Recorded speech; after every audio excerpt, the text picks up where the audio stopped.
Good morning, Africa. Good morning, Tanzania. Welcome to the 2024 East African Conference, EACA 2024, here in Tanzania, hosted by the School of Journalism and Mass Communication at the University of Dar es Salaam. My name is Nyamguma Mahmoud, and I will be together with my colleague here, Sakina Chambulilo. Sakina, good morning. Good morning. How are you? I'm fine, I'm great, and I'm honored to be here today. How about you? I'm so excited to be here, and I can't wait to hear from the African greatest mind who are gathered here to share some insight, inspiration, and innovation across the media and communication industry. The conference today is hosted for 3 days. What do we expect for these 3 days? They should expect to learn more on media and communication as far as the global issues. How people can join us? Okay, they can join us through our social media channels, Mlimani TV, UDism, and YouTube. Instagram and Facebook, they can join us via Mlimani TV official. But also they can follow us through our School of Journalism and Mass Communication social media channels. This conference 2024 is gathered together 300 expertise professionals from media industry and journalism to discuss vital issues in the global trend and media dialogue concerning the AI technology, also concerning about various issues in gender, climate change, the growth of Kiswahili language and how it's used in media. So there is a lot of things you can join us and you can gain from this conference. And how about you can tell us a little bit about the history of the EACA conference since it began 2011? So the EACA conference was established in 2011. This was a group of journalists and communication expertise, researchers, scholars that joined together to discuss issues concerning communication and media at large. So today we are commencing the 14th East African Communication Association Conference here in Tanzania at the University of Dar es Salaam. The themes, the global Africa and the global dialogue on media and the communication. And let's us join Dr. Mona Mwakalinga, the Dean from School of Journalism and Mass Communication, to highlight and to give a little insight concerning the EACA Conference 2024. Good morning, Dr. Mona Mwakalinga. Good morning. How are you? I'm great, and I'm very grateful to be here today. How is your excitement to be here in the EACA Conference 2024? I am so excited, overjoyed to see all these people coming in for this conference. We have over 24 countries coming in, over 300 participants from all over the world. So just seeing their faces as they register here for the conference brings warmth to my heart, because this is what we wanted. This is a place where we'll be dialoguing, we'll be exchanging ideas, we'll be presenting our research. At the end of the day, looking into the future, where are we going and how can we contribute in that future? You know, as media and journalists, we have a very big role. Our job is to make sure that we provide the public with the information necessary, the fact necessary for them to make decisions. So what we'll be doing here, it's very important for a lot of people, a lot of countries, in terms of making their decision, in terms of where do we go? How are we going to be dealing with AI? What about democracy, the election? Africa is going, within the next 2 years, we'll be going through so many elections. How is it? And what is our role as journalists, as media people, in making sure that the elections are fair, democratic? Those are the rules. We have issues of gender. That has been there. How are we working on that? How are we helping to blow the horn in the issues that are happening? How are we uplifting men and women to make sure that they are aware of their issues and they are able to express and speak freely, especially the young girls and boys? So how are we on that? The issue of climate change. You know, there's nothing that I can say. How are we going to be dealing? How are we going to make sure that people are able to understand it? Because when you talk about climate change, people don't really understand. How are we able to speak in a language that is local so that people can understand and make the necessary changes so that some of these issues can be reversed? Media plays a great role in shaping the society, in shaping the future, and to predict the future, how it can be. But you mentioned a lot of things that will be discussed. Can you tell us the area of interest that you will be grateful to hear for this conference 2024 in Dar es Salaam? Well, there is quite a lot. I'm looking to hear from the keynote speakers. You know, because we have renowned keynote speakers that will be speaking. So it's good to hear because they have the experience of what has happened and they can see the future. So hearing the the keynote speaker is something that I'm looking forward to, but I'm also looking forward to going to the panel discussion, because you have individuals with the issues that they want to express. You have people from South Africa with the panel. I would like to hear, what is the South Africa are saying? What about the Nigerians? What about the Gambian? Who is saying what? So that at the end of the day, when we speak, when we raise our voice, we are raising it together so that it can be heard. So each panel is very important. I don't know how I'm going to divide myself to make sure that I'm in all the panels, but I'm going to try my level best, because as an individual, you are always learning. You know, learning, you can never get to a point where you say, oh, I'm done with learning. Every single day is a learning process. So I'm here to learn, to hear, and to see how can I improve myself, how can the university improve itself in terms of the information that we'll be gathering here. So it's a learning process for everybody. Let's open our ears, our eyes, our mind, and accept and challenge and discuss of the issues that will be discussed here for 3 days. It's an exciting conference. Thank you, Dr. Mona Mwakalinga. I wish you all the best in the 3 days of conference, and may God be with you. Thank you very much. This is Dr. Mona Mwakalinga, the Dean from School of Journalism and Mass Communication. As I told you, more than 3 participants from more than 20 countries all over the world will be here. And here is there. Hello, madam. Good morning. Good morning. How are you? Fine. Where you come from? What's your name and where you come from? I am Mirjam de Bruin. It's a name from the Netherlands. Netherlands. Yes. So you came from Netherlands. Yes. You are a journalist. What's your area of professionalism? No, I'm a professor at university in history and anthropology of Africa, but I work on media and conflict. Okay. Especially social media. What do you expect to hear from this conference 2024 here in Dar es Salaam? Well, I work in West and Central Africa, so I expect to learn a lot about Eastern Africa, especially on what social media now do in governance, in elections, in all kinds of services. Yes, that's my field of interest. Social media have changed a lot of things in society, especially the rising of citizen journalism and the rising of fake news and the disinformation. How do you comment on that? I think for journalism it's a hard time, because you have all these citizen journalists, fake news, disinformation, and you see that journalists are really grappling how to now defend their work. So they are as well, you find them on Twitter. So there is a new phase in journalism, I think. That is what we are observing. Thank you so much, and I wish you all the best. Welcome to Dar es Salaam, welcome to Tanzania. Okay, bye. Yeah, this is among of the participants here in the EACA conference 2024 with the theme of Africa and the global dialogue on media and communication. Good morning. Good morning. How are you? I'm fine. Yes. How do you find to be here, Dar es Salaam? Yeah, it's exciting. I have not been here before, and I'm so elated to be here. In fact, I was born in Tanzania, but I've not been to Dar. So it's exciting to be here, and especially to be here to, to impress issues that surround journalism as a whole. Personally, I'm here to talk about trauma among the journalists, and I'm just elated to know that despite of the challenge they go through, they're always resilient, and they're always, doing their best to deliver at the end of the day. A lot of keynote speakers will discuss vital issues concerning the gender, climate change, concerning the issue of AI, concerning the invasion of social media technology. What is your area of interest, and you will be grateful to hear from the keynote speaker today? Yeah, personally, I really want to impress crisis communication, because there has been a lot of, upsides in crisis communication in organizations, beginning with from media to organizations.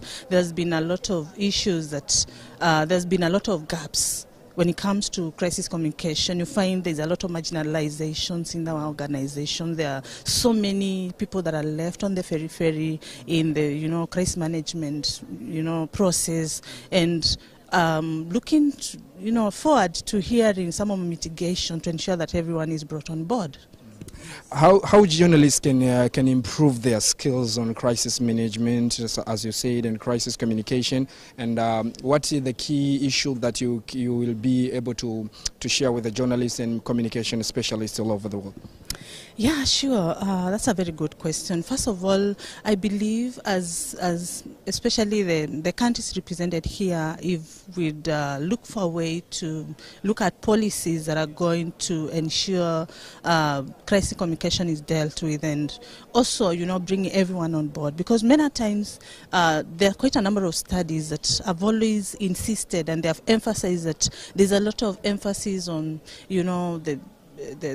the management, the infrastructure of organizations, and the human aspect has been neglected. So I'm looking at a way that the human element is going to be put into consideration. Thank you and welcome in Tanzania once again. Asante from Kenya. Okay, yes, welcome, yes, madam. Asante. Yeah, this is from Kenya, and he's here to comment on about the crisis communication here. And this conference is also its second time to be here in Tanzania. At their first time being in University of Sauti, St. Augustine University in Mwanza, and a lot of issues have been discussed there. But in 2024 conference, EACA conference 2024, the theme Africa and the Global Dialogue on Media and Communication. Member from more than 20 countries: Tanzania, Kenya, Uganda, Somalia, Nigeria, Cameroon, Ethiopia, Ghana, China, India, Norway, Sweden, Netherlands, Canada, United States, United Kingdom, Gambia, Burundi, Rwanda, and Mauritius, Zimbabwe will be here to discuss vital issues concerning their transformation and the future of the media and the communication industry. So we have been here to discuss it with the people who have been attending here in the conference today, and we will wish to have a lot of excitement, a lot of information, a lot of things that have been here today to discuss about these conferences. Sakina Chambulilo, do you hear from the key speakers, the people who have mentioned the area of interest? How do you get to know? What do you expect? What is your feeling? What do you think about these conferences? How will it be like? Actually, life is a learning process, and every day you get to learn. So I'm open-minded to increase my knowledge in media and communication expert in every topic that we're going to discuss today. So I'm really open. I'm still young, actually. I need more knowledge so that I can be able to tackle different issues in the field that I'm in, that is journalism and mass communication. Yeah. The issues of gender has been noticed here and mentioned by the School of Journalism and Mass Communication. Do you see any gap here in gender about how it's reporting, how it's media comment on gender and something like that? I think gender reporting based things, this is actually the very important thing that we actually need to include everyone in our reporting, in our writings, in our videos, and everything. So when we balance men and women, we create one society that unites together, the society that has no violence. So I encourage the use of gender reporting in newsroom, in everything that we are doing in communication and media. The EACA conference here, hosted by the School of Journalism and Mass Communication in Dar es Salaam.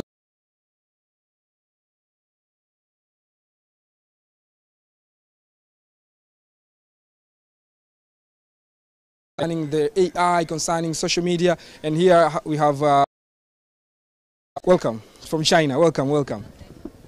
Good morning. Morning. What's your name and where do you come from? I'm Professor Zhang Yanqiu from Communication University of China, Beijing. Okay. What's your area of expertise? I do international communication and also African media studies. How do you find to be here in Dar es Salaam, especially University of Dar es Salaam? Okay, we have a student from Tanzania. They study PhD program in our university, so they introduced us to attend this conference because we do. I'm from Africa Communication Research Center at my university, China. So we are always looking forward the opportunity to to create the dialogue with the African partners.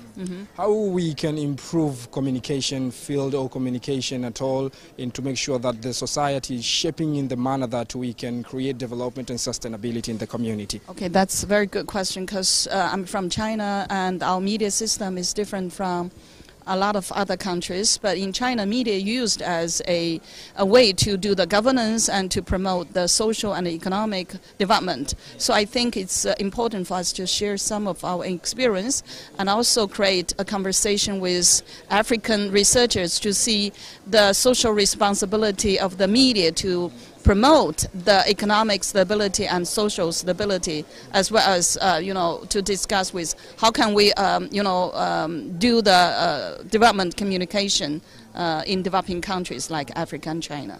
Among of the role of the media is to ensure the protection and the sustainability of the community, also to issues concerning to report about the human rights. How can media protect the human right and dignity in the communication, and how we can improve our reporting concerning the issue of human rights in Africa? I think it depends on how we define human rights. But for me, for Western countries, they have their own definition about human rights.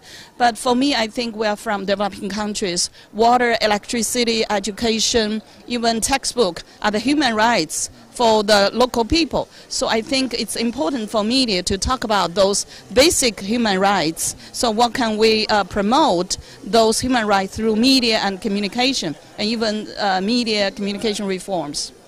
Thank you so much and welcome to Tanzania. Okay, wish you all the best. Wish you all the best in your conference. Okay, well, yeah. Thank you. Thank you.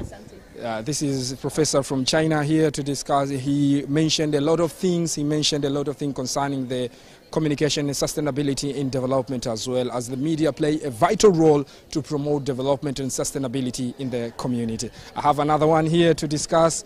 Good morning. Yeah, good morning. How are you? Yeah, I'm good. Yeah.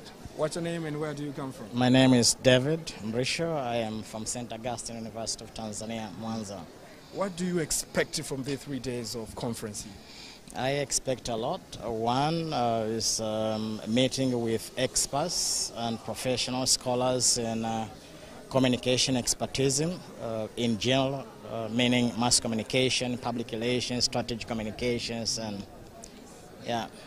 In journalism, what do you see the gap concerning the reporting of issues like climate change issues and environmental development sustainability to ensure that we protect the world and make the world a better place? So maybe the number one thing that I think is very important currently is to change the perspective, the way we do our journalism in Tanzania, and that is getting in a new path of how we inform people and how we do news, and that is constructive journalism. So constructive journalism is that kind of journalism whereby we deal with the mindset change, and that change enhances people to think positive about how they do issues pertaining to development, growth, and sustainability. So this is actually a kind of a gap I see in the way we do journalism in Tanzania. Our way of writing news, our way of doing things sometimes is more of negative. The bad news is good news, but then we have to change perspective.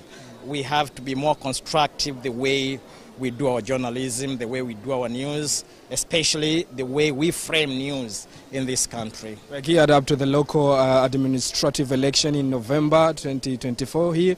How do you see media in Tanzania reporting issues concerning the elections and issues about the political as we gear up to the local administrative election?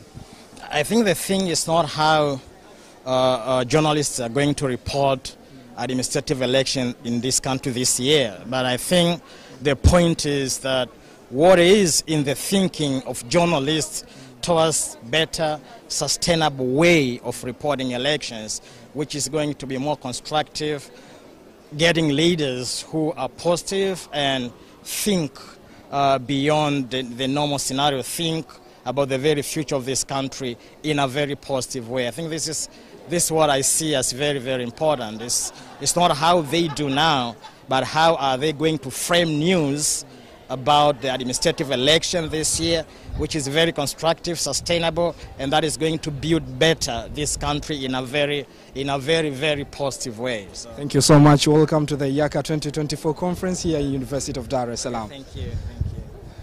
Yes, dear viewer of the here Mlimani TV. You can follow us through social media, YouTube channel, Mlimani TV UDism, Mlimani TV official at the Instagram and Facebook, and you will join us and share your own comment concerning what is going on here in the Library Auditorium EACA Conference 2024 with the theme Africa and the Global Dialogue on Media and the Communication.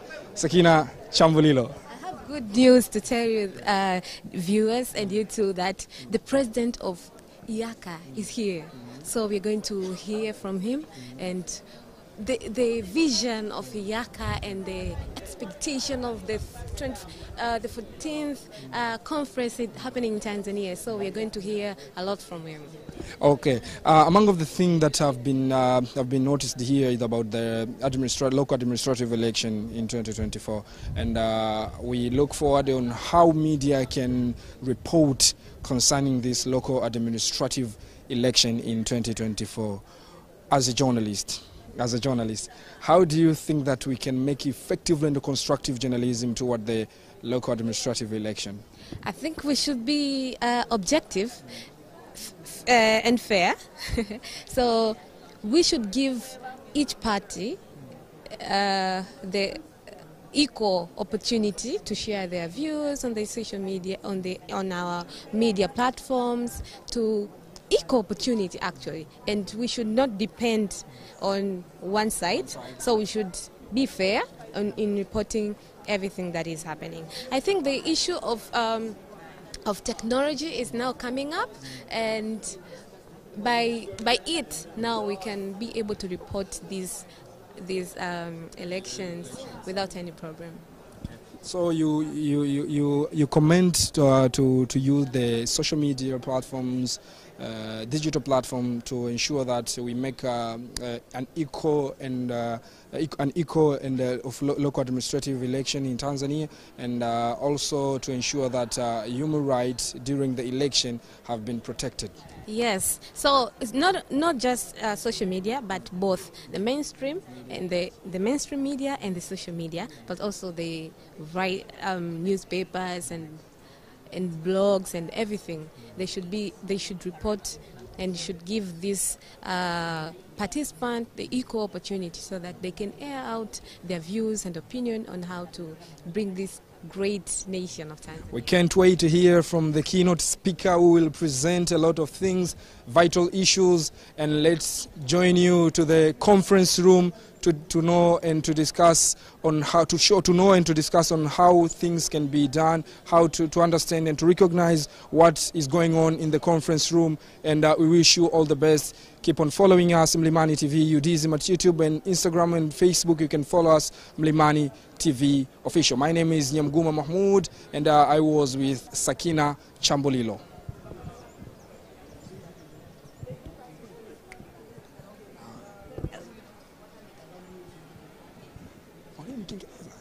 So we are going to have EACA president here to discuss and to have an overview on how this conference will be here. As we know, more than 300 participants from more than 20 countries all over the world will be here to discuss vital issues concerning the transformative, concerning the artificial intelligence, concerning the digital literacy, concerning the climate change issues, concerning the various issues on what's going on and climate change and something like that. And here I have a guest here from... Hello, good morning. Good morning. How are you? I'm fine, thank you. What's your name and where do you come from? My name is Dr. Nicholas Ochieng Oduor, and I come from Nairobi, Kenya. From Nairobi, Kenya. Yes. Where is your area of expertise? Communication. Communication. I'm a communication lecturer, yes. Communication lecturer. Yes. How do you find a gap in communication, especially when it's come to reporting and journalism? What? How do you see the gap in communication, especially when it's come to journalism reporting on issues concerning the gender equality? There is a lot of gap because from time to time we have had many people complaining about balance between the genders, and women have been struggling to break the glass ceiling.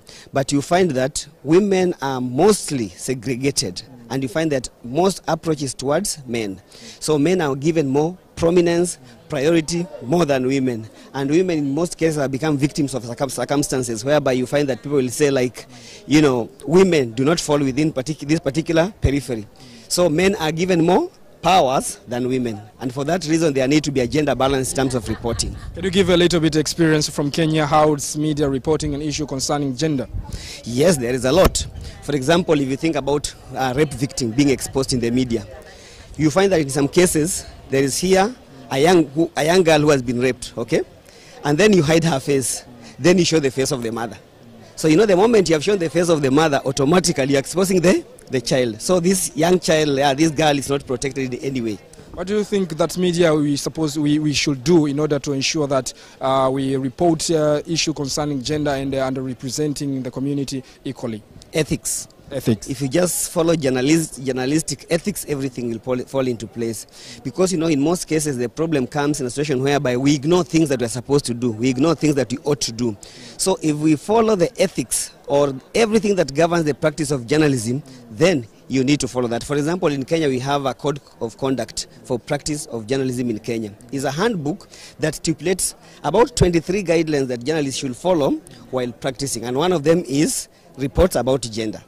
Yes. Thank you so much. Thank you so much, and I wish you all the best of luck in this EACA conference 2024 here in Dar es Salaam. Thank you very much. Yeah, this is the professor, from communication specialist from Kenya, and we discuss issues concerning gender. And I have another one here today. And good morning. How are you? I'm fine. My name is Mwafisi from Tanzania. From Tanzania. How do you expect from this EACA conference 2024? Well, the commissioner meeting with the other professionals. We'll exchange ideas and then we'll make a follow-up of it. Basically on research. Yeah. A lot of topics will be discussed here. What is your area of interest? It's media, democracy and election in Africa. Media, democracy and election in Africa. Tanzania, we gear up to the local administrative election. What role the media should play in order to ensure that free and fair election in local administrative and also the general election in 2025? They have to provide what is election education, and then they have to follow up some of these things. But they have to educate the people to go and register. They have to mobilize them. Yeah.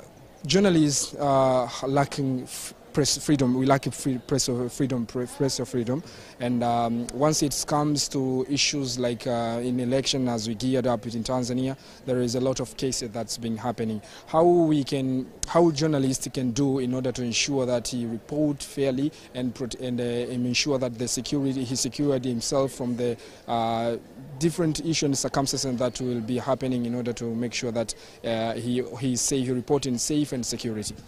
First thing, let's agree that there's nothing like absolute press freedom. Press freedom is always limited anywhere you go. So the other ones is that the journalists have to work according to their ethics. If you guide yourself according to your ethics, there would have been no need for the laws.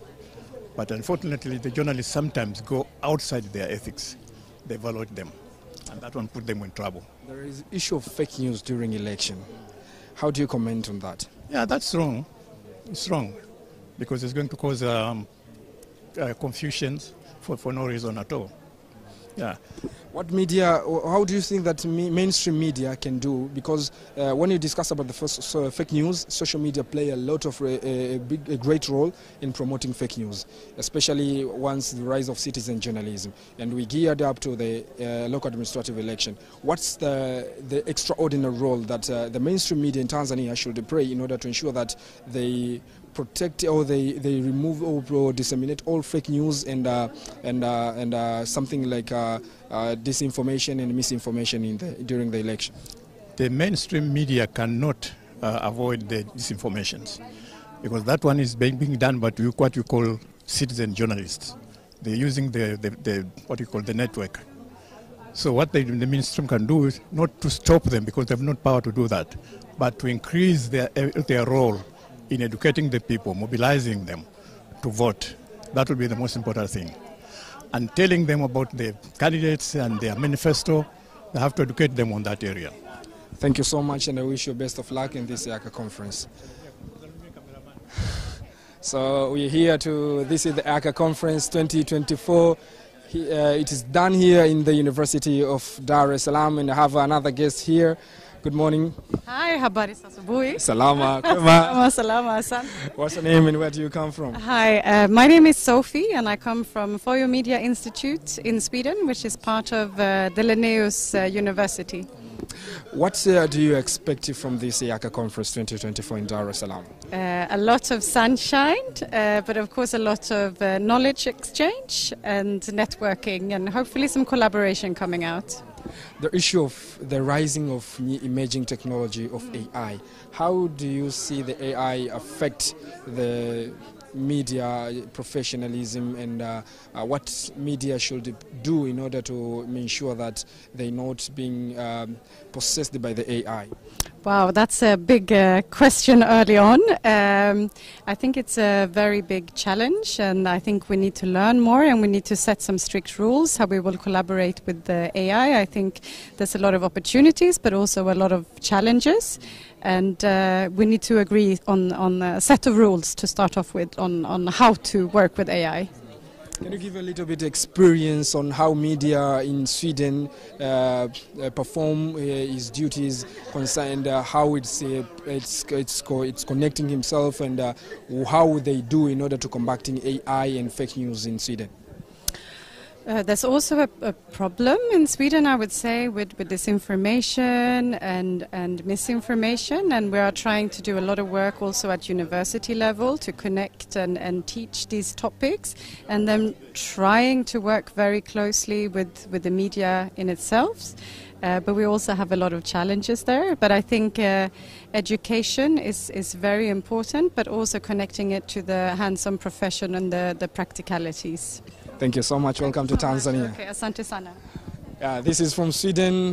He also commented on issues concerning the artificial intelligence. Remember that EACA was starting initially in 2011 with more than 20 members from 20 countries all over the world. And the 2024 theme is about the Africa and the global dialogue on media and communication. We're here today to discuss a lot of issues, to discuss a vital issue, to discuss a lot of things concerning the climate change. As we know, climate change, how climate change affects children, how human rights can be protected, how gender representation will be in the media and social media, how we can eradicate, how we can combat concerning the citizen journalism at all. More than 300 participants from 20 countries all over the world will be here today to discuss vital issues, and the EACA members from the EACA conferences, Tanzania, Kenya, Uganda, Somalia, South Africa, Nigeria, Cameroon, Ethiopia, Ghana, China, India, Norway, Sweden, Netherlands, Canada, United States, United Kingdom, Gambia, Burundi, Rwanda, Mauritius and Zimbabwe. And among the issues about the use of Kiswahili in media, and also how Kiswahili play a vital role in shaping the media perspective, and how media can do in order to discuss the issues concerning the Kiswahili language, and how Kiswahili language can play a vital role in order to ensure that we disseminate information, in order to connect Africa using a single language. And let's hear from the guest here today, and let's ask, welcome. Yes. Good morning. Good morning. Welcome to Tanzania. Thank you, sir. Where do you come from? I'm Zimbabwean, but I'm based in the Netherlands. Based in the Netherlands. Yes. What's your area of expertise? Journalism. Journalism. Mm-hmm. Can you comment a little bit about how journalists can protect human rights? Journalists can protect human rights. That's a big question. Well, I believe that it's one of the main functions of journalism to ensure that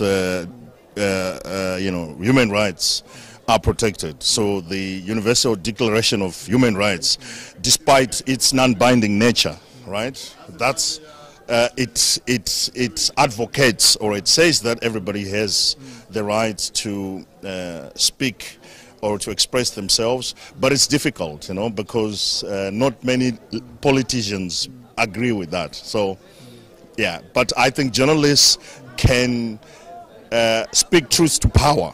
That's the duty of a journalist. The journalist should be able to tell the truth. But again, as a researcher and scholar in this field, it has become much more complex, because what is the truth? Who decides what the truth is? It's very difficult.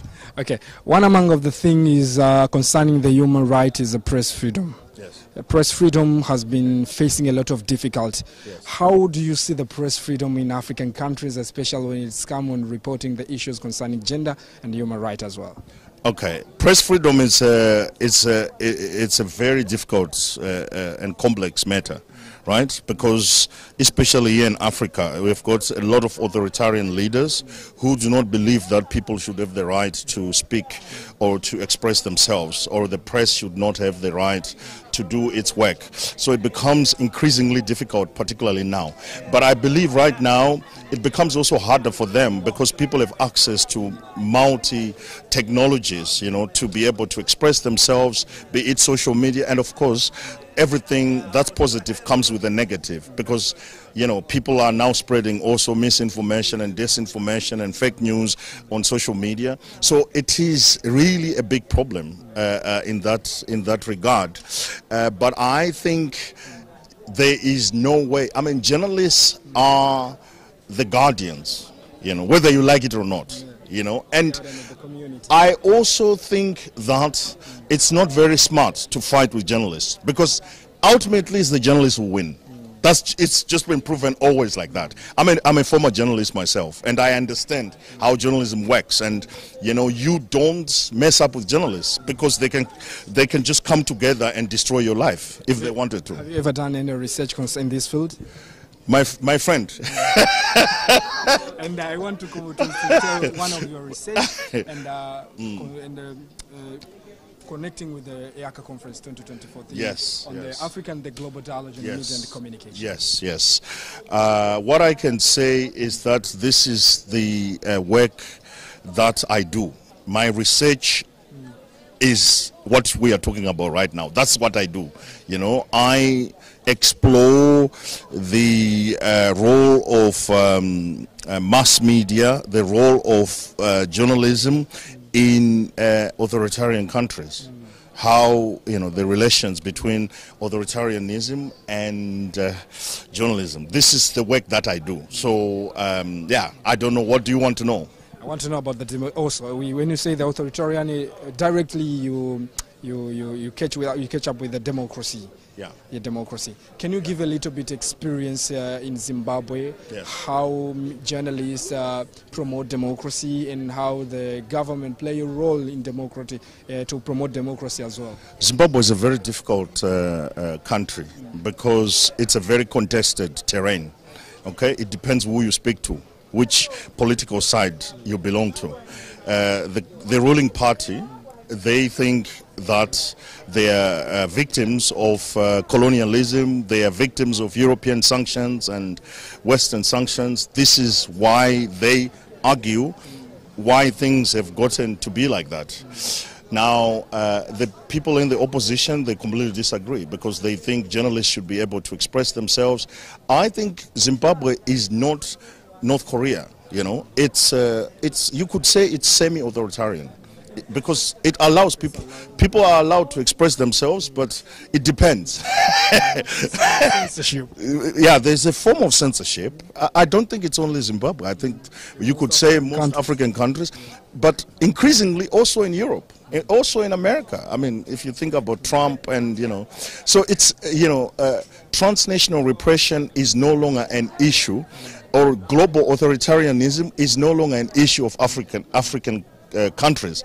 It's getting global. A lot of countries around the world are increasingly becoming authoritarian. So this is the reality of the world. It's, yes, if European countries, you know, the former colonizers, if these guys cannot lead by example, then it becomes very difficult for African leaders, because African leaders will say, why should we respect all this when they also don't respect it? So we are living in a very difficult times at the moment. It's a very tough time to be alive today, particularly when it comes to the issues that we are discussing about. Okay, so what does journalism, communication and media play in order to ensure that they eradicate and simplify that tough time in order to make that the world a better place? Journalism speaks truth to power. Okay, what that means is journalism has no boundaries. Journalism, it's a journalist's role to dig and tell the truth.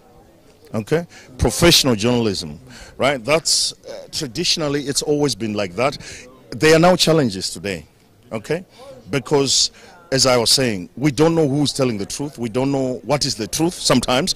We don't know what are the boundaries for the truth. We don't know what you can say that is acceptable. It becomes increasingly very difficult. But I think for me, the role of a journalist, despite all the changes in technology and the changes we are seeing in the world, stays the same. The journalist is there to tell, it's the fourth estate, okay? The journalist is there to be able to promote truth and accurate reporting so that people can make the objective decisions. Thank you so much, and we wish you all the best of luck in this EACA conference. Thank you. Yeah, this is from Zimbabwe. We discuss a lot of things, a lot of issues concerning the issue of journalism, ethics, media, and professionalism in general. And as well, we're here to also have another guest from here, and we wish to hear from a lot of people. We wish to hear a lot of people from being here in the conference. Yeah, as we mentioned from the area, the theme is the Africa and the global dialogue on media and communication. Let's embrace it from other people. Let's embrace and hear a lot of things from other people. Madam, welcome. So as we geared up to the conference, the guest of honor of this conference will be the 4th President of Tanzania, Dr. Jakaya Mrisho Kikwete. And here I have one of the guests. Welcome, madam. Thank you very much. What's your name and where do you come from? I am Professor Margaret Juko, and I'm the President of the East African Communication Association, EACA, and I work for the University of Rwanda. Yes. Madam, can you tell us a little bit how the EACA conference will look like in 2024 here in Tanzania? EACA conferences, they are always different. They are always unique. Each country have their own way of doing things. But the most important issue is that it brings together all of us. It's like a reunion where we, from the academy of the media industry, we get together and then exchange our ideas, our knowledge, our future plans, but also to meet again. So Dar es Salaam, when the School of Journalism and Communication at UAD, when they accepted the invitation we sent an invitation to Dr. Mona, and she accepted right away. We are so thrilled because Tanzania is one of the countries for East Africa. And when you think in terms of the context of Eastern Africa, it brings all of us together, it connects. So we think looking at the amount of work and the organization that has been put into the organization of this, it looks great. And I'm looking forward to, to interacting with my fellow academics, my fellow professors, and also the practitioners. Because for us, we train journalists, but then we leave it to the industry to do the job. So the industry, they are the ones who put together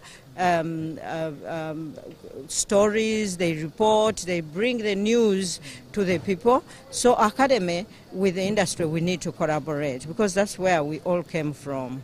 Okay, this is 14th EACA conference since it's established in 2011. Yes. What do we expect from this conference here in Tanzania? First of all, as I told you, the conferences brings together old members and new members, and the other scholars and practitioners. So what some of the expectations that we want is that we are going to broaden our network.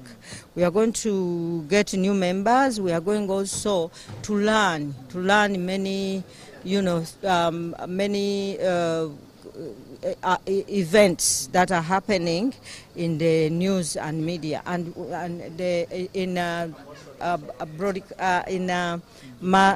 in media and communication industries. You need to edit this, I think. We are expecting to get knowledge. Many of the young ones are going to learn from the old ones. And what happens, people will identify their supervisors in the future, like the people who are going to do masters and PhDs. They will identify their supervisors. They will, make contacts. But we are also here to see Dar es Salaam. And this conference has gathered more than 300 participants from almost over 20 countries all over the world. And I wonder, the conference is known as the East African Communication Association. Yes. But you have members from across the boundary of East Africa. Can you tell a little bit about that? Yeah, the delegates that are here may not all be members, but EACA as an association has membership from a broader range. We have members from Norway, we have members from South Africa, we have members from the US, we have members, and these members have been bringing other people on the board as well. So we also expect to grow the membership, as I told you, including new Tanzanians, and this is one way of learning from each other and benefiting also from each other. Because in addition to presenting papers, we also get into collaborative research. We go into collaborative research. I can team up with a professor from the US, and then we do research. We can team up, and then it also brings us together to discuss the issues that are happening in the media and communication industry, such as the technological advancements and their impacts on how we do news and on how our audiences receive this information and interpret this information, and also negotiate with the issues that are being discussed. Various keynote speakers will discuss different topics. Yes. Among of them is about the AI, about the gender, yes, about the climate. Where is your area of interest in this EACA conference? My area of interest, as a professor, you have a diversity of interests, but I also have a background in climate change, environment and climate change communication, and that's where I have mainly published.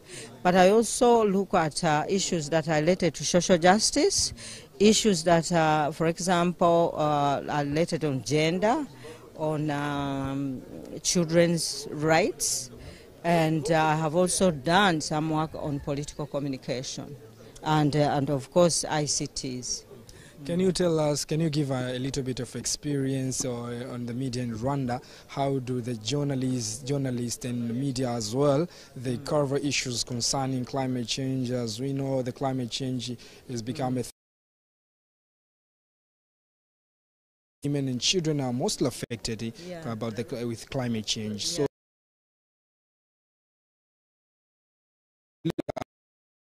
Yeah. So ensure that this climate change is presented well in the media. Yeah, we have specialized reporters that have created a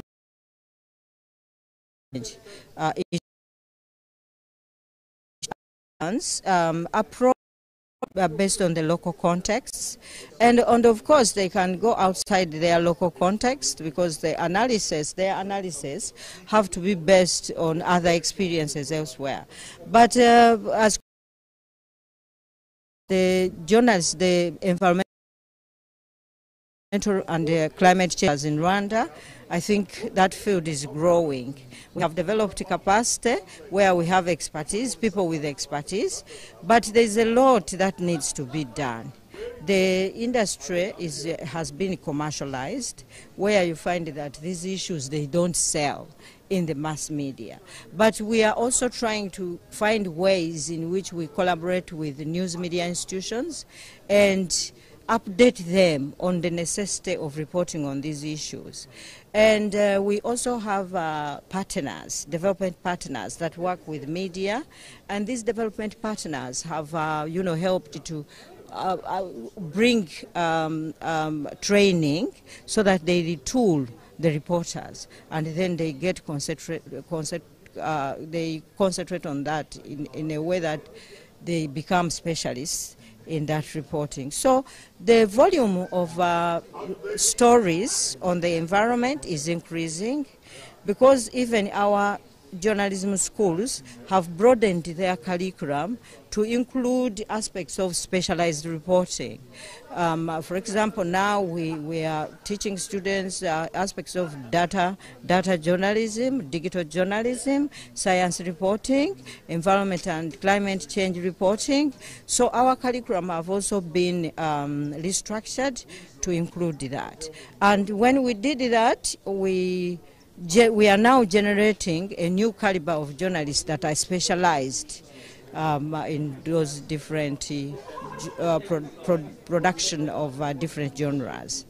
We officially welcomed you in Tanzania, especially in the University of Dar es Salaam School of Journalism and Mass Communication. Wish you all the best of luck in the conference. Thank you very much. I wish you good coverage as well. Thank you so much. This is Professor Juko, the President of East African Communication Association, EACA Conference 2024. He welcomed and shared a lot of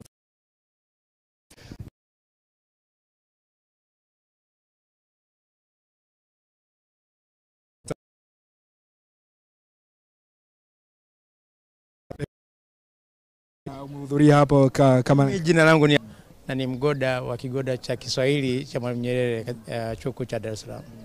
Sawa, tunakwenda katika mkutano huu wa EACA. Kitu gani ambacho unatarajia kuvuna au kupata katika mkutano huu wa 14?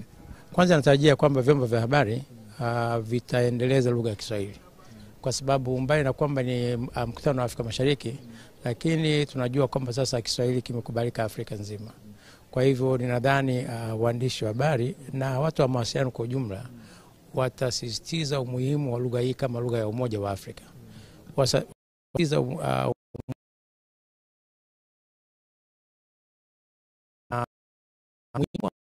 utafungua milango mingine mingi, milango ya uchumi, sekta mbalimbali, utalii au biashara. Kwa hivyo ni vizuri sana kwamba au natarajia kwamba jambo hili lizungumzwe, na najua kuna mada ya lugha ya Kiswahili. Lakini pia ninatarajia kwamba kuna msisitizo wa mawasiliano yao sahihi. Vyombo vya habari vizungumze lugha ya Kiswahili kwa usahihi, kwa ufasaha, ili waweze pia kuhamasisha washiriki, wasikilizaji, wasomaji waweze kuendelea na lugha ambayo ni fasaha. Sawa. Kiswahili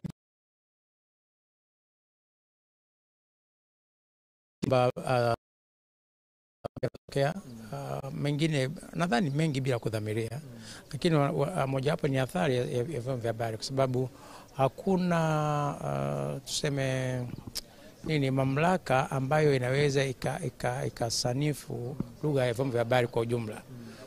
Kwa hiyo ni muhimu sana hata vyombo vya habari labda viwe na umoja wao ambao watajenga huo umoja wa kusanifu lugha katika vyombo vya habari, kiasi kwamba mtu ambaye anaingia kama kwenye radio au kwenye televisheni au angalau ameiva katika namna hiyo ya uzungumzaji bora. Lakini jambo la pili ambalo ni gumu kidogo, ni changamoto kwa vyombo vya habari, kwamba kuna vyombo vya habari vya katika mitandao ya kijamii.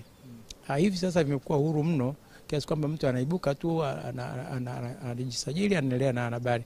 Kungekuwa na namna ya kuwa na umoja wao pia, ili wao wenyewe tu waandike kanuni zao wenyewe kwa kushirikiana, wajue kwamba huyu anavyozungumza ndivyo, huyu sivyo. Ili madhumuni yangu ni kwamba vyombo vya habari kwa ujumla wake, vio katika mitandao ya kijamii au katika hizi vyombo vya habari ambavyo vinajulikana, vio vina lugha ambayo ni sahihi. Hiyo ndio natarajia kwamba katika majadiliano haya Afrika Mashariki tutakuwa angalau tuna mamlaka inayoweza kusanifu lugha katika vyombo vya habari. Moja ya sehemu ambayo uharibifu wa lugha unatokea ni katika mitandao ya kijamii. Vyombo vya habari vya mitandao ya kijamii vimekuwa vikitumia lugha ya Kiswahili katika namna isiyokuwa sawa. Unadhani kwamba sera gani ambazo zinahitajika kuwekwa ili mradi kuhakikisha kwamba matumizi ya lugha ya Kiswahili katika vyombo vya habari vya mtandaoni na vile vya moja kwa moja inazingatiwa na vinawekewa kidete? Kama nilivyosema, swala la sera lianzie katika vyombo vya habari vyenyewe. Wale wamiliki wa vyombo vya habari, wanahabari wenyewe, sera ya habari, mawazo yaanzie kwao. Kwa sababu je, wanaona kwamba kuna tatizo? Kama wanahabari hawaoni kama kuna tatizo, hapo kuna tatizo kubwa zaidi. Hapo ndipo labda mamlaka zenye swala la elimu na uelimishaji kwa jumla tunaweza kuingia. Kwamba labda kutakuwa na ulazima wa kuja katika mafunzo, labda warsha au semina jadili. Lakini kama nilivyosema, sera ianzie, majadiliano yaanzie kwa vyombo vya habari vyenyewe kuhusu ufasaha na usahihi na usanifu wa lugha tunazozungumza. Si lazima Kiswahili tu, tunazungumza Kiswahili sababu ni Waswahili, lakini hata Kiingereza. Tunatarajia kwamba vyombo vya habari viwe mstari wa mbele katika kunyosha lugha kwa ujumla. Kwa hivyo kanuni, sera zianzie kwa vyombo vya habari, hatimaye ndio waeleze mamlaka, bwana tuna jambo hili na hili na hili. Ni lazima waandishi wenyewe, ni lazima maafisa mawasiliano wajue kwamba kuna tatizo. Wasipoliona tatizo, kutakuwa na tatizo kubwa zaidi. Eneo la Afrika Mashariki ni eneo ambalo linatumia lugha ya Kiswahili kwa ukubwa katika vyombo vya habari. Tunataka lugha ya Kiswahili ipenye na kufikia katika maeneo mbalimbali ya Afrika. Tunawezaje kuhakikisha hilo, na lina ugumu na urahisi kiasi gani kufanikiwa? Naam, kwanza kuna utashi wa vyombo vya habari vyenyewe, kuna utashi wa wananchi. Lakini hilo jambo moja. Jambo la pili, lazima tuangalie kuna utashi wa viongozi, kuna utashi wa wasimamiaji wa sera na kadhalika. Hiyo ni muhimu zaidi. Sasa ukiangalia hata katika Jumuiya ya Afrika Mashariki, ingawa lugha hii ipo na kuna kamisheni, lakini nguvu inayopewa ni ndogo mno. Kwa mfano juzi imeingia Kifaransa, na tunajua wanaoongea lugha za Kifaransa ni watu ambao wamekuja juzi tu. Kwa sababu mwanzoni ilikuwa ni Tanzania, Kenya na Uganda. Baadaye tukaingia Rwanda na Burundi, Sudan ya Kusini na DRC. Lakini nguvu inayopewa, labda kuna msukumo wale wafadhili au wahisani. Sisi Kiswahili kinajisimamia chenyewe. Ningetarajia kwamba nguvu itakayopewa Kiswahili kama lugha ya umoja, kama lugha inayotuunganisha kwa nguvu zaidi. Kwa hivyo utashi wa watu upo kwa wingi sana, lakini utashi wa viongozi ndio na mashaka nao kwa ujumla wao. Na jambo la pili ambalo ni gumu kidogo ni kwamba ili tuweze kuwa na lugha inayokuwa na iliyo hai, lazima pia tuwe tuna maandishi ya Kiswahili katika nyanja nyingine. Kwa hiyo wanasayansi wetu kwa ujumla wao, wawe ni wahandisi, wawe ni watu wa fizikia, kemia, wakiwa wanaandika maandishi yao, waandike pia katika lugha ya Kiswahili. Kwa kufanya hivyo, watakuwa wanajenga msamiati katika nyanja zao tofauti. Kwa namna hiyo lugha itazidi kukua. Nakushukuru sana. Asante sana. Nashukuru sana. Asante sana. Mkutano mpema. He was speaking about the growth of Kiswahili here in Tanzania, and also he stressed about how we can make Kiswahili be the most influential language in media across Africa and East African as well. Good morning, bro. Good morning, sir. How are you? I'm fine, thank you. What's your name and where do you come from? My name is Nyanyuki Onsongo. I come from Rwanda. Onsongo from Rwanda. Where is your area of expertise? I'm a journalism educator. I teach journalism. Journalism. Yes. What do you see the gap in journalism field, especially when it's come reporting about gender? Regarding gender, I think representation is a major problem, especially for the women. They are very, very much underrepresented in terms of stories that are covered about them, their voices in the media, and also women experts who are, contacted to give views on matters that affect women and affect society. Can you give a little bit experience of in Rwanda how the media can counter-check issue of gender when it's reporting? I think it should be a deliberate step by media houses to make sure that they go out of their way to dig deep and find women sources and train women journalists so that their representation is spurred up to the level of their male counterparts. Thank you so much. Wish you all the best and best of luck in your conference. Thank you so much. Yeah, this is EACA Conference, 14th EACA Conference 2024, where we delve deep into the vital topics, important topics concerning gender, climate change, concerning the issue of AI, concerning digital platforms, social media, with the theme of the Africa and the global dialogue in media and the communication. We join the people from conference to hear a lot of things from conference, and you can follow us through YouTube channel Mlimani TV UDism. You can follow us on Instagram through Mlimani TV Official. And now let's join to the conference as we're going up and gear up to the conference room.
Asante choir.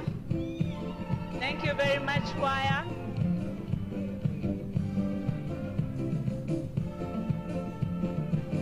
Asante choir.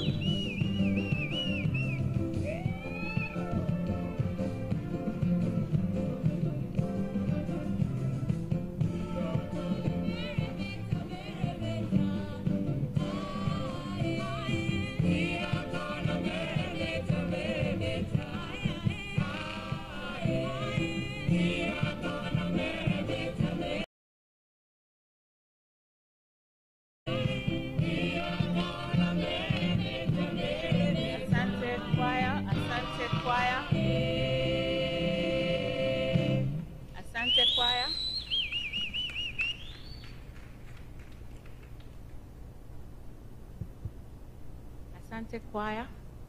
Thank you very much. I understand we have not been given the hard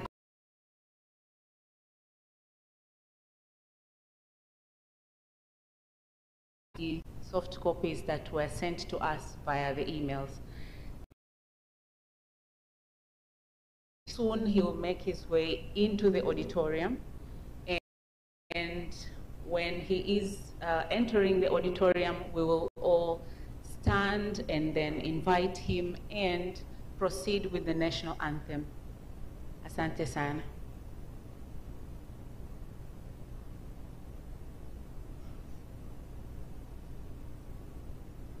The guest of honor is arriving. Can we please rise and invite him with a round of applause?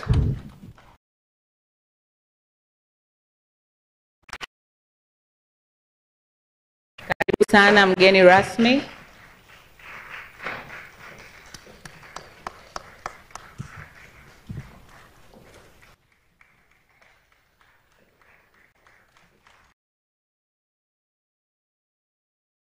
President, karibu sana.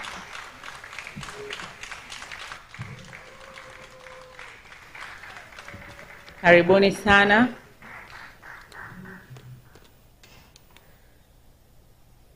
Now, we are going to Tanzanian national anthem, and then followed by the East African, and later followed by the African Union song. University Choir, please guide us. Karibu.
Thank you very much, choir. Let's please be seated.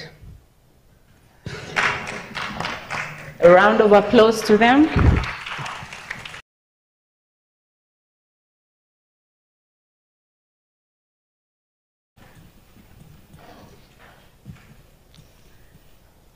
Dear guest of honor, Deputy Permanent Secretary, Professor Daniel Elius Mush,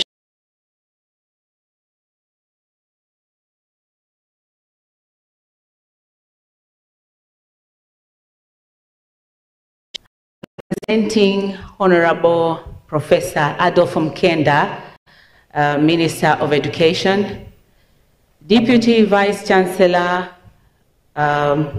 Research, Vice Chancellor, Finance, Planning and Administration, Professor Benedetta Killian, EACA President, Professor Margaret Juko, Dean of the School of Journalism and Mass Communication, Dr. Mona Mwakalinga, ambassadors and representatives of the embassies, keynote speakers, deans, principals, and directors, delegates from the 23 countries, communication scholars and practitioners, invited guests, organizing committee, ladies and gentlemen, good morning. Habari ya asubuhi. Habari ya asubuhi. Habari ya asubuhi. I don't feel the energy in the room. Habari ya asubuhi. Asante sana. Well, my names are Rehema James Muniko. I'm from the University of Dar es Salaam, School of Journalism and Mass Communication, the hosting school of the 14th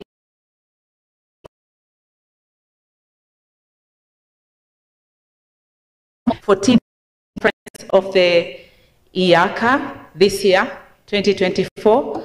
Welcome to the University of Dar es Salaam. Welcome to the School of Journalism and Mass Communication. Welcome to Tanzania, a land of Ngorongoro, Kilimanjaro,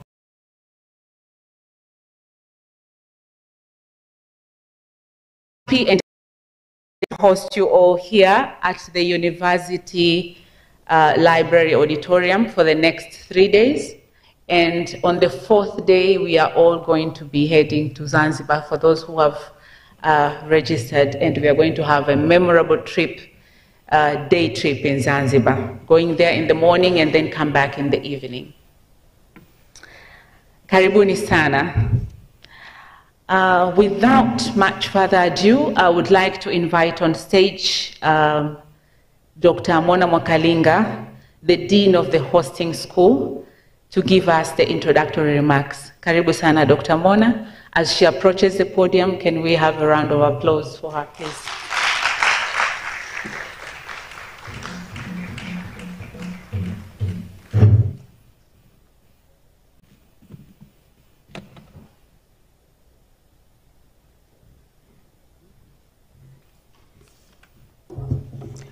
Thank you, Rehema, for a wonderful job that you're doing. She will be our MC for the next 3 days. Thank you. Your Honor,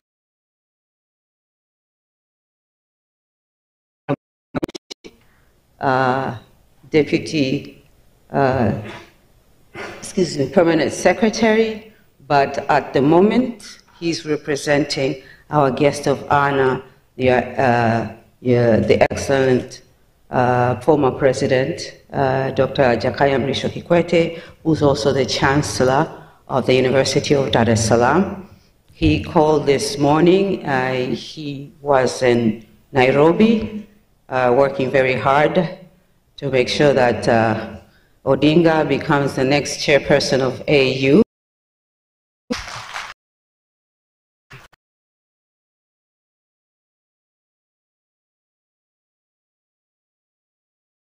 Called us to tell us that he really would have wished to be here, but his health does not allow him to do so.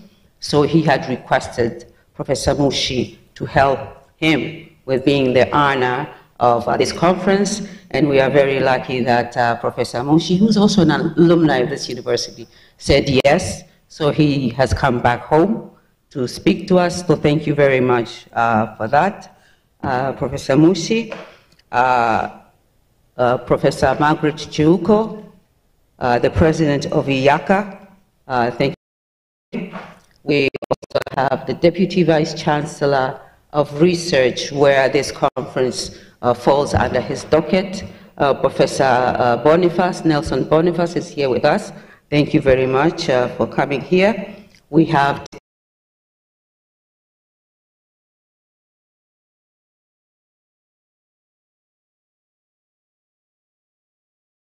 Media and Communication, Kaale Nordenstrand, and Professor Ulamai Vukuru. They have flown all the way from Finland to be here with us. They had worked here in Tanzania for so many years in the 80s. Of the Professor Kivikuru, who was at one point the director of the School of Journalism back home. Karibu sana for coming. We also have a key speaker, Amy Larson, from the US. She had flown coming in yesterday. We appreciate you taking your time to come here with us and being part of this conference. We are hearing others. We also have who are here with us, but we also have our own icon.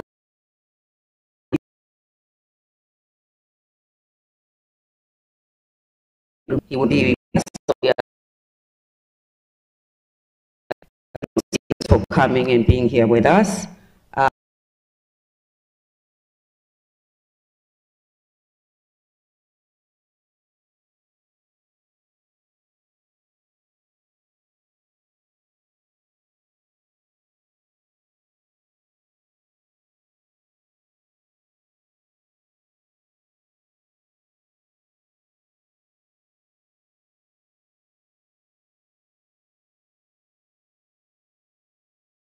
And I hope all of us make this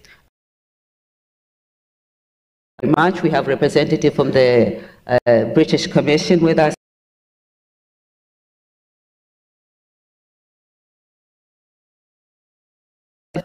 Here with us, and they've been with us from day one, and they are here with us here.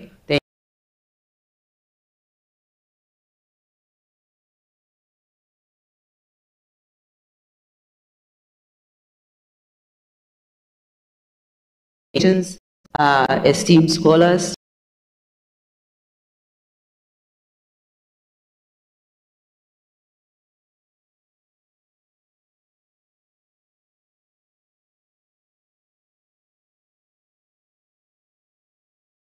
the University Choir, thank you very much. We also have, I would like to thank you.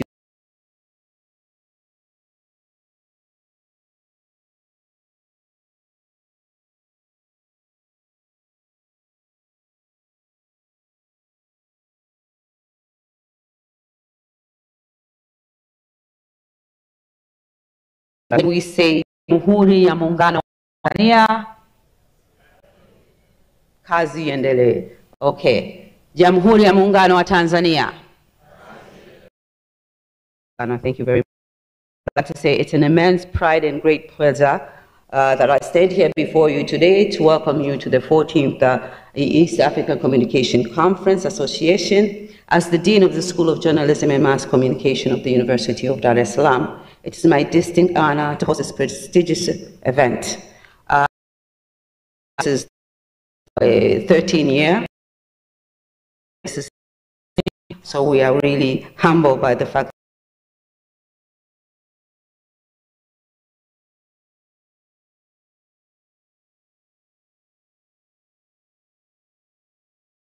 media and communication. First and foremost,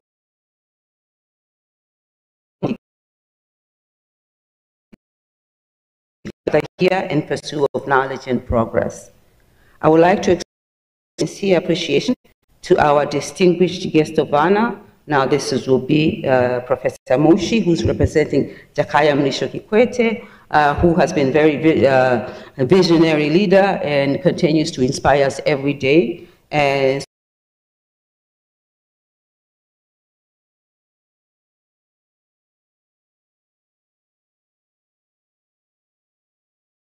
it's important that, but we are honored that he was the opportunity to take his place.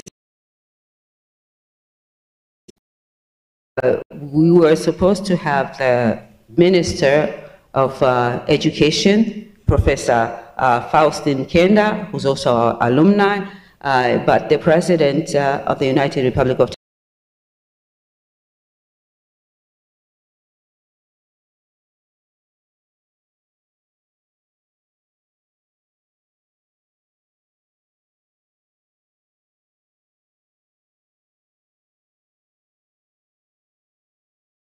So we know he will be able to say something.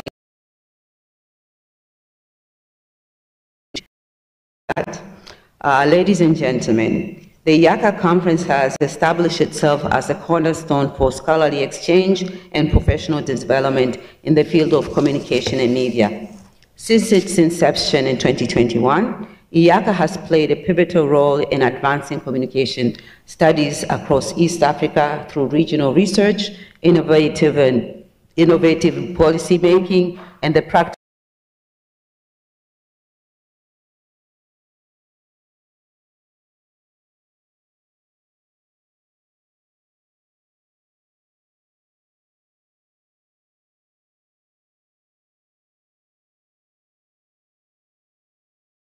voice concern to the global world.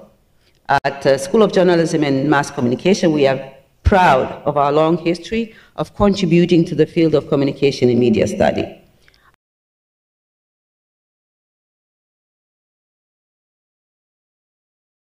I know he has written extensively and he knows the School of Journalism as well.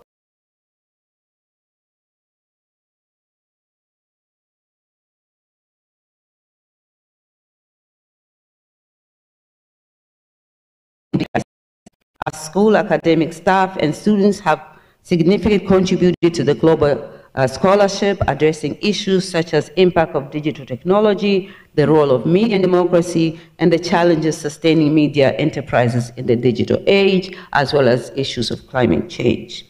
Our scholars are frequently invited to present their research at esteemed international conference. Last year we had a couple of people, about 3 people going into this conference when it was around the world, sharing insights and forging collaboration that transcend borders. As we know, it's very important to collaborate. We live in a world where discussing and sharing ideas and collaborating is the way to solve developmental issues. So the School of Journalism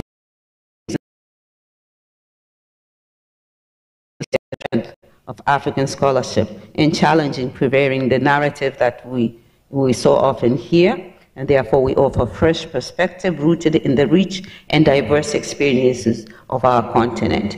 It's time and highly time for us to make sure that we speak from the ground, from us, rather than other people speaking of us. So this conference, we are speaking of our issue, but we are amplifying it to the world to be able to hear it and understand we are also part of the global world. As we gather here in Dar es Salaam, I encourage you to immerse yourself fully in the discussion, share your insights, seize the opportunity to build lasting partnership. The EACA conference is not just a venue to meet, share ideas, collaborate, and move forward. Thank you very much. I am informed, and please do forgive me, I only mentioned Amy Larson as our representative from the U.S. Embassy with us here sitting, Kalisha and Chidosa. Thank you very much for coming. Just as well, we have representative from the Chinese Embassy. Thank you again for coming. Thank you very much. It means a lot to us. I would like to take this opportunity to extend my deepest gratitude to the conference convener, and I say this sincerely and with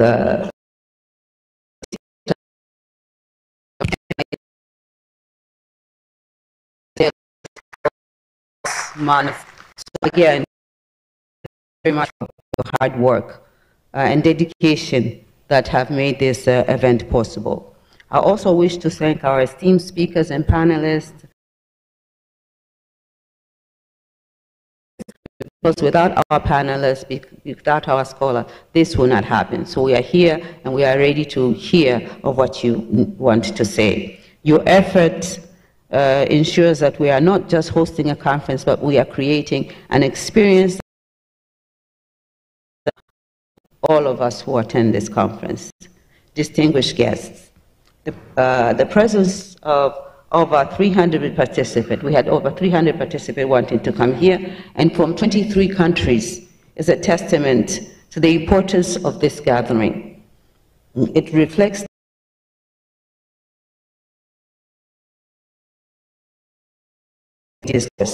as we embark on this journey together, let us commit to advancing the standards of communication in media studies.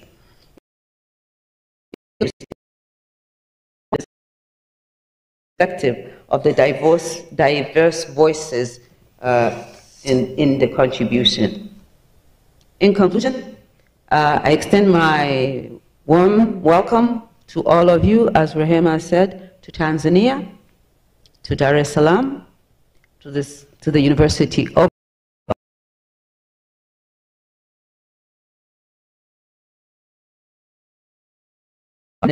this will be a very transformative, unforgettable, and memorable conference experience.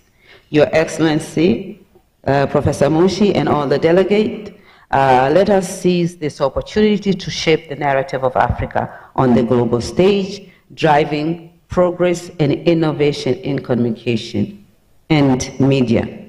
Thank you very much for coming. Thank you for listening.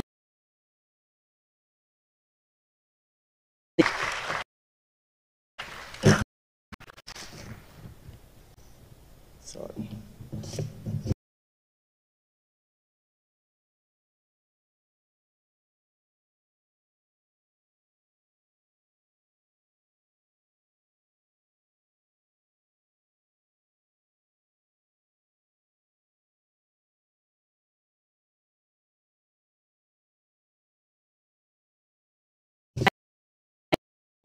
Professor Benedetta Killian is representing the Vice Chancellor of the University of Dar es Salaam, Professor William Anangesya. Okay, moving on, allow me now to invite to the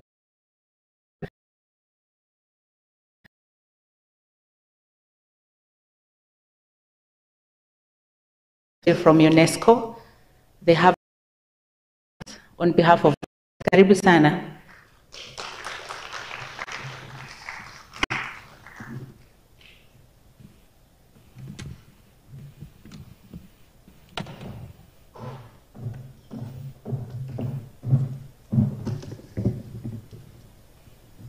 Honorable Deputy Permanent Secretary, Professor Daniel Elias Mushi, Ministry of Education, Science and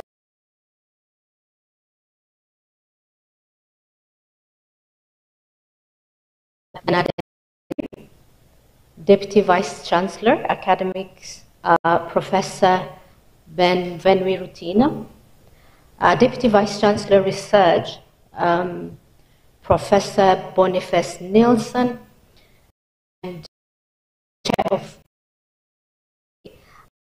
Great Juko, and the Dean of School of Journalism and Mass Communication, Professor Mona Mwakalegwa. Distinguished guests, esteemed colleagues, 2024 East African Communication Association Conference from 23 countries, all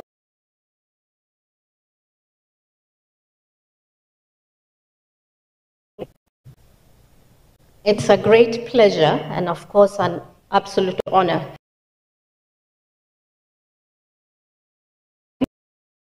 focusing on African global dialogue on media and communication. As a United Nations agency, UNICEF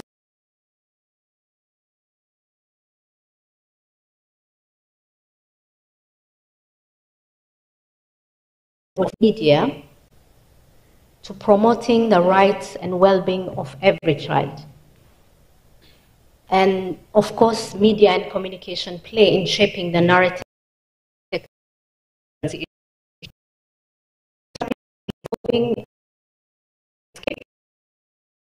of digital platforms and the proliferation of information that needs for responsible, inclusive, ethical media practices has never been greater. As communicators,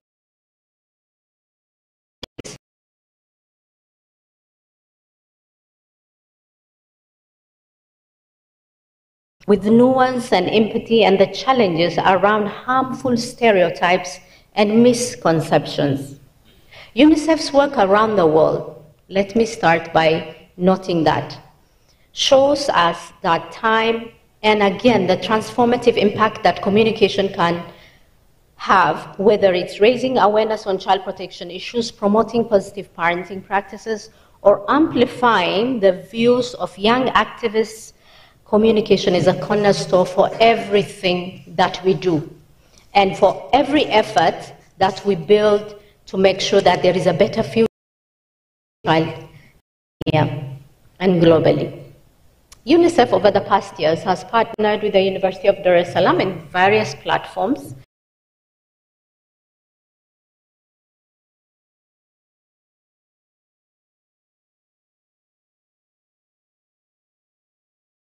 or social and behavior change capacity gap assessment that was completed nationwide was led by the University of Dar es Salaam and owned by the University of Dar es Salaam. And we really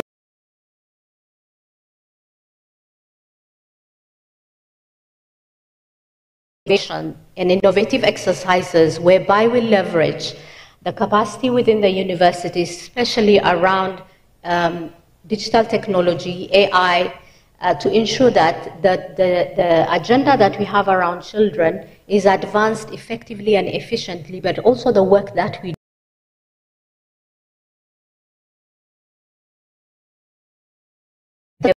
We would want as a behavioral science and a behavioral insights laboratory that can be established to inform every development work that we do.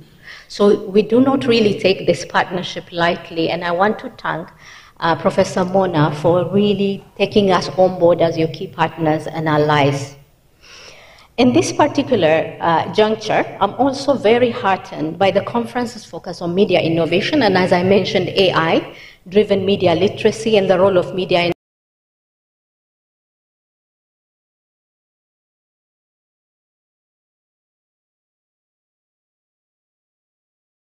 as we engage, all of us, in discussions and collaborative exchange over the past 3 days, over the next 3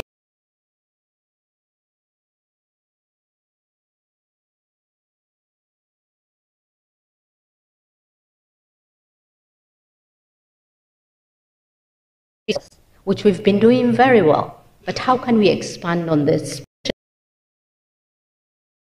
How can we ensure that our practices are also the child rights and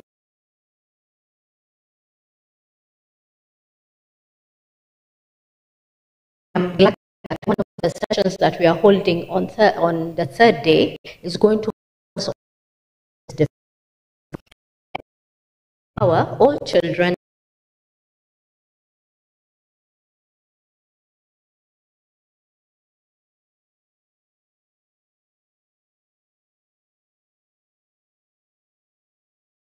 need to know how UNICEF stands for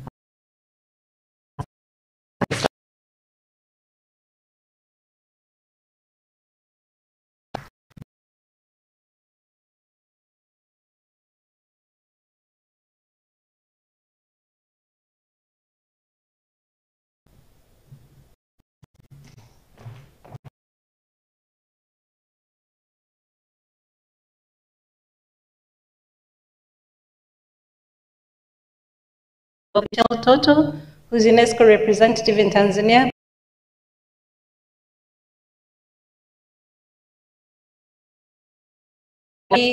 And our head was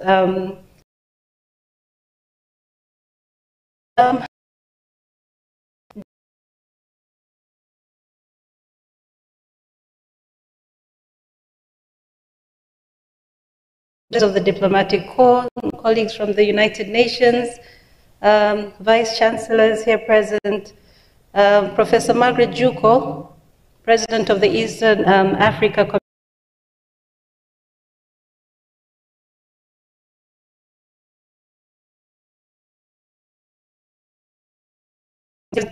distinguished colleagues, invited guests. I hope all protocol is observed. It's really an honor to address you today. 14th Communication Association. As we our focus on Africa and the global dialogue on media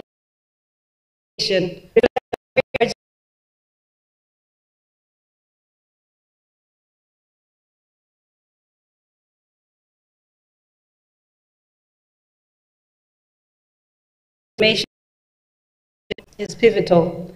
Media and information literacy is now more than a skill. It's a fundamental tool that empowers and critically engage to discern fact from fiction and to participate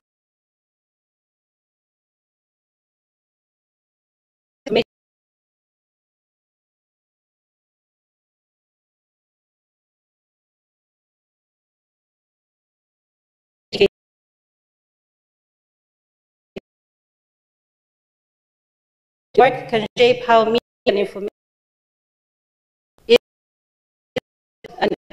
across sectors, from education and governance to health and community engagement. The insights you generate have the power to influence policy, to build resilience, and to foster informed, empowered citizens. We need your expertise to invest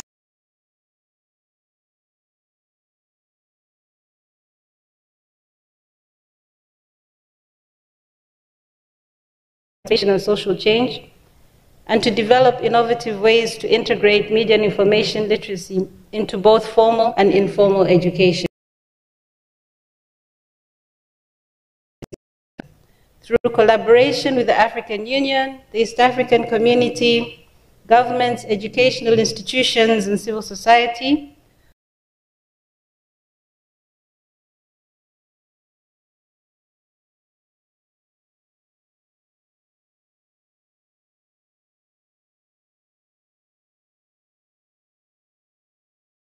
complex media landscape, contributing to stronger democracy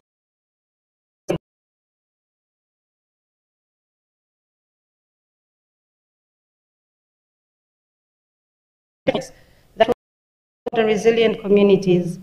UNESCO support you on this journey, and together we can make a significant difference. Thank you.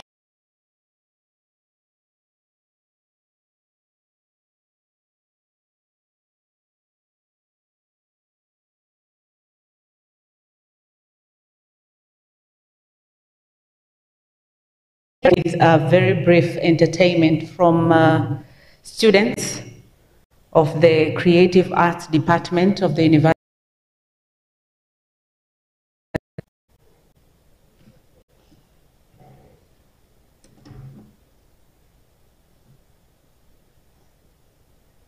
Dancers, Creative Arts Department.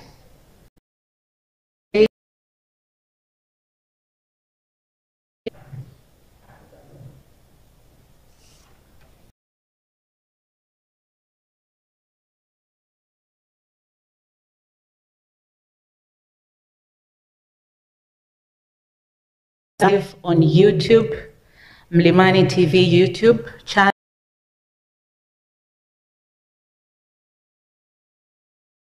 Mlimani TV UDSM. Please, to your friends and colleagues, to see the progress of this conference. Dancers from the creative arts.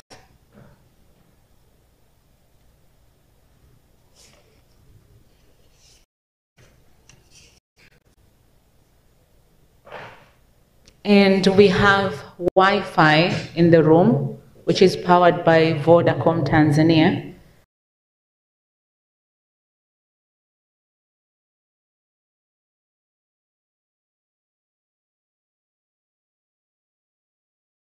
EACA-UDISM3, and the password is EACA at 2024.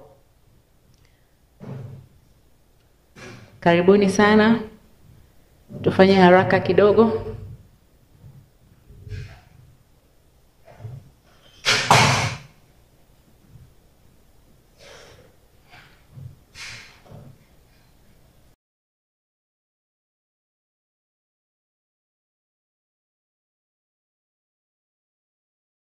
Creative Arts Department of the University of Dar es Salaam.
Asante sana. Thank you very much. Thank you very much, students from the Creative Arts Department of the University of Dar es Salaam. Moving on with our schedule, Let me invite now to the podium Deputy Vice Chancellor, FPA, Finance, Planning and Administration, Professor Benedetta Killian, who is representing the Vice Chancellor of the University of Dar es Salaam, Professor William Anangise. Professor Daniel Moshi, Deputy Permanent Secretary, Minister of Education, and it became the University of Muhimbili. And then our Faculty of Agriculture also was taken away and it became Sokoine University, which is situated in Morogoro. And we thought, okay, now they have taken, a big part of us. And before we knew it, they took Aridi University, which is nearby, which became also an independent university. So this is the care other universities in Tanzania, and we are very proud of that role that has been entrusted. We host about a total of 40,000 students here, and 3,500 staff. Half of our staff are PhDs. We have about 48% of our student populations are females, so we are almost getting very close to 50-50 here at the University of Dar es Salaam, taking into account that when we started back in 1961, there was only one female. So right now we are 48%. I think it's a big achievement. University of Dar es Salaam is also a comprehensive university. We have all kinds of specializations, so all fields: humanities, social sciences, engineering, law, education, land and architectural studies, commerce, agriculture, and of course, School of Journalism and Mass Communication. So let me take this opportunity to welcome you all. I think when you have time after you are busy time attending the conference, then you can actually go around and enjoy this beautiful campus. Actually, we get awards we annually. Most of the time, we get awards that are being offered by the Ministry of Environment for being the beautiful public institution, but institution actually of all public organizations, and environmentally friendly the scenery. Let me once again welcome you all. There is a story, actually, if I can use this time to tell you. Our founding father of the nation, Mwalimu Julius Kambarage Nyerere, back early in 1960s, when he was looking for a place to build the university, he had two areas. This place, and the other one, I'm told, near the beach. So he came here at the hill, mountainous, very green, and then he went to the other, plot, and then he decided to pick this place. And since then, it became known as the Hill, and we have kept that name. A few remarks, and with great honor and humility, let me welcome you again. And I think I'm supposed to invite the guest of honor, but doesn't sound, where is the, not now. Thank you very much. So let me end here and thank you very much.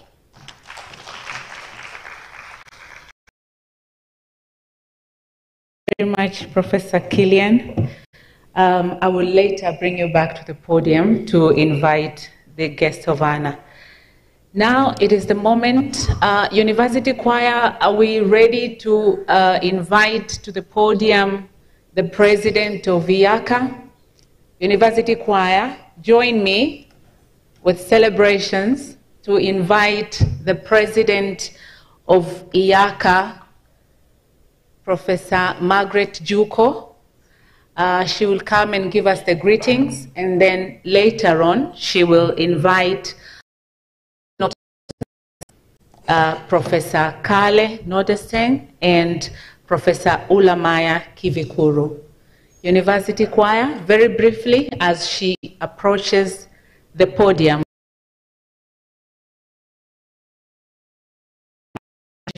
A round of applause.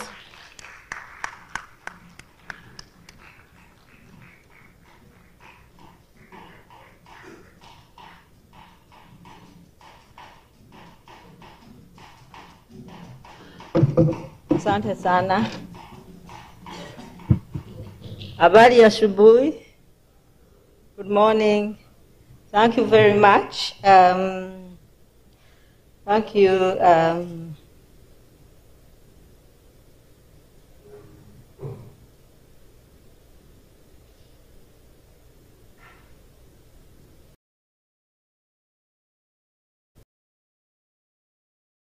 The Permanent Secretary, Minister of Education.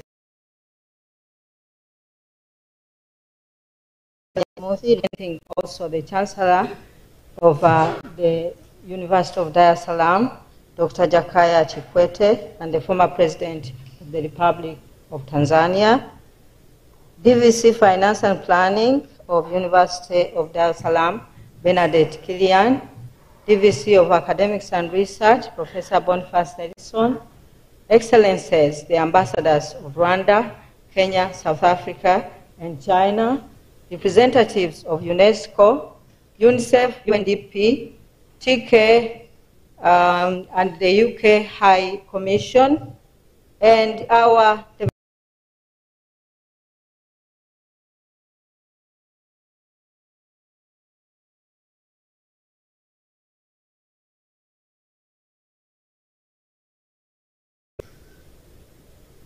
the Vice President of EACA, Professor James Chiwanuka Tondo, and the former the former President, Professor Wilson Ugangu, and I want to recognize the convener, Dr. Mkoko, who is also the board member of EACA.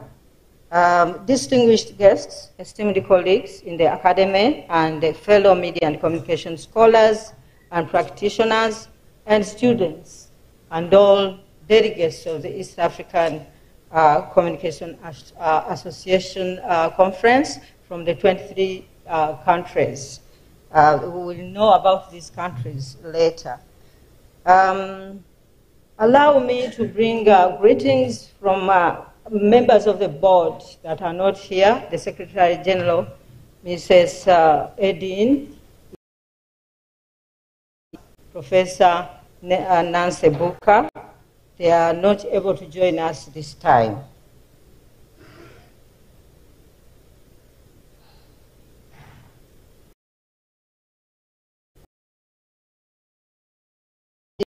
The conference for EACA, which has the theme, Africa and the Global Dialogue on Media and Communication. For many of us, we know that this theme underscores the critical role that Africa plays in shaping global media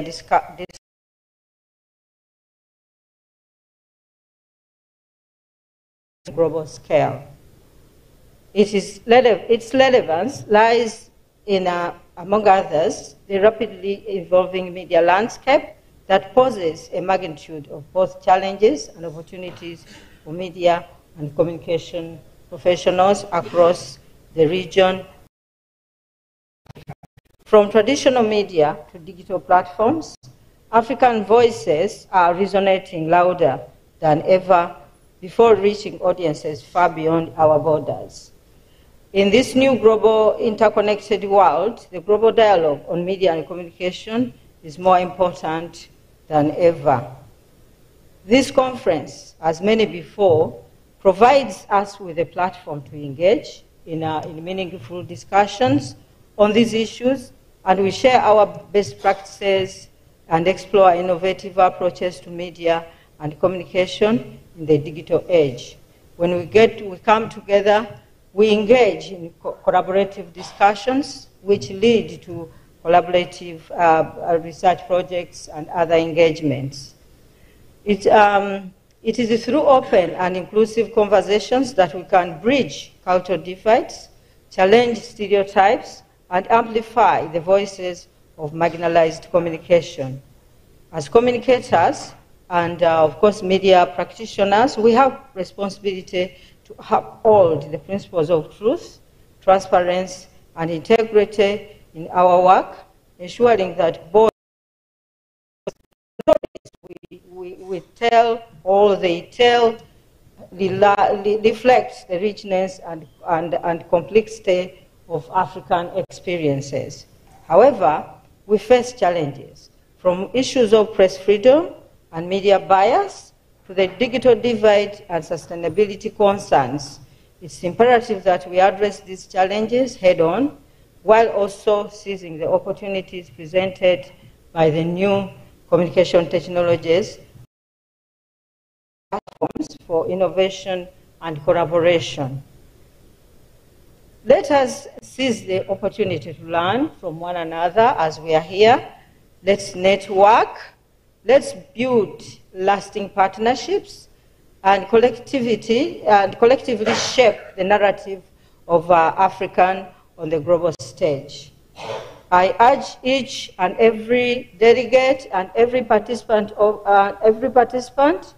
to actively participate, to network, to contribute your insights, and be agents of change in advancing Africa's voice in the global media landscape.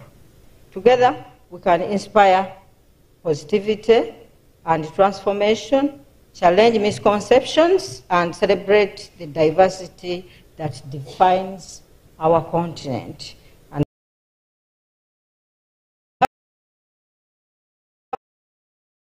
standards of media ethics and professionalism to promoting diversity and inclusivity in our content, and to working together to strengthen the impact and influence of African media on the global stage. Let the conference be a platform for dialogue, learning, inspiration, as we explore how we can collectively elevate Africa's voice in the global media landscape. Together, we can shape narratives, build bridges, and make meaningful impact in the world of media and communication. Together, we can inspire positive transformations and challenge transformations and celebrate the diversity. I would like to express my sincere gratitude to the University of Dar es Salaam, the Vice Chancellors, the Vice Chancellor, the DVCs represented here today, and in particular the Dean, Dr. Mona Mwakalinga. When we sent him our invitation, sent her our invitation, she didn't hesitate. And my colleagues who have organized such conferences, we have had many in Kenya, we have had some in Rwanda, 2 in Rwanda, we have had Burundi. They know what goes on into organizing these conferences. In addition to the funds, we also have to put in muscle. This. So I thank Dr. Mukoko and your team, the organizing team. This one might be one of the greatest conferences we are having. Dr. Mukoko received so many abstracts. In fact, it was overwhelming. They received 200 abstracts. And for this, I also thank the delegates. Thank you for submitting abstracts. And they're all great abstracts. And none of them was turned down. In addition to abstracts, he also received a number of panel proposals. And putting all that on the program is not easy. So we thank you so much, the organizing team. We thank you, Dr. Mukoko. And to the entire EACA family, thank you for your dedication to our shared mission. And we look forward to engaging with you all in enriching discussions and collaborations. I thank the keynote speakers. Putting these speeches is also a lot of work.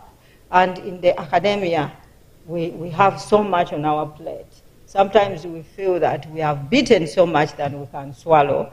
But these invitations to offer keynotes, people never hesitated. So I thank you all, and I thank the presenters and attendees, because without you, in fact, if we had 10, there was no way we are going to have a conference. May this conference be successful.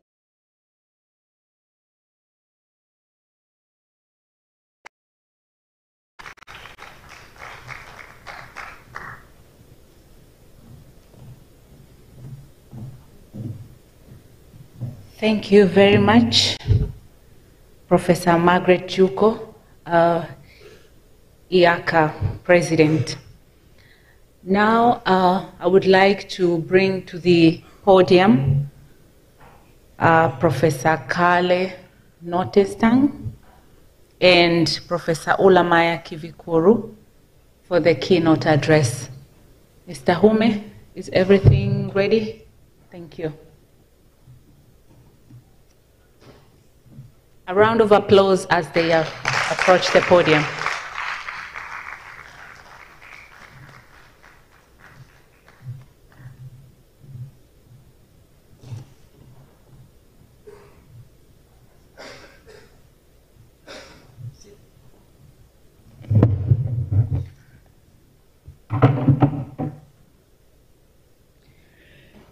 Honorable members of the university and EACA leadership,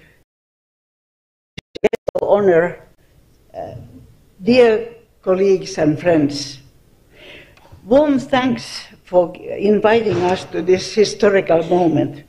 It's not only historical, but also nostalgic for me, as I first visited the Parastatal Tanzania School of Journalism back in 1978, when most of you were not even born.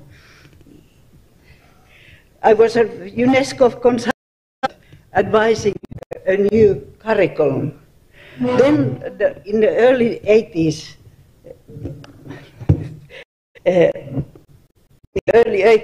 I served almost 3 years as a lecturer and coordinator of studies at TSJ with the Finnish development assistance. A lot of hair and 2 legs those days.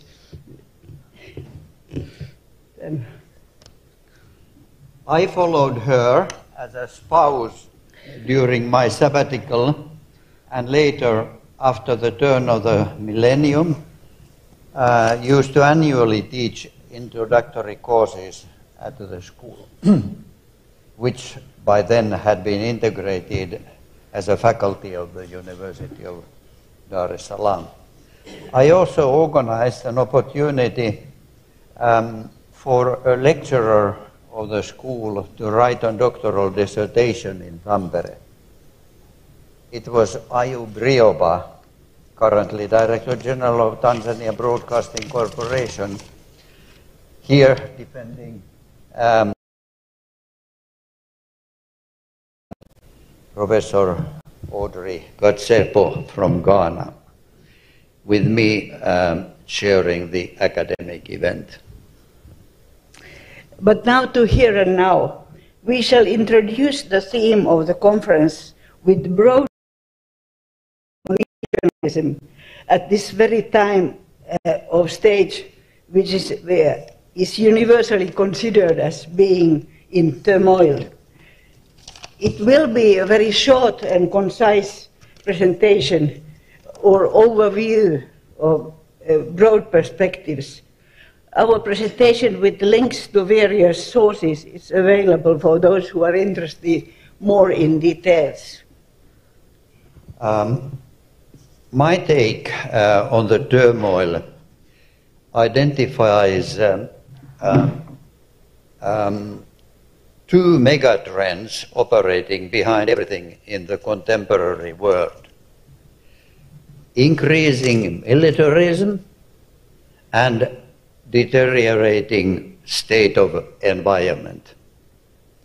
These are highlighted in a couple of slides. This is from the Stockholm International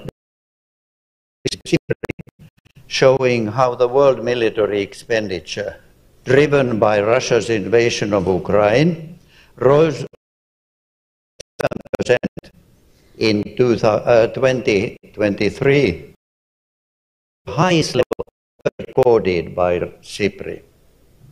Also in 2023, military spending increased in all 5 geographic regions for the first time in history. African military spending in the overall picture is really marginal, up there, hardly even seen.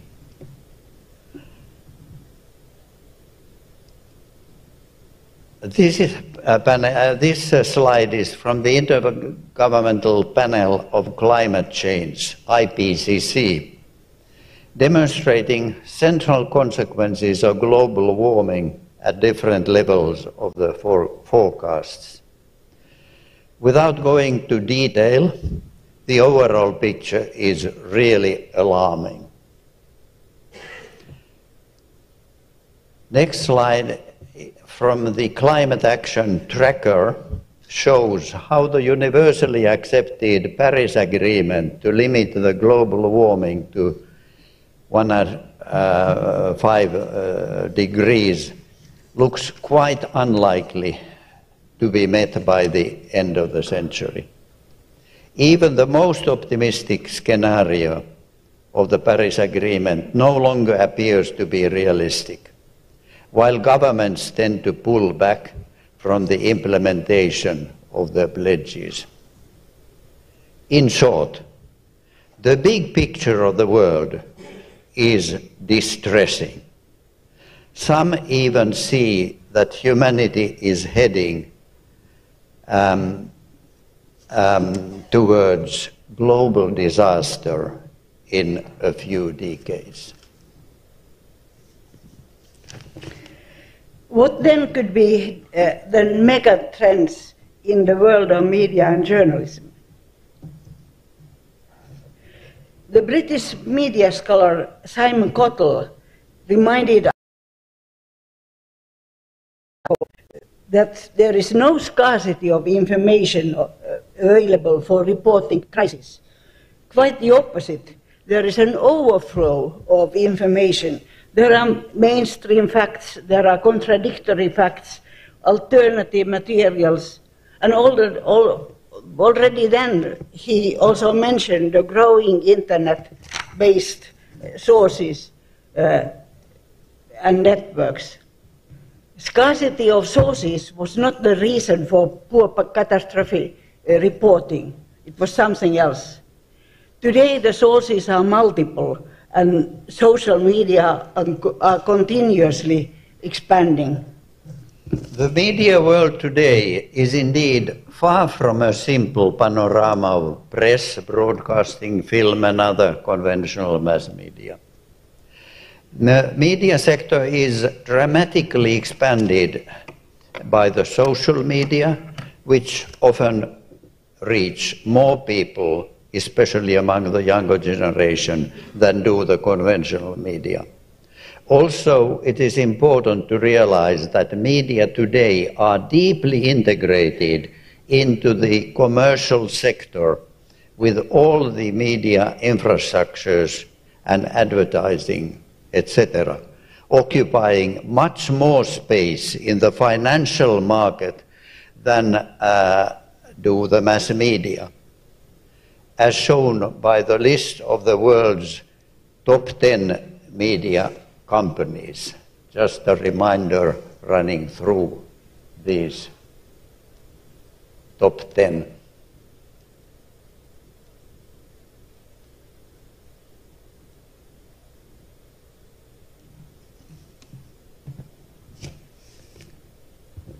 What about the future? Here is an example of forecasting media trends. A group of our Finnish colleagues recently prepared scenarios for the Finnish mediascape by 2035. The situation is in a highly developed Africa. Some common elements, so the curves are worth analyzing a little more closely. The first curve assumes that society develops roughly in the same way as today. Accordingly, the media field is focusing something that the researchers call news wilderness, a never-ending flow of news competing about the attention. Small tailored media are doing well, big ones not so well. Competition is tough and quite interesting. Most of the competing media are owned by the same companies, often transnationals. Expensive human work is reduced to a minimum. The result of 2035 is that the mediascape is filled with specified and hyperlocal media bubbles. The public splits and develops mistrust, even suspicion, toward people living in another bubble. Second scenario highlights media under threat of war. In many small European countries, people have come to fear war. Finland has an over 1,300 kilometer shared border with Russia, and Finns vividly remember the two wars against the Soviet Union 2-3 generations ago. According to this scenario, fear of war will increase, and the role of the conventional media among the population will grow in importance. People will seek trustworthy information, protection, and comfort. The need for information is high. But in such a situation, national security demands limit media freedom, and patriotism gains strength. Deviant voices grow fainter. The third scenario describes quite a wild situation. Global warming has reached a phase where the society is breaking up and geopolitical crises accumulate. The whole social system loses credibility, and so do the establishment needs. News volumes grow, but the quality of content declines. However, numbers of truth seekers gradually start to grow, and new media emerge based on serious scrutiny of facts. The fourth scenario suggests a polarized media use in society. The public is divided into small elites which can afford payment walls and a large digital precariat. Consumes large volumes of entertainment and is easily misled in larger social and political issues. Entertainment is the real winner in the media business. The role of journalism declines. Big media companies operate on a monthly payment system, flooding their customers with huge volumes of low-quality entertainment content, often produced by AI. Especially scenarios 1 and 4 merit attention and reflection by media professionals. The two others seem to provide a safe place for quality journalism. But when the media can function more freely, they end up offering huge volumes of crash news or entertainment, low quality.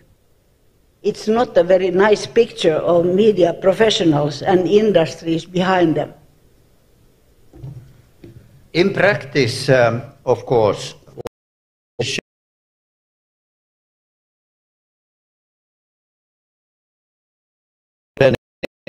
and at least in the northern conditions, all four scenarios are likely to be included in the total mix. However, two persistent tendencies of journalism can be found everywhere as points for critical examination. First, journalism tends to have a slightly schizophrenic relationship to the concept of time. Speed is considered ideal, although the right for the first definition of a topic is largely gone already, while the social media like TikTok and others are always but the winners of the speed game. In such a situation, it would be best to invest in analysis and reflection, not speed of transmission. Second, journalism is fascinated by novelty. Many attempts to elevate its level have been made, but how many remember the alternative media, citizen media, journalism, community media, transparency, etc.? Many of these have contributed something valuable to journalism, but they have not been digested and matured because something new always appears in the agenda. And let us not forget truth as the ultimate objective of journalism. Fake news and disinformation have given new impetus to reflect upon the art of truth-seeking.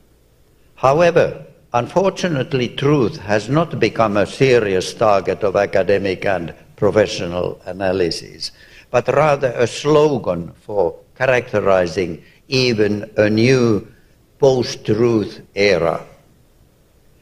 In this situation, there is an urgent need for media in general and journalism in particular to understand the way in which contemporary reality is represented in various media spheres.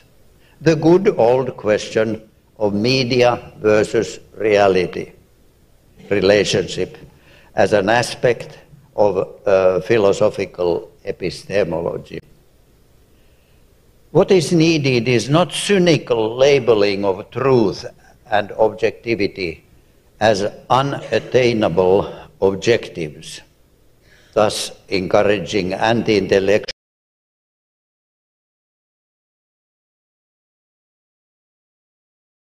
Instead, serious consideration is needed of the nature of truth and its construction of piecemeal elements bound together by holistic ideas. Fact-checking as part of this is essential, but it is not enough. Here, journalism and media face a huge challenge, beginning with the classics of philosophy from Socrates to Plato, including the sphere of values and ethics, and ending with issues of audience appreciation of media coverage and trust by the public. Nowadays, mainly distrust of the media by the public. What about Africa in all this? First, it's definitely underrepresented on the global media arena. The big newsmakers have not found enough interest in Africa, and that is repeatedly reflected in rumors, misunderstandings, and prejudices that media are spreading. More African research is needed on this theme. Daring but academic comments are welcome.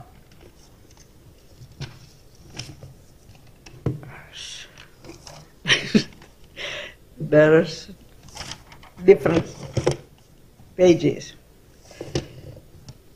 Compared with European mediascapes, various African media sceneries appear far more interesting than European examples of the news wilderness, which was talked about earlier.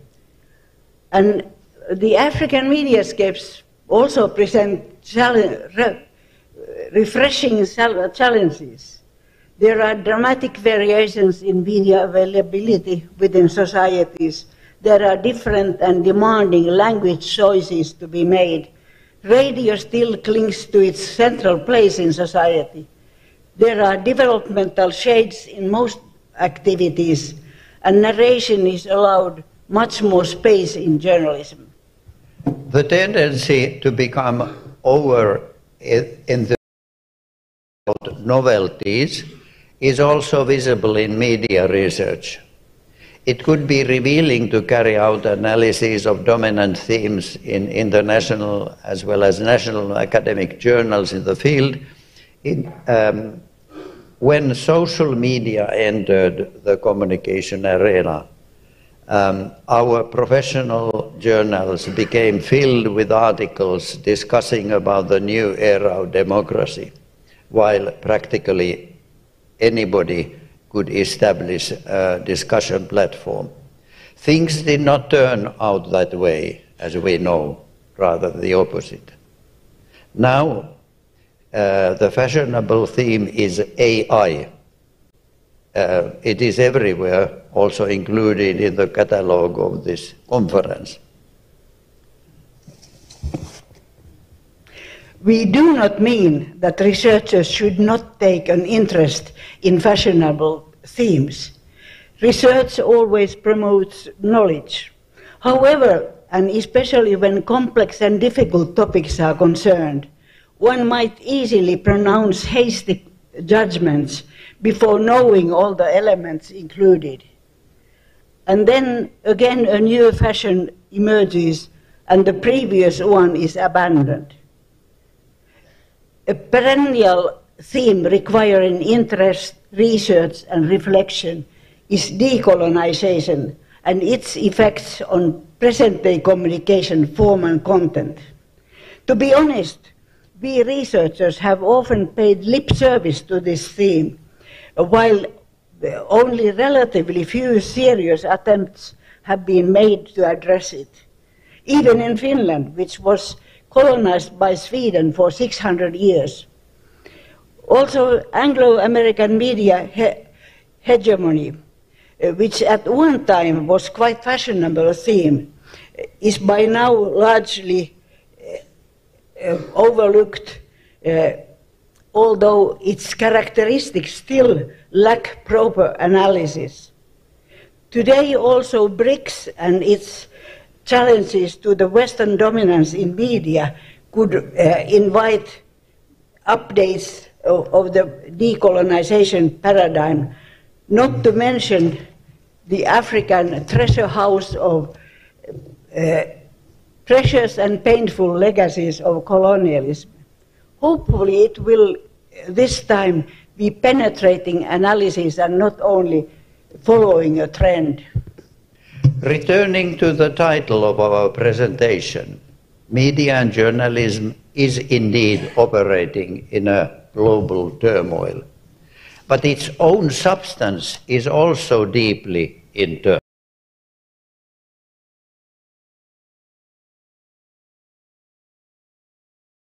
On media and journalism alone, but that we keep a balance between this focus of our attention and the rest of the world, including the existential issues of humankind. In general, we should be of overemphasizing a media-centered worldview, and even academic curricula should remind us about the need to study enough also other aspects of life. Only such an approach is an ethically mature and responsible scholarship. Asante.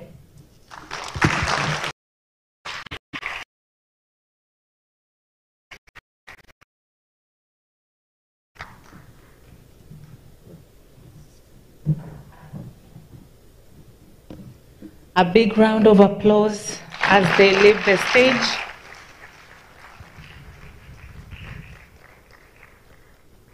Thank you very much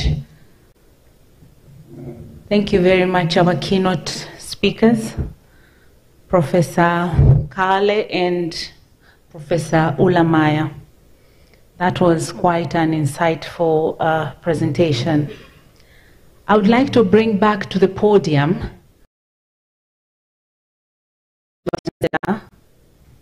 FPA, Finance, Planning and Administration, Professor Benedetta Killian, who is representing the Vice Chancellor, Professor William Anangisye, to come and invite the guest of honor, Deputy Permanent Secretary from the Ministry of Education.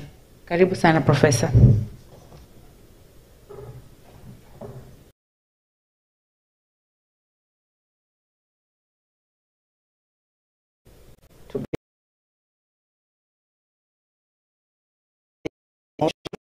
To give his remarks. Karibu Mheshimiwa.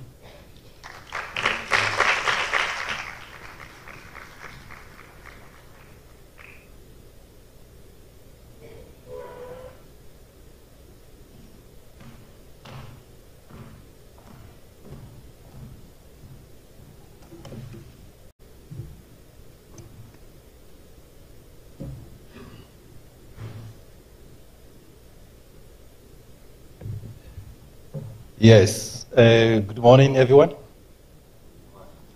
Oh, I don't feel that energy in the room. Good morning, everyone. I hope you are not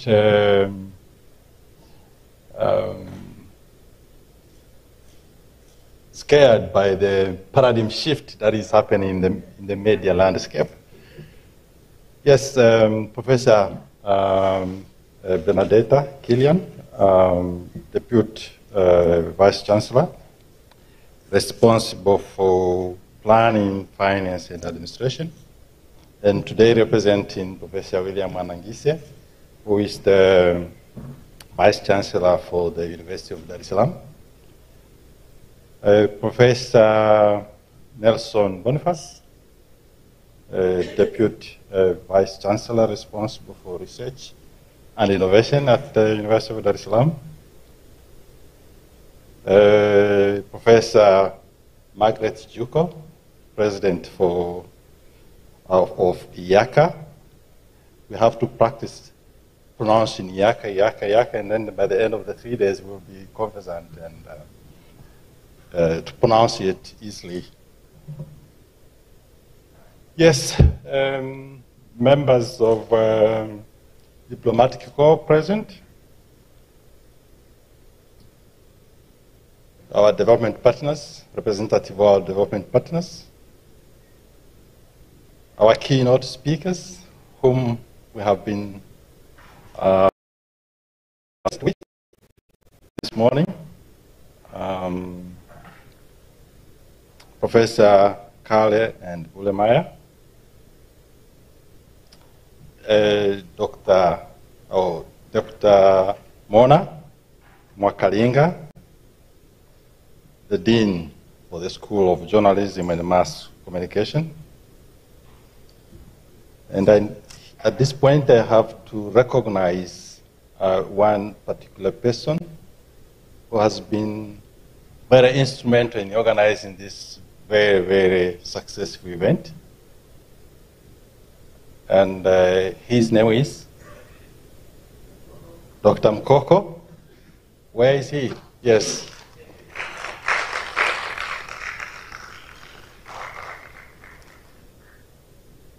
Moderators for the sessions to come, representative from the local and international media present, esteemed delegates present in this room, all invited guests. Good morning. Allow me to introduce myself a bit. And as you might have heard from the previous speakers, my name is Daniel Imushi, and I'm currently serving as the Deputy Permanent Secretary at the Ministry of Education, Science and Technology, responsible for the science, technology, innovation, and higher education portfolio. And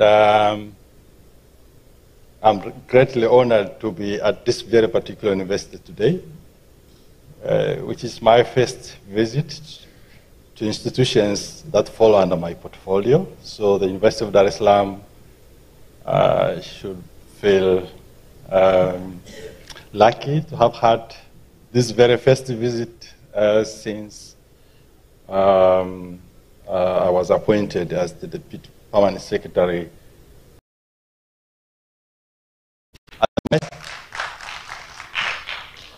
As some of you might know, I previously served as the Deputy Permanent Secretary in another ministry, known as Ministry of Livestock and Fisheries.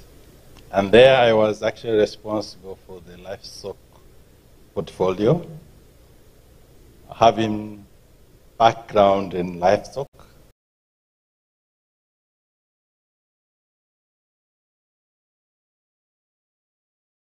Those from the food science and technology might reserve my name as a future external examiner if they wish, after this responsibility though.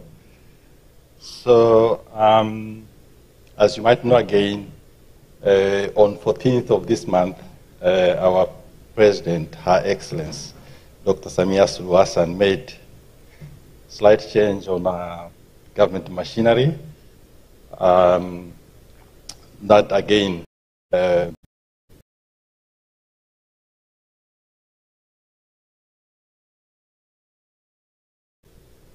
today, I am here representing my minister, Professor Mkenda, whom you had invited to this particular event.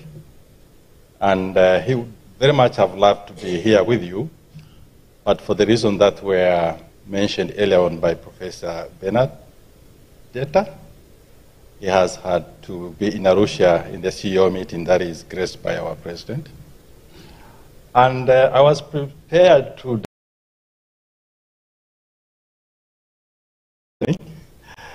when I received a call that the expected guest of honor couldn't make it for the reasons very well.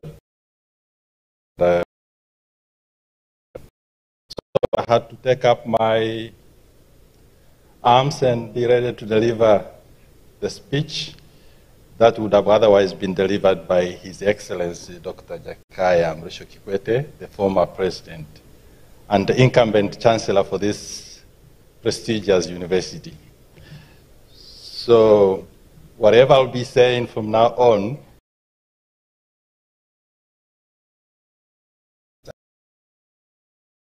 Kikwete, who was supposed to grace this event today. But before I deliver the message that he intended to deliver to you today, allow me to say a few things about the focus of today's conference that says Africa Communication, Africa Global Dialogue of Media and Communication. When I read through the abstract, I was made to understand that this conference brings together researchers and scientists in the media and information studies so as to reflect on the evolving media landscape, which partly reflects on the need for research that very much informs our understanding and collective action. And for us as the Ministry of Education, Science and Technology, we underscore the importance of research. And we definitely call upon more effort to mobilize resources so that we can carry out research that will actually make us more informed and catch up with the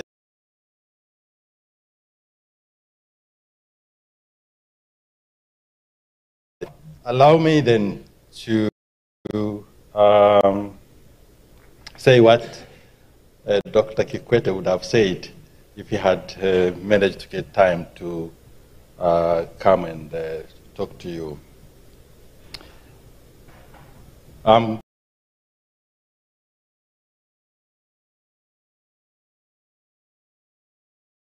Conference, EACA, which is, as I'm told, hosted by the University of Dar es Salaam. And it is, as I'm told again, a record-breaking event, considering the participation that has happened in the previous meeting of this nature. The high level of attendance, around 300 participants, and around 200 abstracts, tells us the interest that the media, fraternity have in connection to actually have for Tanzania. And I think every one of you who has made time to attend this very important event. It is with great pleasure that I join you for the official opening of this event under the theme Africa and Global Dialogue. I express my sincerity to all the participants, you, as I've just said, for contributing to this distinguished event. As Professor Benedetta said earlier on, if it were not for your contribution, this event wouldn't have been possible to organize, because we need contribution from as various and diverse group of researchers to make this particular event a success. So I thank you very, very much for your interest and participating in person in this very important event. On behalf of the government of United Republic of Tanzania, through the University of Dar es Salaam, it is indeed my pleasure to welcome you all to the United Republic of Tanzania. And apart from the main objective of attending this conference, I believe you shall have time to go around and explore the country's beauty. And I'm told that there is an arrangement to take you to Zanzibar because of your stay here. So those who are interested to visit Zanzibar and see the beauty of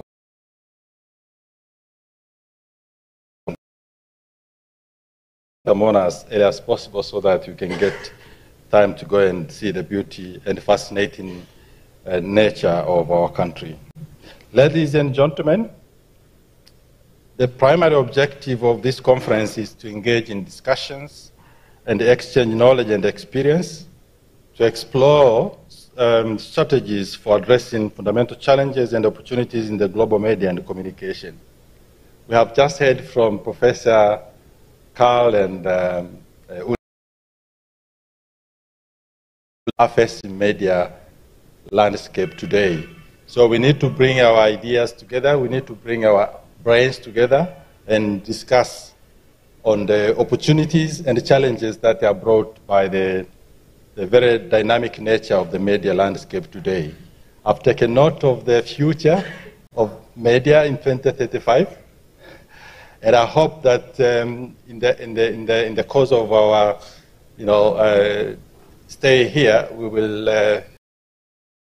on issues that were raised by our keynote speakers, so that eventually we don't end up with information overload. We need to have ways of filtering the information that we get from the media so that we maintain peace, we contribute to our economic development, we remain safe from misinformation and stuff like that. We all acknowledge the fact that at the moment media, especially social media, is becoming very powerful. We are all aware of the Gen Z fracas recently, and Honorable Ambassador is to make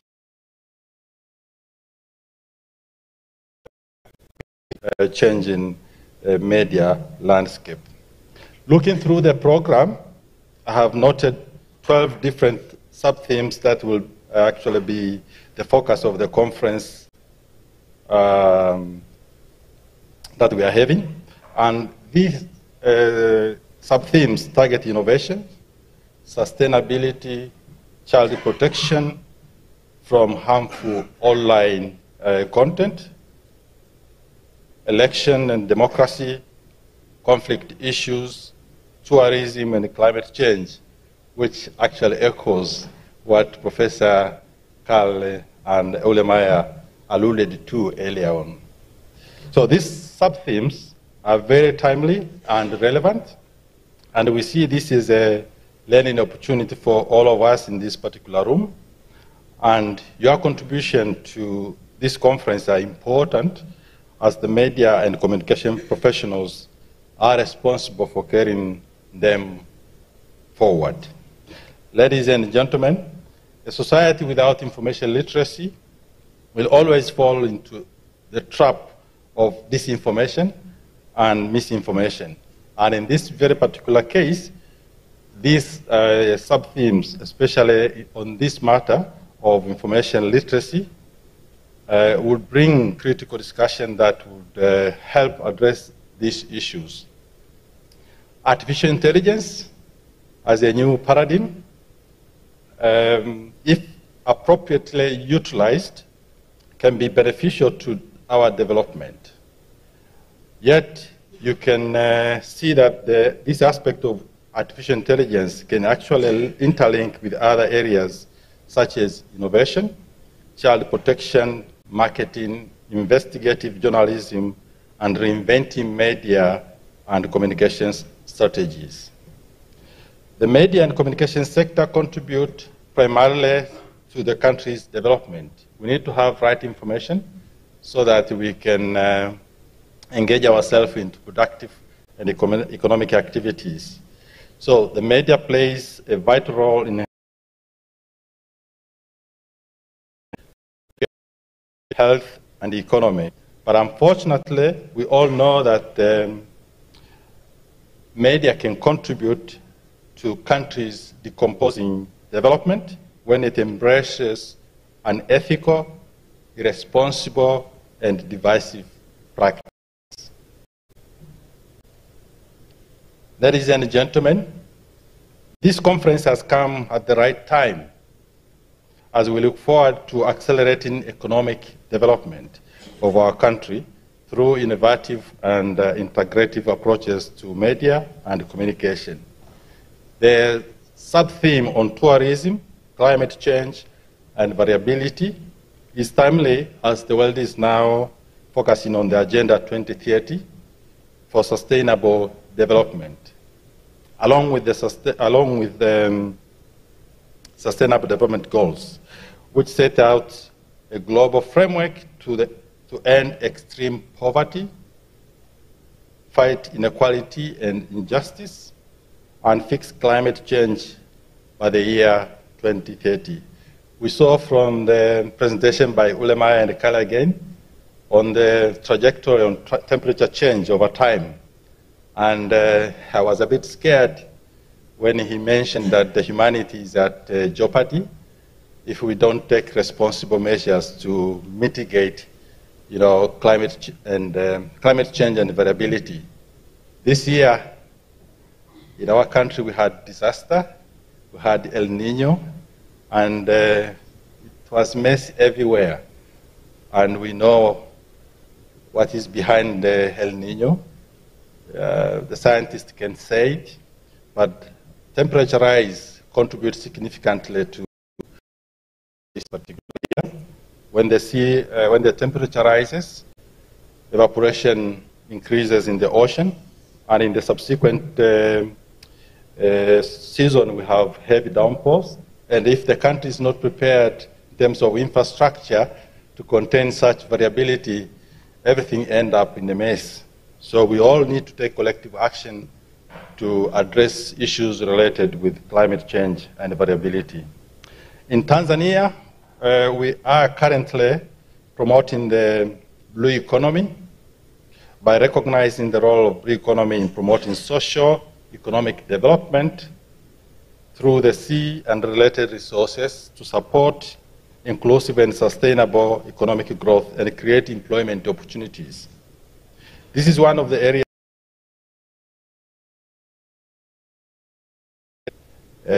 should actually pay attention to in promoting tourism and other financial activities.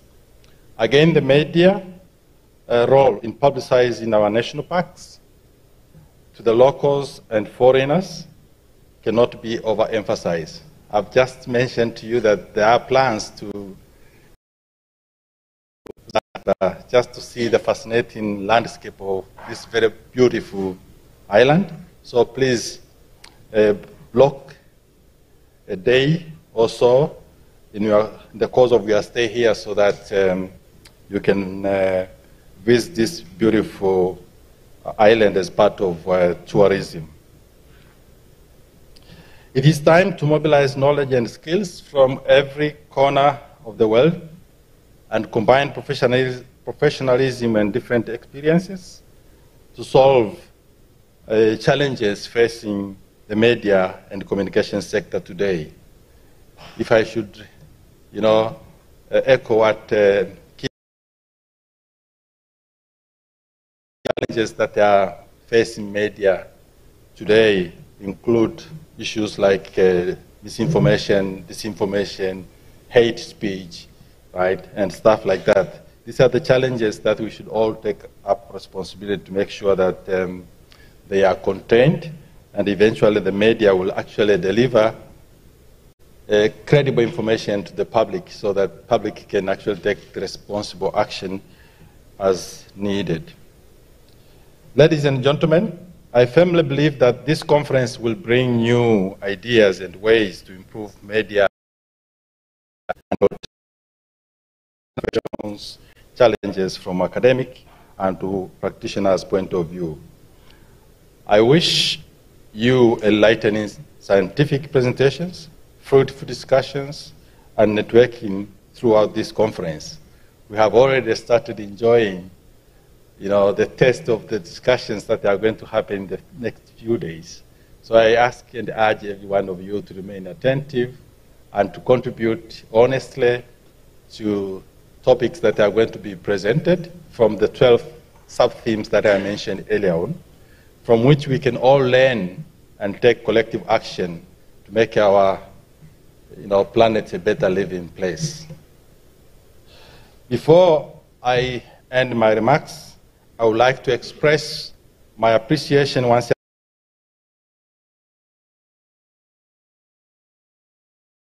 again, whether financially or in terms of logistics, to ensure that this meeting is held here at the University of Dar es Salaam.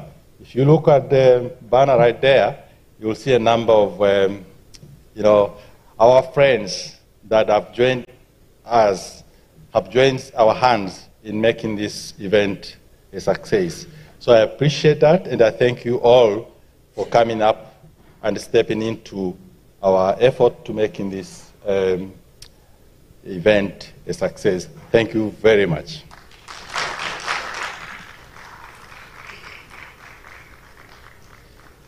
Ladies and gentlemen, let me take this opportunity to officially declare that the 14th East African Communication Association, famously known as EACA, conference at the University of Dar es Salaam officially opened.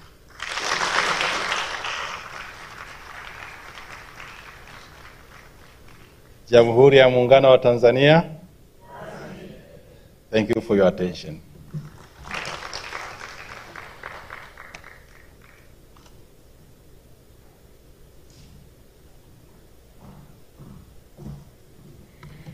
Thank you very much, Professor Daniel Elius Moshi. A round of applause. Thank you very much for officiating the opening of the 14th EACA Conference 2024 here in Tanzania at the University of Dar es Salaam. We are now at the photo session. It's going to be very, very brief, but as we prepare the stage I would like to call to the podium the convener, Dr. Egbert Mkoko, to give special recognition of the delegates. Yes. And ushers, please, can we have 7 seats at the stand? Thank you very much.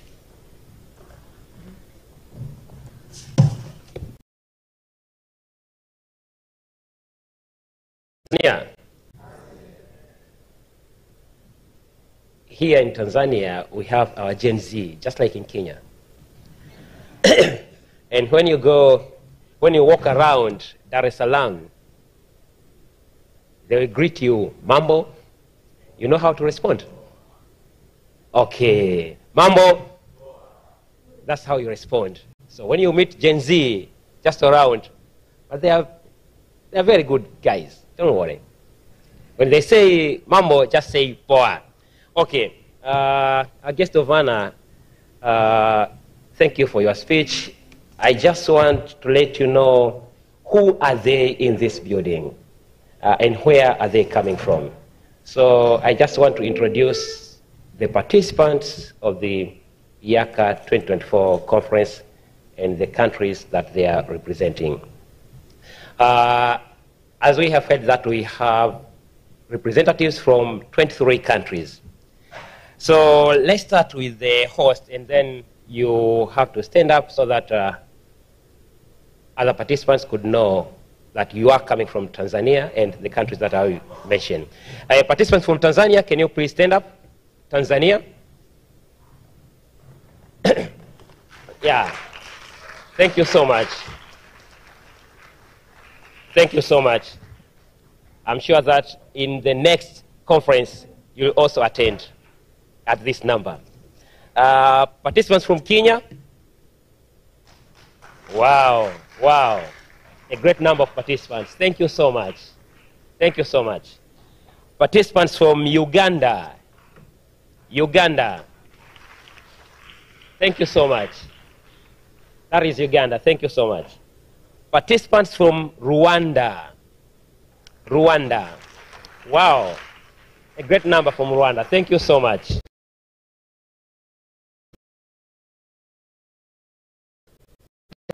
Also, maybe they will arrive tomorrow. We have participants from Mauritius. Mauritius for the first time. Thank you so much. Thank you so much from Mauritius. And now, participants from Republic of South Africa. Thank you so much. Thank you so much. Wow, thank you so much. Participants from Zimbabwe, Zim. Wow, thank you.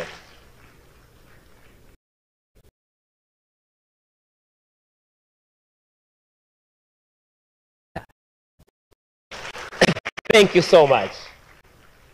Thank you so much, Somalia. Participants from Nigeria. That's Nigeria.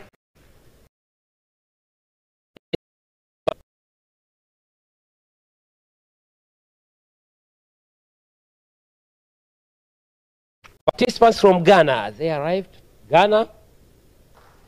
Yes. We have Ghana, thank you. Participants from... Okay, will be here.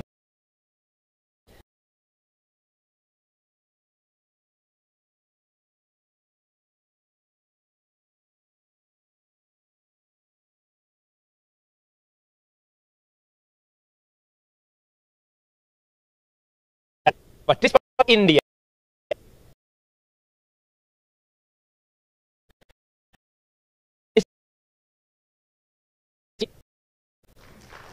Thank you, Prof. Thank you so much. Thank you so much. Participants from Norway. Wow, thank you so much. Participants from Sweden. Yeah, thank you so much. Here they are. Participants from the Netherlands. Wow, thank you. Thank you so much.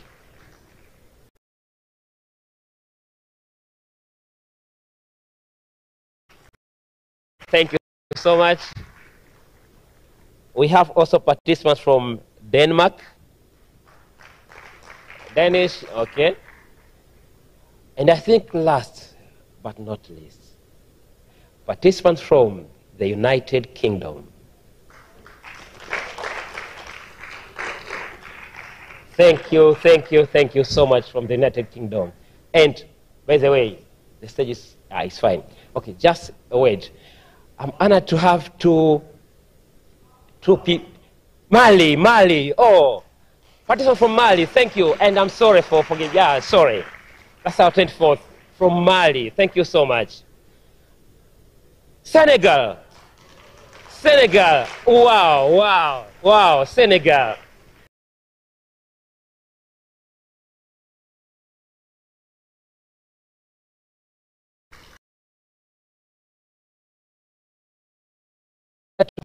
Very important people here.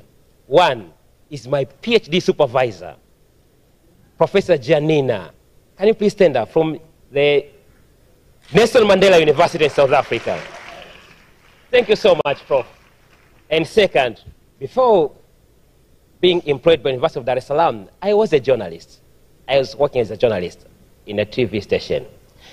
While working as a journalist, I had one journalist whom we had to meet here and there. And now, she is a lecturer at the University of Westminster in UK. Leah. She was my former journalist, and today she's a lecturer in the UK. Thank you, MC. A round of applause to the convener. Thank you very much. I would kindly like to invite to the stage the guest of honor, Deputy Vice Chancellor, FPA, representing the Vice Chancellor of the University of Dar es Salaam, DVC Research, Dean, and ambassadors from Kenya and South Africa to come and take the stage for a group photo. Watu wa kamera, tuko tayari?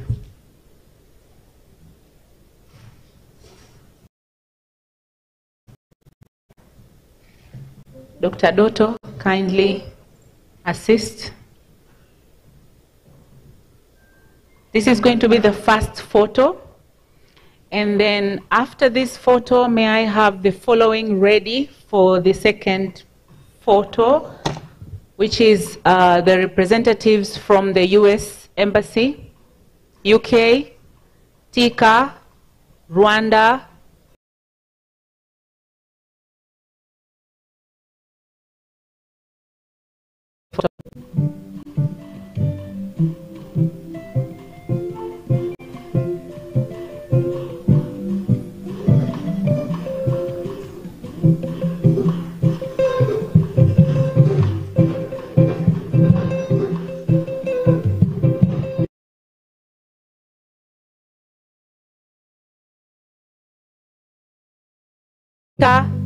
Rwanda, Chinese Embassy, UNESCO, UNICEF, and UN representatives, please. And then the next photo, the third one, will be of our keynote speakers.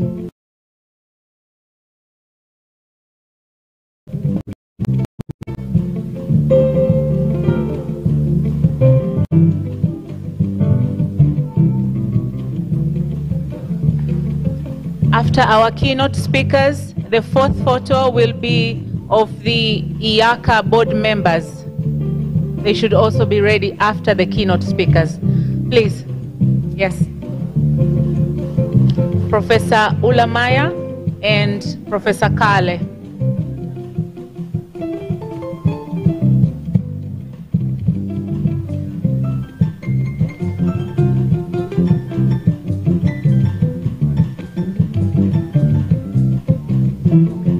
And also Amy Larson from the US.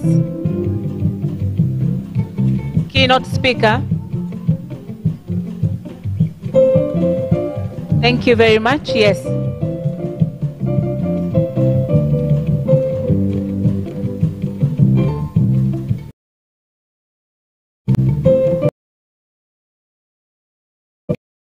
EACA board members, please. After this photo, it's your turn. Thank you very much, keynote speakers. EACA board members.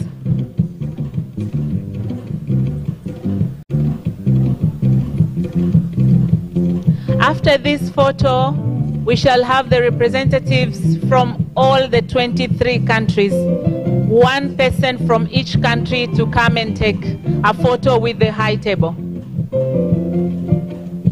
One person from each of the 23 countries. That will be the last photo, sorry. But after this, can I invite to the stage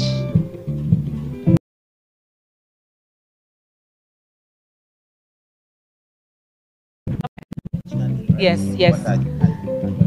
All the countries, Tanzania, Kenya, Uganda, Rwanda, Burundi, just one representative from each country. Anyone can represent. Mauritius, South Africa, Zimbabwe, Somalia, Nigeria, Ethiopia, Ghana, 25, yes, 25 countries, thank you. Gambia, Burkina Faso, China, India, US, UK, Norway, Sweden,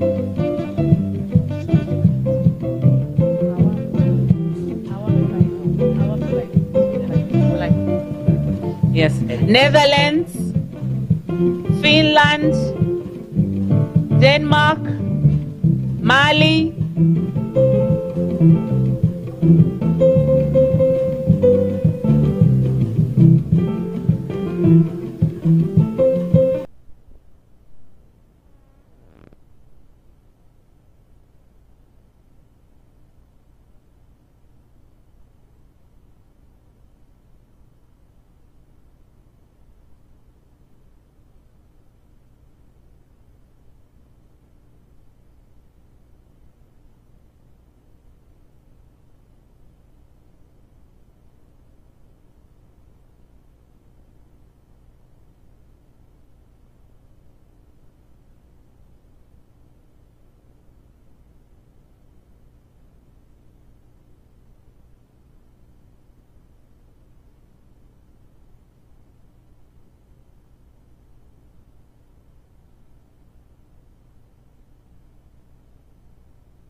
University of Dar es Salaam staff, please.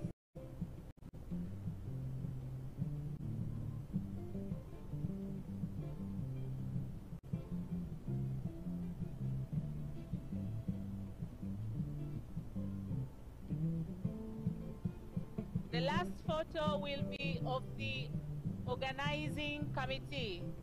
Ushers, please bring the organizing committee to the stage. Ushers, bring the organizing committee to the stage.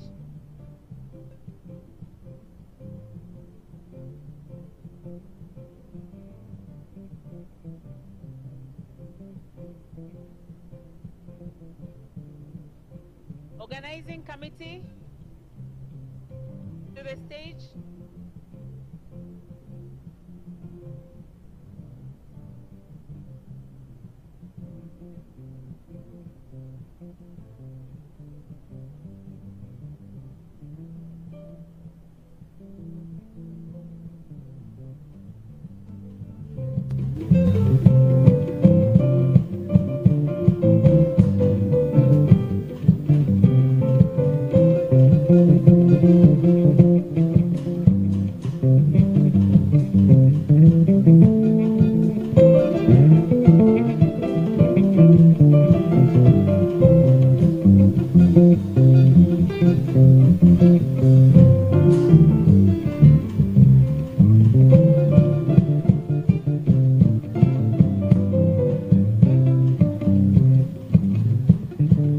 Thank you very much. Yes, it is now tea time, and the high table will have their tea at the VIP room. And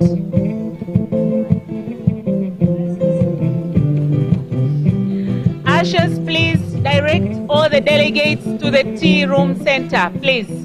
Ushers, direct the delegates to the tea room center. Thank you.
Media and communication experts, they should focus on professionalism and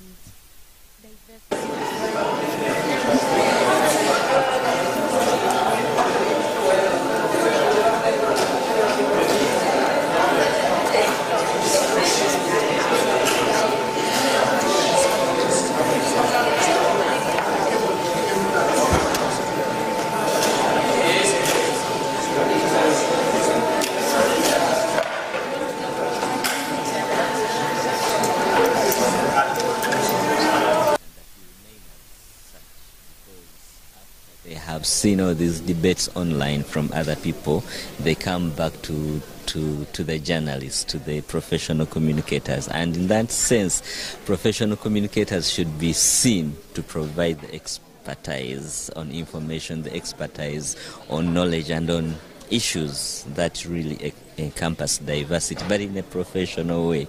Yes, please. And what are your 5 expectations for both 3 days in Tanzania? My expectations are quite high because already looking at the program, we have a diversity of, discussions which will really take us along the way to the last day. And I believe in there we are going to get a lot of knowledge and networking and sharing, which will really bring an appetite for the next conference. But also, we've been told that there's a trip to Zanzibar, so perhaps that will really cap it up. But I'm excited already about what is happening. Welcome to Tanzania.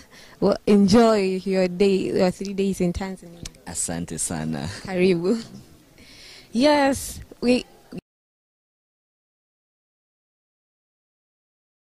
Good afternoon, how are you? I'm fine.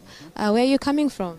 I'm coming from Tanzania. I'm working with the Tanzania Media Foundation. I'm the executive director. And I will be the keynote speaker tomorrow. Wow. And what are your areas of expertise? The media, and communication. Yeah, that is my area of expertise. Yeah. And what are your expectations on these 3 days of the conference? Yeah, I have many expectations.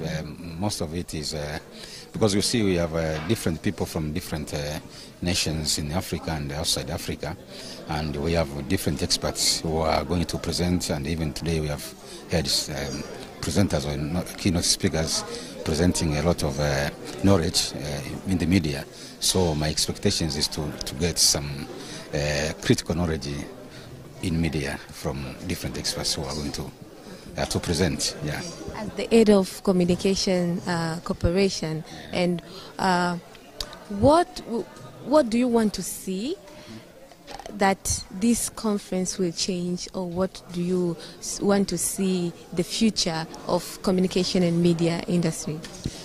Yeah, actually, you see in the media we talk of different categories of content, and there is one which I call myself higher order journalism, and the higher order journalism is a critical journalism or public interest journalism, which according to the University of Dar es Salaam, the studies on media content quality is very small in the media sector. So attending this program, this conference, that means I'm going to hear people promoting public interest journalism and even giving some kind of insights on how this kind of journalism should be done.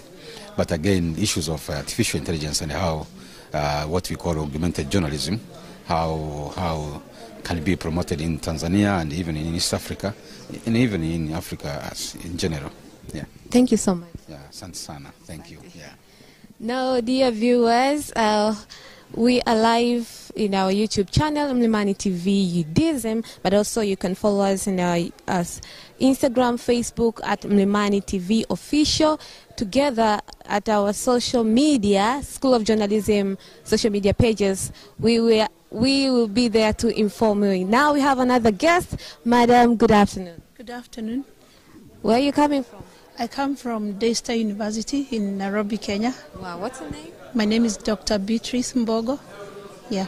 How do you feel to be part of the 14th East African Cooperation? It's very exciting because I thought it's just about East African countries, but I've had people from West Africa, from Mauritius, from other countries who have shown up for the EACA conference. Yeah. What are your expectations on your 3 days of this conference? I'm expecting to learn more about the theme, or from the theme, which is Africa and the global dialogue of media and communication. So, of course, that's a very broad topic. So there are topics I've seen on the schedule that I'm very interested in, especially.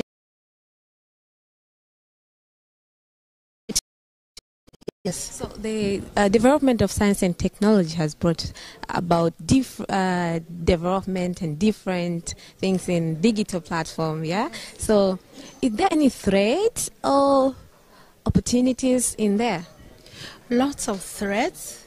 For example, in terms of what, and in this case I have to refer to the Gen Z, what the Gen Z think is what we need in terms of content. Sometimes they are forgetting culture, they are forgetting we are religious, they are forgetting many other aspects of that they should be including, and more wanting to trend on issues that are probably non-issues for us Gen X. So those are the threats, when we forget who we are as we run away with the technology we have. But there are very many other opportunities included in there. There are many opportunities, for example, to create our own stories, which we keep saying we have been ignored in international media. Now we are able to go after and cover our own stories and do what we want with them without having to wait for Western media to control that. And also another opportunity is for us to have our youth engaged, not saying they are not employed, they can now benefit from the same technology, among many others. Yeah. And there's the outbreak of citizen journalism, and how does that affect the mainstream media? Yeah. I feel like it controls the story nowadays because it's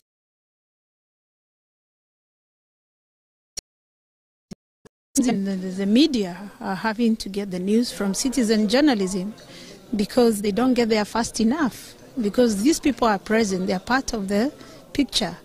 So sometimes I feel like it's affecting the mainstream media in terms of profit and how much money they can make from what they are presenting to us.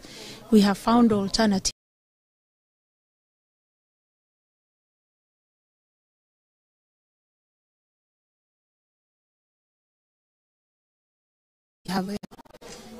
On the issue of fact-checking, so the citizen journalists are broadcasting news without checking if this is true or not true. How do you find that? Well, that's very misleading, because for us, for the receivers, now I'm talking as a receiver, we tend to believe everything.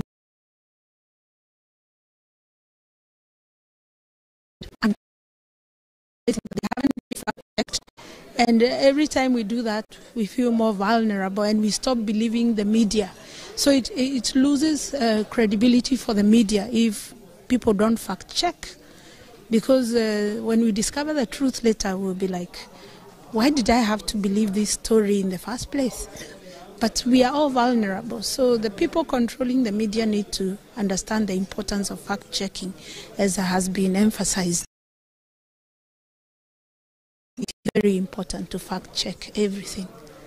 Thank you so much, Doctor. Thank you very much. Thank you. Ladies and gentlemen, you can still follow us live at Mlimani TV, UDism, YouTube channel. But I want to remind you that we'll be here for 3 days, starting today, Wednesday, the 28th August, to Friday, the 30th of August, at the University of Dar es Salaam. I have another guest. Yes, madam, welcome. Good afternoon. Good afternoon, and how are you? I'm fine. I'm happy to see you. I'm really happy to see you and to be here as well. Congratulations for organizing such a wonderful event. Thank you so much. So tell me, what are your expectations? What is your name and where are you coming from? Yes, my name is Anastasia Rugaba, and I'm the Director for Advocacy and Engagement at a civil society organization called Twaweza East Africa. So this is a civil society organization that's working in Tanzania, Kenya, and Uganda. Yes. Wow. And what are your expectations in this conference? Of course, I have a lot of expectations, and I'm so glad that my expectations have been met somehow, I can say, on the first day, and I'm looking forward to see all my expectations met by the end of the program. Yeah, so media and communication is the backbone of everything. Yeah, as you know, from the beginning of the life, when a child is born, the first thing is communication. Yeah, even though the child will be crying, but he's communicating that I'm alive and I'm in the world. Yes, yes. So communication is a backbone of every human being, and we really value media and communication. That's why I also studied mass communication in my first degree and in my master's program. So I'm here, and I'm glad that there's a lot of professionals in the communications, but also professors and doctors and practitioners in the communication and the media field, and we are really learning a lot. And I'm expecting to leave here with a lot of knowledge to transfer to the other generation of our mentees who are also learning from us, like on how we are practicing communication and media in Tanzania. So like if you look at our country now in Tanzania, yeah, we are approaching the general elections. And there are some of the programs in this conference that will be on elections, yeah. So on like the role of communication and media during elections. So I would really want to learn from that, yeah, because I want to see that our country that has promised the world that we will be having a democratic election. Yes, so I want to see the role of the media into covering the elections. Yeah, but also Twaweza will be having one of the sessions on the day 2 of the program about the citizen. Yeah, so I would also really like to hear like other experiences from other countries, like how innovative solutions to media and communication. Yeah, because sometimes we sit in the boardrooms, in auditoriums like this, and we forgot citizens.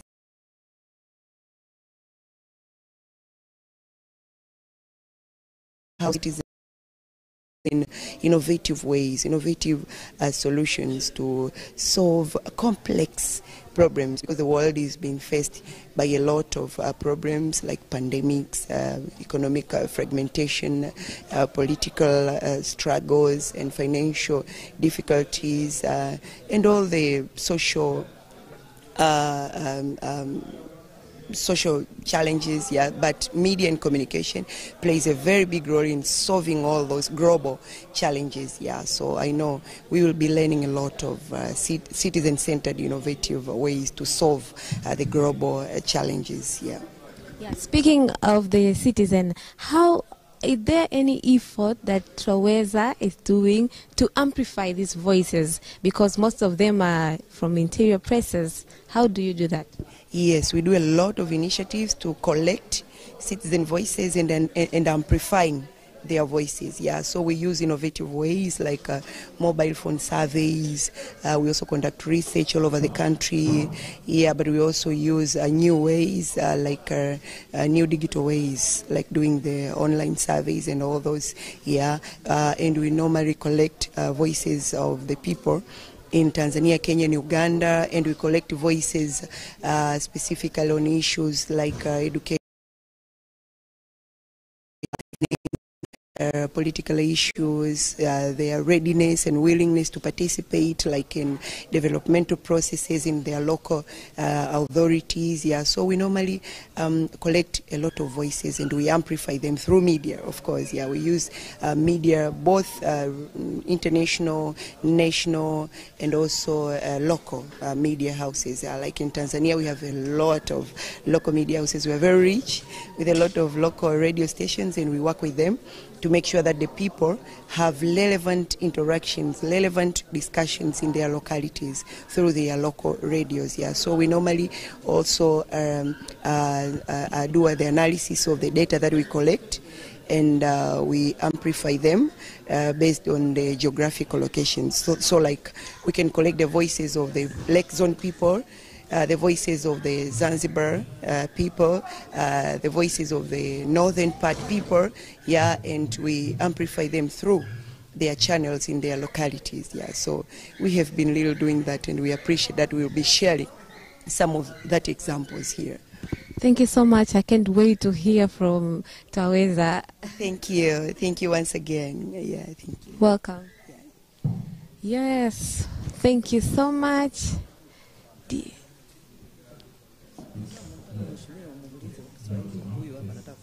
Okay. Welcome to Tanzania, welcome to the University of Dar es Salaam, and welcome to the School of Journalism and Mass Communication, the host of this year's 14th YouTube Mlimani TV UDSM, na Instagram pamoja na Facebook tunapatikana kwa Mlimani TV Official. Karibu sana mheshimiwa. Asante sana, habari za kwako? Salama. Huu ni mkutano wa pili kufanyika Tanzania, na kwa mara ya kwanza umefanyika Dar es Salaam. Unategemea nini kwa hizi siku tatu? Unatarajia nini? Asante sana. Majina yangu naitwa Daniel Mushi, ni naibu katibu mkuu Wizara ya Elimu nayeshughulikia sayansi, teknolojia, ubunifu na elimu ya juu. Huu mkutano mkubwa sana kwa sababu umeleta wajumbe kutoka nchi 25 mbalimbali na umeweza kukusanya wajumbe 300.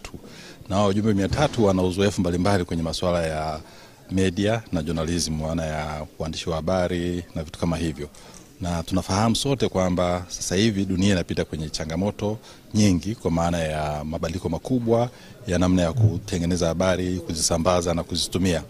Kwa hiyo tunahitaji kuweza kuweka mawazo pamoja ili kuweza kuitaarifu jamii yetu namna ya kupokea taarifa ambazo tunazipata kutoka kwenye media outlet mbalimbali, kuweza kuzichuja na kuweza kuzitumia kwa matumizi ya maendeleo, lakini pia tunahitaji kutaarifu umma waweze kujiandaa na namna ya kuepukana na madhara yanayotokana na taarifa ambazo hazijachujwa vizuri. Tunajua kuna upotevu mkubwa, upotoshaji mkubwa kwenye social media. Kwa hiyo tunahitaji tuweze kuweka vichwa kwa pamoja, tuweze kupata experience kutoka nchi nyingine. Juzi hapa tumefikia habari ya Gen Z hapo Nairobi. Tunahitaji kujifunza jinsi ambavyo wamemanage ile wimbi la vijana na hatimaye nchi iweze kuwa na amani. Na kwa haraka tunajua kwamba uandishi wa habari usiposimamiwa vizuri unaweza kuleta madhara makubwa kwa jamii, haswa kutokana na upotoshaji na watu wakafanya maamuzi yanayotokana waandishi wa habari, wanazuoni mbalimbali ambao wamekutana mahali hapa waweze kuweka mawazo pamoja ili waweze kutengeneza uelewa pamoja namna ambavyo tunaweza tukaisimamia tasnia hii ya habari na mawasiliano hapa nchini na duniani kwa ujumla, ili dunia iweze kuwa mahali salama na watu waweze kujihusisha zaidi na shughuli za uzalishaji na dunia iweze kupata maendeleo. Sasa tumeona maendeleo makubwa ya sayansi na ya teknolojia na kumekuwa na wimbi kubwa la citizen journalism. Watu wanaripoti tu taarifa bila kujua kitu chochote. Kama serikali, kuna jitihada gani mnazozifanya ili kuhakikisha taarifa zinazotoka ni za ukweli na uhakika? Sisi kama serikali tunatoa msisitizo wa watu kujifunza na kuweza kupata weledi. Kwa sababu bila weledi utafanya vitu ambavyo havilingani, haviendani na maadili. Na sisi kama serikali tumeweka mifumo ya kusimamia uandishi wa habari na tunatamani sana hiyo mifumo iweze kufanya kazi ipasavyo. Waandishi wa habari waweze kujua umuhimu wa kufanya responsible journalism ili kuepukana na madhara ambayo yanaweza kutokana na kutokuwa na weledi katika kutoa taarifa kwa umma. Na tunatamani forum kama hii iweze kutumika kuweza kuongeza uelewa kwa wananchi, waelewe madhara ya kutoa taarifa ambazo hazina uhakika, taarifa za uzushi ambazo zinaweza kuleta taharuki na hatimaye kupoteza amani ya nchi yetu, na pia watu kuweza kufanya maamuzi ambayo sio sahihi kutokana na upotoshaji. Kwa hiyo hii ni mojawapo ya forum ambayo tungetamani ziweze kufanyika mara nyingi ili kuongeza uelewa kwa wananchi, waweze kuchuja pia taarifa ambazo wanazipata kutoka kwenye social media mbalimbali, na ili basi kila mwananchi aweze kupata kuwa na namna ya kupata ukweli kutoka kwenye taarifa ambazo wanazipata kwenye media channels mbalimbali. Asante sana. Asante sana. Thank you so much. Thank you so much, dear viewers. You can still follow us live online through our YouTube channel, Mlimani TV UDSM, social media, Instagram, Facebook, Mlimani TV, University of Dar es Salaam. That was break, and we are coming back for another session. And please stay tuned. Don't go away. Thank you. Thank you.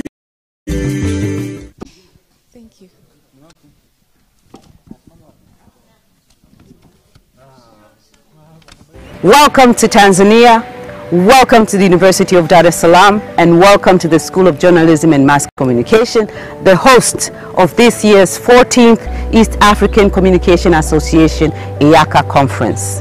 This conference is going to be held at the modern, spacious auditorium of the University of Dar es Salaam Library. And this auditorium is going to accommodate all the delegates from the 28th to 30th of August 2024. The theme of this year is Africa and the Global Dialogue in Media and Communication. We have over 300 participants coming from 23 different countries who will be here to dialogue, to discuss, to exchange ideas and move forward. The guest of honor for this conference will be the former President of the United Republic of Tanzania, Dr. Jakaya Mrisho Kikwete, who is the Chancellor of the University of Dar es Salaam. This conference will feature significant events, including presentations of topics by scholars, researchers, and various experts, where these presentations will take place throughout the 3 days of the conference. And among these 12 sub-themes, I can mention just a few of them, which include media and information literacy at the age of artificial intelligence. Also, the issue of investigative journalism. Where are investigative stories currently in Africa? Do we have investigative journalism at this age, or there is a death of investigative journalism in Africa. So we're going also to discuss about this, and participants from the industry, practitioners, will be involved much at this sub-theme. Recognizing the importance of this conference, the University of Dar es Salaam still believes in the power and collaboration of stakeholders in achieving this goal. I'm delighted to invite all the participants of the 14th EACA International Conference between 28th and the 30th August this year. We guarantee all the participants to have a conducive environment, well-protected environment, and as you come, we invite you to visit not only the conference, but also the touristic sites in Zanzibar, in Kilimanjaro, and all the possible areas that you can visit. You are all welcome to see the rolling hills of the University of Dar es Salaam, which is so beautiful. I welcome you all to come to this event where we will be experiencing something very different, something very important for the future of media and communication in Africa, but just as well globally.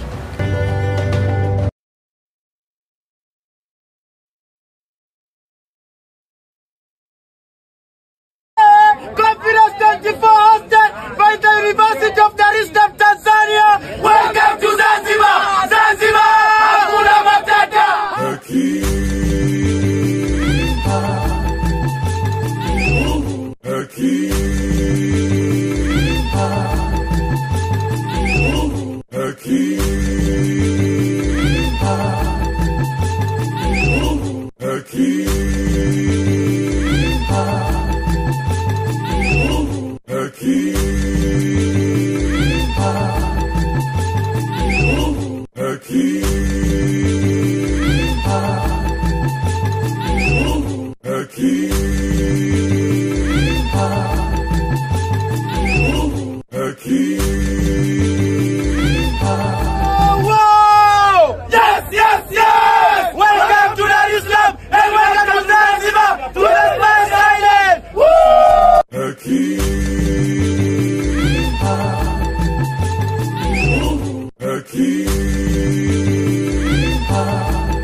Welcome to the University of Dar.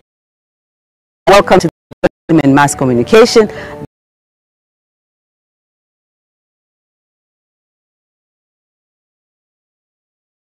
Conference is going to be more spacious.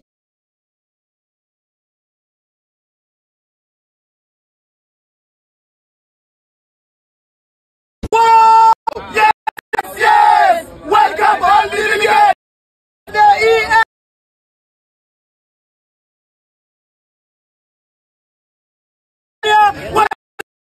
Zanzibar! Hakuna Matata!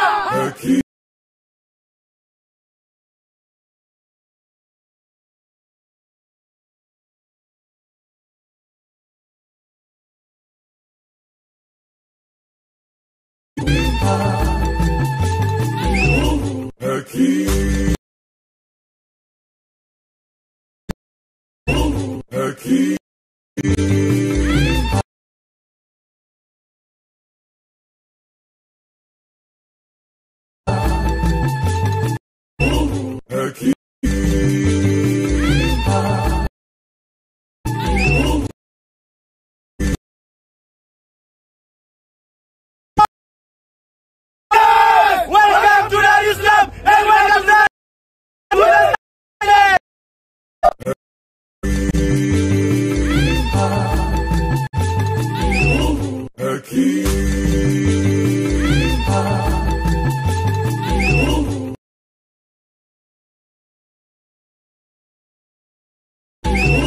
Turkey.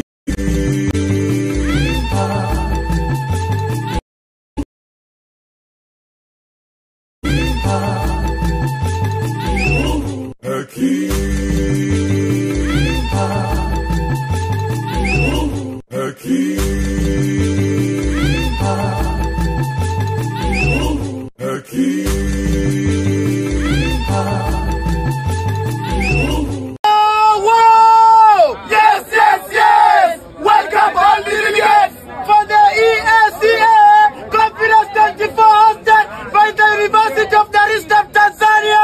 Welcome to Zanzibar! Zanzibar! Hakuna Matata!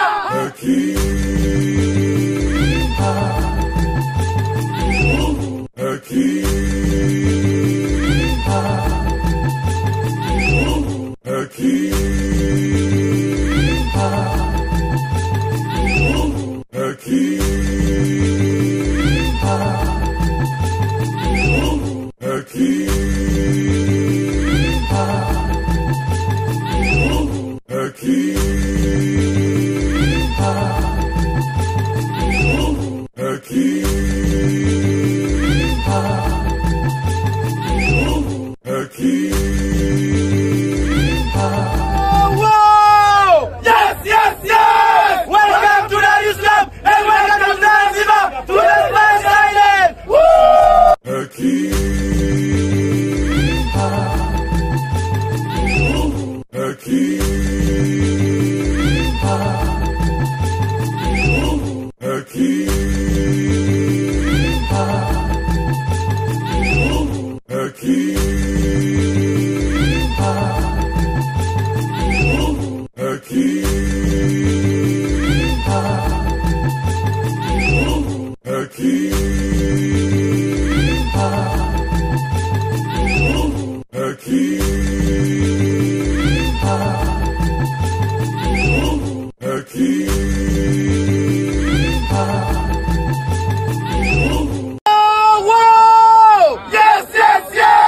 Welcome all delegates for the EACA Conference 24 hosted by the University of Dar es Salaam, Tanzania.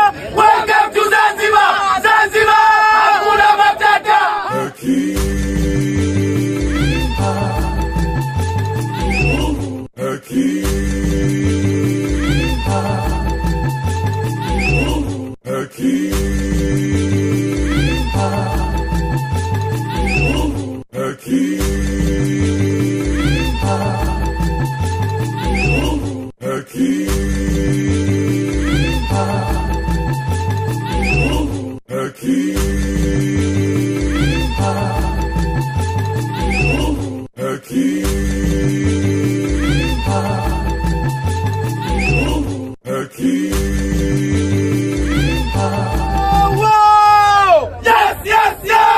Welcome to Dar es Salaam and welcome to Zanzibar to the Spice Island!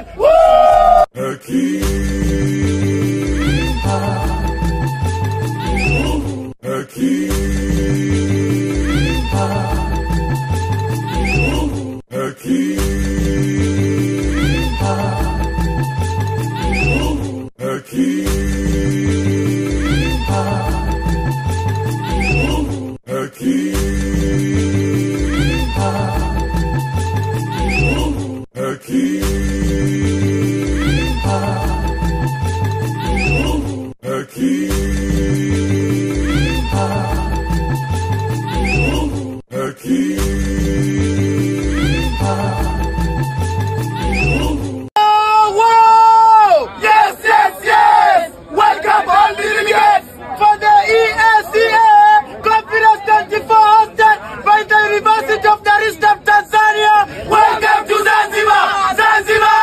Hakuna Matata!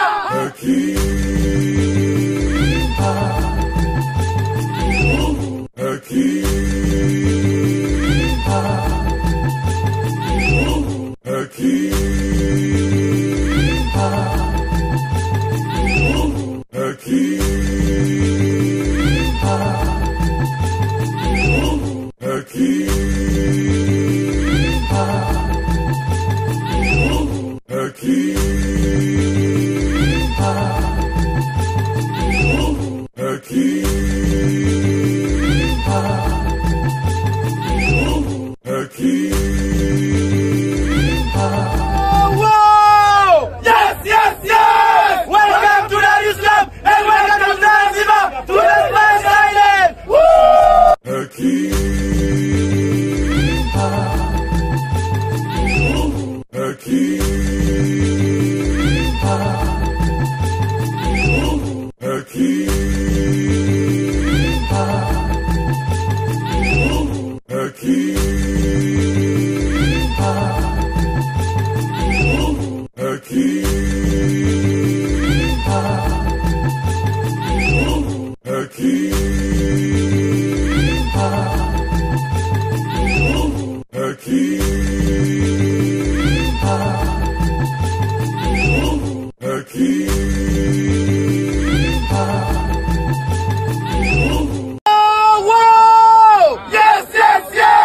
Welcome all delegates for the EACA Conference 24 hosted by the University of Dar es Salaam, Tanzania.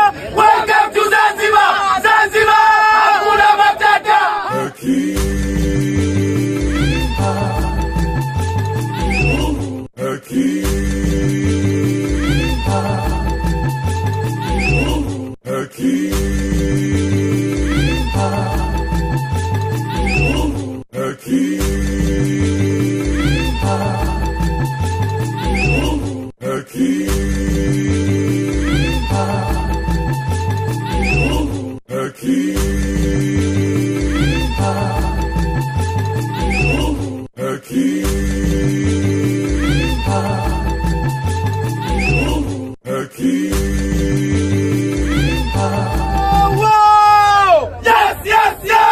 Welcome to Dar es Salaam and welcome to Zanzibar to the Spice Island!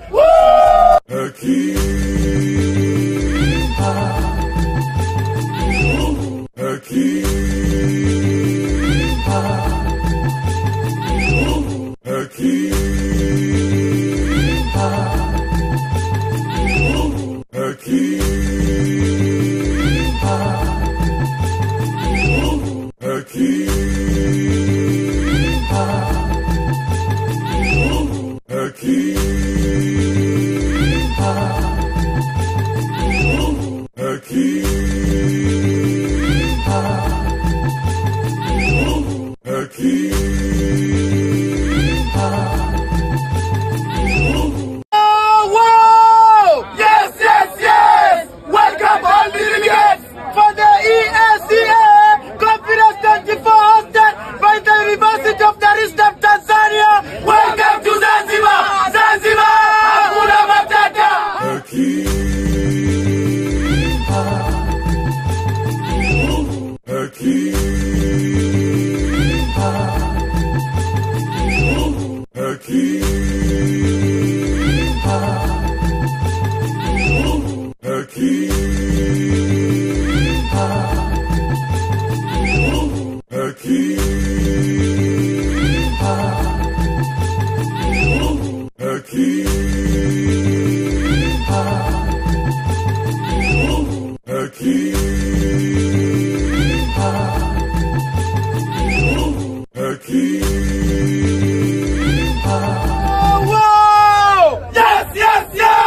Welcome to Dar es Salaam and welcome to Zanzibar to the Spice Island!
Aki.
Welcome all the delegates for the EACA Conference 24 hosted by the University of Dar es Salaam, Tanzania. Welcome to Zanzibar! Zanzibar! Hakuna Matata!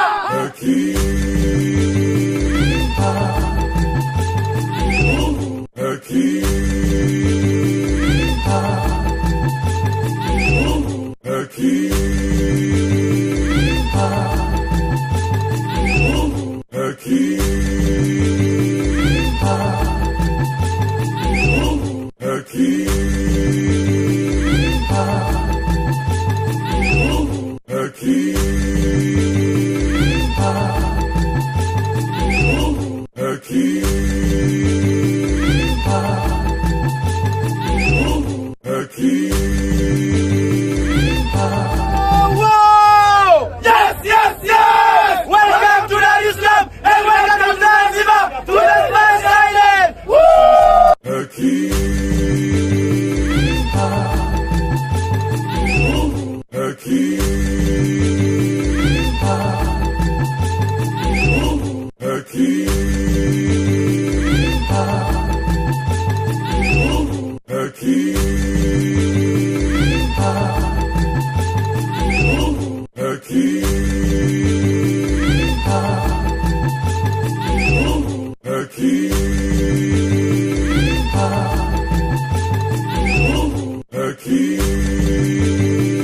EACA.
our field.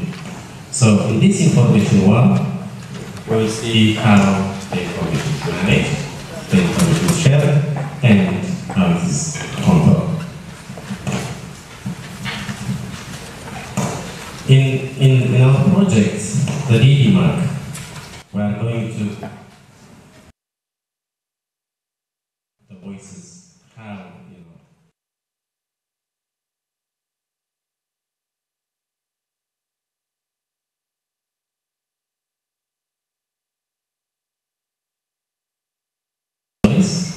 and how the fact-checking process is going on. That means how the misinformation and hate speech have been distributed or shared in the digital media. In the project DDMAC, Decoding Digital Media, we took Ethiopia and Mali as a case, as subject. Why they are taken as sample, we'll discuss later on. We are going to talk about how decoding digital media is linked with the digital authoritarianism.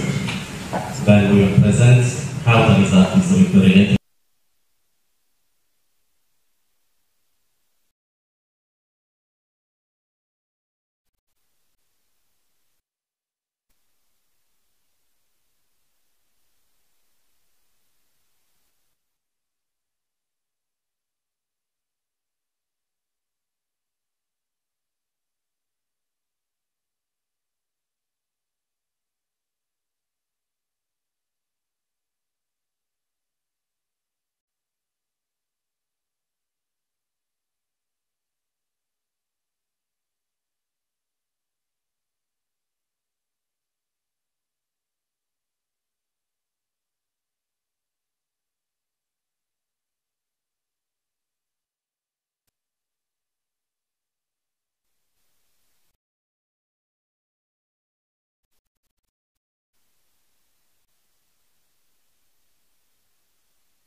Identity and conflict. She has published widely in various journals and has taken up a public role in dissemination of knowledge about development in the Sahel area. She has a good quality of linking research and its output to the real world. For instance, based on her research, she has established an NGO in Mali. It's called Voice for Thought, and she's serving as a director for that. So welcome, Professor Miriam.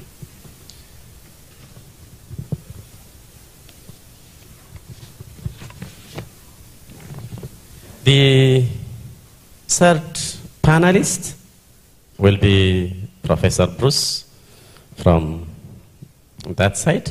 He's a new and energetic professor of journalism. He has been writing so many articles and published books and co-edited so many books in collaboration with others.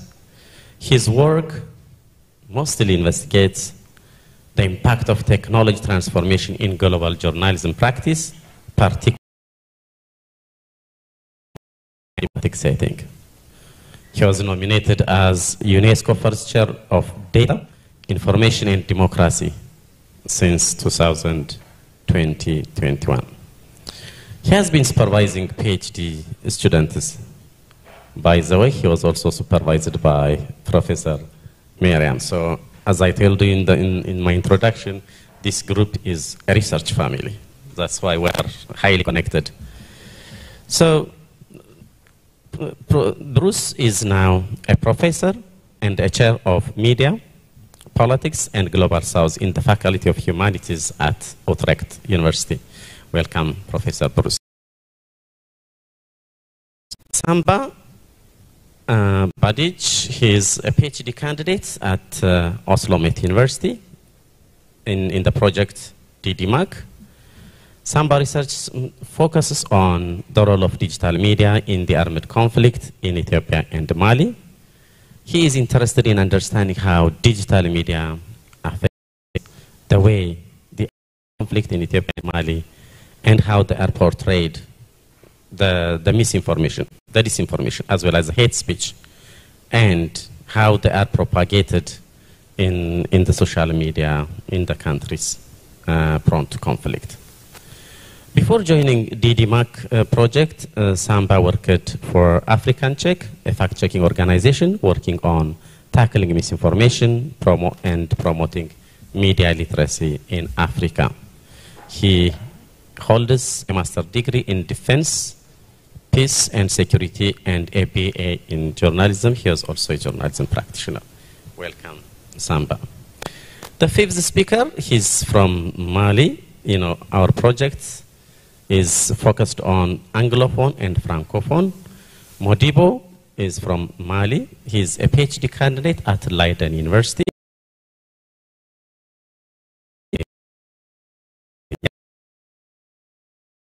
Director of Voice for Thought, which is mostly working on providing information for inaccessible or voiceless people. He is a lecturer of the University of Mali, and he will speak in French, and my colleagues will translate. So welcome you all. Then an issue of our panel.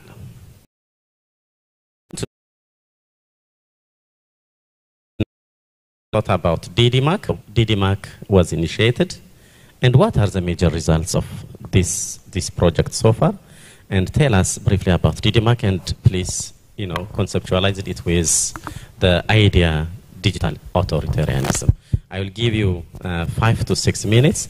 As a moderator, one of my unfortunate duties is to control you, to finish. When you finish 5 minutes, I will show you a sign. Then at 6, you must stop. So the floor is yours, Christine. Thank you so much, Mulatu. Thank you for that very thorough introduction of us all. Brother, everybody, it's a great pleasure being here with you. I was thinking, you may think, when you see us, what do these people have in common? What does this group of researchers actually share? They look very diverse, and we are. And now, after the introduction of Dr. Mulatu, you know that there are lots of strengths and strings bringing us together. I'll develop a little bit more on our projects, our joint projects. But it seems that today is the day of also honoring people who were important role models to us. There has been quite some talk this morning, and now about supervisors. I'd like to say thank you to my supervisor, Professor Ruth Tomaselli, who's there and who's always been very important to me and a great star in my academic sky. So thank you for being here, Ruth. And it's a great pleasure being here with all of you. We were a group of scholars a few years back who were, as many others, worrying about the increasing conflicts in different regions and parts of the world. All of us have a special interest in the African continent, and when we started to discuss the present state of the world, we also thought, why is it so that still today, which was 3 years ago, when we started the first discussions, is it so that there is so much knowledge in the Francophone, French-speaking part of the African continent that the Anglophone, English-speaking scholars hardly ever hear about, and vice versa. So we decided, well, actually I can tell you a secret, that in the beginning we actually wanted to include Lusophone Africa as well. And maybe it was good that we just started with the French and English, because it's, as you will see as we go on, it's sometimes a bit much communicating in a lot of different languages at the same time. But the main point here is that there is so much interesting research going on that of course a question of, we heard the talk about post-colonial structures, languages. Now we're here in a country where we have Swahili. There is a need for more lingua francas, that's for sure. But there is still also a need to see more what's happening elsewhere. We're also very interested in regions, not only in nation states. So, as Mulato explained to you, the title of this research project is DDMAC, Decoding Digital Media in African Regions of Conflict. And we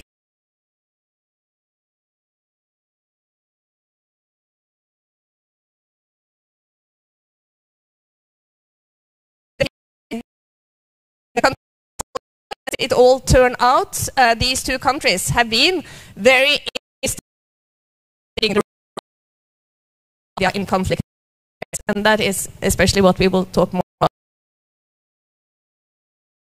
Vegetarianism, that will be explained more in this panel. Another thing that worried us was to see the role, and I think also our key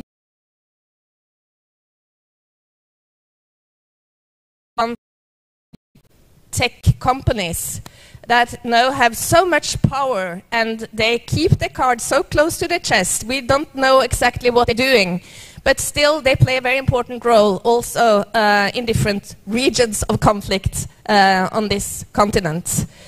I'm sure you remember the so-called Facebook whistleblower, Frances Haugen, who was a witness for the US Senate some years back. And she said, talking from behind the scenes as a Facebook employee, that she had seen so many clear examples of how Facebook knew that what they were part of publishing online would actually fan the ongoing ethnic conflict in Ethiopia. And as we know, it became a disaster, the Tigray conflict.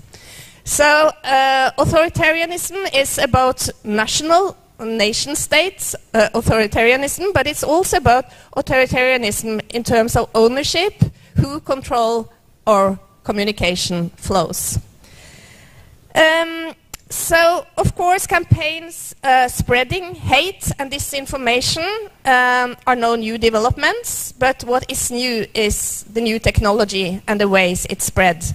And there are a lot of stories, anecdotes, emphasizing this, but so far, when we set out 2 years ago, very little empirical research had been done looking into the role of social media in ongoing conflicts. And we have now worked with this topic for a couple of years. We have started to publish scientific articles. As you know, these processes are long. But a very good thing of this project, as I see it, is that we decided from the very publish research findings other platforms than only in scientific journals. We'll see. I have a big voice, but not that big, I think. We will see some examples of how we also have used small videos and other ways of communication than the traditional scientific journal communication publishing, which is, of course, also very important. I'll say 2 words about the methods we use, because, as you see, this is a very multifaceted project and complex, interesting group of people.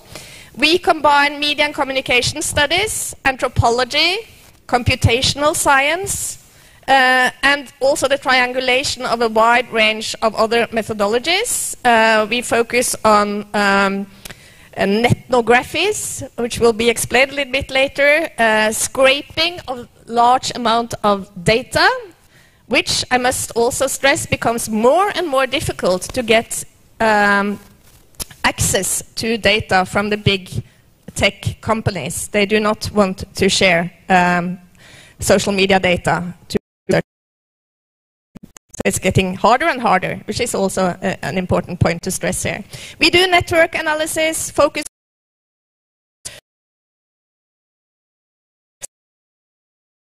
and the project's aim is to uncover new knowledge of citizens' social media use and also try to see the impact that these messages have in the field. So I also said that dissemination started immediately, and we are also very much in favor of discussing with people, so we're very happy to be here and hope also that you will come and see us if you have any ideas or input or questions. We'll have a little bit of room for questions from the floor, I believe, later on, but also in the breaks or during dinners. Or please, we're all very interested in discussing with you, so please take that opportunity. Yeah, exactly. It's your time. Thank you very much, Christine. I think a question and answer session. We will have a question and answer session after a while. Please jot down your questions, and I'll give the chance to ask and to discuss with the panelists. Thank you, Professor Christine. I will ask you some. The chance to Professor Miriam.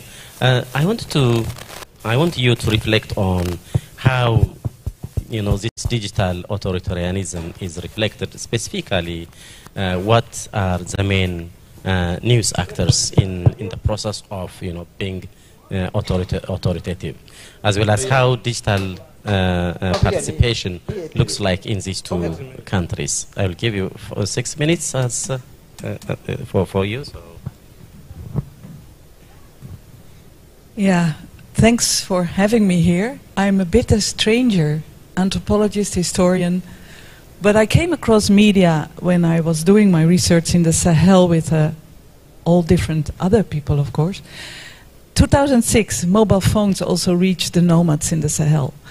2009, Facebook entered through a cheap version, a phone version from China, in which Facebook was already implanted.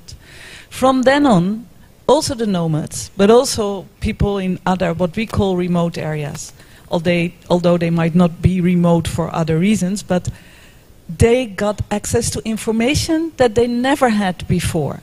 And I think that was in my research, and research is always developing, a kind of not shock, but something very interesting, that you're called in the morning when you're eating your breakfast by a nomad from the Sahel.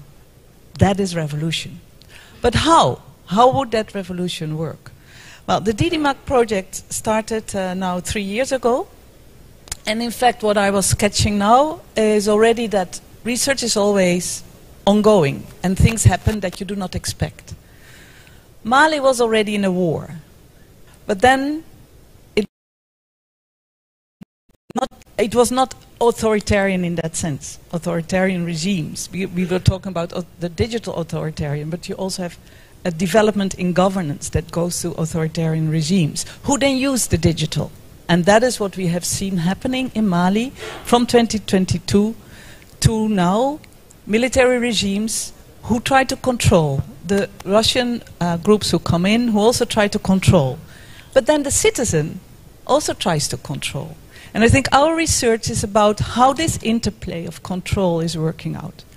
One remark on the actual situation in Mali, and that's also why it's not easy to talk about it. Reporters Without Borders have clearly shown in their statistics that the authoritarian regime has a deep influence on journalism in Mali. People cannot speak out. Those who do may be arrested. This also means that research, us researchers, journalists, we are in the same boat, and we have to take care of our analysis and the way we present it. This being said, I think we in DDMAC, we were interested indeed in this new possibility to participate one way or the other in governance, either as protesters or as supporters of regimes or of local developments in politics. When the social media were discussed by long time ago, participatory culture was introduced. That was seen as something that would bring democracy and give people without voices possibilities to speak up in politics.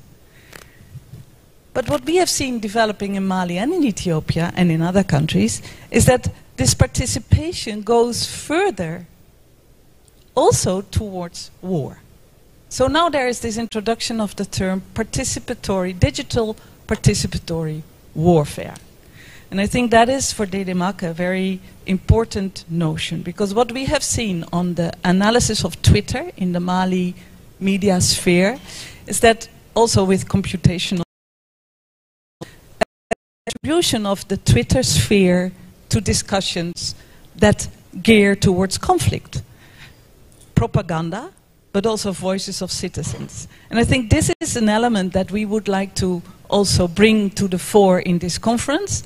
These social media platforms, each with their own specificities, and we've been looking especially in WhatsApp, Twitter, now X, and TikTok, they have created new relations in the media's landscape that you could say are all forms of participation, digital participation in warfare. Who are these new actors? We call them citizen journalists, but it is very broad. And we are still discovering who are these. So the new actors are both citizen journalists, influencers, people who try to earn money, but in earning money they create messages that may be misinformation or polarization because that pays better. But on the other side, on these platforms, you also find people who are paid by the government to bring another message through. So there is a cacophony of all kinds of messages created by people who claim a form of journalism, but they are not real journalists, they are not controlled, and as being said, these platforms are commercial, they are private, they are in a way out of control. The people who publish and create news in these platforms are also probably out of control. So what do we get then? With DDMAC we try to answer this question. I think it's on the table, we can discuss. But what I can say is that authoritarian regimes do well with the digital authority present in our social media landscape. I will leave it to this. It's a big topic, of course, but I think for journalists, and we discussed this as well with journalists, it is also a bit frightening what is happening. So but before we know how to do something about it or how to make it, this digital participation in warfare, a smoother and an open debate, we need to know how it works. And I think we don't know yet all the details. So it's also a call for more research. And we will hear a lot about this. So you're invited to join us. Thank you, Professor Miriam. Exactly 6 minutes. You'll reflect later on how these influencers will affect the public sphere. in the second round, and what will be the implication of those influencers in the digital media. Now let me give the chance to Professor Bruce. In the digital media, even though there are so many challenges mentioned by different scholars, it has also so many opportunities that people are enjoying. However, the digital authoritarianism, the point that we are mentioning, it showed that there is some kinds of trends of controlling information in the digital media sphere. By taking Ethiopia and Mali, how do you see how the people are, perceived those digital authoritarianism? What are the new perspectives in these two countries? I'll give you 6 minutes, Professor. Thank you so much. I would like to start by echoing the words of my colleagues in thanking the organizers for inviting and accepting us to present here. It's an honor to be here. Thank you. Following up on what my two colleagues have just been discussing, I think it's important to contextualize digital authoritarianism beginning with the global context. I think it helps us understand what exactly are we talking about when we when we talk about authoritarianism. I mean, digital authoritarianism. I think to understand digital authoritarianism, we need to first perhaps define what exactly is authoritarianism, because everything starts with authoritarianism. And I think my colleagues have already sort of touched upon the key words there, repression and control, right? That is traditionally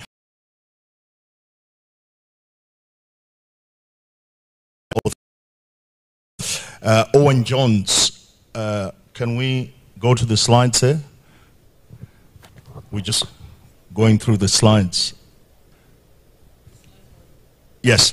Digital authoritarianism has been discussed by Owen Jones in his book in 2022 as the weaponization of digital technology to strengthen authoritarian power. Now, what we actually see perhaps is, it's important, as I was saying, we need to start by contextualizing the global perspective on this.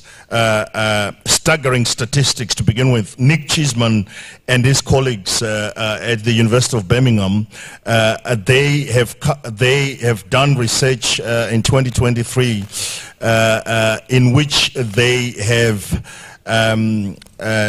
claimed that if the expansion of global authoritarianism continues at the current pace, then we are actually going to only have 5% of the world having democratic countries. So if you look at that, that's kind of scary.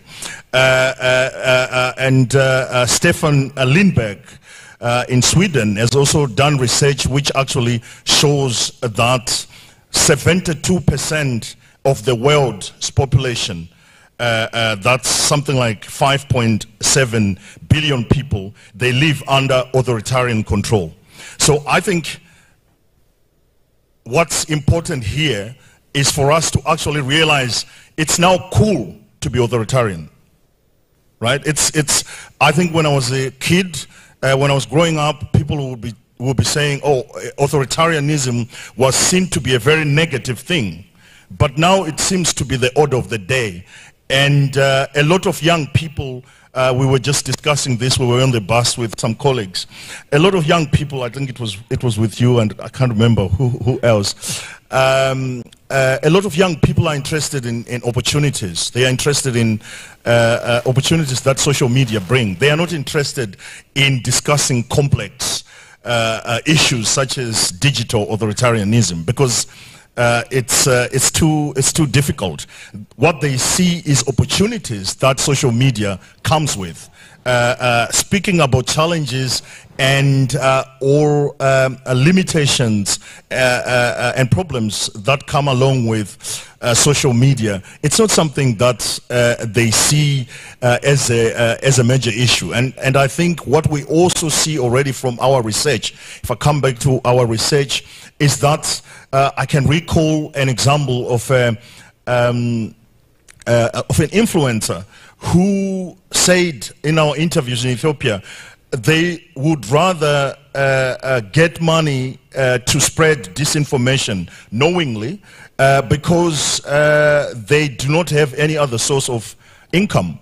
So this is seen to, that justifies actually spreading disinformation is justified by the fact that there is an opportunity to be able to feed themselves and their families. So obviously this means that you do not really think about being critical or maybe looking at other alternative ways of getting income. And we see in our results that particularly in the context of Ethiopia that you have asked it, Mulatu, othering, like when we see people or the other, right? When we entered Ethiopia, we thought we knew what disinformation was, right? But what we actually realized is people have different ideas of what disinformation actually, of what it entails. For instance, there's a focus on the person behind the message, right? So from an ethnicity perspective, if somebody is standing in front of you and it happens to be someone from a different ethnicity, then immediately it's easier to remark or to say that whatever they are saying is disinformation, which actually shows us that digital authoritarianism creates a lot of confusion there online, because of course people have different narratives and ideas of on what actually what constitutes disinformation. And from a theoretical perspective, and I think we haven't really had a chance to... Professor Bruce, before you going to the theoretical perspective, can you say just one word? In the case of Mali, you have mentioned, good points about Ethiopia. Yeah. Just mention one, how the Malian perceives this digital authoritarianism. Just 1 minute, you have taken more than that. Then in the second round, you'll talk about the theoretical perspective. Okay, I think when it comes to Mali, my supervisor is more of the expert. But what I can quickly say, perhaps, for the 1 minute that you have given me is, I think, and I'm going to talk about the theoretical part, if I may, because I think it's very critical to share that. I think even though this is really an old theory, right, McLuhan, 1964, right, the media ecology, we probably always thought the medium is or was the message. That's how we have always sort of thought about these things. But what we are seeing now in the context of digital authoritarianism in these two countries is actually the fact that the person behind the message, right, because that person needs to have credibility. The more perhaps likes, the more followers you have, the more credibility, online credibility you actually create. So the medium is still quite important, that it's social media or radio, but who is behind the message, we are seeing that it is becoming really, really important. Thank you so much. Thank you, Professor. In the second round, you'll talk about the implication of these issues that you have mentioned. Now I will give the chance to Samba. He's, as I mentioned, he's studying on fact-checking, misinformation and disinformation in the case of Mali and Ethiopia. And I want to ask Samba just to reflect about the information disorder or information manipulation in these two countries, how they are reflected, this misinformation or in general information disorder. What are the formats of, information, or what are the major platforms that this, we can call it fake news, have been largely disseminated? Okay, thank you very much, Mulatu.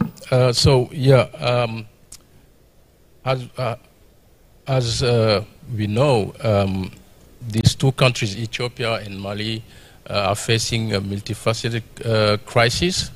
And one of the characteristics of those conflicts is the digital component, where people are using digital media, digital platform to spread hate speech, disinformation, also to participate in the debate through regarding what is going on. And when it's come to Mali, I always love to give this example that maybe, from my opinion, is symbolize the very complex context of disinformation in Mali, and maybe we have the same in Ethiopia, is the so-called Gossi mass grave story. It was in April 2022, where when the French military, they left their base in a place called Gossi, and that base was took over by the Wagner group. A video was released on social media showing a mass grave, and it was shared on Twitter and other platforms with the message saying that these are people killed by the French military before leaving the base. And hours after, a day after, the French military responded with a video shot by a drone, and that was showing Malian military with a Wagner group element that brought dead bodies, and actually they stage the thing. And until now, actually, nobody knows what really happened. We have a version from social media that was pushed by Russians, and we have the answer from the French military. So this is the situation we're facing. And so disinformation is a global issue, but it also manifests itself in with local specificities, local context. So the aim of our research is also to understand the local specificities, how they impact the disinformation ecosystem. So we use a framework called disinformation information disorder with 3 types: disinformation, misinformation, malinformation. So to identify and analyze the typology, the format that are used in disseminating disinformation in the 2 countries, but also which platform are used. And the more we digging on that, I ask myself if this framework is really relevant for the set we are studying. And I remember one question I was asked by a lady in a panel in Ghana years ago. The question was what disinformation means for people who don't have access to information. So also, I think the part of the project is also to uncover how this local specificity, the local context, lack of access or low digital literacy, low media literacy, how it impacts the way people consume or the way information and disinformation has impact in conflict, but in our daily life. In addition, we also investigating fact-checking as the main journalistic tool to fight against disinformation. And as we were talking about authoritarian regime, as Mali, Ethiopia and Mali, the government are becoming more and more authoritarian. Mali, for example, since the military took over, they are becoming more and more authoritarian, crackdown of the press. Many media have been shut down for uncovering killings perpetrated by the military against the civilians.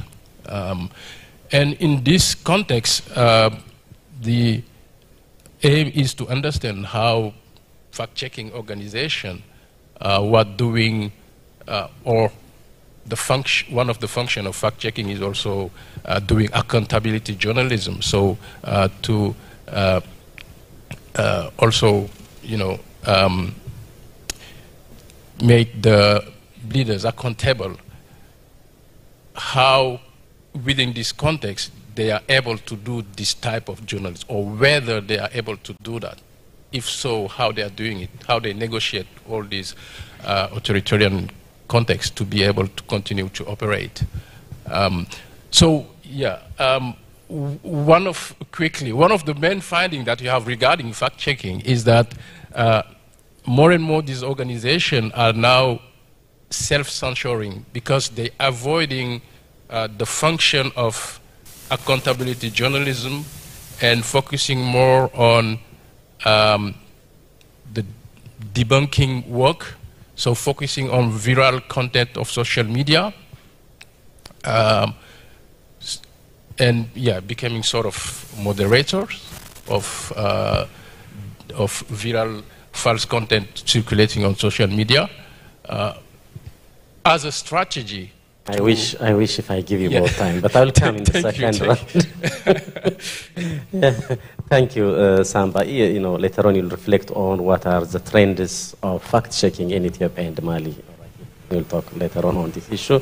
Now I will invite Modibo. Miriam, I'm going to give you a second responsibilities in translating language from French to, but later on you'll reflect how people perceive, this digital authoritarianism in the Mali context later on.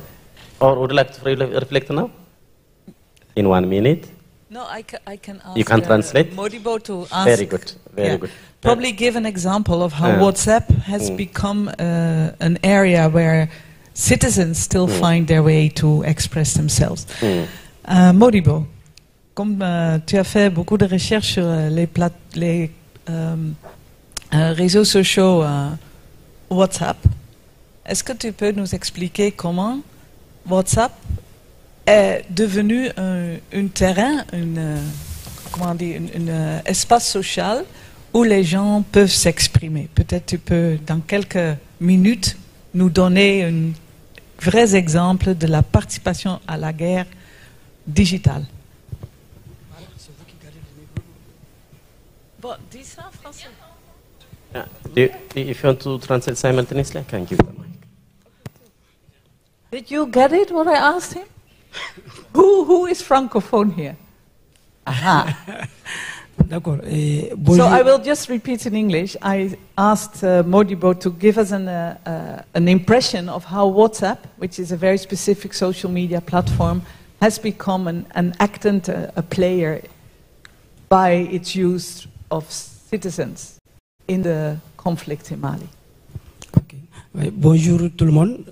Voilà, la guerre au Mali a vu l'explosion de l'utilisation des médias sociaux.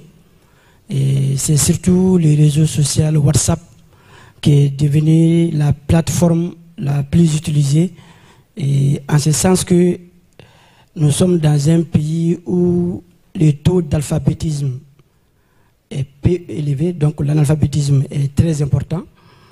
Donc les élites et les gens formés à l'école française qui informaient ont perdu le monopole de l'information, y compris les journalistes, à travers les réseaux sociaux WhatsApp.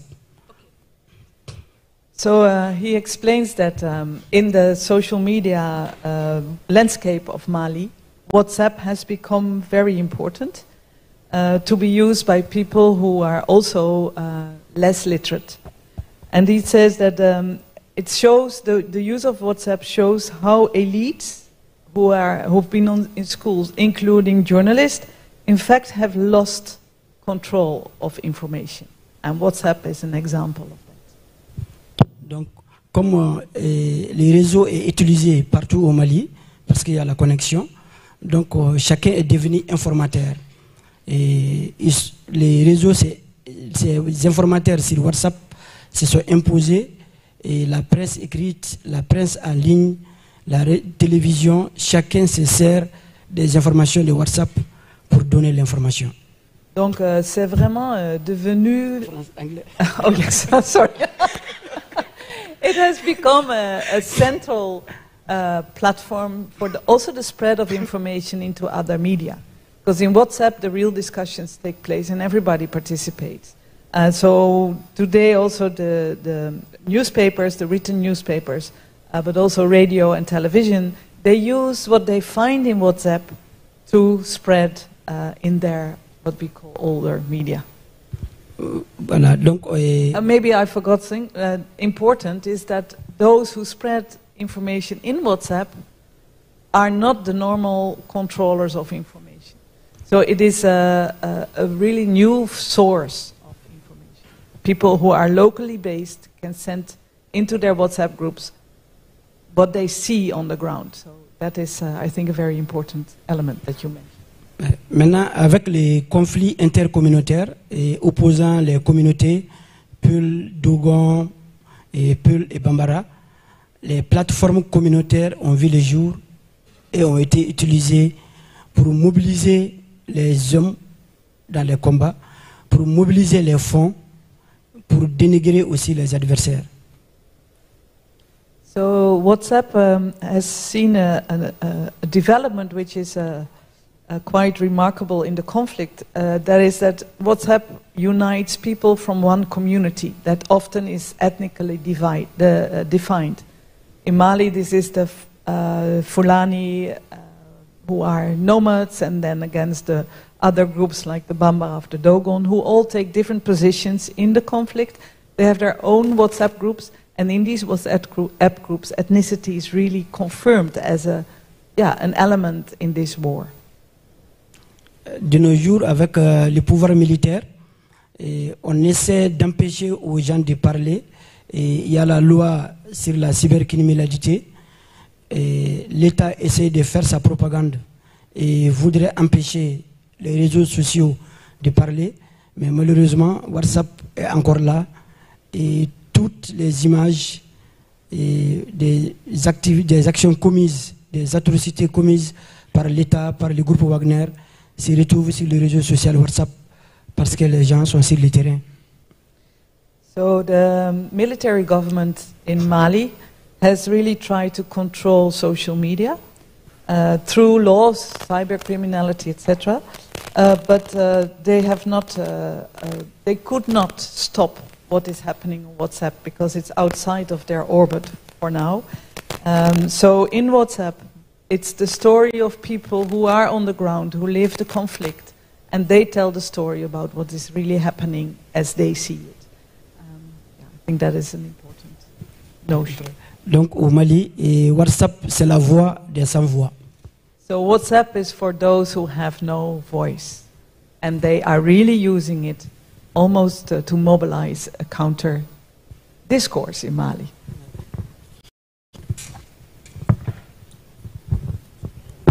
Thanks a lot. I hope there is no information. Yeah, I think let's go to the next one. I'll give the chance to Professor Christine. In your study, DDMAC, do you have any documentation that can show the trends of fact-checking, misinformation, or any practical experience that you have documented from either Ethiopia or Mali? And in connection with that, I wanted to ask you, what are the major findings of the DDMAC? For instance, you mentioned the hate tags, hashtag changed into hate tags. So I want to reflect on these 2 pointers. I'll give it 3 minutes, excluding the video. Thank you. I think the former speakers show how complex and interesting this field is, and also that some of the ideas the reality on the ground was not exactly what we expected, and that's always very interesting when, also your hypotheses change along the road. And I think what Modibo from Mali just explained how WhatsApp has become the voice of the voiceless, as he said, was not something we expected to find a couple of years ago. And also something that has developed, where we have some important findings, is exactly that the divisions between social media, whatever that is, and traditional, conventional media is not as clear as we thought or we believed it was a few years ago. And we've done some very interesting interviews among editors and journalists in Ethiopia and see how they use social media in their daily work. And it's fascinating to see that things are taken from conventional media for these news, how they travel. And in the best cases, it can be, as the example Modibo just gave us, the voice of the voiceless, new platforms in very authoritarian regimes. But of course, as also was mentioned, these users, these voices, are not professional journalists. So here we come back to the questions of community journalism, citizen journalism, who is a journalist, and also what kind of standards can we expect. And their fact-checking, of course, is very important, but also how to protect your sources, these issues that we train our students in journalism schools. We cannot expect people to have them when they start being community journalists, for instance, on WhatsApp. And where you have real radio channels now on WhatsApp, it's fascinating to follow. I think the counter-discourse is, of course, very interesting here, but also the knowledge, and we see clear examples of that. I think you can see, or maybe it has stopped, but there is one image here, you may have seen it, illustrating... Around 5 or 4 years. We'll wait a little bit with the video. I just was looking for the image there. But there was one image here earlier where you saw one of our colleagues, Daniel, who's not here, who is a computational scientist, in front of what seems like an explosion on a map behind him. I don't know if you saw it. But this is a visualization of how Twitter messages travel. And it's fascinating to see how one message can travel in the virtual space. And with the help of computational scientists, we've been able to make some of these maps, how hate messages travel. And we know from other research that hate, disinformation travel among 8 times quicker than the truth. Or fact-checker specialist can, he's nodding, so I'm right. There has been quite a lot of research into this. And of course, then what happens when these new platforms come into the play? And we see that's also part of, when you ask for our findings, we try to develop some new theoretical terms. And one of them is the hate tag, where we look into how hashtags are combined with hate. And which could be words, which could be names, but used in a way to promote division and hate, disinformation often, not necessarily, but to focus on really hateful messages, how they spread. And here we're into a really new and interesting field. We know from long time ago, from neighboring country Rwanda is very often used as example, Radio Mille Collines in 1994, how hate was spread through radio messages. We see similar things now in the conflict, both in Mali and Ethiopia, but that the spread is so much quicker. We talk about digital wildfires, where some messages just spread so quickly. And what does this imply when we go back to what Miriam and Modibo explained from the situation in Mali, with a very high level of illiteracy and digital illiteracy, what is actually happening in this field? I think that is where our main contribution is. Do you have videos or something to show? Yes, we have. I think we need a video now. It's been a lot of talk, and we're very proud of our videos that were made in Ethiopia a couple of years ago, and I think it's also an example of how dissemination may happen through different channels. So please, let's watch a video. Around 5 or 4 years ago, there was this conflict. Hotels were closed, shops were closed, but my dad had the best hotel in the town. So those federal police came to his hotel, and you have to serve us and you have to give us service. In that situation, even if he refused to, he didn't have a choice, so he started feeding them. One activist who lived abroad, he said, this man, he's supporting the government forces and they are attacking our people. He posted his picture on Facebook. Around 600 people were chanting like, kill him, and he just... Yeah, that's how I understood like a disinformation and a hate speech and an online content really affects someone's life on the ground.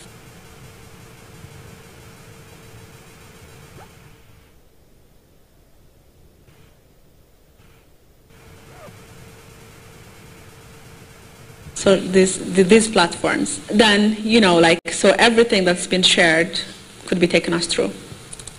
It contributed a lot for what's exactly happening on the ground. It exacerbates the tension. And I believe that it's very good that we work on the youth and this very young generation, so that, you know, we help them to, when they grow up, I think they start to, you know, analyze and, you know, share even the information to the parents, communities.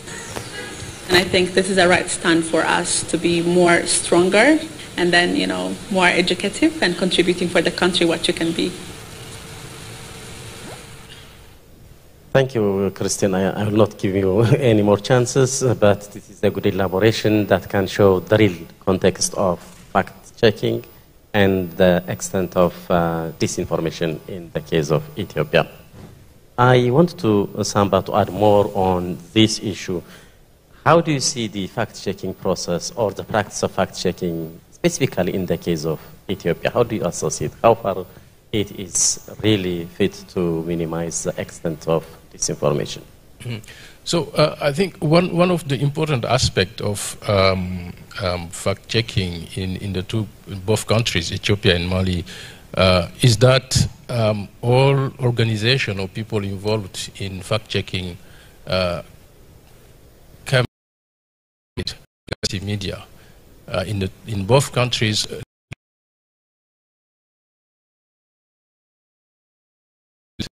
and I think somehow it hampers a little bit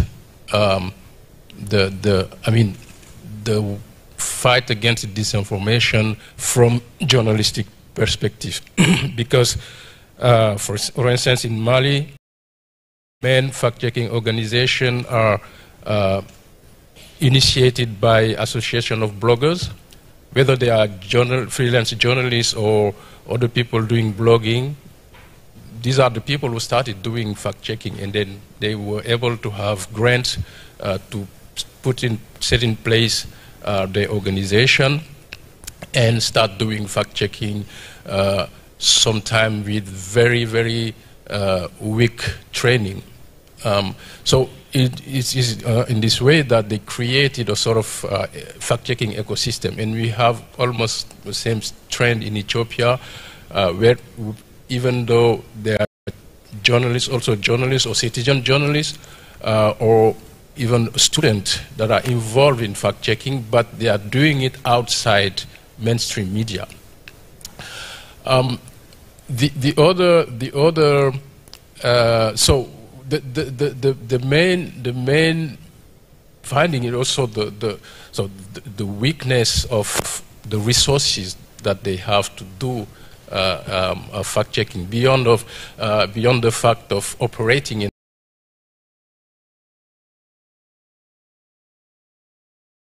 how they negotiate space to be able to do this work. And the other relevant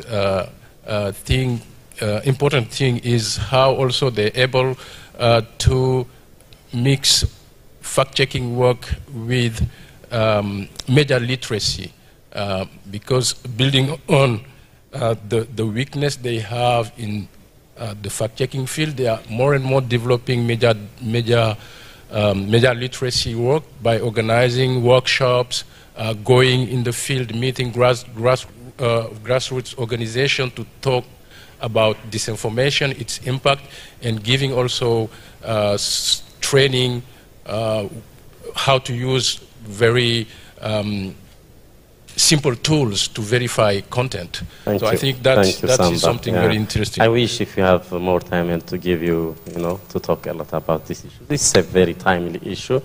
Unfortunately, the time limits me to stop you. So let me give the chance to Miriam and Bruce to give a kind of implication about, you mentioned about influencers and how they are controlling the digital media. So what will be the implication in the public sphere? Whoa. We're in the middle of the research. First of all, do we really know? You can't.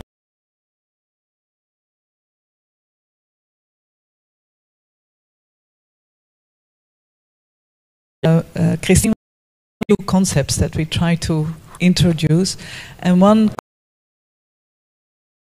researchers came up. So understand these influencers, let's call them influencers, citizen journalists, radio makers.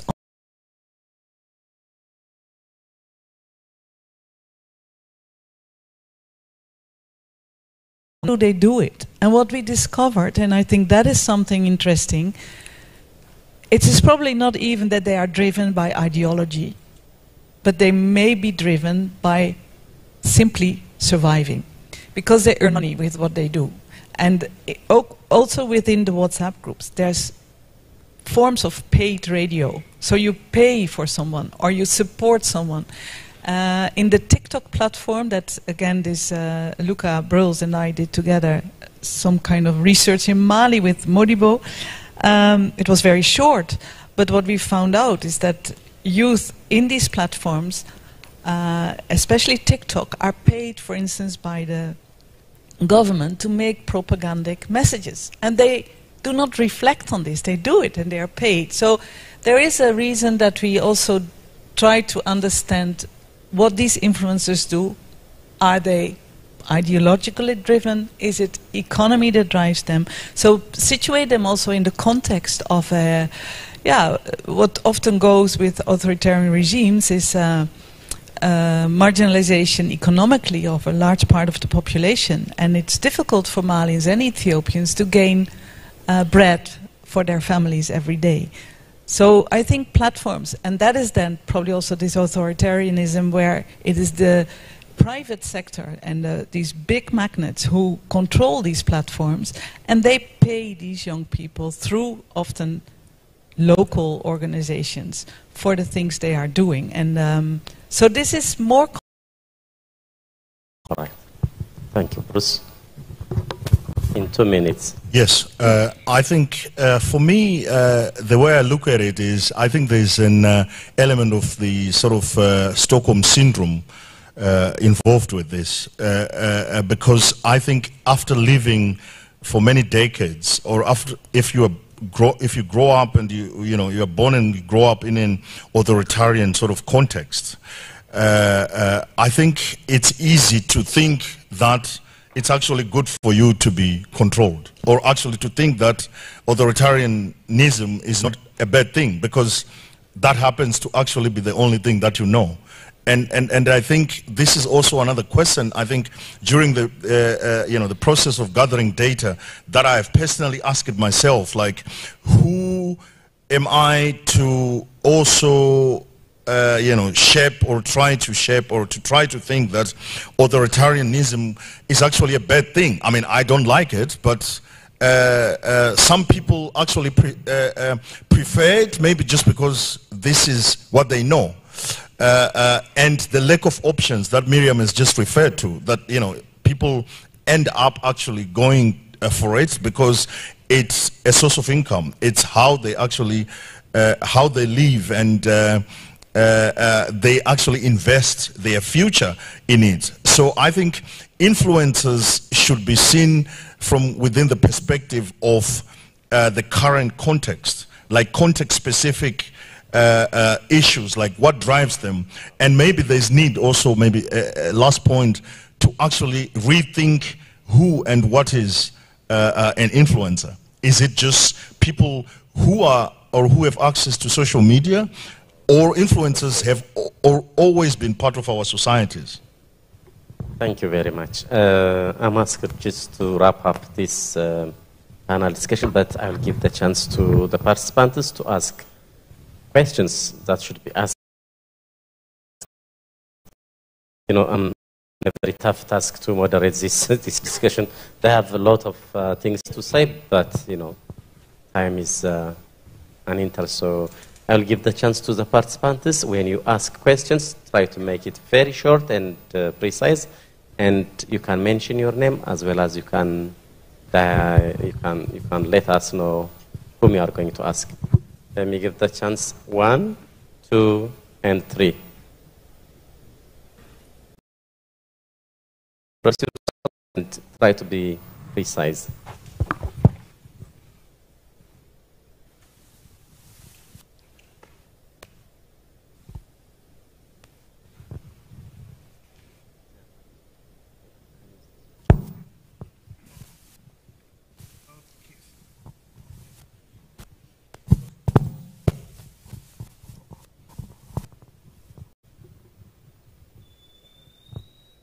Thank you very much, Reverend Jean-Pierre Wimana from University of Rwanda. About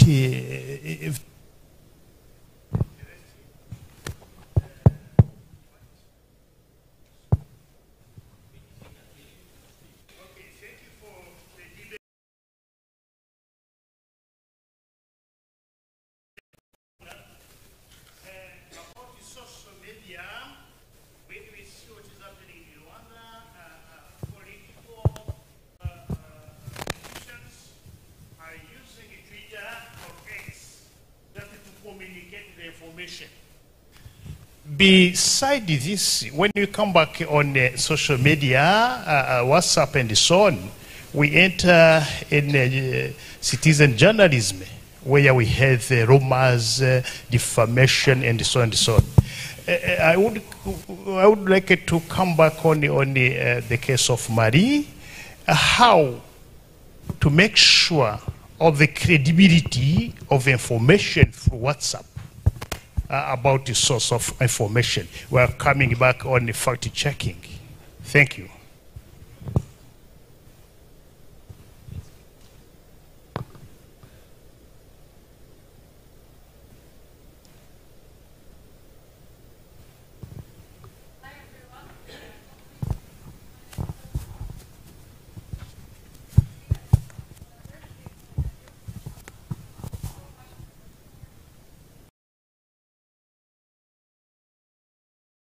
Interesting topic. Just a very quick question. I find this fascinating. Is the research concluded? Is there a research report where we can kind of dwell more? And maybe something short about this. You've been using both articles, research, but also documentary filming, and I think that's very interesting to kind of also get the research out. So maybe if someone wants to comment on that. And where can we find this? This is very interesting. Thank you.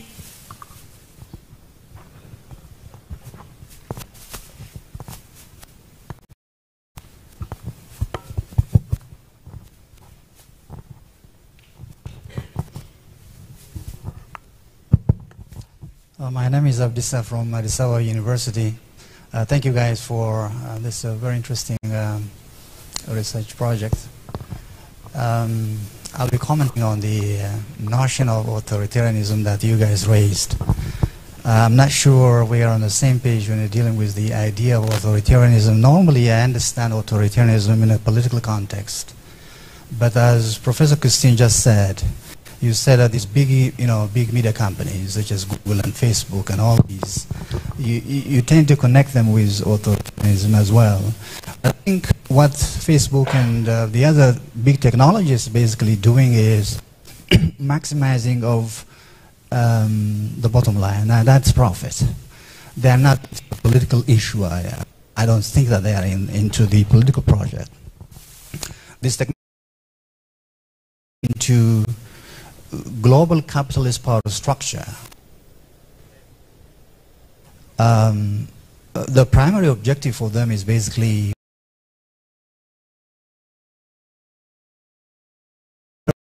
I understand that authoritarian regimes they can harness the power of digital tools in order to sustain power.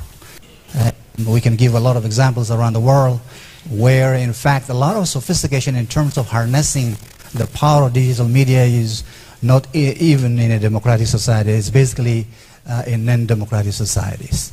In that sense, I agree with your assessment of authoritarianism. With reference to the technology and ordinary citizens' participation, the uncritical celebration of technology for many of us is, well, technology has given a chance for ordinary citizens to participate, which is true. For a long period of time, the mainstream media was basically elite-based.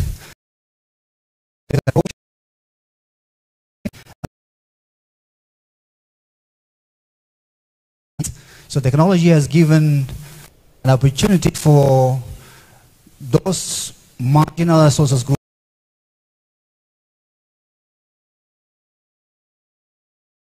going to be very difficult to equate participation with democracy.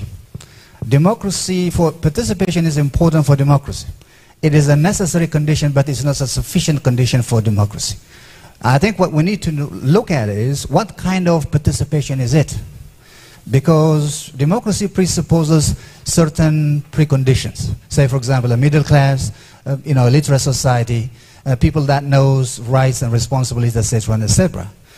But if you're simply celebrating technology for the very fact that a lot of people are actually participating without asking a very critical question of what is the quality of participation actually that's going on. Is it fueling, conflict? Is it fueling X and Y, Z? Or is it something that basically moves people to democratic engagement? I think we need to move into a deliberative, engagement. If our participation is not deliberative, it becomes very difficult actually to entrench democracy, and therefore I think we need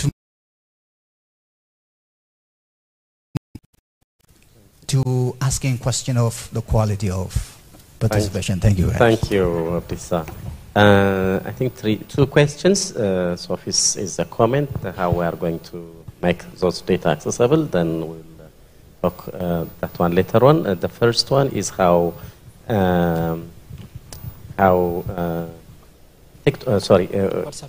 WhatsApp is credible enough. Then Miriam and Modibo will answer. Then Abdissa's questions will be reflected by Bruce, Miriam and Christine, and it will be almost a final recap. Let me give the chance to Modibo and Miriam. Okay. On the first question, the first question, yeah. Then why not take the floor? Okay, just start from the WhatsApp, then you can. Yeah, I would like to start with this participation because probably you misunderstood. Digital culture, that was one of the concepts raised by Jenkins in 2017, and I was very optimistic. Also the social media platforms themselves, although they are commercial, driven not by ideology, they performed as if they were driven by ideology. And indeed, to question that and see how this participation has turned out to be, who is participating. So I think we completely agree about the questioning of that, and that's exactly what DDMAC tries to do. So, and the example, how we try to do that is really understanding what is happening on these platforms and also distinguishing between the different platforms. So for you, we don't have conclusions yet, but we are working on it. So have patience a bit.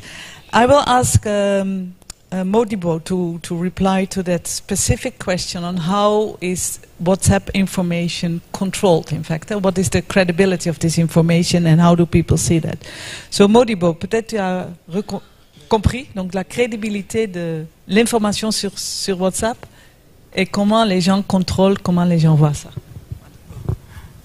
Voilà, et au Mali, comme la crise, on se pose aborder ça, comme on n'a pas eu beaucoup de temps. Et cependant, tout comme les médias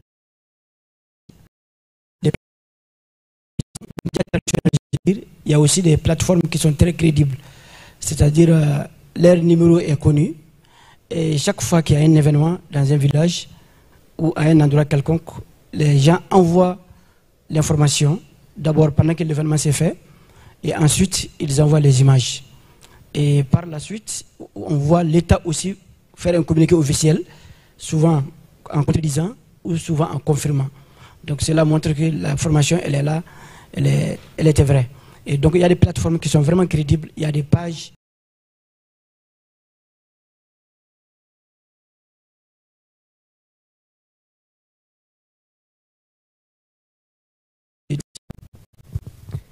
So yes, indeed, there is a lot of fake news and disinformation circulating on WhatsApp, but there is a way to people up more credible ways of being sure what you hear is what indeed is what is happening. For instance, there are radio makers information, and then they create from that information their radio, and people do know who they consider credible or not. Of course, these are just examples of what is happening. Maybe grosso modo it is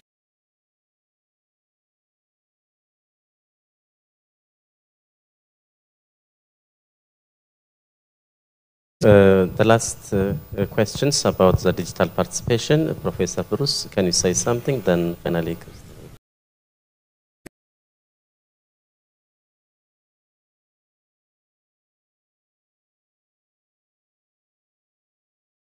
Digital authoritarianism with digital colonization, because when we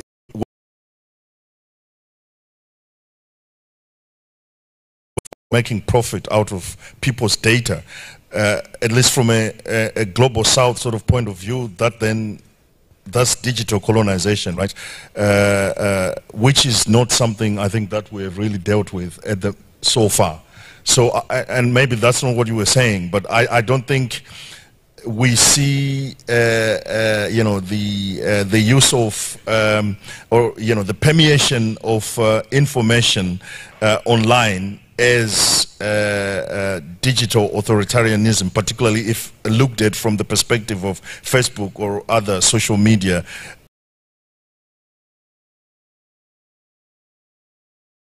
Use it perhaps without the knowledge of people and making progress. I think that's the concept. Sophie, you may want to know we have 3 papers that are under review, so open, and we have a website, and yeah, and we're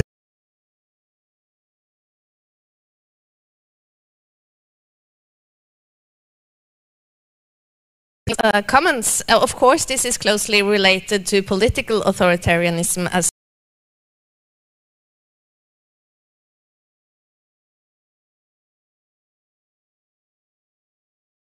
freedom of expression.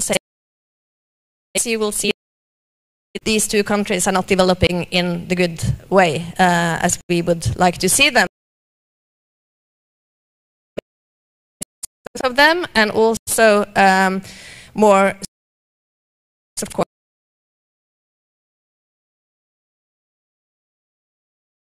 on top of that, and it's especially when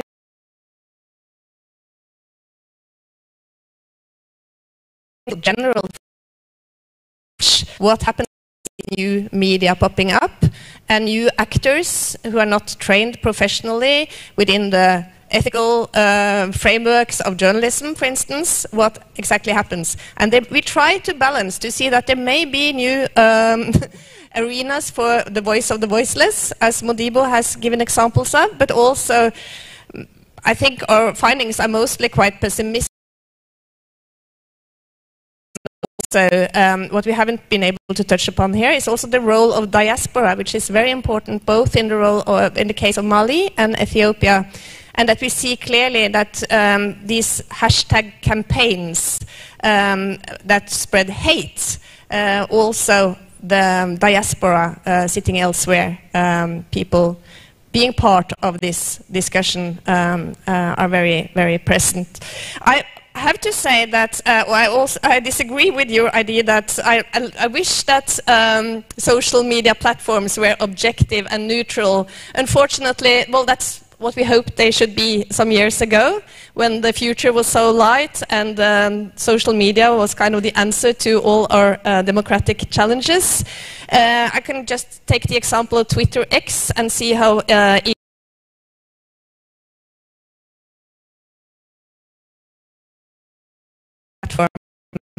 as we were hoping, these social media platforms. But that's also what makes them so interesting to look into, that they are a mixture of many things. Thank you, Christine. I wish if we have more time to discuss these issues, but I think she's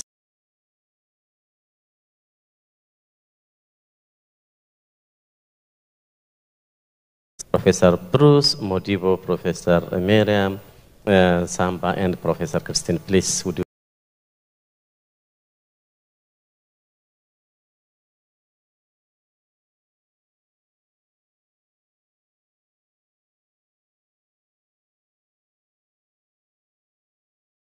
Thank you very much.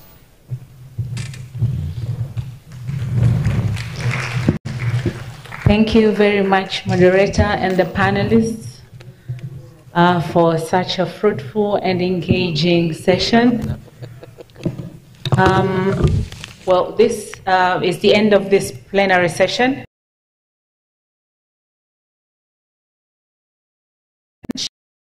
And then convene in the parallel sessions.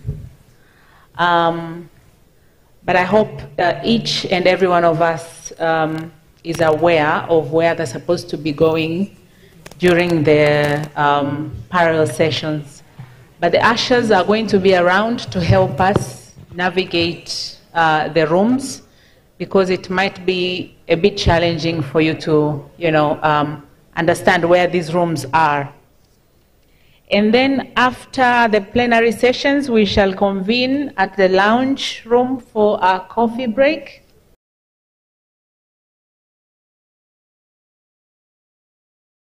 All of us are going to meet outside the auditorium, in front of this auditorium. The ushers are going to direct us for the cocktail party. So the ushers and logistics team are going to handle that and make sure that we are at the designated area cocktail is going to take place. For now, before we head to the lounge for lunch, I would like to call all of us to go outside in front of the library. There are stairs in front of the main library, so that we can have a group photo for all of us. So let's use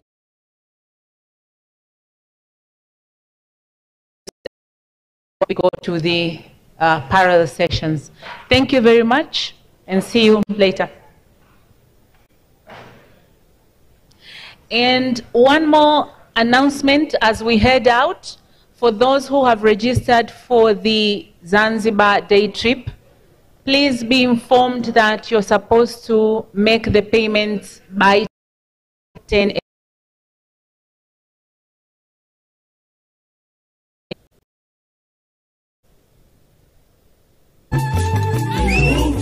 Welcome to Tanzania, welcome to the University of Dar es Salaam, and welcome to the School of Journalism and Mass Communication, the host of this year's 14th East African Communication Association EACA conference. This conference is going to be held at the modern, spacious auditorium of the University of Dar es Salaam Library. And this auditorium is going to accommodate all the delegates from the 28th to 30th of August 2024. The theme of this year is Africa and the Global Dialogue in Media and Communication. We have over 300 participants coming from 23 different countries who will be here to dialogue, to discuss, to exchange ideas and move forward. The guest of honor for this conference will be the former President of the United Republic of Tanzania, Dr. Jakaya Mrisho Kikwete, who is the Chancellor of the University of Dar es Salaam. This conference will feature significant events, including presentations of topics by scholars, researchers, and various experts, where these presentations are to the theme of the conference. And among these 12 sub-themes, I can mention just a few of them, which include media and information literacy at the age of artificial intelligence. Also, the issue of investigative journalism. Where are investigative stories currently in Africa? Do we have investigative journalism at this age, or there is a death of investigative journalism in Africa? So we're going also to discuss about this, and participants from the industry, practitioners, will be involved much at this sub-theme. Recognizing the importance of this conference, the University of Dar es Salaam still believes in the power and collaboration of stakeholders in achieving this goal. I'm delighted to invite all the participants of the 14th EACA International Conference between 28th and the 30th August this year. We guarantee all the participants to have a conducive environment, well-protected environment, and as you come, we invite you to visit not only the conference, but also the touristic sites in Zanzibar, in Kilimanjaro, and all the possible areas that you can visit. You are all welcome to see the rolling hills of the University of Dar es Salaam, which is so beautiful. I welcome you all to come to this event where we will be experiencing something very different, something very important for the future of media and communication in Africa, but just as well globally.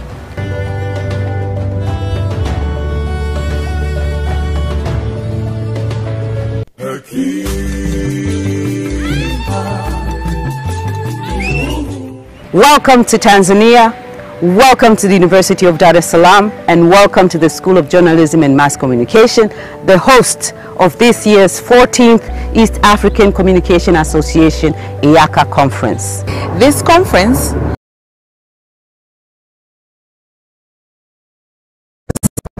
auditorium of the University of Dar es Salaam Library, and this auditorium is going to accommodate all the delegates from the 28th to 30th of August 2024. The theme of this year is Africa and the Global Dialogue in Media and Communication. We have over 300 participants coming from 23 different countries who will be here to dialogue, to discuss, to exchange ideas and move forward. The guest of honor for this conference will be the former President of the United Republic of Tanzania, Dr. Jakaya Mrisho Kikwete, who is the Chancellor of the University of Dar es Salaam. This conference will feature significant events, including presentations of topics by scholars, researchers, and various experts, where these presentations will take place throughout the 3 days of the conference. And among these 12 sub-themes, I can mention just a few of them, which include media and information literacy at the age of artificial intelligence.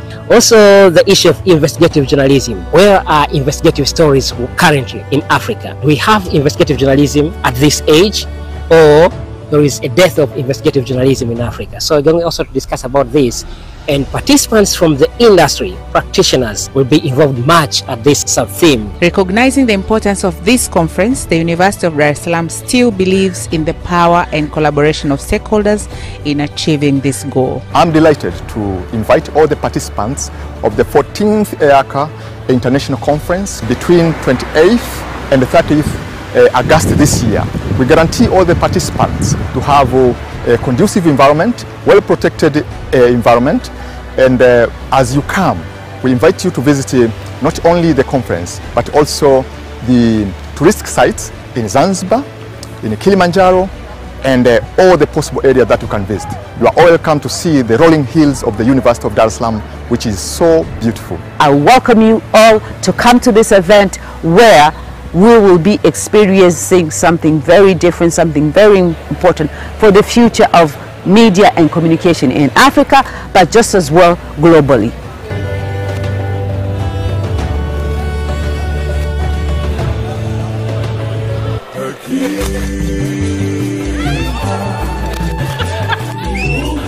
Welcome to Tanzania, welcome to the University of Dar es Salaam, and welcome to the School of Journalism and Mass Communication, the host of this year's 14th East African Communication Association EACA conference.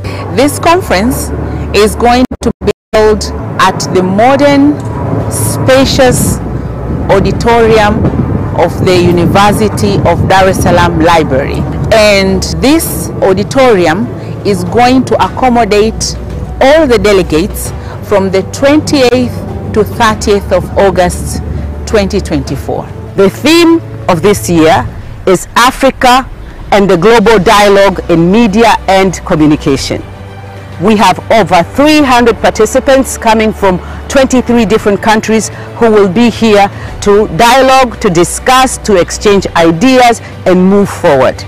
The guest of honor for this conference will be the former President of the United Republic of Tanzania, Dr. Jakaya Mrisho Kikwete, who is the Chancellor of the University of Dar es Salaam.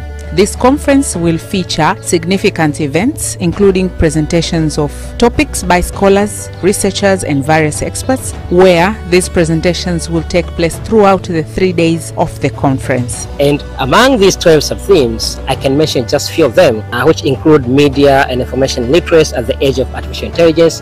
Also, the issue of investigative journalism. Where are investigative stories currently in Africa? Do we have investigative journalism at this age, or there is a death of investigative journalism in Africa? So we're going also to discuss about this, and participants from the industry, practitioners, will be involved much at this sub-theme. Recognizing the importance of this conference, the University of Dar es Salaam still believes in the power and collaboration of stakeholders in achieving this goal. I'm delighted to invite all the participants of the 14th EACA International Conference between 28th and the 30th August this year. We guarantee all the participants to have a conducive environment, well-protected environment, and as you come, we invite you to visit not only the conference, but also the touristic sites in Zanzibar, in Kilimanjaro, and all the possible areas that you can visit. You are all welcome to see the rolling hills of the University of Dar es Salaam, which is so beautiful. I welcome you all to come to this event where we will be experiencing something very different, something very important for the future of media and communication in Africa, but just as well globally.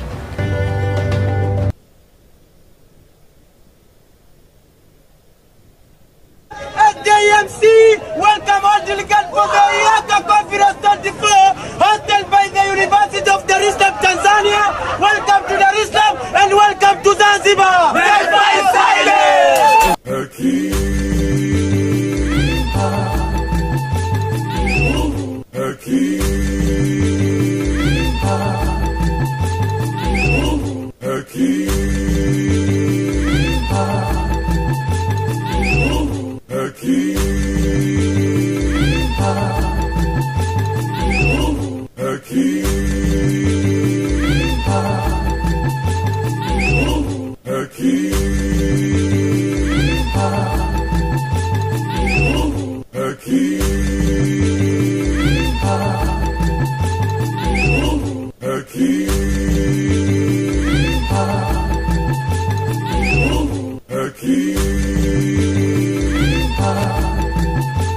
Oh wow! Yes, yes, yes! UDS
Oh, wow! Yes, yes, yes! UDSF at JMC, welcome all delegates for the EACA Conference 34, hosted by the University of Dar es Salaam, Tanzania. Welcome to Dar es Salaam and welcome to Zanzibar! Never silence!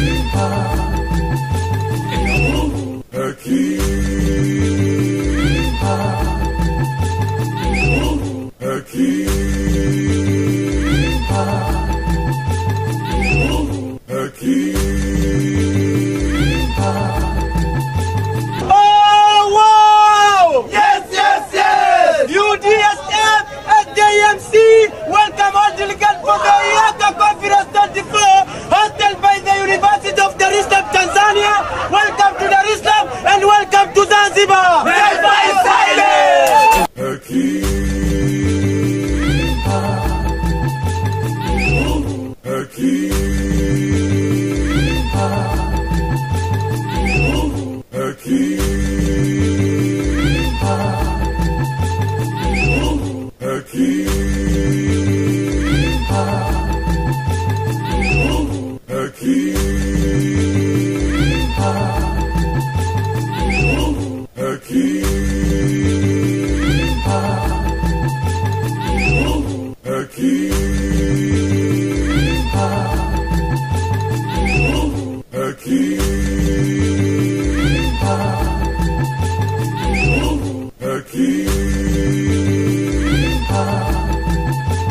Oh, wow! Yes, yes, yes! UDSF at JMC, welcome all delegates.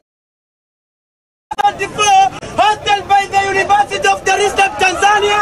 Welcome to Dar es Salaam and welcome to Zanzibar. Never silence!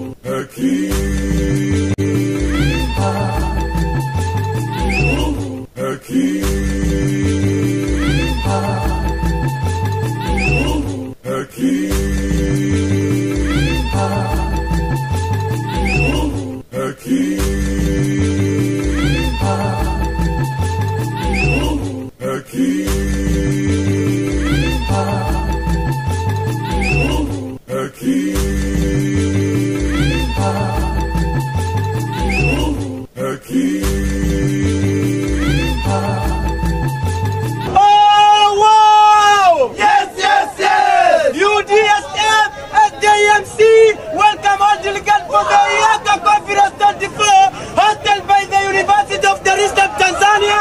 Welcome to Dar es Salaam and welcome to Zanzibar. Never silence!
Welcome to Dar es Salaam and welcome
to Zanzibar. Taifa is silent.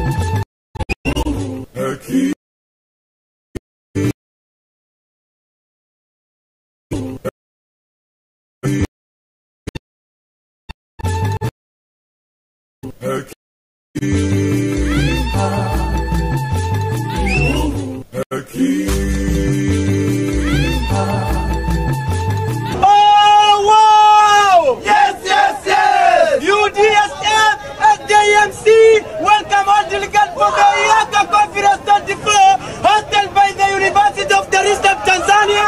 Welcome to Dar es Salaam and welcome to Zanzibar. Taifa is silent.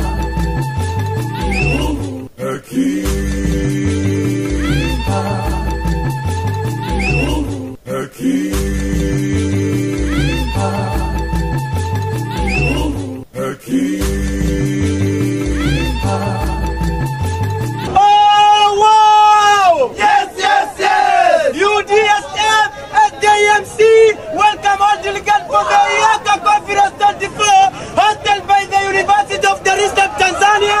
Welcome to Dar es Salaam and welcome to Zanzibar. Taifa is silent.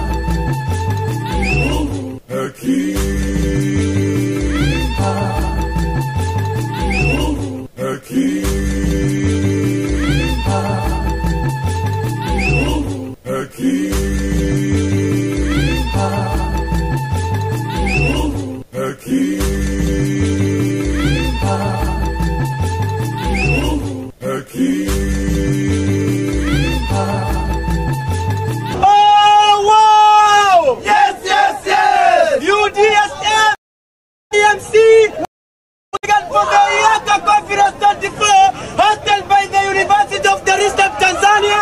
Welcome to Dar es Salaam and welcome to Zanzibar. Taifa is silent.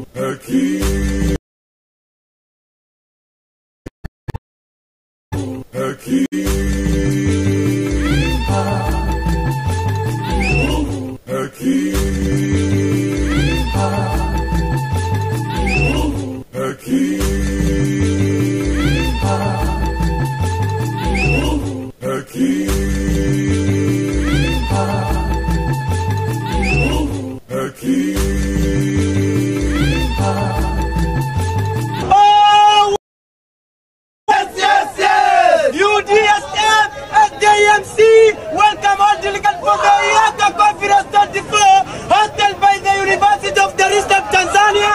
Welcome to Dar es Salaam and welcome to Zanzibar. Taifa is silent.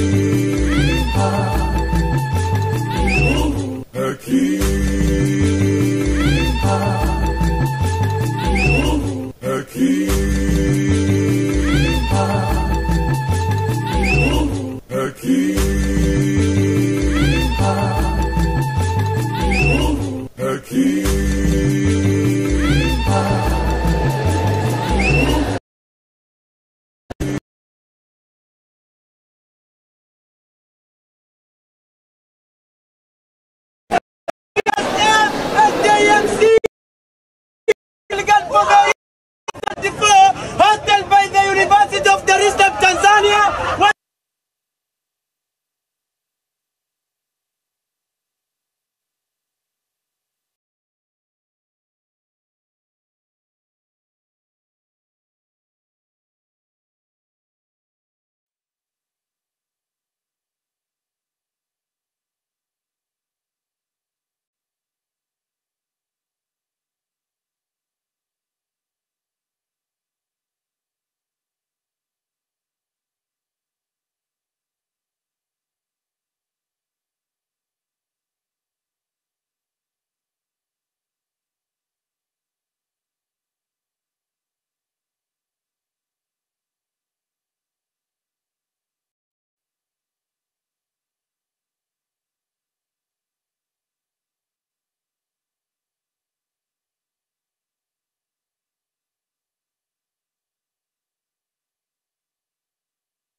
The 14th EACA conference here in Dar es Salaam is still going on. A lot of guests, a lot of participants from all over the world. Almost members from 25 countries are here in Dar es Salaam at the University of Dar es Salaam, the School of Journalism and Mass Communication.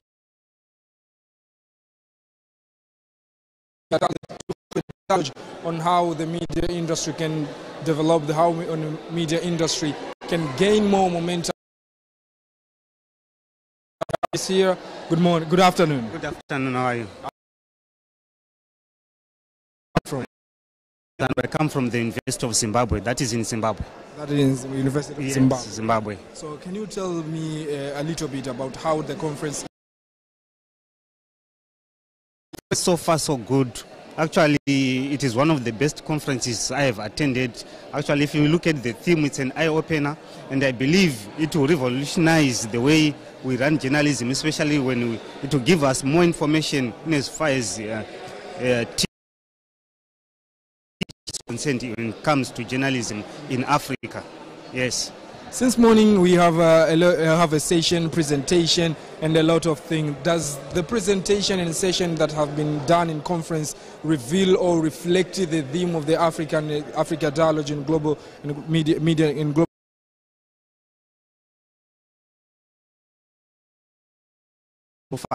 Yes, they do review and they are relevant to this topic, to this theme. And actually, when you look at the timetable and the other modules, presentations that are going to come, you discover that they are all in line with the theme, and we believe it will go a long way in helping the journalism fraternity.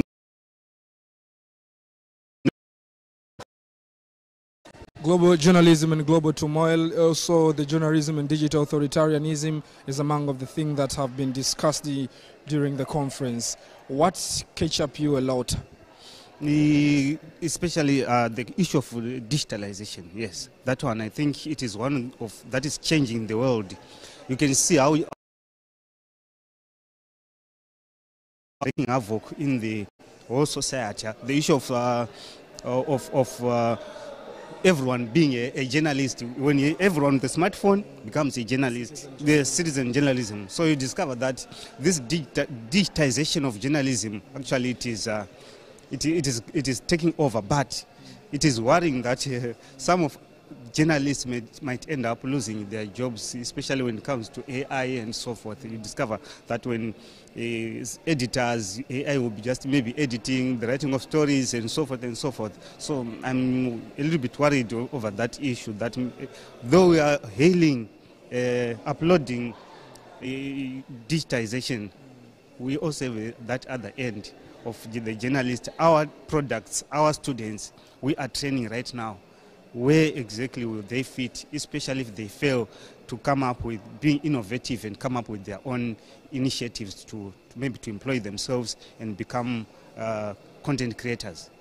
Thank you so much, and Okay, wish you all the so best much. in the conference. Okay, thank you. It's all about the conference, what is going on here, has been discussed, a lot of things, a lot of issues concerning the digital retailism, concerning how digitalization has been going on. And we have another participant here. He can mention himself. Hey, good afternoon. Excitement to be here in Dar es Salaam today. Yeah, today I'm very proud to be in Dar es Salaam.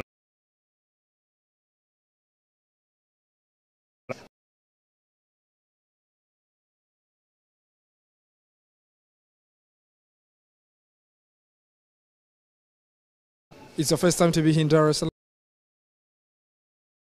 Tanzania in general? In Tanzania, I have been. This is my first time. What's conference today? Yeah, what about the hosting, the manner you received us, the hospitality of Tanzanians people. Another thing is about the theme we are debating about, and they presented the papers. Myself, I present my paper tomorrow, and I'm excited to present it. Yeah, the paper is about print media in Rwanda. Is it the death of print media in Rwanda? A hard copy. When we see after the COVID-19, all print media shifted from hard copy to soft copy. And now, about 30 accredited newspapers, news media houses in Rwanda, only one is publishing in hard copy. Only one. I'm asking the question. From 19, you said only one.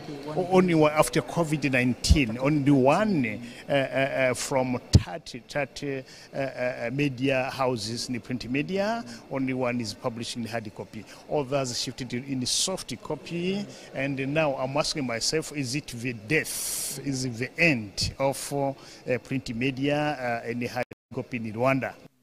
The invention of technology, especially the digital technology and the merging of social media, has replaced this print media. What can you comment on that, and what the print media or mainstream media should do in order to ensure that they're still surviving and sustaining?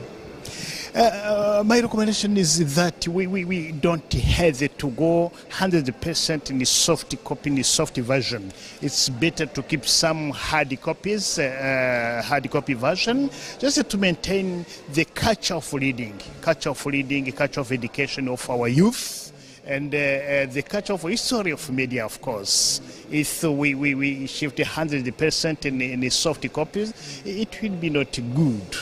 We will lose somehow. Some person can ask how the invention of technology and to have a material in soft copy can affect the community, and you say that is not good. Some people can ask how. Yeah, how? First of all, we have some challenges. The challenge number one is soft copy is not accessible for everybody. When we go in the rural area, for example, they can't access to soft copy because they don't have internet. Some of them don't have internet. Another issue, soft copy somehow, there are some costs. You need to buy airtime, you need to buy and of course, there is a lack of media literacy. Some of them are not able to use the technologies. While when he has or she has the hard copy, it's very easy to read and facing that copy. You feel the realism. Yes, of course. Thank you so much, and I wish you all the best on your presentation tomorrow. Thank you, sir. Welcome to Dar es Salaam. Okay, thank you very much. This is one among of the participants here in the EACA conference 2024. As he mentioned, he going to present tomorrow about the print media. The print media is going to die due to the invasion of social media and other issues. So we have another participant here from EACA conference, and we are going to hear from her. Good afternoon, madam. Good afternoon. How are you? Fine, thank you. How are you? Where do you come from? I'm coming from Norway at the university that is called NLI University College in Kristiansand. Yes. What is your area of expertise? I'm a lecturer in media and communication, and at the same time I'm a PhD student at the University of KwaZulu-Natal, which I'm doing, and I'm also a media network, which I'll talk about here. A lot of topics we expected to discuss a lot of topics in this EACA conference, the 14th EACA conference here in Dar es Salaam. What do you think is catch up with you directly among the topics? Among the topics that have really mean so much is the way the media trends are now moving on, especially when we had the keynote speakers. And I feel that there's a lot that has to be done in terms of the trending media systems that we have now, and the topics that are really very diverse, especially in terms of digital literacy and conflicts, in which I'm also going to speak. My topic is going to speak about media and immigration, and how the media really participates in representing women in conflicts, especially in terms of online media platforms like Rwanda Online and the New Times. We said about how media is going to present. Can you elaborate a little bit? What's the role media should play in order to ensure that the presenting or underrepresenting of the women are not ever being seen in the media at all? For me, I feel that the media have a role to have equal representation, and the perceptions that the audience have depend on what the media is talking about women. So my interest is to promote representation of women in the media, and especially when it comes to refugee women. So I would like to look into ways of how the media can play a role in perceptions and perspectives of the audience. So it's very important to have an equal representation and to have the voices of these women that would not be otherwise be heard. So for me, it's very important that the media plays a role in representing women in the way that they should be represented, because the way they represent them affects the policies. Do you think that media practitioners and journalists are equipped enough to ensure that they represent all gender in media equally? And if not, oh yes, to what extent? For me, because I'm also a lecturer in media and communication, I feel that there's a lot to be done in terms of cultural perspectives. A lot of many students still have the background in the way that they depict women, and I feel it has to start with the students. And my role as a lecturer, I'm teaching at the University of Rwanda School of Journalism and Communication, is to impart knowledge, because I have been a journalist and I know the challenges that women face press in terms of who are the sources of news. So I feel that it has to start from the roots, where the students are taught on how to involve gender representation in their reporting, in the way of finding stories, because we know that we have a lot of women expertise. So we need to teach them. They need to know that they need to go out and find women expertise in terms of sourcing their stories. Thank you so much. And I want to say something about the representation of researchers, because at this conference I'm also going to talk about connecting the African media research community. So I would like to encourage, because a lot of conferences, there's so much that is coming out. A lot of research has been done on the African continent, but we don't have this anywhere on the platform. So that's why the Afro Media Network, maybe you can come closer, the Afro Media Network was started in order to create a platform where the expertise of researchers such as this conference can be able to show their work, can be able to show their expertise and connect with other researchers, because we have a lot of conferences that are happening. We had one in Kigali, we had one in Burundi, so we'd like even the East African Communication Association Conference here in Dar es Salaam to be able to open up to register the profile. It only takes a few minutes, register your profile.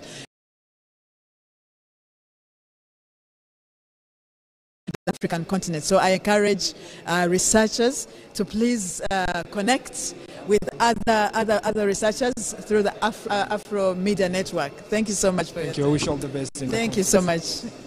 This is one among of the participants from Kigali, Rwanda, and he also mentioned or share his spotlight about the media and the representation, how the journalists can represent make equal representation to the women and young girls here in Tanzania. And we have our own doctor, the lecturer from the School of Journalism and Mass Communication, Dr. Elisha Magolanga. Dr. Elisha, welcome. Thank you. Congratulations. Thank you too. So do you prefer to speak in English or you want to raise up our own national language? I will speak in Kiswahili. Okay, karibu sana. Asante sana. Tumekuwa na kongamano zuri sana hapa katika Chuo Kikuu cha Dar es Salaam. Maandalizi yalikuwa ni mazuri, lakini kuna vitu vingi ambavyo vipo hapa, hususan kuelekea katika maudhui ya mkutano huu. Vitu gani ambavyo watu watarajie zaidi? Kwanza tunashukuru kupata nafasi hii. Naongea kama mshiriki, naamini industry itapata mabadiliko makubwa. Unajua siku zote maendeleo ya sehemu yote yanaanzia na tafiti. Kwa hiyo nafasi ya kufanya tafiti ni kwamba tunatafuta solution ya matatizo fulani. Ndio maana tunaangalia kwenye kila eneo. Kuna maeneo ya akili mnemba, kuna maeneo ya mambo ya habari za uchunguzi, kuna maeneo ya habari ya kuripoti, hii peace journalism, mambo ya conflict. Tumeona mfano wa presentation ambayo imemaliza kutoka sasa hivi. Ni vitu vizuri ambavyo ndipo dunia inakuelekea, lakini inatusaidia sana kutoa mwelekeo wa kutunga sera sahihi, sheria sahihi na namna njia ya kusimamia hivi vyombo vya habari kupitia tafiti. Kwa hiyo tunapokutana watu kutoka katika mataifa tofauti, tunajifunza uzoefu kutoka mataifa mengine, wao wanafanya nini kulingana na tatizo hili, na wengine wanaweza kusema tumefanya hivi, na sisi kama Watanzania tumepata hiyo faida kwamba haya maarifa yote yanayokusanywa yataingia kwenye vitabu, yatasaidia hata kuboresha mitaala yetu ya kufundishia. Kwa hiyo faida zipo nyingi sana. Tafiti zilizotoka katikati ya mwaka huu zilieleza kwamba akili mnemba imeshachukua ajira za watu kwa 40% duniani. Ikiwemo sehemu ambayo inaathirika zaidi ni sehemu ya habari na mawasiliano. Wanahabari wanatakiwa wachukue jukumu gani au wafanye nini ili mradi kuhakikisha kwamba akili mnemba inatumika, kwa sababu hatuwezi kushindana nayo kiteknolojia, lakini tunaitumia katika mazingira ambayo tutakuwa na jamii yenye uendelevu? Mimi ni kweli inapunguza nafasi, lakini ajira zitakazopotea kwa waandishi wa habari ni wale wasiojua kutumia akili mnemba. Ikitokea mwenye chombo anataka kupunguza wahariri mathalan kwa kwenye magazeti, kwa sababu anajua anaweza kutumia akili mnemba kuhariri habari, lazima aachie wale wanaojua kutumia ili waendelee na kazi. Kwa hiyo tunatakiwa yani hatuwezi kuikimbia. It is here to stay. Na ipo kwa ajili ya kurahisisha kazi. Kwa hiyo wito naweza kutoa kama ni kwa waandishi wa habari, tasnia, teknolojia tuende nayo na tusipokee kwa mapokeo hasi. Kwa sababu tukipokea kwa mapokeo hasi ndio tunatengeneza ombwe, tunasema gap. Ukishatengeneza gap ikakuacha kuja kutap kwenye hiyo trend ni ngumu sana kwenda nayo. Unadhani kwamba vyombo vya habari vya Tanzania kuelekea sasa katika uchaguzi mkuu unaofuata, moja ya vitu ambavyo tunatarajia tupate kutoka kwa watu watakaotoa mada ni swala zima la demokrasia, lakini pia na utawala bora. Vyombo vya habari vya Tanzania vina kipi cha kujifunza ili uweze kuhakikisha kwamba uchaguzi unaoelekea uchaguzi wa Novemba 2024 habari zitakazokuwa zinatoka ziwe na ukweli, uhalisia, lakini pia ziweze kuakisi ile hali halisi ambayo inaendelea katika jamii? Jambo la kwanza ni uzalendo. Tumeona inapotokea kwa majirani zetu, na tumesikia iliyotokea Mali. Hili ombwe la fake news wakati mwingine linachochea vitu ambavyo inawezekana havipo. Kwa hiyo Watanzania tuchukue tahadhari, tuwapime wagombea kwa kuwasikiliza, lakini mitandao ya jamii itumike kutufundisha kujua haki zetu na namna gani tunaweza tukapata viongozi bora. Na sababu mtu kishakuwa mzalendo kwenye nchi yako, sisi tunabadana hapa, tutaenda wapi? Si ndio? Kwa hiyo uzalendo sio kuimba labda mapambio ya kusifu na kuabudu kwa viongozi. Uzalendo unaipenda nchi yako. Unaipenda kwa sababu gani? Ina utamaduni mzuri, ina chakula kizuri, ina vivutio vizuri vya utalii, si ndio? Ina mifugo, ina kila kitu. Sasa unapoanza kupenda nchi yako kwa mazingira kama yale, utakuwa ambassador wa kwanza kuwa mzalendo. Tunakushukuru sana daktari. Aya, asante. Is Dr. Elisha Magolanga, the lecturer from the School of Journalism and Mass Communication, who is also here to attend the 3 days of the EACA Conference 2024 with the theme of the Africa and the Global Dialogue in Media and Communication. We expect a lot of things to happen. We expect a lot of things to be here, and we expect a lot of issues to be discussed and rising through this dialogue, as we heard before, the issues concerning the digital authoritarianism, digital literacy, the artificial intelligence, and all things concerning the gender representation in the media are key issues that have been discussed. And a lot of issues have been raising here, and wish you all the best. Keep on following us, keep on watching us in Mlimani TV Judaism. Also, you can follow us on Instagram and Facebook. Official.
Welcome all delegates to the EACA Conference 34, hosted by the University of Dar es Salaam, Tanzania. Welcome to Dar es Salaam and welcome to Zanzibar. Never silence.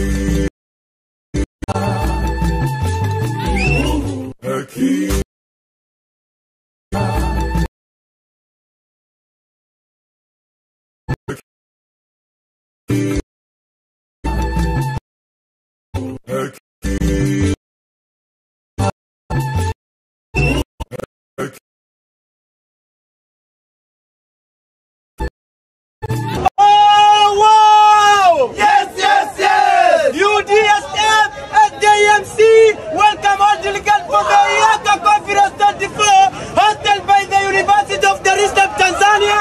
Welcome to Dar es Salaam and welcome to Zanzibar.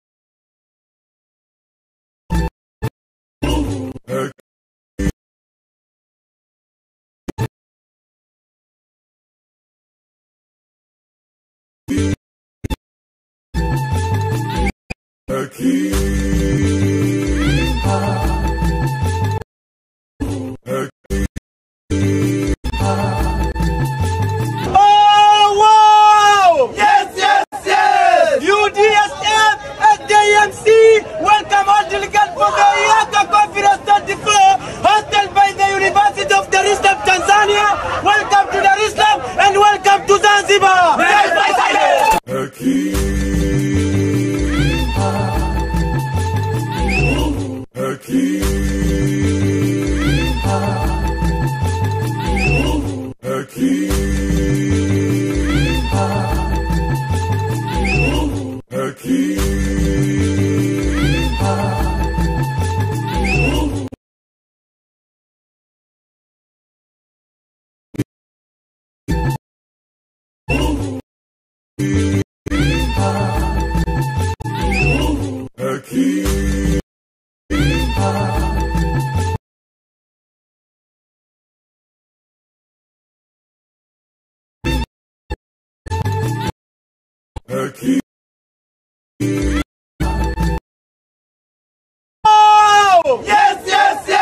UDSF at JMC. Welcome all delegates for the EACA Conference 34, hosted by the University of Dar es Salaam, Tanzania. Welcome to Dar es Salaam and welcome to Zanzibar.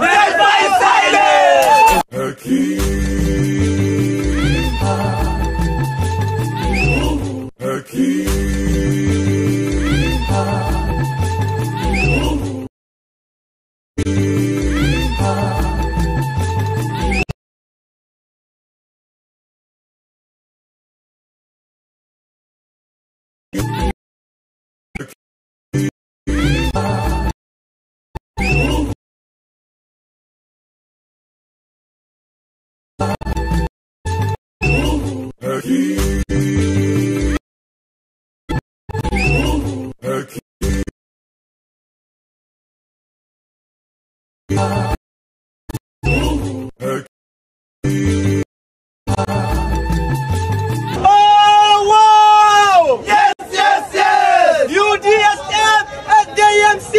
Welcome all delegates for the EACA Conference 34, hosted by the University of Dar es Salaam, Tanzania. Welcome to Dar es Salaam and welcome to Zanzibar.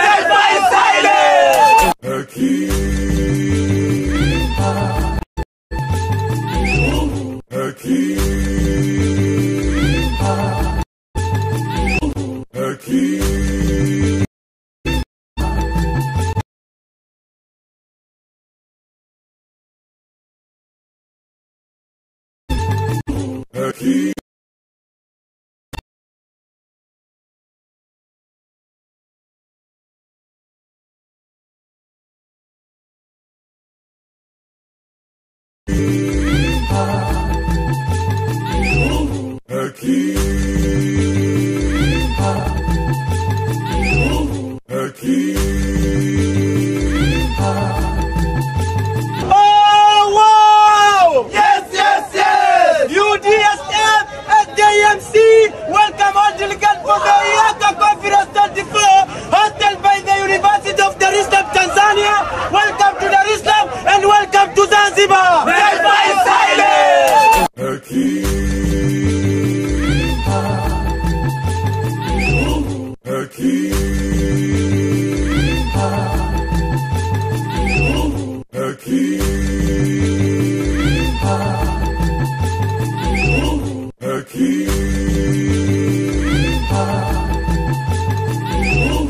Turkey.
Oh, wow! Yes, yes, yes! UDSF at the AMC, welcome all delegates for the EACA Conference 34, hosted by the University of Dar es Salaam, Tanzania. Welcome to Dar es Salaam and welcome to Zanzibar! Never is silent!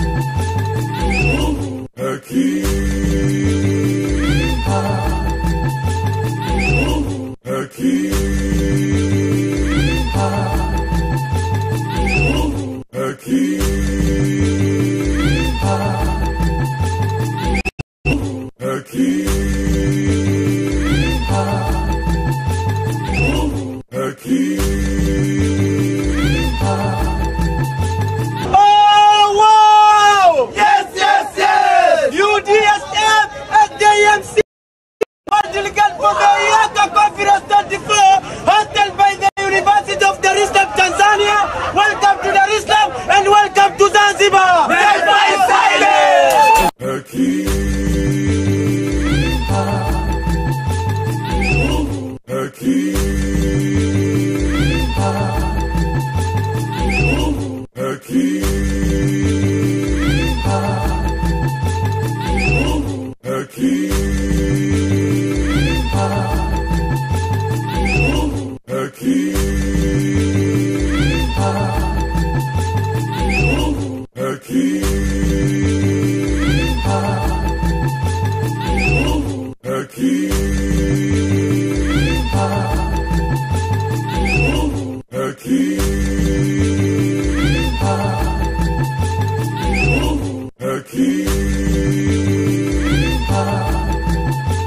Oh, wow! Yes, yes, yes! UDSF at the AMC, welcome all delegates for the EACA Conference 34, hosted by the University of Dar es Salaam, Tanzania. Welcome to Dar es Salaam and welcome to Zanzibar! Never is silent!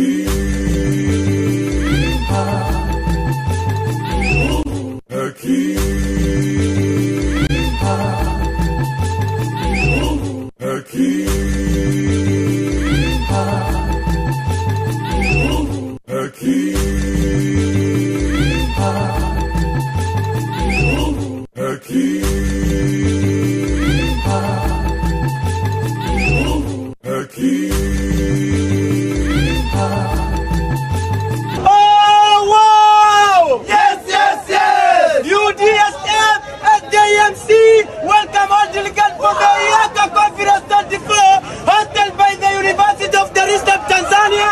Welcome to Dar es Salaam and welcome to Zanzibar! Never is silent!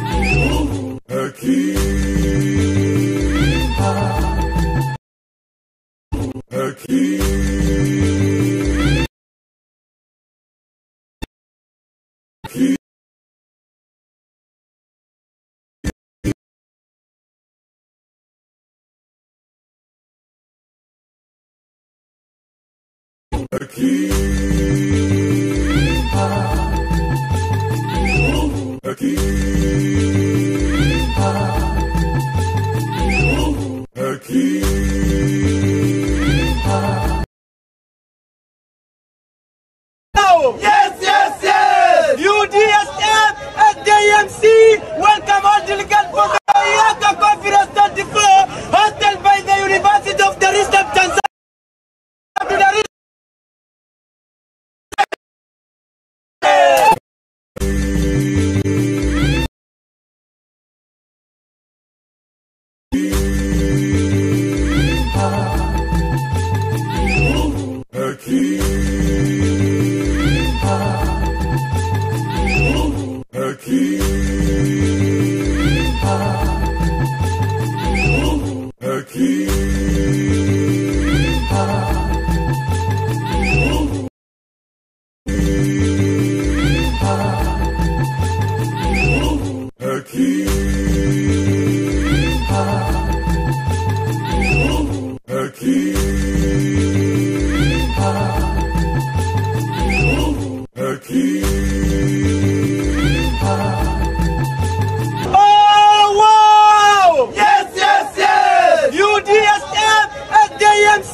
Hosted by the University of Dar es Salaam, Tanzania. Welcome to Dar es Salaam and welcome to Zanzibar. Never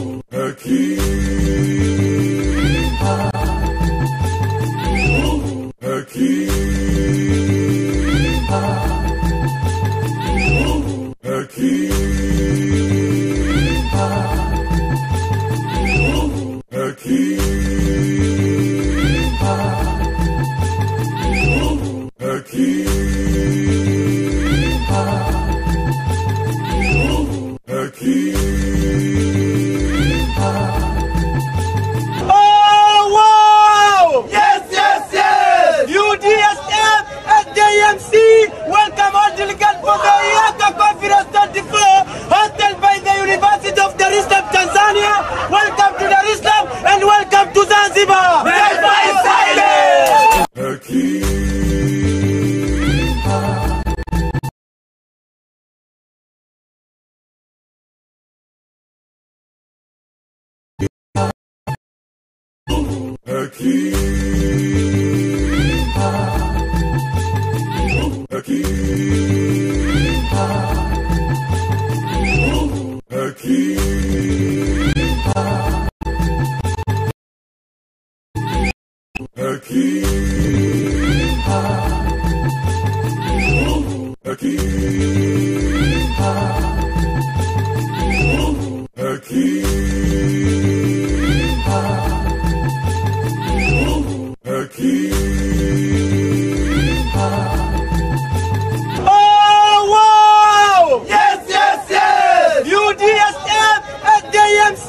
welcome all delegates for the EACA Conference 24, hosted by the University of Dar es Salaam, Tanzania.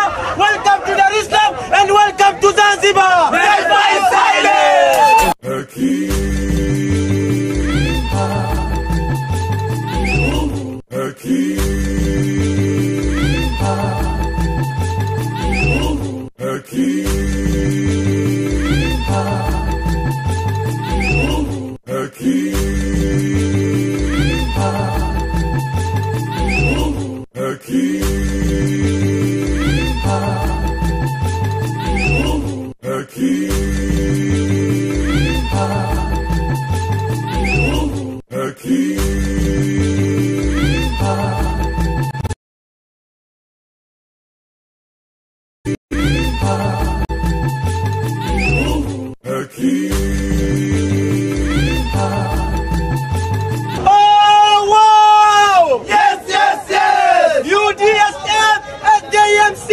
Welcome all delegates for the EACA Conference 24, hosted by the University of Dar es Salaam, Tanzania. Welcome to Dar es Salaam and welcome to Zanzibar.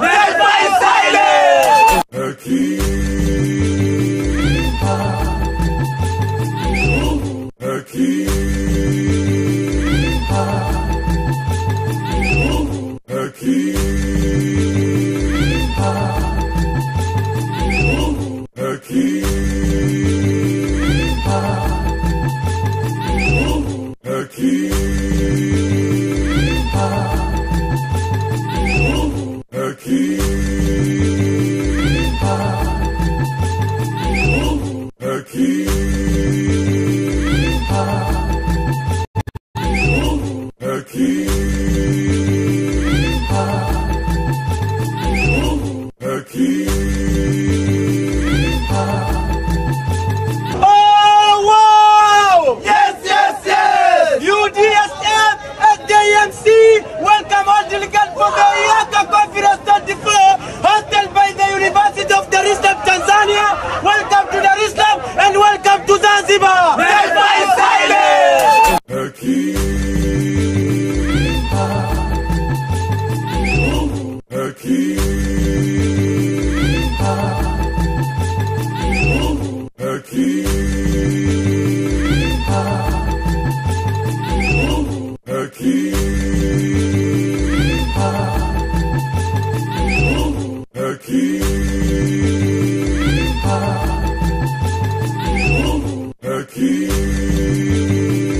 wow! Yes, yes, yes! UDSF and JMC welcome all delegates for the EACA Conference 34 hosted by the University of Dar es Salaam, Tanzania. Welcome to Dar es Salaam and welcome to Zanzibar! Never in silence!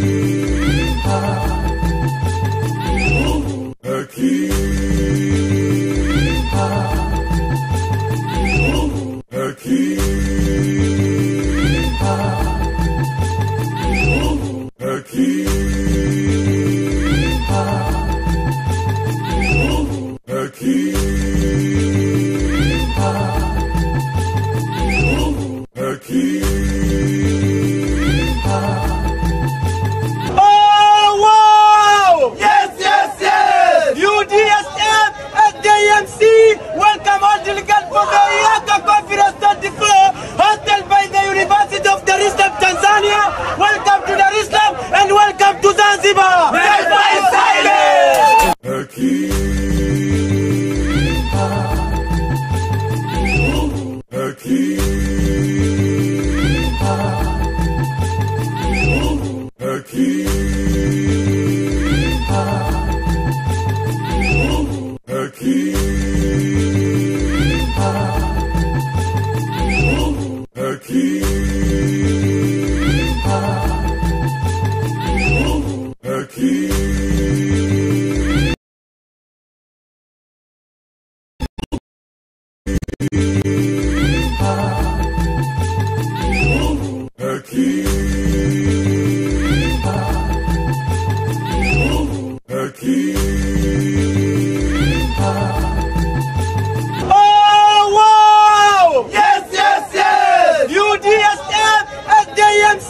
Welcome all delegates for the EACA Conference 34 hosted by the University of Dar es Salaam, Tanzania.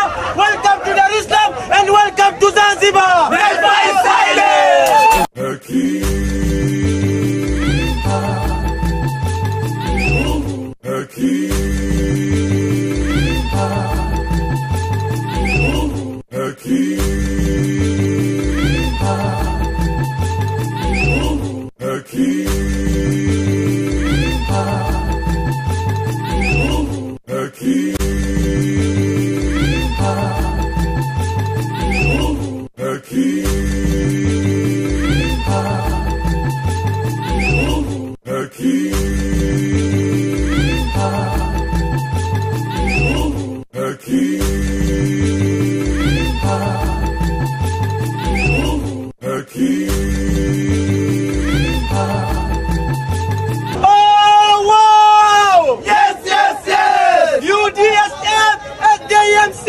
Welcome all delegates for the EACA Conference 34 hosted by the University of Dar es Salaam, Tanzania. Welcome to Dar es Salaam and welcome to Zanzibar. Never in silence!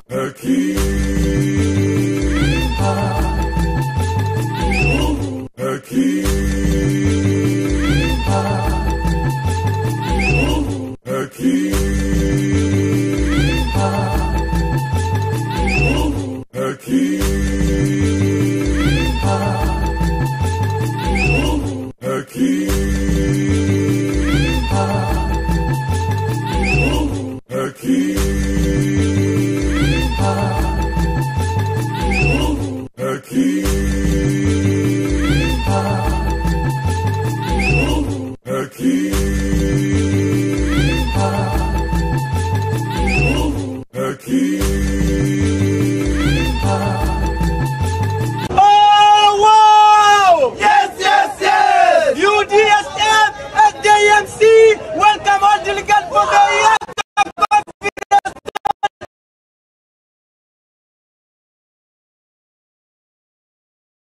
Never in silence!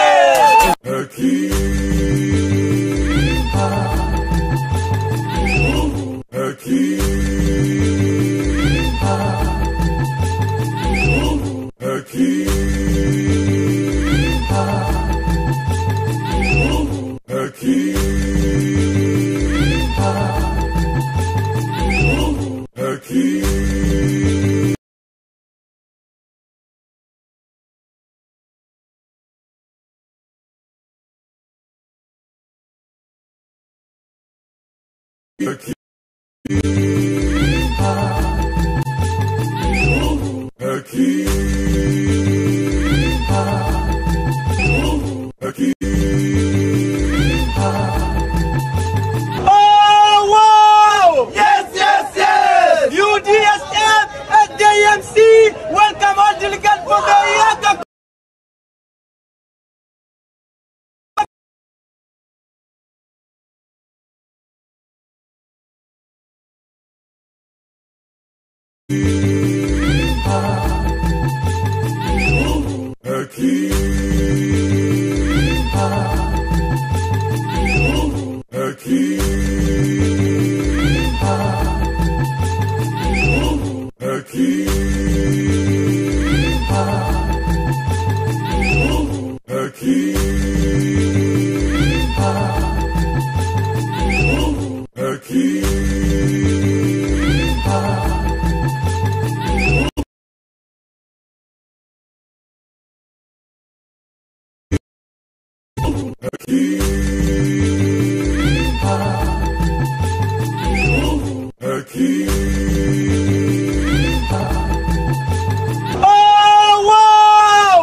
For the EACA Conference 34,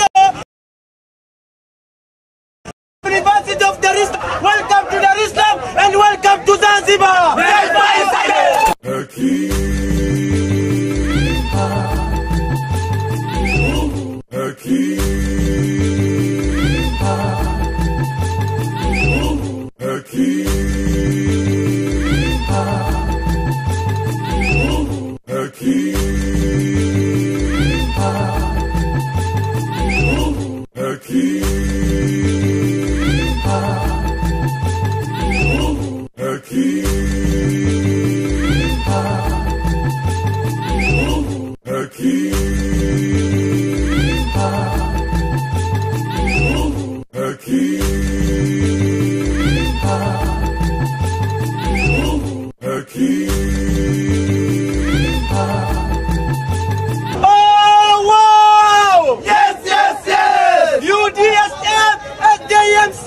Welcome all delegates for the EACA Conference 34, hosted by the University of Dar es Salaam, Tanzania. Welcome to Dar es Salaam and welcome to Zanzibar.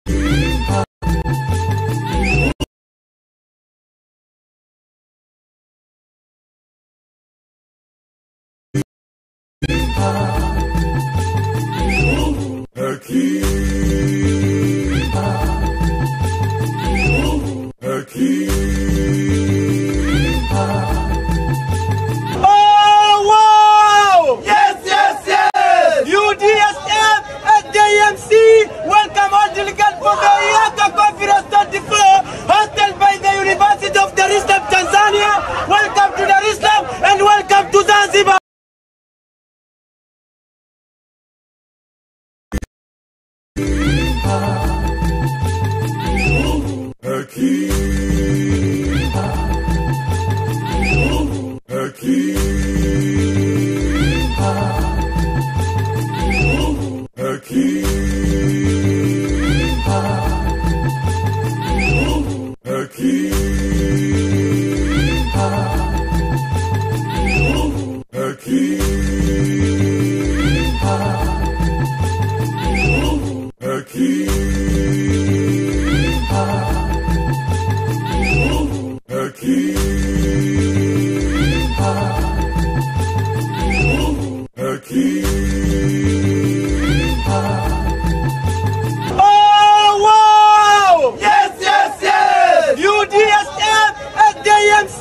Welcome all delegates for the EACA Conference 34, University of Dar es Salaam.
of Dar es Salaam, Tanzania. Welcome to Dar es Salaam and welcome to Zanzibar. Never is silent.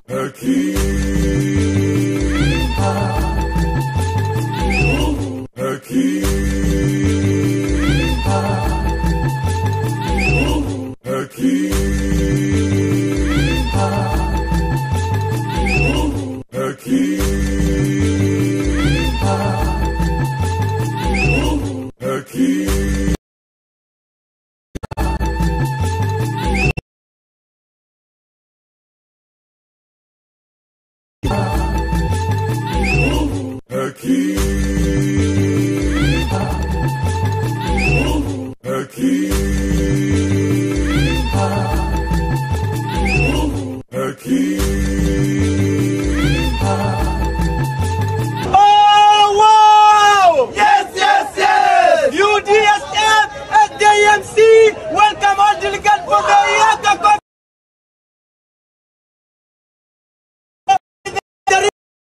Welcome to Dar es Salaam and welcome to Zanzibar. Never is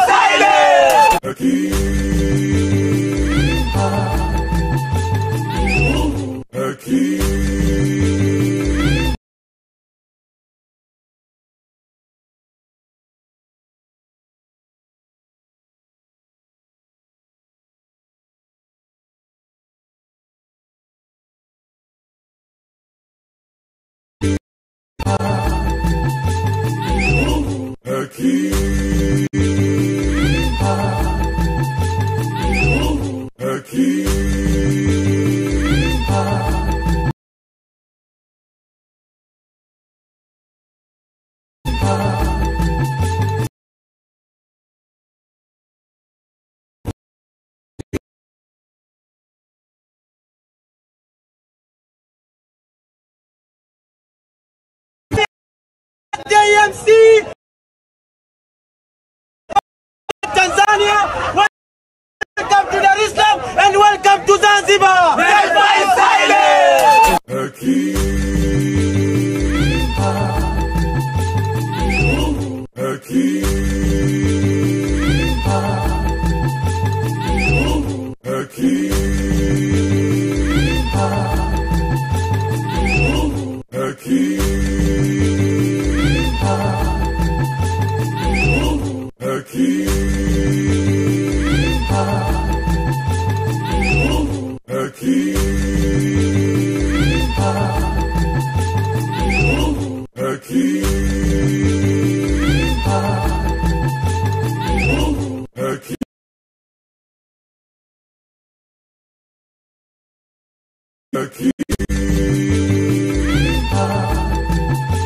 Oh wow! Yes, yes, yes!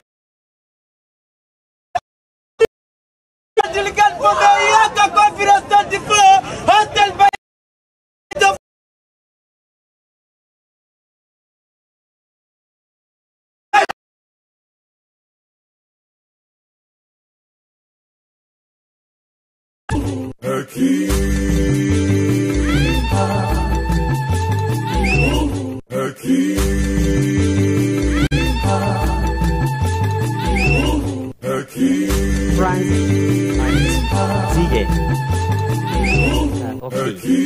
I'm not able to pronounce that very well.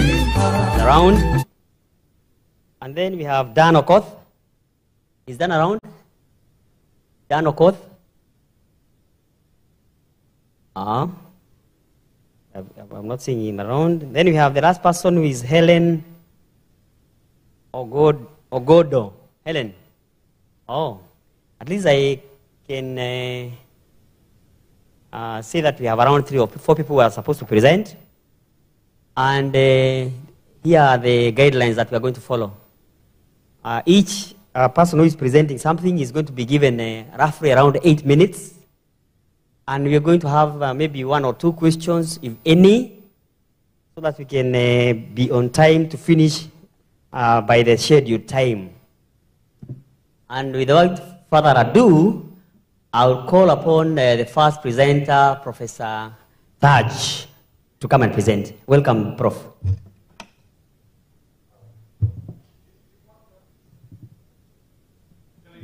This one.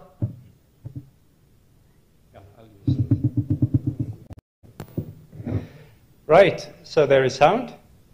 Perfect.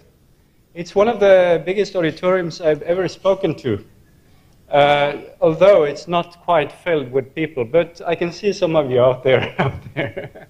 Altogether, we are a good group. So, yes, great. Right. So I'm going to speak about one particular context, that is Ethiopia, which some of my research has been about, competing journalistic roles in a state-controlled media landscape. Some of the interest in my research has been on these, what I call competing roles or competing loyalties that journalists will experience in their daily practice. They are drawn between different commitments to their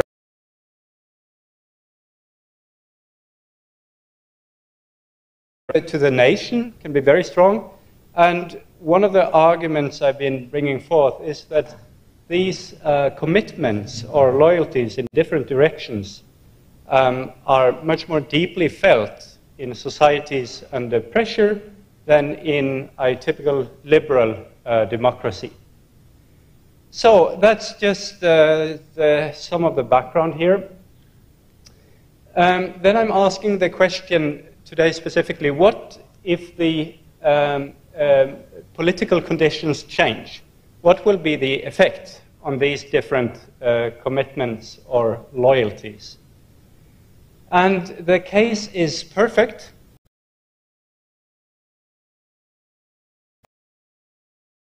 Has gone through some radical changes lately.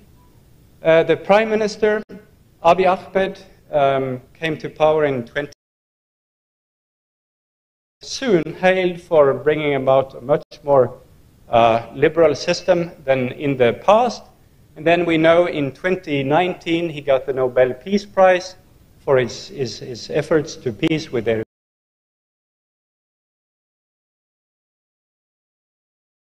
2019 when the International Press Freedom Day was brought to Ethiopia because of his efforts to improve the press freedom situation.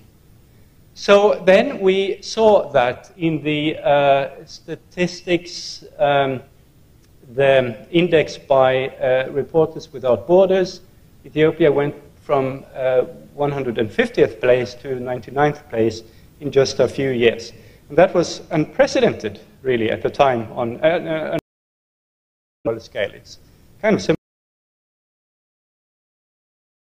Today is also improving a lot. However, we know that after 2021, the situation has gone in reverse, and Ethiopia is now back to where it used to be, so to speak. But the research here that I'm presenting is looking specifically at that point in time when things had changed a lot, and sort of the question I'm asking is what effect did that have on the media and the journalists? What I'm referring to has a lot of data, glimpses here, but it's part of a global study called Journalistic Role Performance Project, which entails 37 countries around the globe, including 2 African countries. It's Rwanda and it's Ethiopia. It's a study that does in-depth analysis of media content. We also do surveys of journalists, but it's basically about media content that I'm presenting today. So for Ethiopia, we chose 10 different outlets. And I won't go too much in detail here, just to say that about half of them, 4 of them, are state-owned, and the rest are privately owned. And we did a study of both TV, radio, print, and online content. And it's quite elaborate. It's about 60, 70 indicators per story. And we have 1,200 stories that we analyzed, most of them in Amharic. So it's quite a lot of material that is behind this. So that's just briefly the study. Then what the Journalistic Role Performance Study does is to have 6 predefined roles, journalistic roles, watchdog, interventionist, loyal facilitator, service, civic, and infotainment. And for Ethiopia, oh, no, this is the old presentation. But anyway, I'll just use it. Okay. For Ethiopia, you can see that the highest scores were for the interventionist and the loyal facilitator dimension or roles, so that, meaning that those are very strong in journalism in Ethiopia.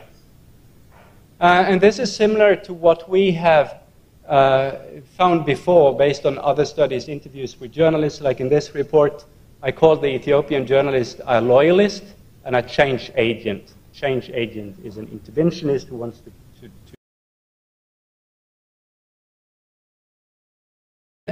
the interesting thing here, one of the interesting things, is that when we compare this with the global score, we see that Ethiopia comes out much, much higher than the global 37, all the other countries, on the loyal facilitator dimension. So journalists in Ethiopia are loyal to their nation, to the leadership, to the authorities of their country. That's what we find through studying media content. But of course, that does not say much, because we know that the outlets in Ethiopia will be different. You have private, you have state, and they go in different directions. So if we look more closely at the loyal facilitator dimension is scoring higher with the state-owned media than with the private media, generally speaking. So that should make sense, because the private media would be more critical, more oppositional, perhaps. However, there is one exception to the rule, and that is this outlet here called Volta.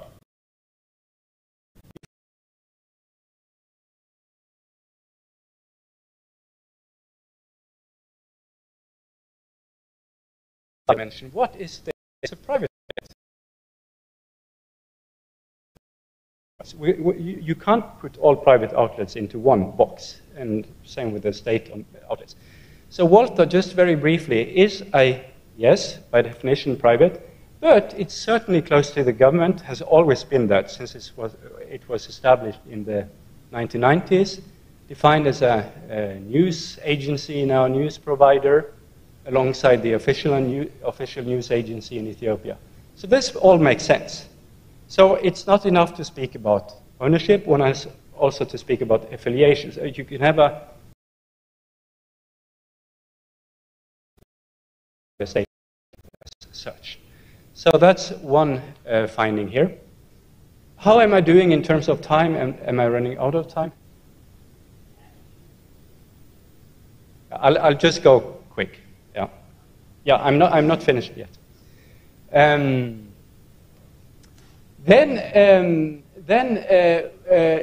this data material, you can analyze the data in different directions. One interesting analysis is if you look at the expected role, or the role that we find in the data material,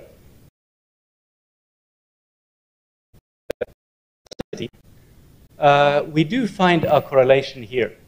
We find some type of correlation, negative really correlation between the degree of loyalty and the source diversity that you have in the different outlets. And then if we bring in the ownership dimension again, we find the same thing here. We find that it's quite perfect.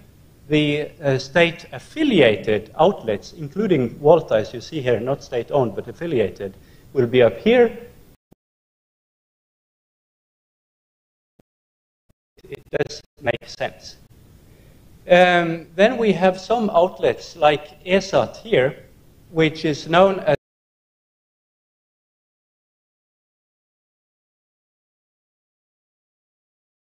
they were very critical before 2018. Now 2018 with Abiy Ahmed, they were invited back to the country and they become much more loyal to the government. So there is a move here that makes sense, that we can read through the content of these outlets.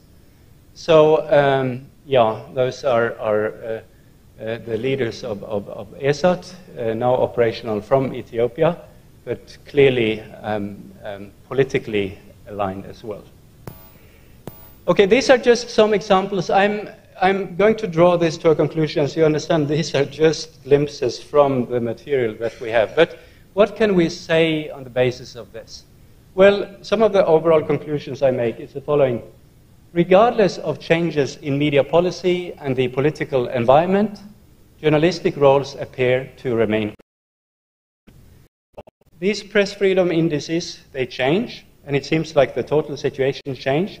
But actually, when we study seriously the content and what is going on in the media, there isn't that much of a change. That is an important lesson, I think.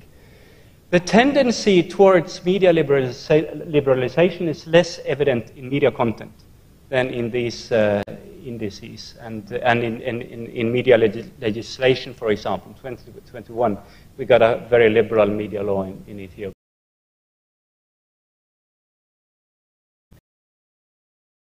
Aligned along ownership and political linkages. And media behavior, or performance as we call it, is more steady than the policy context.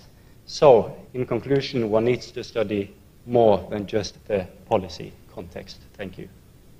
Thank you so much, Prof. Maybe if there's anybody with a comment, a question, before Prof leaves, this is your time. Anyone? Any comment?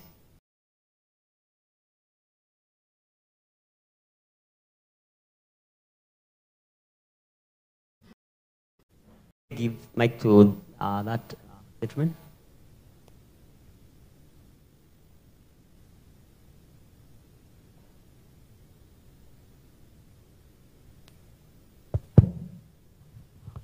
Thank you for the presentation. My question is in relation to the two countries that you guys have sampled in Africa out of the 55. So you said it's Rwanda and Rwanda and Ethiopia, yes. And the broader study has about 37 or so countries globally. What was the criteria? Why the two countries specifically? Well, what can I say? We tried to have as many countries as possible. We tried a few more. The data collection was so demanding that these were the only two data sets we managed in the end. That's the basic answer.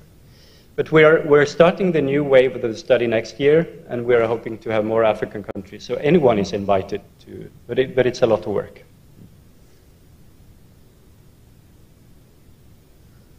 Okay, we have another question here. Maybe you can bring the microphone. Oh, can we start with that gentleman over there? Okay, thanks a lot for your good presentation. It's very excellent. We have a topic that is very interesting. So, as a conclusion, you say that the content reflects media landscape is aligned along ownership and the political linkage. That means politicians influence media, and the owners influence also journalists. That means behind that, we have money, because all of them provide money to the journalist in order to influence him. I would like to ask you what should be done in order to liberalize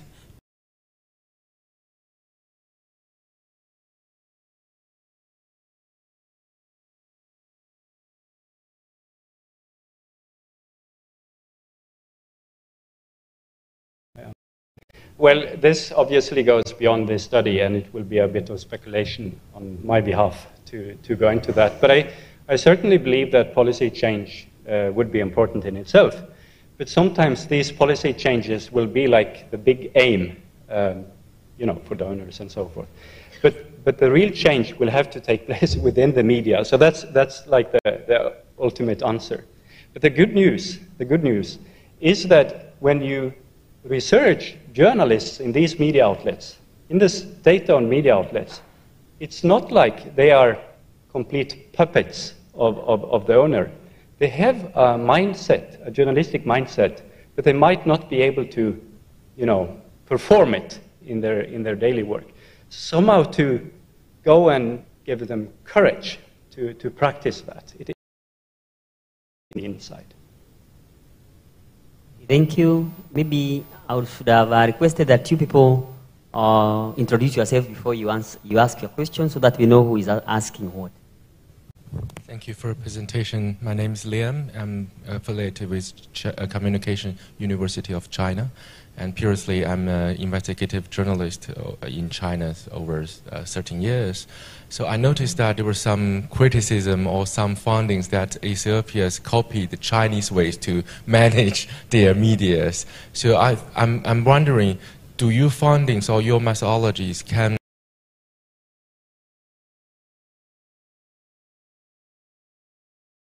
your also test whether this can be true in China? Well, that's a very good question. And I cannot speak about China because I have not researched China. And in this study, I don't think I gave any critique of China, but you know, perhaps in other writings I've been pointing to the fact that Ethiopian media leaders have been trained from Beijing. We see that is happening. Well, on a general scale, what I can say is that when we use this data across countries, role performance study, but there tends to be a correlation between countries that are more or less suppressive in their media policies. And we have just published an article where I think we have 6 of these cases, Ethiopia, Rwanda, and 4 more, where we look at some of the similarities in these countries. And who knows, maybe it applies to China as well. I think I've taken my time. Thank you so much, Prof. And thank you for your good presentation. I think there's nobody else who has a question. I have had a suggestion from the floor where I'm requested that the ones who are going to present, they present, and anybody with a question to note the question down. There's a question? Sorry, because for the interest of time, I mean to understand if they all present and then we have our questions noted somewhere, then we can as well ask them as they are seated here. I think that is in order. Is that okay? Okay, let's. Is arrived yet? Festus Irongo. Is he here? Festus? If he's not there, then we have the other person who is a. Yes, it's you. You have your 10 minutes, sir. And for you who have questions, kindly note your questions so that you can be able to ask after the presentations are over.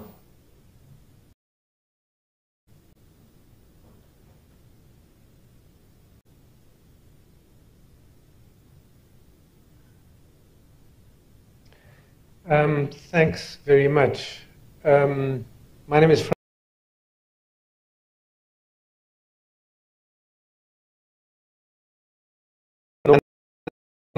I will be talking about what I'm calling local media capture from a South African perspective. I'll try to be quick. I was really struck by the keynote, at some point in the keynote earlier, the point was made about fashions in research. I think you made the point that some things become fashionable and then they disappear. I feel like this area that I got stuck into is deeply unfashionable. I think it's been, a lot of people think it's thoroughly researched, we know everything there is to be known. And I don't think that's true. I think we've got stuck into a kind of romanticism about local and community media, which shapes perspectives in a way that is not helpful. I mean, I've been involved in practical ways in particularly community radio in South Africa for a very long time, and I've got more and more interested in just thinking about what's going on there. And of course, the other reason the South African experiment to open up the media space is pretty much exactly 30 years old. Around about 1994, a whole lot of stuff was done, a lot of it around the SABC.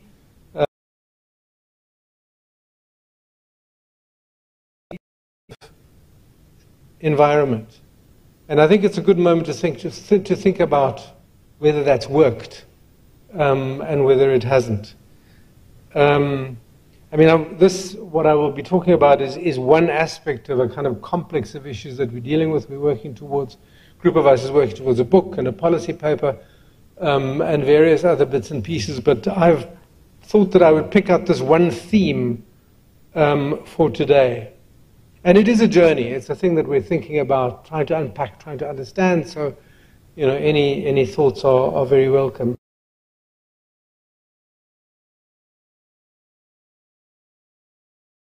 Perhaps unusual way.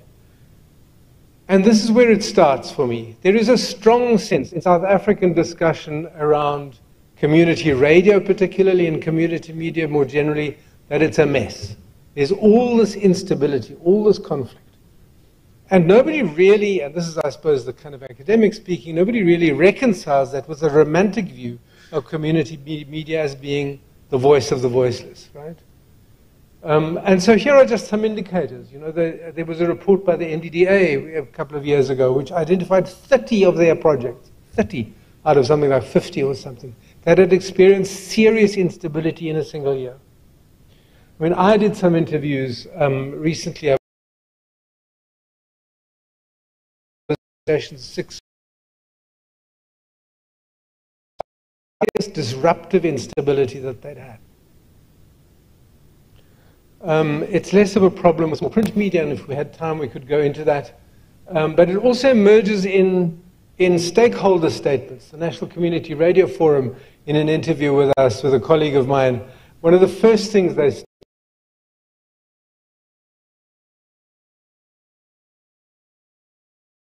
the kinds of things that happen are many. There are suspensions of managers. There are occupations of studios. People march in and take over radio stations. There have been advertising boycotts.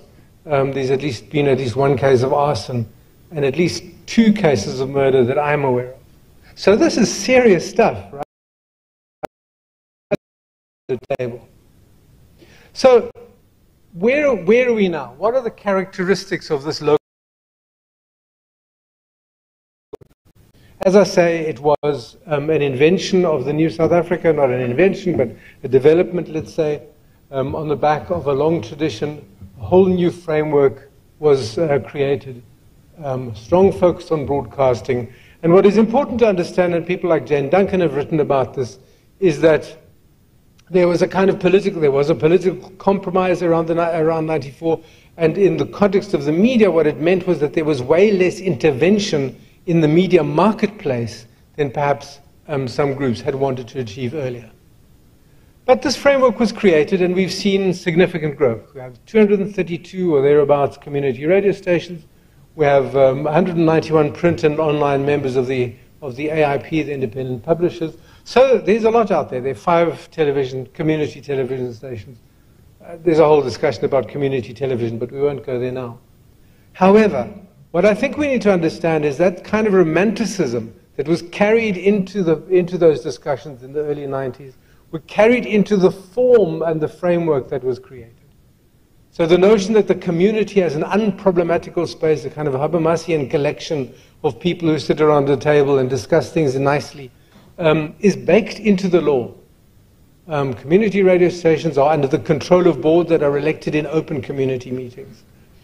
And there's very little mechanisms, very little going on there that manages conflict, and conflict does happen.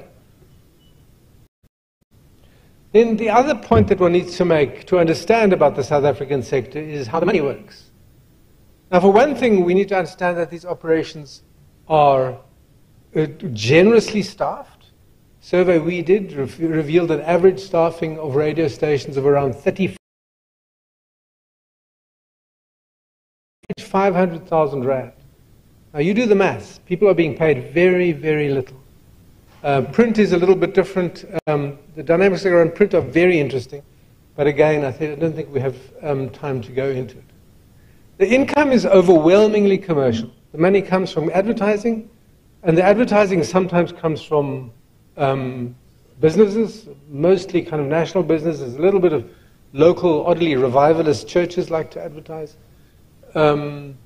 And then state buys space. The strong kind of form in which state support comes into the sector is through buying space, print space or airtime. There's a little bit of grant funding. And again,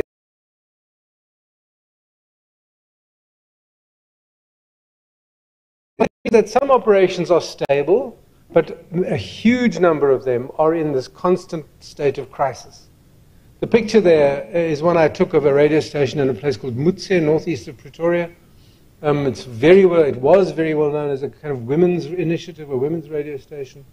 And they got unusually donor funding to build this beautiful new building that you can see in the picture. Stunning, right? When I went there, they said they love the building, but it's made their electricity costs much higher, and now they have to lay off staff. And it's meant they have to hire security because they've got to look after this stuff. And so that kind of highlights some of the contradictions that exist. So my concern was and is, I suppose, is how does one understand that? How do you account for that? And I suppose there are a number of possibilities that one can deploy. And I mean, there's been some discussion about media capture as an idea. It's an idea from economics originally, and then Anja Schifrin has written about it together, I think, with Joe Stiglitz in one context. And it's defined there as where media can be controlled either directly by government or by vested interests networked with politics. Anja talks about it as a kind of form of soft control, which is distinct. I mean, I think that's, in the way she uses it, what is important is that it is distinct from outright suppression, outright censorship.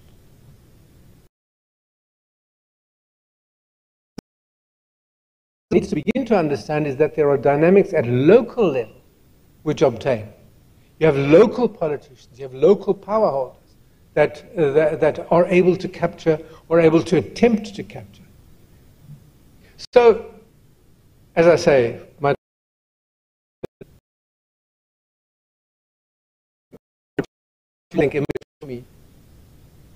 for one thing, I think one needs to recognize that local and community media are sites of contestation and power. And in a sense, the more disadvantaged you are, the poorer you are, the bigger these things loom. If you're out in the sticks and there's nothing else much going on, then a local radio station is like a major institution, and so therefore worth fighting about. So I think that's a recognition that we have to. Legal frameworks that we have in South Africa need to make more allowance for the possibility of conflict, create mechanisms to deal with that conflict. This is related. I mean, there are frameworks in Argentina and other countries which really pay attention to how the state spends its advertising money. The discussion is completely absent in South Africa. And as a result, you can have local authorities, local politicians, local power holders of various kinds budgets in a way that is political. And nobody ever notices because it's way out in the sticks. And the kind of national media, the national watchdog bodies don't pay much attention. And I really think it's time that we start talking about it. For the last point, from a theoretical perspective, it seems to me that one needs to understand media capture as part of a continuum of things. I mean, I understand Anja's kind of starting point as being, here is a new form of control that we need to pay attention to.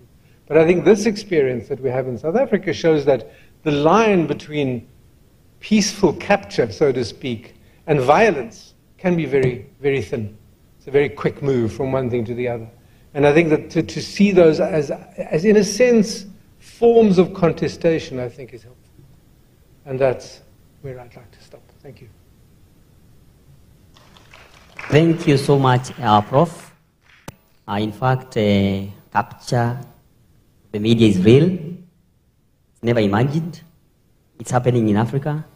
And based on what you've tried to discuss, we'll agree with you that there is always a problem, and we normally try to find suggestions. Thank you for that. Maybe we can go to the next person. I don't know whether Dan Okoth has arrived. Where is Dan?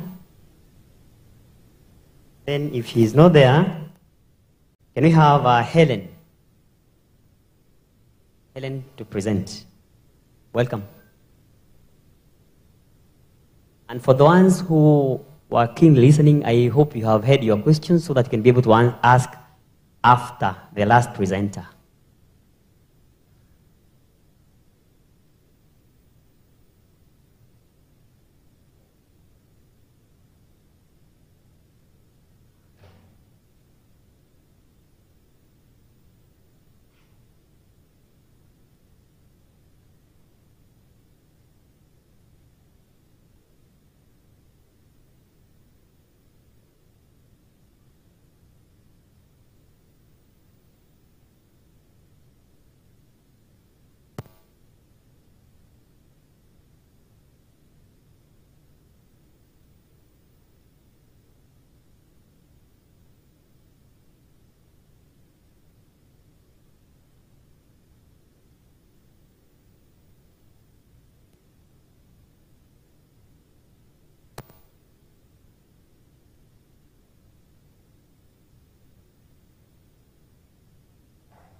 Helen tries to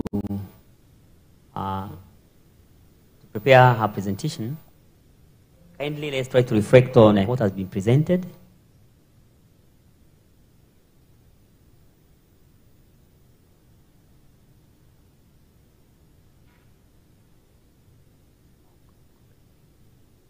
Okay, something I've been told is that if you are presenting, kindly have your presentation on a flash disk so that it can be easier for us to be able to project as quickly as possible. Thank you. Anyone who was not there and had called their names and they have arrived. Francis Irongo. Irongo was presenting something on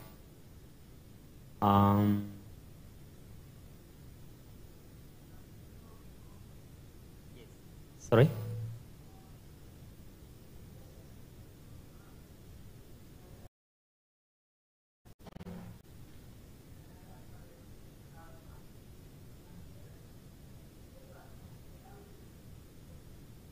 Okay.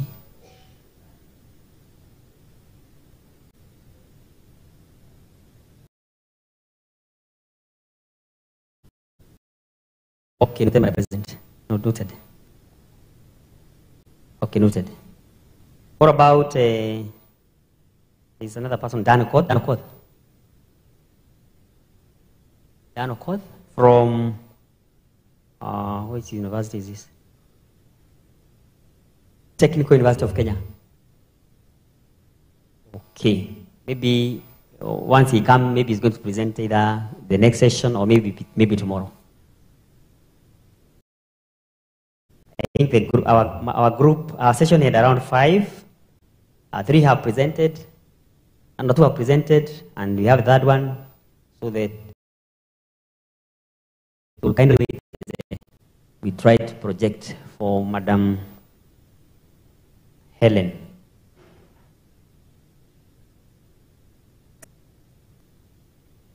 Communication Association. is going to be held at the modern, spacious auditorium of the University of Dar es Salaam Library. And this auditorium is going to accommodate of August 2024. The theme of this year is Africa and the Global Dialogue in Media Communication. 300 participants coming from 23 different countries who will be here to dialogue, to discuss, to exchange ideas and move forward. The guest of honor for this conference will be the former President of the United Republic of Tanzania, Dr. Jakaya Mrisho Kikwete, who is the Chancellor of the University of Dar es Salaam.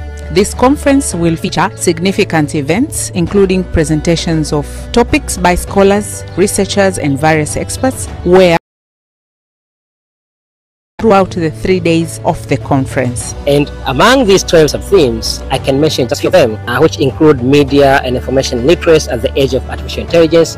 Also, the issue of investigative journalism. Where are investigative stories currently in Africa? Do we have investigative journalism at this age, or there is a death of investigative journalism in Africa? So we're going also to discuss about this, and participants from the industry, practitioners, will be involved much at this sub-theme. Recognizing the importance of this conference, the University of Dar es Salaam still believes in the power and collaboration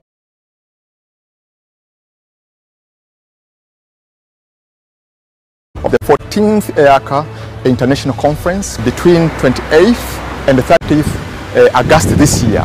We guarantee all the participants to have a conducive environment, well-protected environment, and as you come, we invite you to visit not only the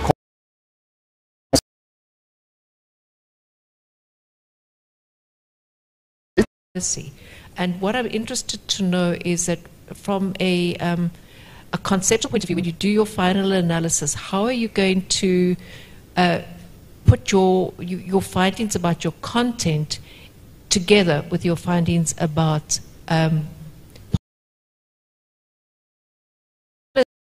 then funding, but also about personalities? Does this come into it at all?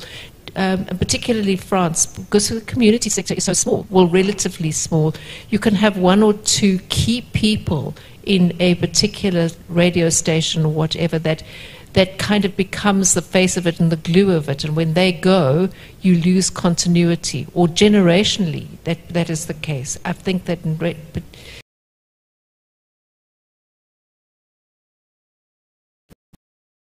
a higher vantage point.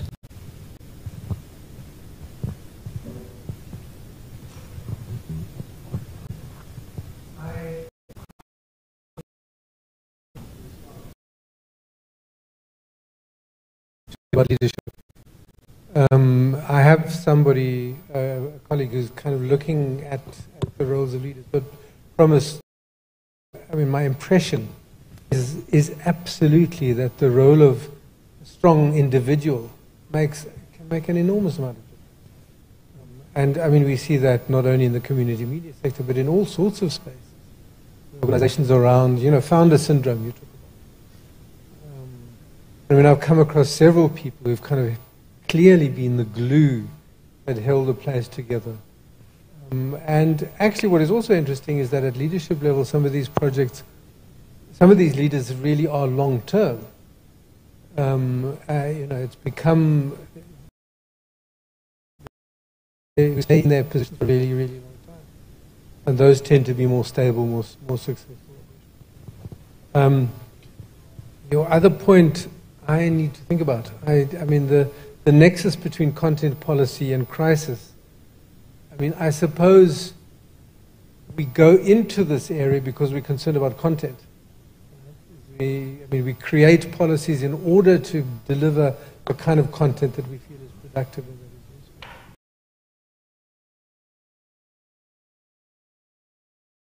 is useful. And for that purpose, we need to understand better where the obstacles are and what needs to be, where the issues are. And I guess that's my fundamental point: is that some of those issues just haven't really been considered sufficiently.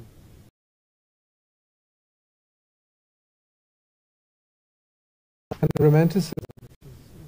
It's a problem.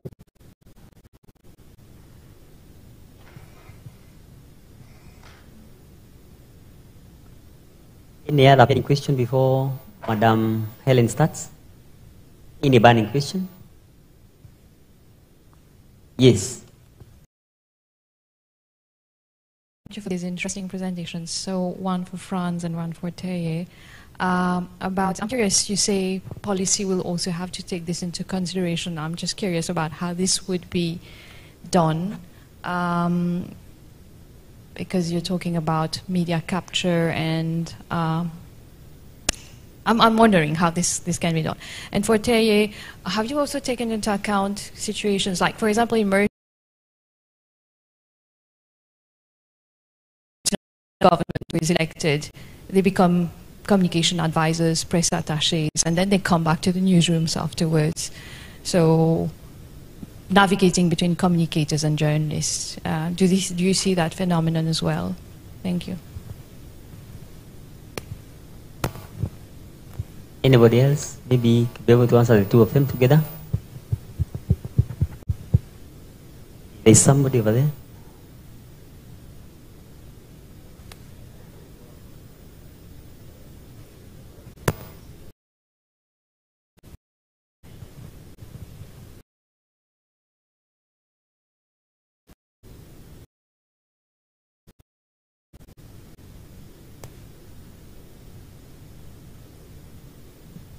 So in the research study that I did in 2022, many journalists working in the government media are in one way or the other having certified in the university.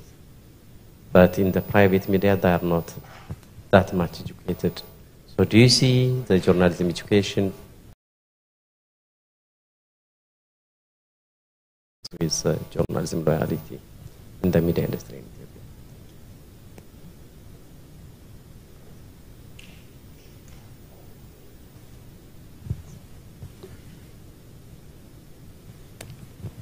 Thank you to both of you for your questions. And I think both questions relate to the question of journalistic identity more than journalistic content as such. But Christina, yes, clearly there is a fluidity in journalism in many of these countries, where you see journalists are moving between an information or kind of like a government kind of communication position into journalism. I mean, what's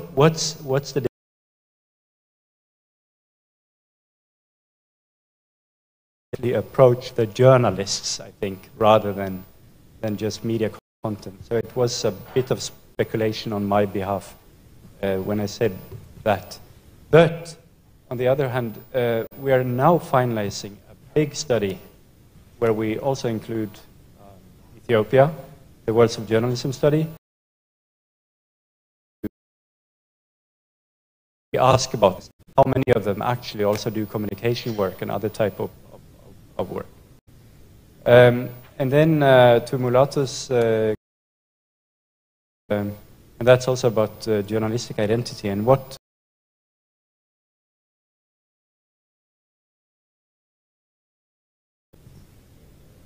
no.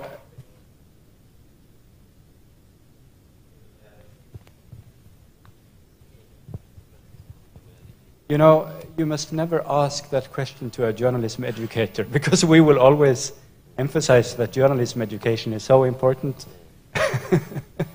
but the pure fact in the state media than in the private media. That we know as a fact. Does journalism education make a difference? Hopefully it, yeah, hopefully it does somehow.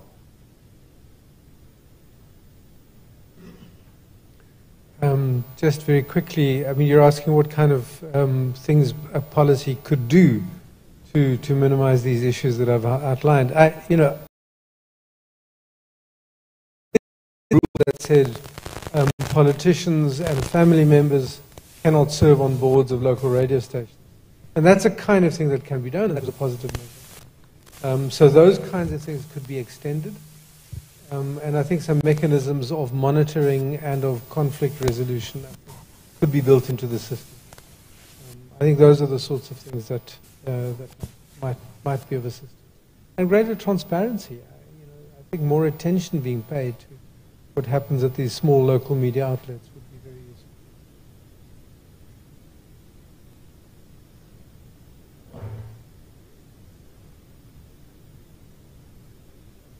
Thank you so much, Prof. Taj and the name Festus, for that good presentation, and we have answered your questions. Now we go to Madam Helen Magondo, presenting a paper on interrogating the effects of media in voicing human rights during 2023 Kenya Maandamano period after elections. Welcome, Madam Olo. Good afternoon. Good afternoon. My name is Helen Ogodo from Daystar University, Nairobi, Kenya. I'm a student there. We were looking at this topic with my two colleagues, but unfortunately they were not able to come, but I will represent today. So we have an interest in this topic, the effects of media in voicing human rights during 2023 Kenyan Maandamano period after elections. Maandamano in English is demonstrations. When we were looking at this topic, we didn't even know that again in 2024 in Kenya we will have what people have termed the mother of all the demonstrations in Kenya. So we've had elections in Kenya, and every time after elections we have disputes, and after the disputes you find that we've always had demonstrations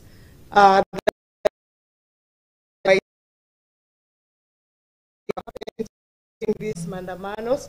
So that's why we are out to research on this study.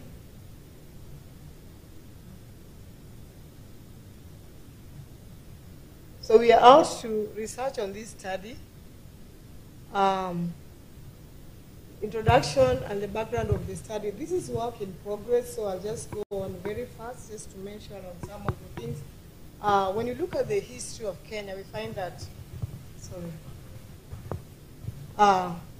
when we look at all the nations in the world, media plays a pivotal role, and we find that especially during elections, especially during elections, campaigns in any country.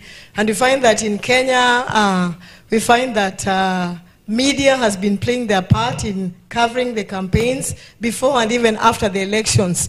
So we find that these are the times that media is placed in a very strategic point whereby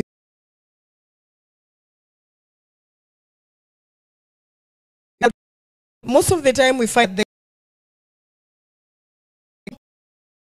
is to be objective in their reporting, especially also in human rights. So in the year 2023, in the Kenyan elections, we are followed by chaos, protests, rebellion, as Kenya Act of 2023. And we find that the ones that really expressed these demonstrations, it was witnessed by anarchy, unruliness, mutiny, and rebellion. We find that the Kenyan government, through the police, were using force, and we find that many of the young people lost their lives. We find that there was something like anarchy. I find that there was rebellion, and those days it was like Mondays and Thursdays. People could not go to work because they didn't know what was going to happen. So they were being held on Monday and Thursday, and we find that there was looting. I mean, people took the advantage of the demonstrations, and police had to use tear gas, water cannons.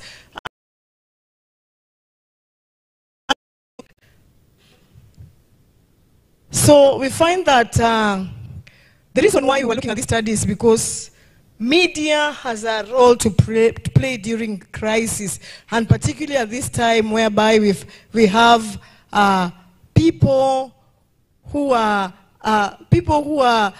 looking at them for them to be objective when they are reporting, and also people looking at the government, and we find that they are the ones who provide the information and contribute extensively to the public, because we find that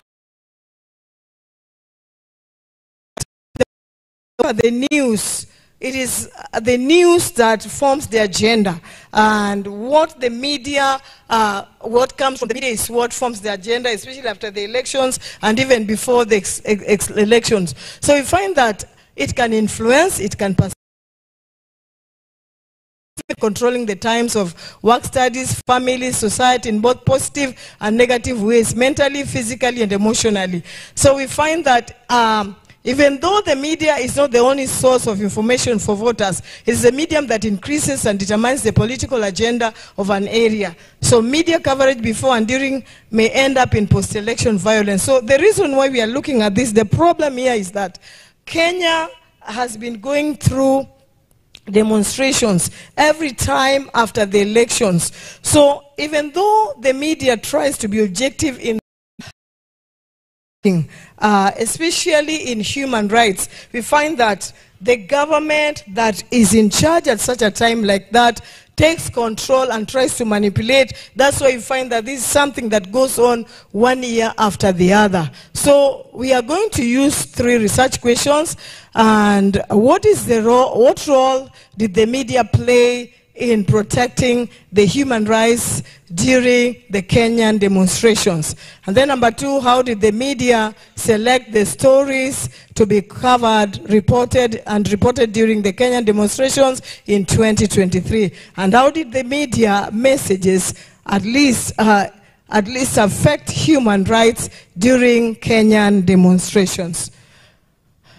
Then justification of this study, it will provide feedback to the government. We find that since this is a problem that is in the nation, the media fraternity and the government after this study will find feedback regarding the effectiveness of media in Kenya and the strategy that can be used. What is it that can be done so that after elections, the media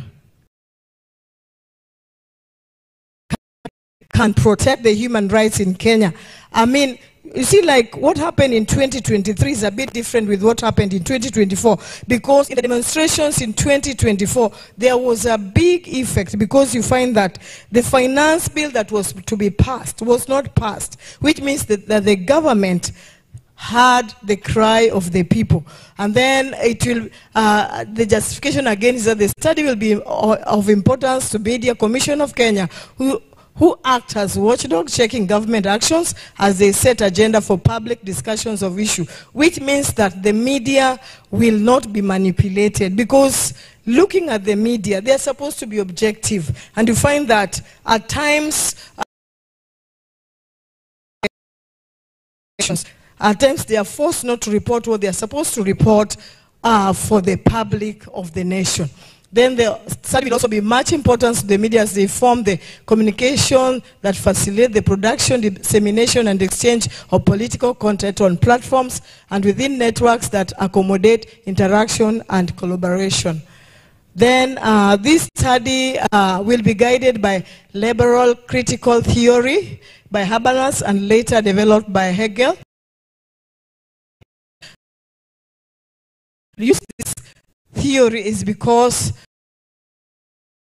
it takes a critical approach of the humanities and social philosophy, and that focuses on society and culture to attempt to reveal, critique, and challenge power structures. So this theory, in its approach, it critiques the social dimensions in human rights. That's why we chose it to use it for this study. Then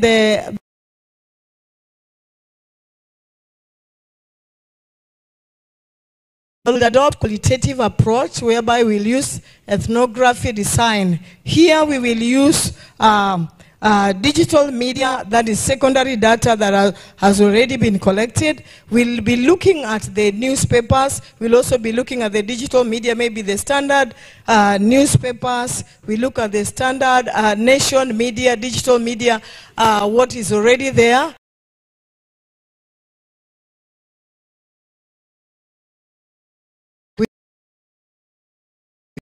And a concentric software that analyzes qualitative data.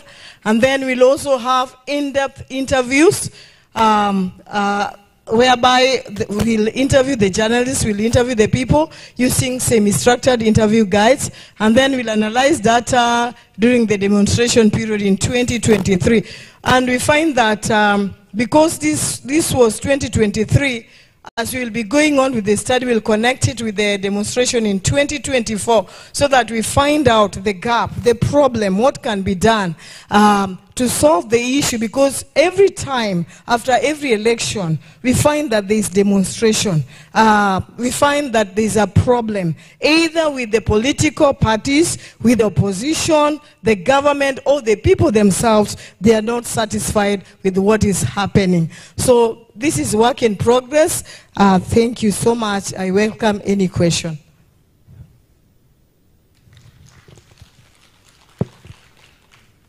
Thank you so much. It's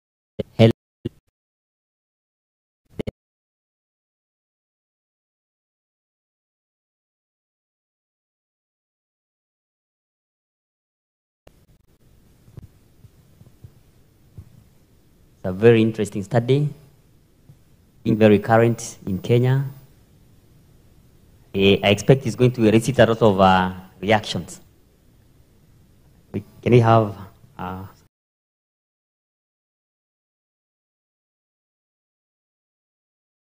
Thank you very much for the presentation. I just want to make a few quick comments. You said that you're using theoretical framework, critical Habermasian liberation, theory, and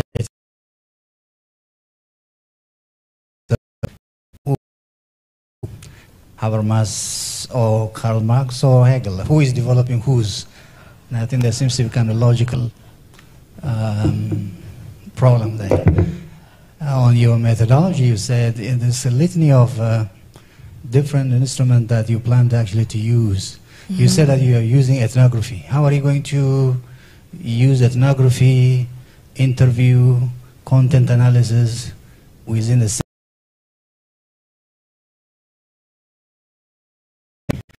order to come up with a kind of, question that you raise, that you'll be addressing those questions? So in what kind of ethnography is going to address those research questions? Thank you. Maybe you can have the next question. Kindly have that question in mind, Madam.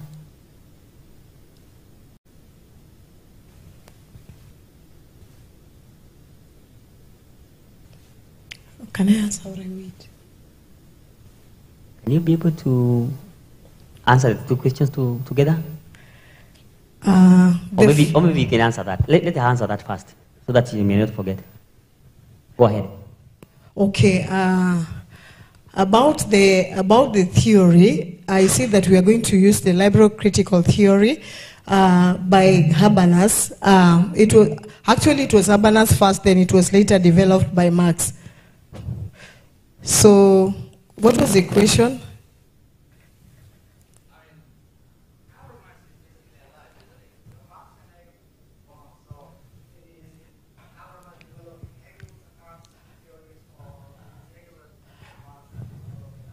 It is Marx who is developing Habermas theory.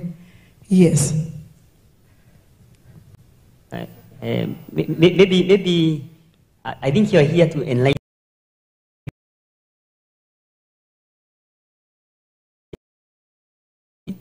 I think if he's not doing it the right way, we are here to help one another. I think most of us are amateur researchers. So that's why we are here to help one another to develop our ideas. So maybe you can guide us. What do you think yourself?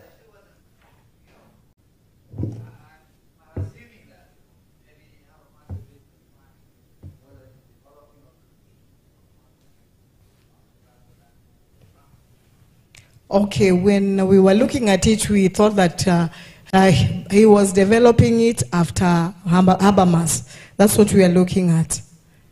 Yeah, because this study, this work on progress, we still accept correction. Yes. Maybe to go back to my colleague there, I think it is important that if you have a knowledge, something that you know, that we share together so that we can be able to enlighten one another. I think it is even better to do it in the plenary so that everybody is talking about.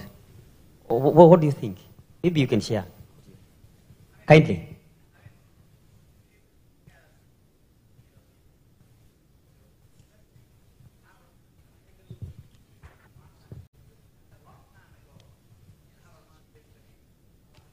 Okay. Can you share that? That is very important. Yeah. Marx and Hegel's passed away a long time ago. Then We're talking about around 1842, long time ago. That's what we are looking at. That's when they... I'm talking about the historical period. So because for one to come and basically develop and critique something, he has to be preceding the other ones or coming after the other ones. So I think the logical reason is, if you simply look at the time frame when Habermas lived and Hegel and basically Marx lived, the logical answer would be, well, these are basically the predecessors of Hegel and Marx, and logically speaking, it's Habermas that can actually develop and extend the theories of Hegel and Marx rather than the other way around. So that was why I was trying to... Thank you. That is well noted. Thank you so much for that. Any other question? Yes, kindly pass the microphone. Yes, Ellen, thank you so much for the wonderful presentation. My question is, and I hope I got you very well, we do studies to make sure that we address certain problems in the communities. And this is not the first time that a study like this is being done or conducted after violence has erupted in your country. Now, the issue is, I would like to understand what could be the problem that studies similar to this one have been done in the past related to Kenyan media and the role the medias or the media are playing in in causing or promoting violence after elections.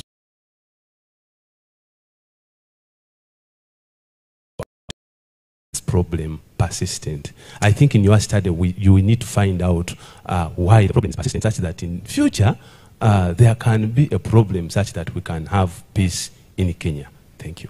Yeah, that is the reason why we have interest in this study, because it is something that has been happening for years. And knowing that in every country we have the human beings have the right to demonstrate, they have the right to speak out, and they have the right to their constitution. So you find that most of the times when maybe the government wants to force things or manipulate things, we find that the media has the role. What is it that can be done? What is it that can be said?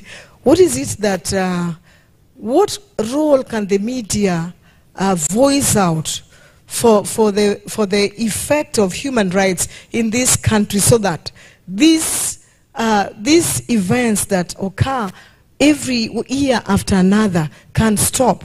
What can solve the problem? That is the gap that we are looking at. What is it that can be done? Because this has been a problem. You find that we had it in 2023, again in 2024. We had the same, and we don't even know whether it is over. It is something that is happening. And you find that in 2023, because of that finance bill and the high tax rates, you find that most of the investors even left. A common person had a problem. And then that's why you find that when the opposition leader called the people to demonstrate, they were out there demonstrating because they didn't have jobs, they had problems. So we are trying to find this gap. What is this problem? What is it that can be done so that these demonstrations will not happen? What is it that can be done that even after elections or after a new government takes over in the nation, we have that process whereby we don't have the complaints, we don't have the killings, because we find that many young people lose their lives. We find that people, especially the politicians, the opposition, at times they live in fear because they don't know whether they'll be killed or something. And then even in these demonstrations, when people are killed, at times the media fails even to the odds of losing, or they fear because of their lives. Any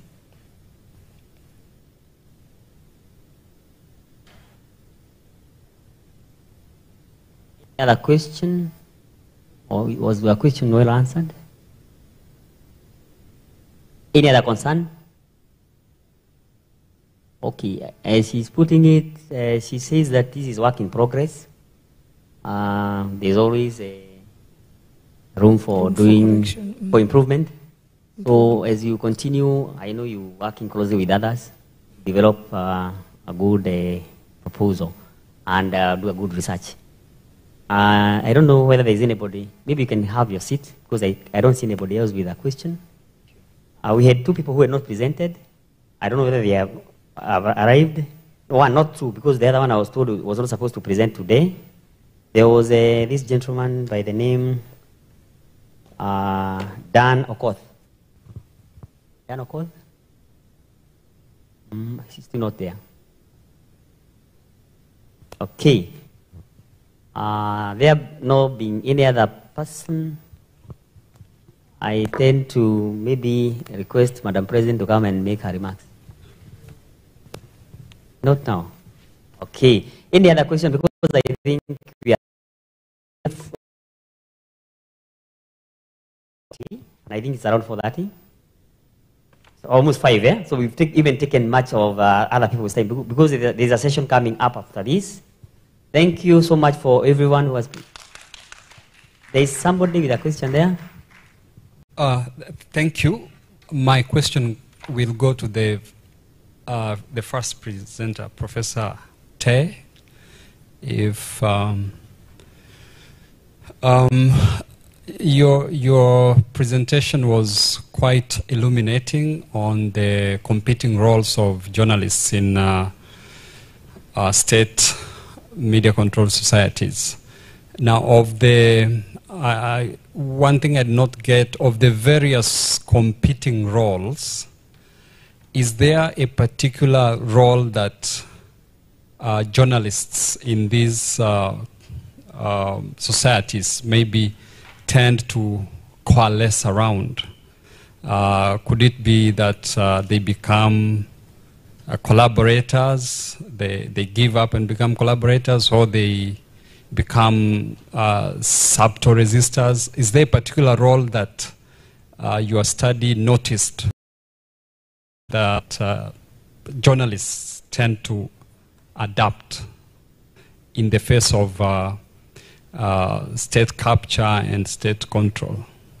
Thank you. Okay.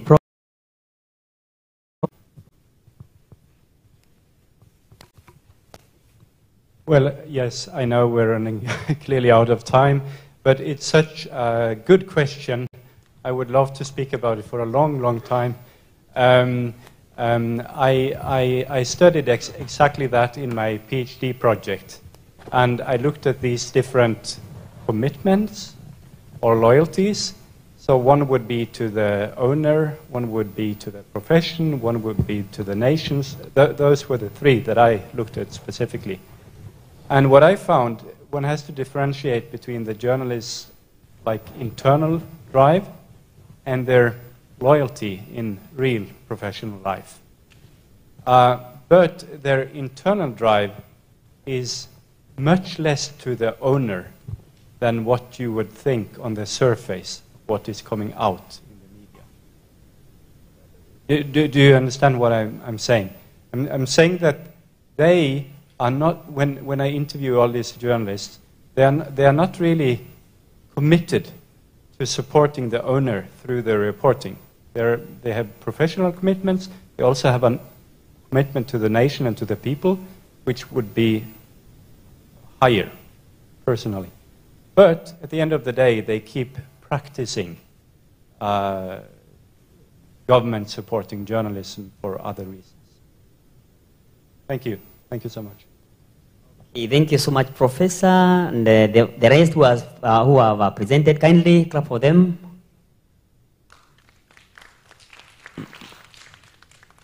And thank you for everyone who has contributed, given their insights. They are very valuable. And I would encourage that as you go out, kindly share other sentiments with the ones who have presented. It will go a very long way to enrich their research output. And thank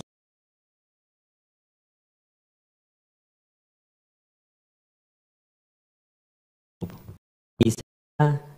I'll be presenting my paper tomorrow. Thank you so much.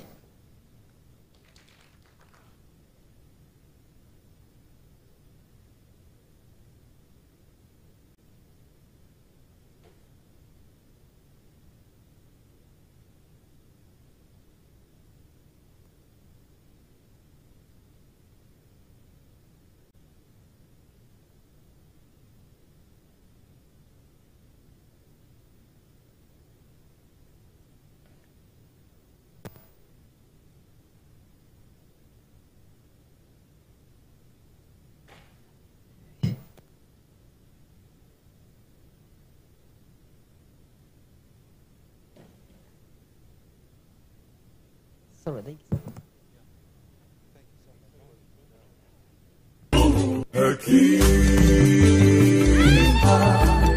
Hi, are the next presenters here? I see one.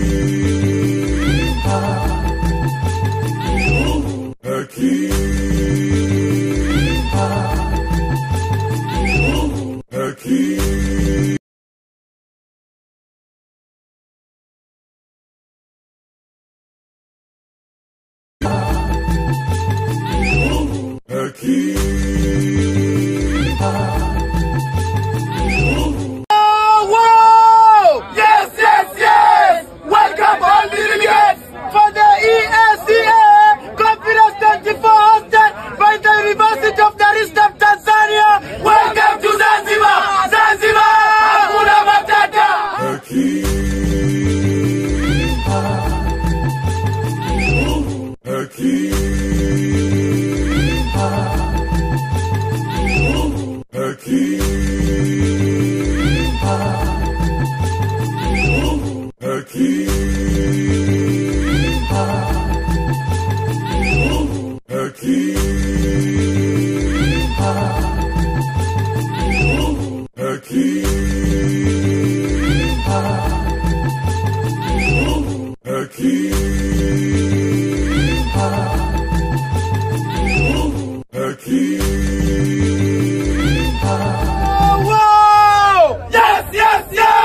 Welcome to Dar es Salaam and welcome to Zanzibar to the Spice Island! Turkey.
We're about to start. Please bear with us.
Hi, good evening, everyone.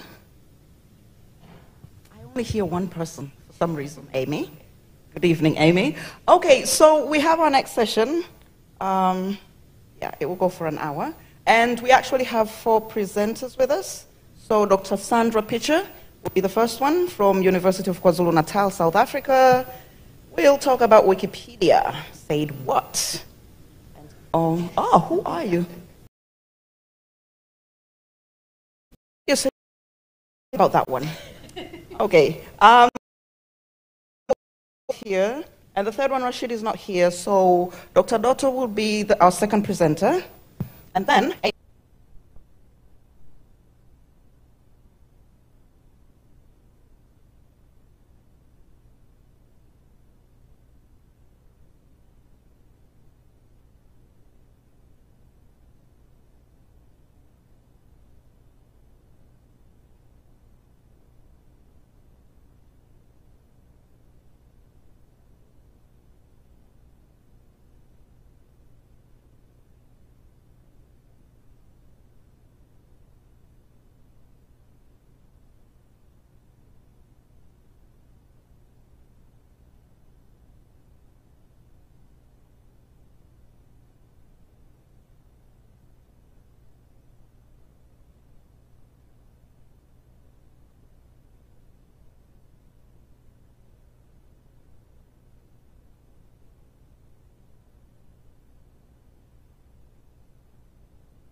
is actually writing these Wikipedia pages. So just to give you a little bit of background, if it wants to work, obviously not. Oh well, if it doesn't work, that's fine. But anyway, the background that I was going to talk to you about is essentially in the last 6 months, South Africa has gone through a national election. It was our 30-year democracy. And in this election, there were more than 50 political parties on the ballot paper. And this includes 32 new parties that came on since the last election in 2019. So there were a lot of very new parties that most of us didn't know much about. And it tended to be that only the mainstream parties, the African National Congress, that eventually lost its majority for the first time, had information. The main oppositions, the Democratic Alliance, the Economic Freedom Fighters, and the new party known as MK or Mkhonto Sizwe, which didn't even have a didn't even have a party manifesto before the election. So people didn't really know much about them. And as I said, the mainstream press didn't really cover these smaller parties and these new parties because there wasn't any information about them. And so normally what happens when people don't know stuff, they go, oh, I'll do my own research. I'm going to go onto Wikipedia. And what was really interesting at this stage was that even though only 77% of these parties had web pages to get information, every single one of them had a Wikipedia page. So it meant that the only place people could get information was on Wikipedia. So I thought, well, who's writing them? Do we even know who these creators are? What are they telling us? So essentially, the aim of the research... see, I'm not very good at this. Okay, so the aim of the research was who's creating these pages. That was the first thing I wanted to know. Who decides what party players that are making Wikipedia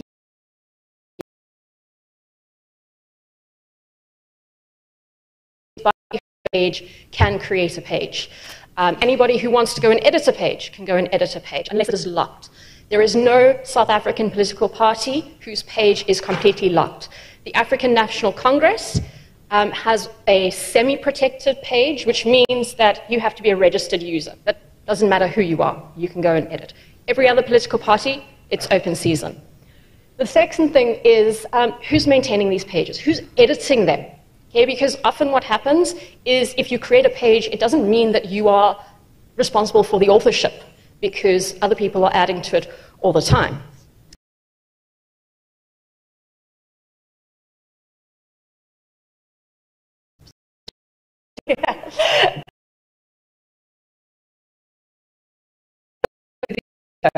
So essentially what I wanted to do, and I'm going to skip past this. This was a very nice story about why we don't trust Wikipedia and the fact it was a hoax. But Wikipedia has essentially 5 pillars. I've only got 4 there because the first pillar is be an encyclopedia. That's Wikipedia's first pillar.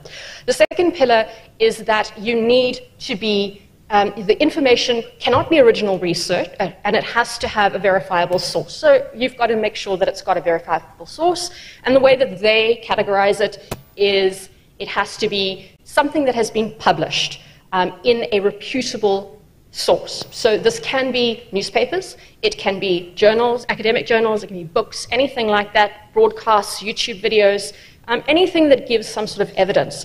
Now, one area of research that I'm going to be speaking about this impact that this has on indigenous knowledge systems, because it means that it excludes things like oral tradition and oral histories, because it's not verifiable in the way that they talk about it. The second thing is that you've got to keep a neutral point of view as much as possible. And that's to try and keep out the so-called bias. But as I argue in this paper, what does tend to emerge is author bias and editor bias. And it's not something that is overt. Sources that they're using that end up creating a sort of bias. The third one is really just about being part of the community, be respectful. And then a really important, the fifth pillar, which is really important, is the idea of making your own rules. And the idea behind it is that the community guides the encyclopedia in a way that is flexible, so there are no hard rules in place to stop people from changing the rules, but at the same time, they sort of are rules. And you will find that the more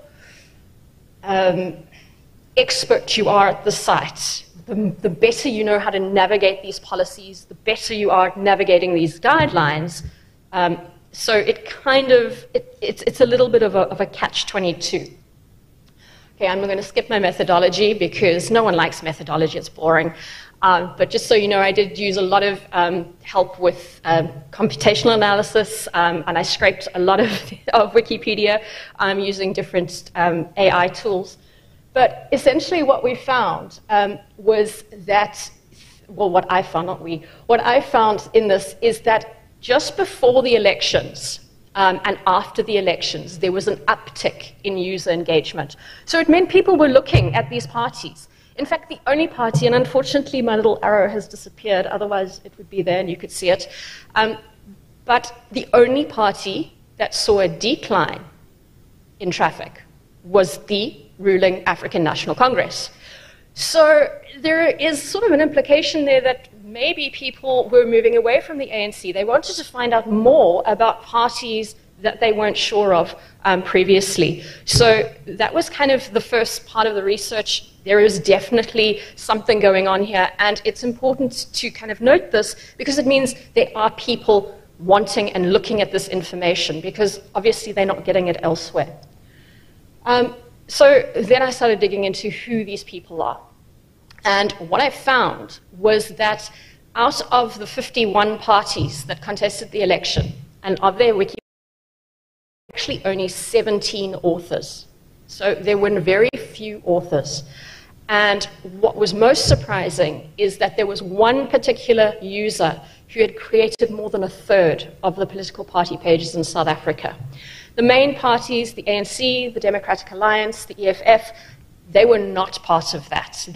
What's interesting is that the major parties in South Africa have been created by users outside of South Africa, except for the EFF, which, for those of you that don't know, is a sort of radical left-wing party. And what's really interesting about it is that they were created by the only self-identifying non-binary user. They were a transgendered woman living in Cape Town who created the EFF page, so I think that that's kind of interesting. But what you can really see here and what's really important is that most of them were English, most of them were experience. Okay, I didn't work out, we couldn't find out the race of everyone, but it is important to note that of the black users, people that identified as black, none of them were South African. They were all from outside the country. So it kind of shows that the disadvantaged groups in South Africa are still disadvantaged, and we don't see their voices online in the same sort of way. So I just want to introduce you to a guy called Greenman. Greenman has edited and created, as I said, more than a third. He's now become one of the main editors as well on these pages. Talks about how normally a content creator for a Wikipedia page doesn't maintain the most authorship. People over time overtake that person, and the author is usually lost to history. This is not the case with South African political party pages. Greenman is very much the dominant voice. And what you can see here is also on the right-hand side are all the other categories, themes of types of Wikipedia pages he makes. So he's not just into politics. He does a lot in sport, especially chess, world chess, and South African football, and then arts and literature, and mostly South African Afrikaans literature, and South African black musicians. So what you can see here, first off, not only is he sort of very diverse in what he's looking at, but he again represents a white male. He is a programmer, so he knows the ins and outs of Wikipedia. But I do just want to point to one more person. This guy is Sabaka. And Sabaka has much less information about him. All he's really interested in is preserving the Afrikaans language. And the reason I brought him in, originally the research was only going to be looking at English Wikipedia pages, but it turned out that a whole bunch of the political party pages, the only page that was available about them was in Afrikaans, and they had been created by this person. They'd created, and they range from almost anything. They are adamant that they are going to translate the whole of Wikipedia into Afrikaans. That is their main thing. And in fact, with Afrikaans Wikipedia, he is the 4th most prolific. Importantly, in terms of editing, he is the only person who edits these pages. Even bots don't go after the Afrikaans Wikipedia page, unlike the English ones. So again, we've got just one voice coming through. Oh, can I finish? I've got one slide left. That's it. So I just say my takeaways is there any sort of bias? Well, yes, there is. It's content bias. And the most important one here is that it's the same people saying the same things, using the same sources. So essentially what's going to happen is that things that are written in other languages in South Africa, which has 12 official languages, is going to be left out of Wikipedia. And so just to cause a little bit of controversy, I did put at the end there that essentially what we see with the South African Wikipedia pages is that they remain a bastion of white privilege. Thanks. Thank you. Can we clap for her, please? Thank you so much. That was really interesting. There's a reason that why we tell our students never to use Wikipedia as a source of information, and that just emphasizes on that fact. Okay, so we're going to preserve our questions towards the end. Next up is Dr. Dotto. Dr. Dotto Kuhenga, he's from the University of Dar es Salaam, and his presentation is Daily News and the Citizen newspapers, reportage of the Tanzania Media Services Act, number 12 of 2016, enactment process. Karibu sana.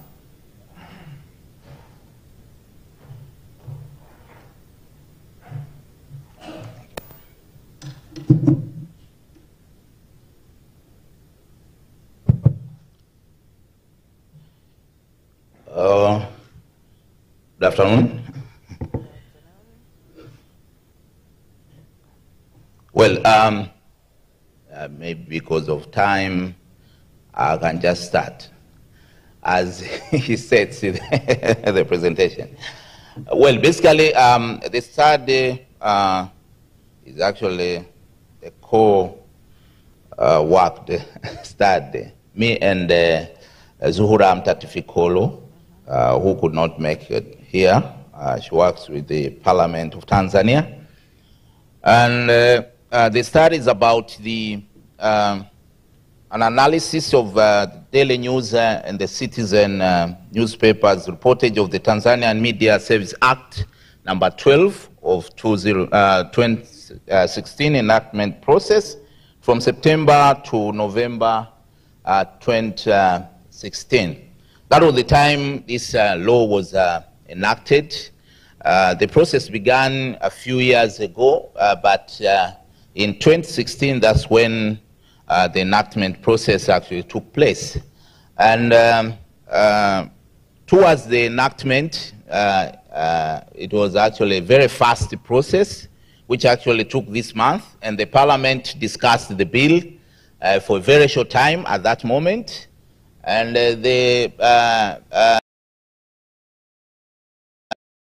in November by the President of the United Republic of Tanzania, and there are so many issues and debates and conversations about the process, and therefore this study was done just because of the importance on looking at how the media took part in the discussions and the conversations. And as long as this was actually the law that relates to the media. So it was something to do with the legislation process, media legislation, but also it was something to do with the changing of the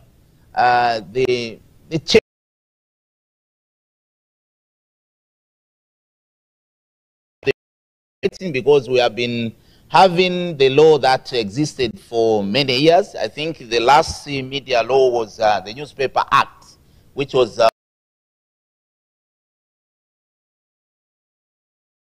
very new law when it comes to especially the newspaper, but more importantly with regard to the media. And therefore, the key issues included, one, to understand power in this process. How did the media influence, at least the debates?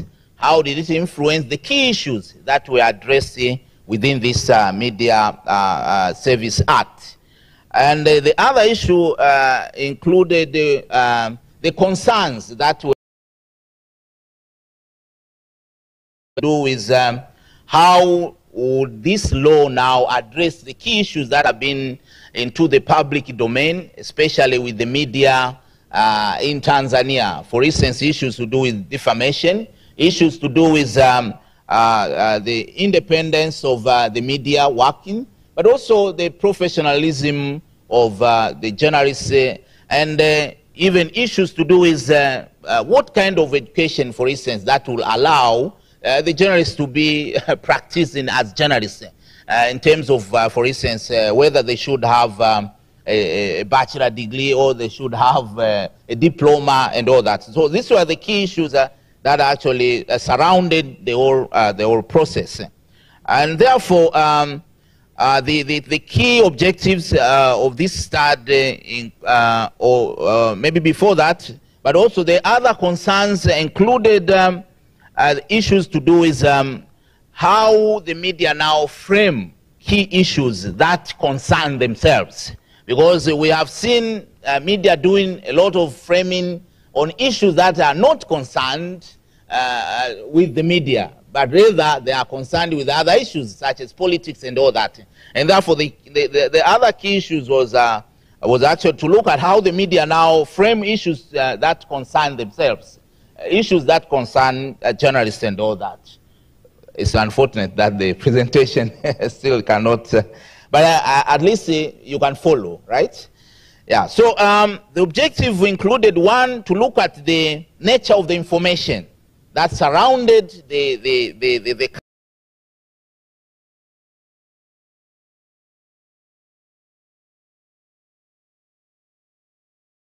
that related to this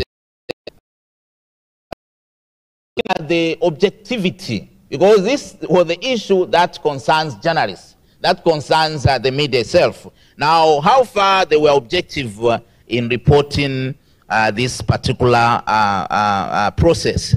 And then lastly, in relation to that was actually the issue of what position did actually the media actually take.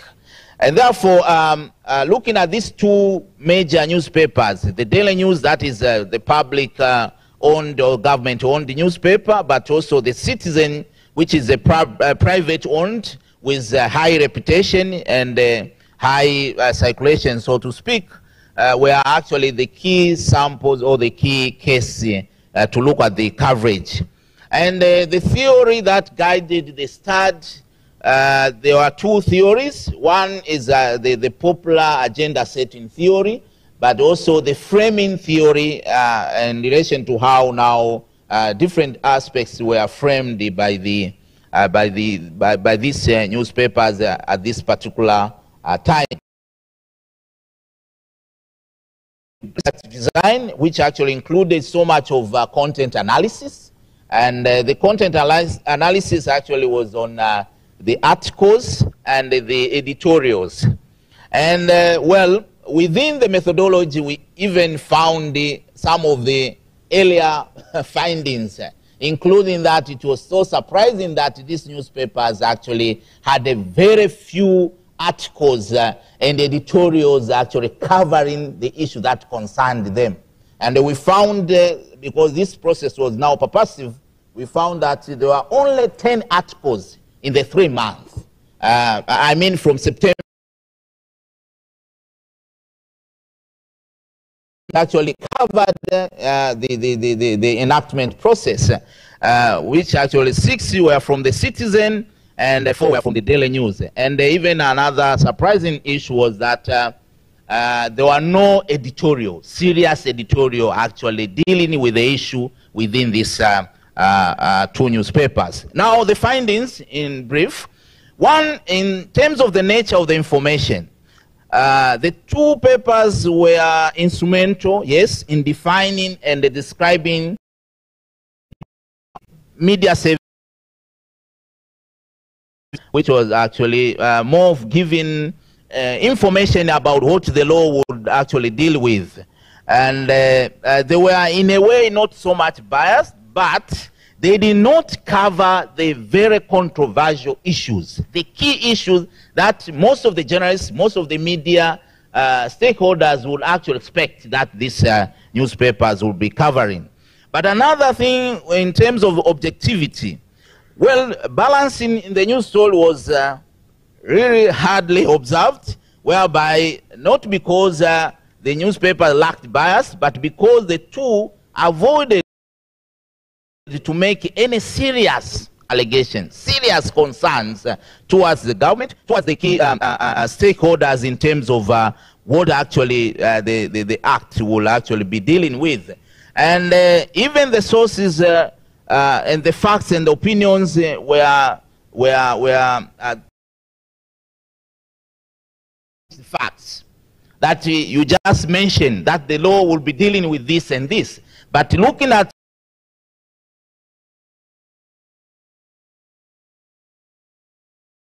key issues, matters of fun within this newspaper were not that much actually covered, and therefore the framing was so kind of skeptical, like they were framing in a way that is more of following the already existing trajectory. 1 minute. I think I'm in the last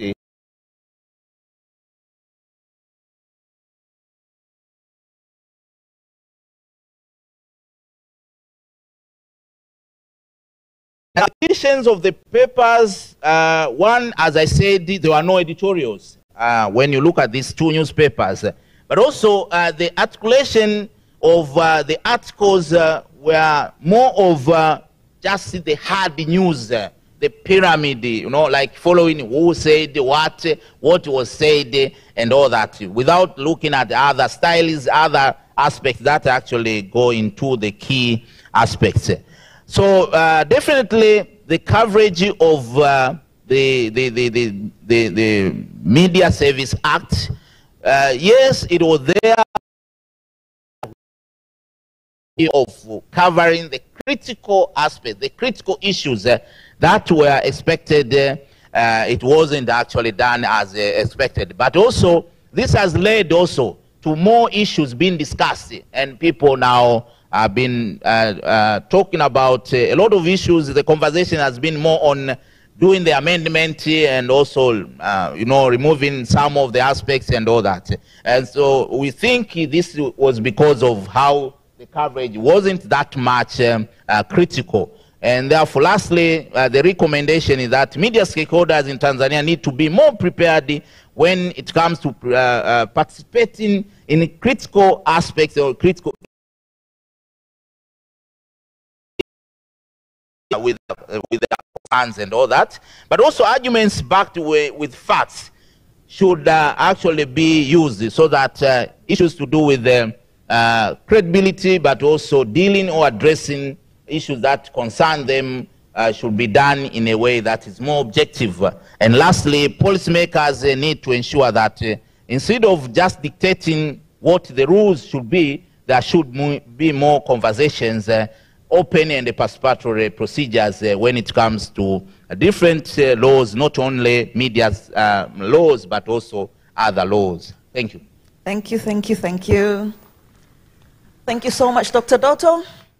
That was also another interesting session, an interesting topic to look at, especially since you compared these 2 newspapers, a public newspaper and a private newspaper, with only 10 articles in 3 months. So that's interesting.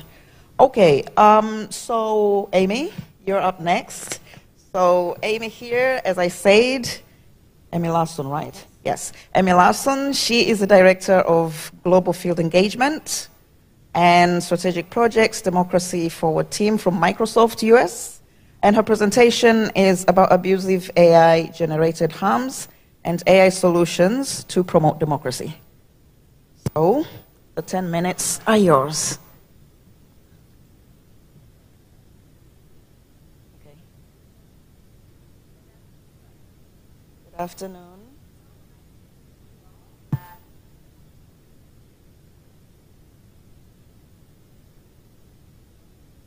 Okay.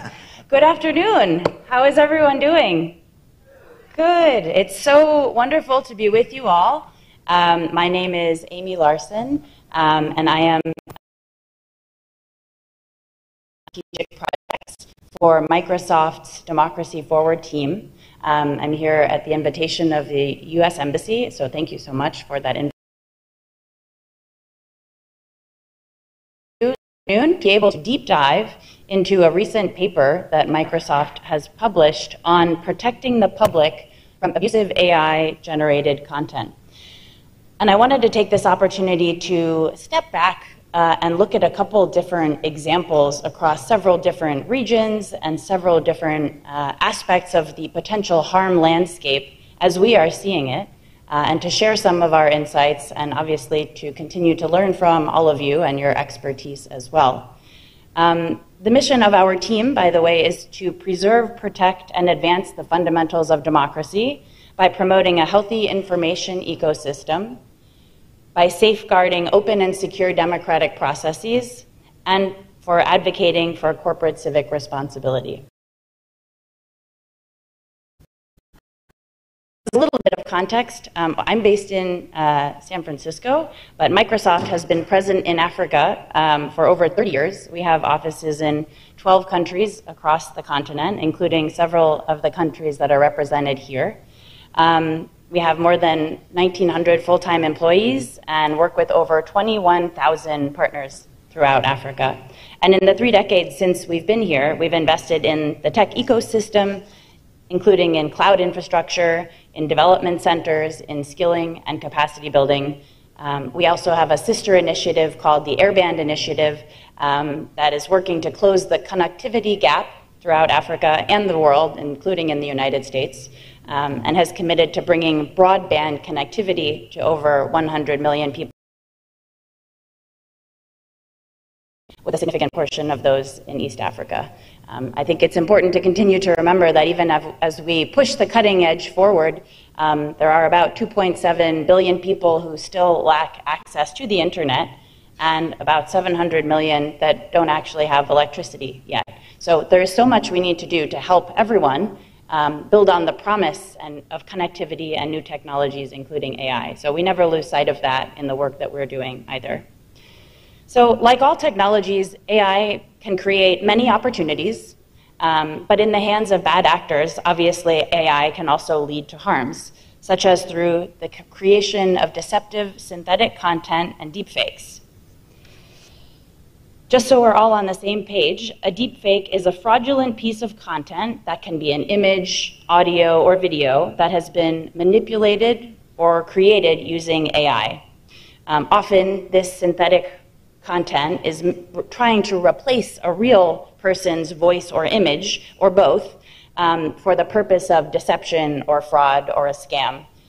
So this is not the filter you're putting on your pictures during your family vacation. So that's still totally fine because there's no bad intent there, right? If you're just making the lighting better and all of that, that's not what we're talking about. So even as we are working to democratize the many benefits of AI, we really have to consider how anti-democratic actors might deploy these same technologies against free and open societies. Some of our findings from this paper, and this paper is really focused on protecting the public, and in particular, very vulnerable and targeted segments of the population, including women, children, voters, elderly, and consumers, from abusive AI-generated content.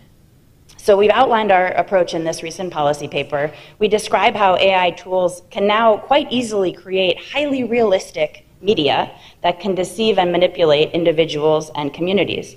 Now, this poses threats to societal trust and the integrity of information. This also creates real-world harms, tangible harms, like financial loss, exploitation, and the erosion of trust in digital content. Let me give a few examples. So in the US, we saw this recently in the context of elections when Elon Musk shared a manipulated video of presidential candidate Kamala Harris on X. And several months before that, there was an AI-generated robocall, a fake audio, of President Biden in New Hampshire before the primary election, where it sounded like he was telling Democrats not to vote. Well, of course, that's very inconsistent with his general messaging. So people figured that out pretty quickly that that wasn't him. And also in October of last year, fraudsters used AI to impersonate the chair of the African Union. And last fall in Slovenia, a deepfake audio recording circulated in which one of the top candidates seemed to bring about rigging the election, and that went viral 2 days before the polls closed. That candidate lost a very close election. Another trend we're tracking is the rise in deepfakes as a form of online gender-based violence. In politics, online violence is significantly deterring women's political participation, with over 80% of women parliamentarians and elected officials reporting psychological violence because of this.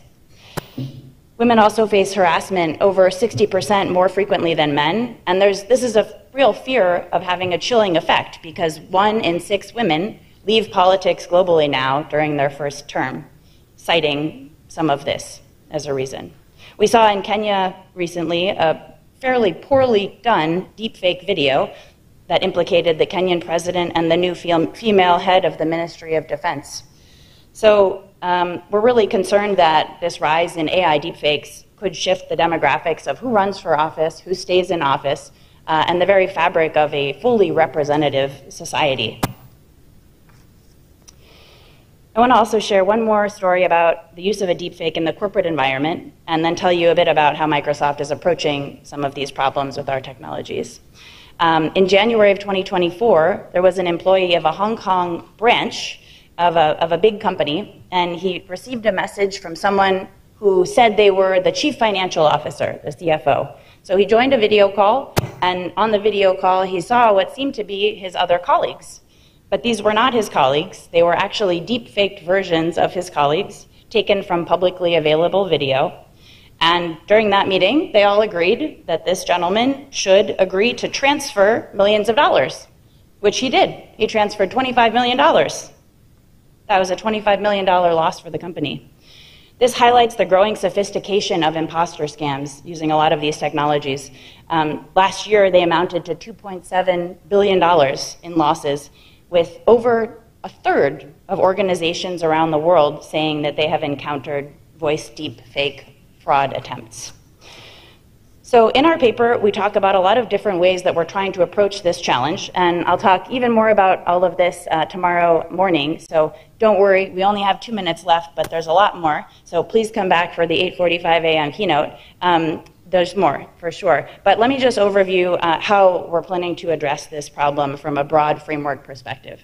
So we've advocated, obviously, for a strong safety architecture that has to be applied at the AI platform level, the model level, application layers. We also advocate for aspects such as ongoing red team analysis, preemptive classifiers to detect potential threats, blocking abusive prompts, automated testing, media provenance. I'm going to talk about that tomorrow. Building out, and that really relies on the journalism community as well to help us implement and scale that to make it work. And watermarking, that is another way that we can build trust and integrity back into the images that people are seeing and the information environment more broadly, so that we don't lose trust and we don't allow AI to be the downfall of some of the systems and societies that we most value. We also advocate, obviously, banning users who abuse the system. So one of the things that we recommend is requiring providers of AI systems to label synthetic content, which is something that we've committed to doing and have been doing for a while now. So really simply, if an image is created by AI, we label it so that people know what they're looking at is AI generated. On the other hand, we can also help candidates and newsrooms and political campaigns to guard the integrity of their own source material and content by helping put on a digital watermark through content credentials. So just like when you're a journalist and you show up at a conference with your credential, that's how people know it's really you, and then you get to go in. This is a similar concept for media, so that people can have trust that what they are saying is actually believable and real, and it's very hard to manipulate. So there's a lot more that I'd like to discuss with you. I see that I am at my 10 minutes, so I want to be accountable to the time clock. But I'm really looking forward to continuing this discussion, to learning from you, and to sharing more about what we're doing during this conference. So thank you so much. Thank you so much, Amy. Thank you so much. You're the only presenter who actually followed the time. And we hope to hear more from you tomorrow morning, right?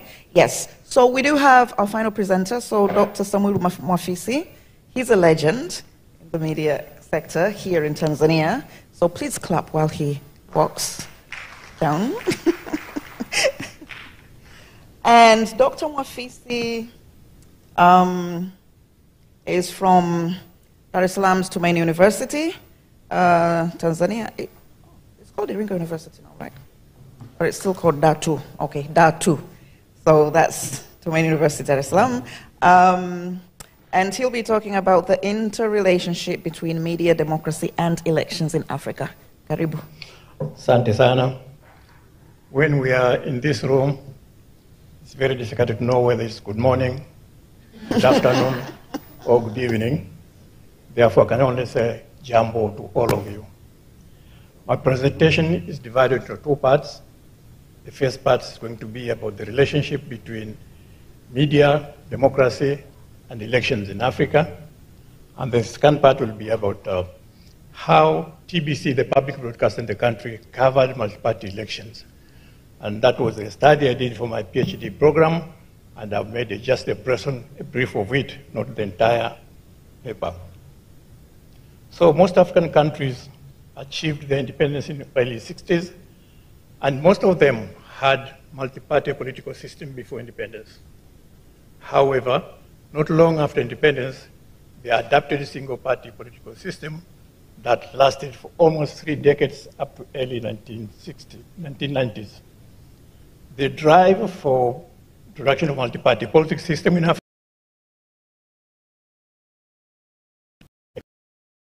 factors. These factors were the limits of the single-party system, the emergence of alternative views about nature of the society and politics, and the global and regional trends in the 1980s. The crisis of the state was also caused by political shifts, bureaucratic incapability, and budget constraints.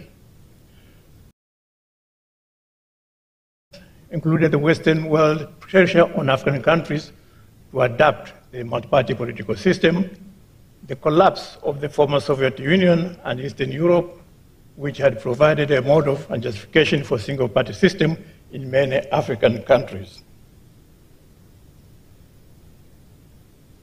After they had established the political party system, African countries held the multi-party institution of democracy. Most of these countries, as of last year, have had more than 4 successive multi-party elections. Tanzania is going to have its 7th multi-party elections next year, 2025. But the studies have shown that the inception of multi-party politics in Africa has instigated liberalization and created incentive for politicians to foster the expansion of depending on democracy in the African countries.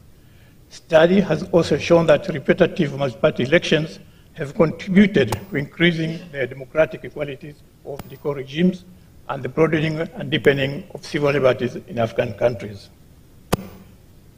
Multi-party elections have given citizens meaningful choices of choosing leaders of their own choice.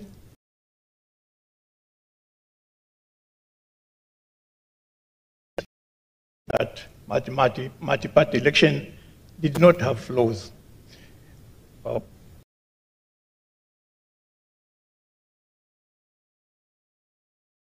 Elections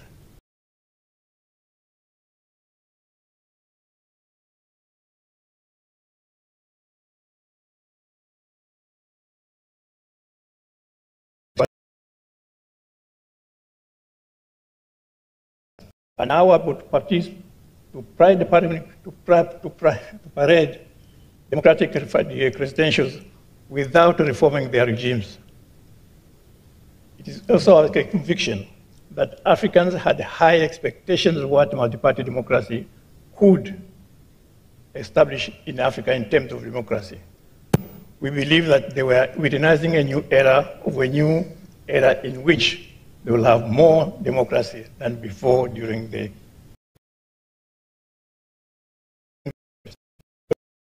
Despite the repetitive multi-party elections, in most cases, incumbent leaders have found ways to win election without opening for extensive political liberalization and participations.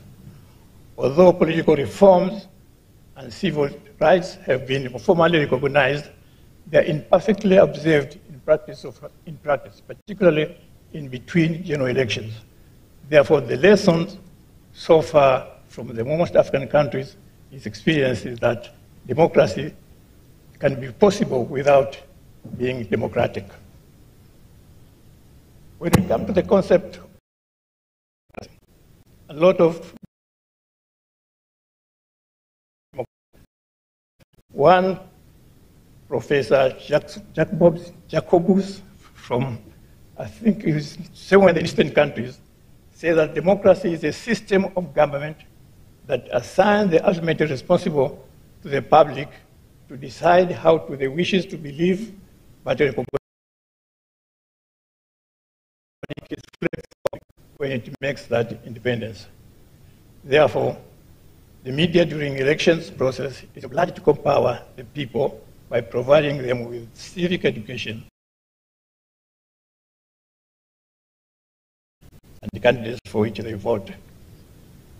The external principles of the essential principles of democracy are the rule of law, respect for human rights, protection of basic human rights, popular participation in the government system, and transparency and accountability in the public policies and decisions that make in the management of the state and the for media plays a very significant role in the proper functioning of democracy. Watchdog, ensuring greater transparency and accountability, providing citizens with information on their candidates, political policies, electoral process, and enabling them to make informed decisions when they cast their votes or engage in public decisions. Media also offer a platform for candidates and voters to discuss important issues concerning matters of great importance or of interest to them. These issues, including among other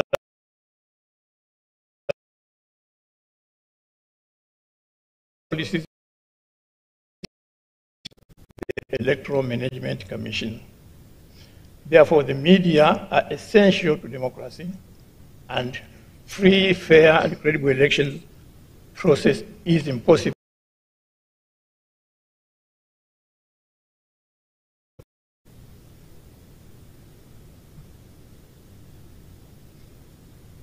So I'll go to the second part, which is the role of public broadcasting during the elections.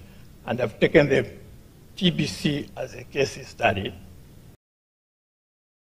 Tanzania Broadcasting Corporation is the only public broadcaster in Tanzanian mainland. We have another public broadcaster in Zanzibar, but I'm dealing with the one in mainland only. And one scholar said that since public broadcasting services is tasked with the responsibility of serving the public interest, they need to have editorial independence to carry out their public interest effectively. And editorial independence has been defined by many people, but the one that I've chosen is the freedom of the editor to decide on editorial matters independently without interference from outside. therefore the study assesses the objectivity of TBC editorial content and government political party influence on TBC editorial content during the presidential elections. So the research findings, which I've just briefed you, otherwise it was very much detailed, in the 4 multi-party elections since 1995, 2000,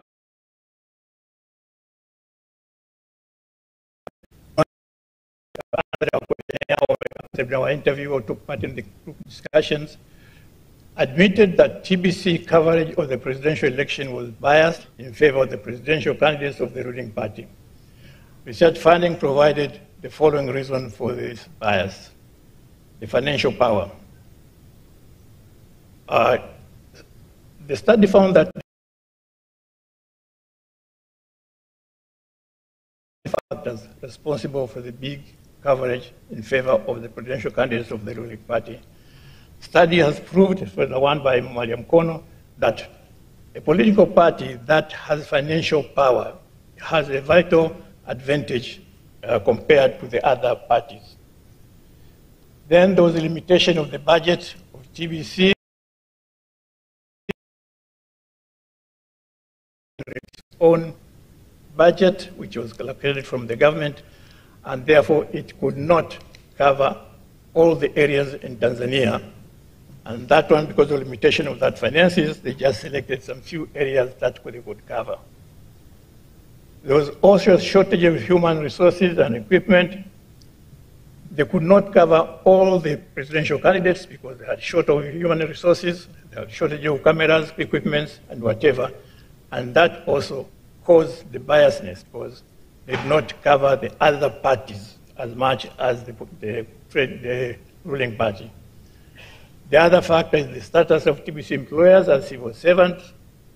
These guys, as civil servants, they could not afford to not to report the presidential candidates. They had more coverage of the presidential candidate than any other president.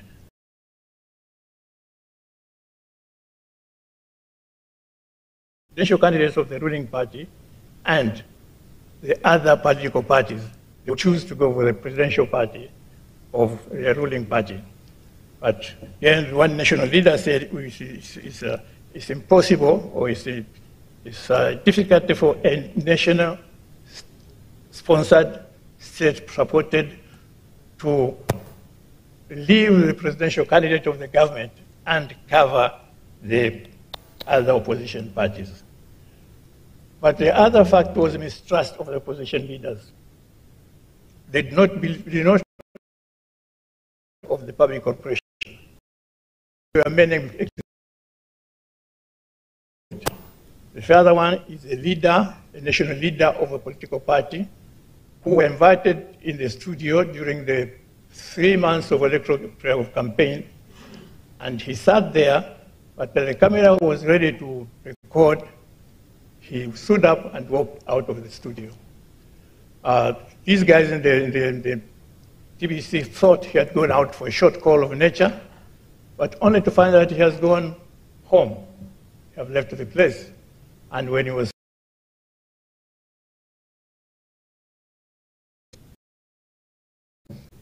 to lower my prestige before my voters. There was a Secretary General of a opposition party who alleged that parliamentary candidates has refused to be interviewed by journalists from the state-owned media because they had what he called hypotheses that they wanted to prove. They would go there with questions that they just wanted to prove that they would not be free to ask the people ordinary questions, but they would ask questions that would find them a better answer for them. Oh.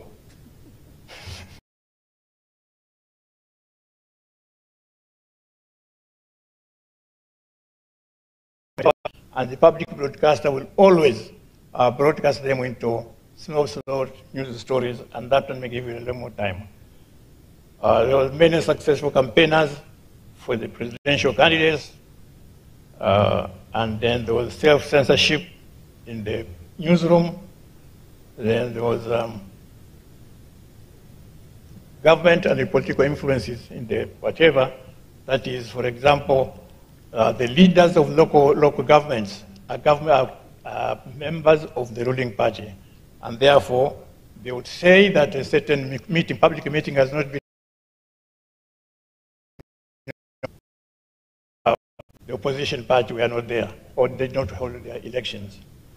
Oh, she's very much concerned about time, so let me stop there, because, or let me go to the conclusion maybe. So elections are cornerstone of democracy to empower the people by providing them with civic education that will enable them to take important independent decisions on the candidates they want to vote.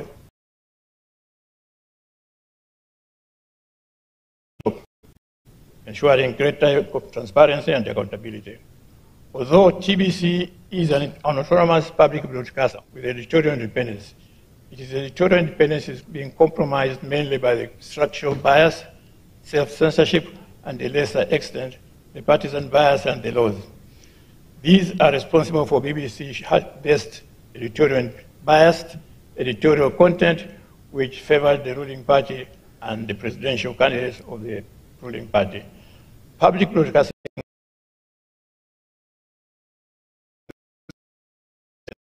thus broaden and deepen democracy in Africa. Ultimately, most public broadcasting in Africa lack editorial independence because although legally they are public broadcasters, in practice they are state broadcasters. Thank you very much. Thank you, thank you.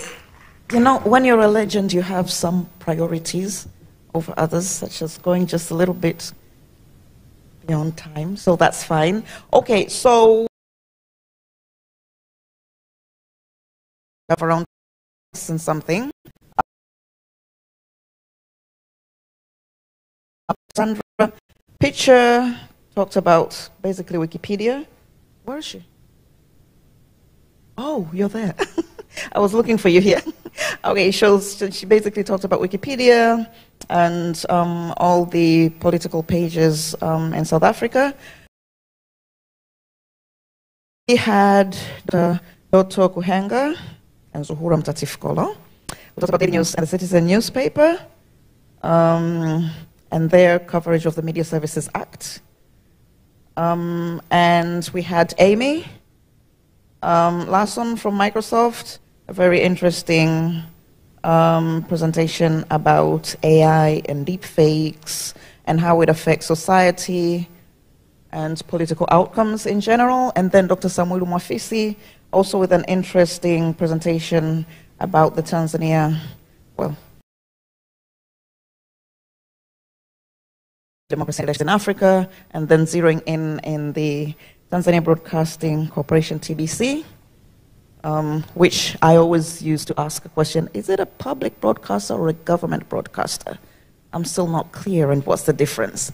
Anyway, I'm going to leave to open questions to the floor, so if there are any questions, please ask them now and then they'll respond later after we've gathered all of the questions. So, do we have any questions or comments? Anyone? Okay. Yes?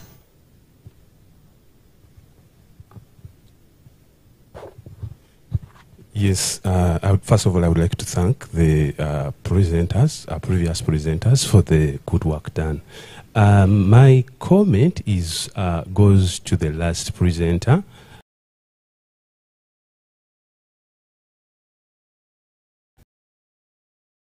Is not possible.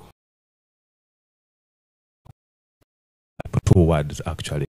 I would like him to say that a free and fair election is not possible without a vibrant and independent that is media, but if it's not vibrant and independent, you cannot have a free and fair election. So I just wanted to contribute that. Thank you. Questions or comments, contributions? Okay, yes. Thank you. I also will ask a question to the first presenter, Dr. Sandra Picha. Based on these findings, which are quite intriguing, what would you recommend as a way of addressing inequalities, especially given that we have quite a significant portion of our know-how on how to critically evaluate the content? Thank you. Thank you for the question. Any other questions? Yes?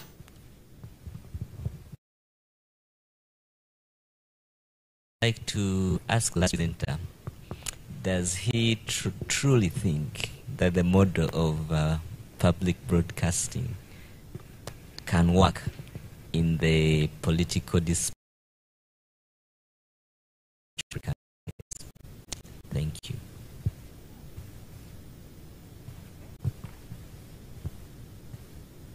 Thank you so much. Do we have any more questions? We have 3 right now.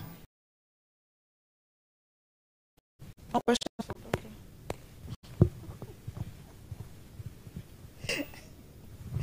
Okay. Sorry. Sandra. I want to ask about the last presentation. Oh. If the public broadcasting TBC, if there is no law or obligations due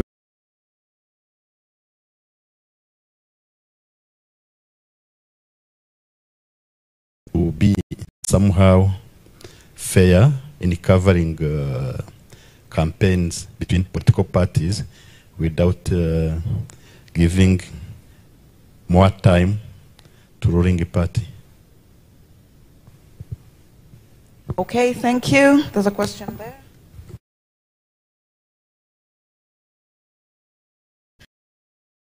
Yeah,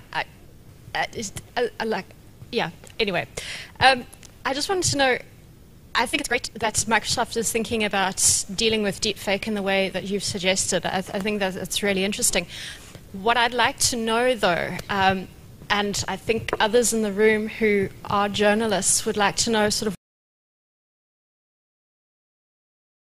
you teach it's AI without the permission of journalists and creators, and is there something in place to help deal with that ethical problem? Thanks.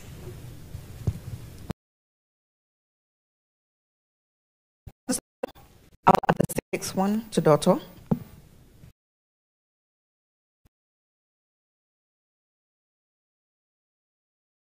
News in 3 months. So you looked at, which is a newspaper, and then the Citizen. The Citizen had, right? And Daily News had 4. Now, did you expect the Daily News to have more if it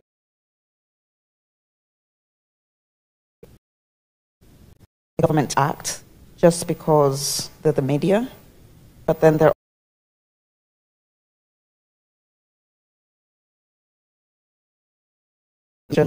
or how would have they gotten out of that?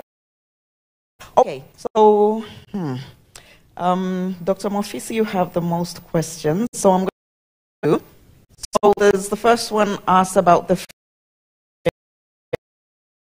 if it's possible. You say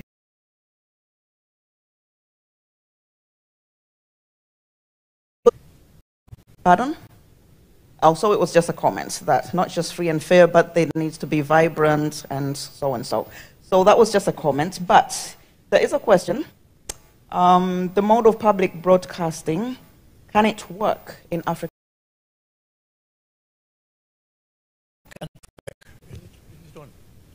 It cannot work the way it is expected to work, because most African governments and their the ruling parties, they have not allowed the public broadcasters to act as public broadcasters. For example, TBC, if you read their law, the law establishing TBC, all the principles there are principles of public broadcasters. And if it was organization, it could have been more than what it is today. But unfortunately, that's what I'm saying. Legally, it is like public broadcasters. But theoretically, is a state broadcaster. And to make the difference is that the public broadcaster actually is answerable to the public, whereas the state broadcasting is answerable to the state. So when you make a public broadcaster, it cannot work properly. And once it tries, there are cases where, for example, in the last elections, it was very independent, and yet the managing editor, the managing director had some problems with that kind of things. So broadcasters, if it is being allowed to work according to the law establishing it. Dr. Mwafisi, you used to be the director of TBC. I didn't want to say that. And you have not mentioned it. I didn't want to say that. Okay. When you were there, were you fair? Did you try? Did you have some challenges? Mm-hmm. And that's why my studies on the territorial independence. Is there a law for the public broadcaster to cover all parties during elections? We have that law, which says during the 3 months is free and should be accessible to all the political parties. And actually would be called by the chairman of the pro-commissioner, and they will say during this period, the 3 months, you are answerable to our commission. So you have to give them, the opposition parties, free time. And at least I remember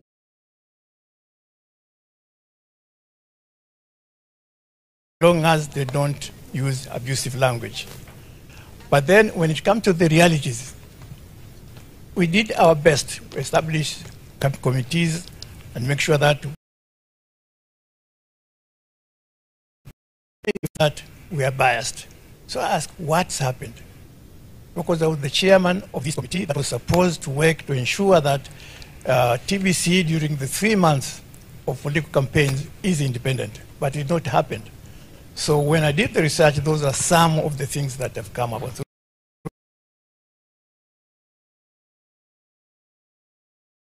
Not to be independent and not to be biased because of the factors that I've simply mentioned here. Thank you. So he's already answered the other question, if there are any laws or regulations during elections for public broadcasters on campaigns. So that has been answered. Okay, the next question is for Sandra. What would you recommend?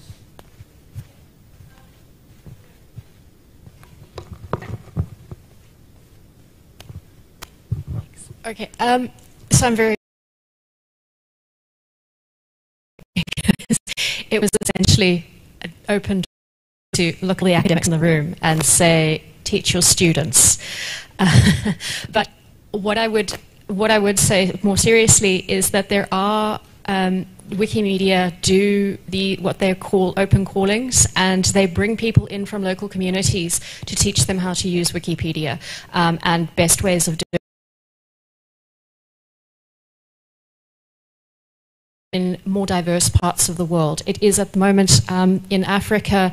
I know recently there was one in Cape Town, and for those of you that are from South Africa know Cape Town is incredibly elite compared to the rest of the country. And it would be very useful if these types of things were set up in other parts of Africa in more diverse places with more languages. Because at the moment, what my other research is looking at is language and the use of language on Wikipedia. And the South African indigenous languages are very small. And these really need to be developed more. But even then, you see the differences in the content. And again, there is author bias because of what people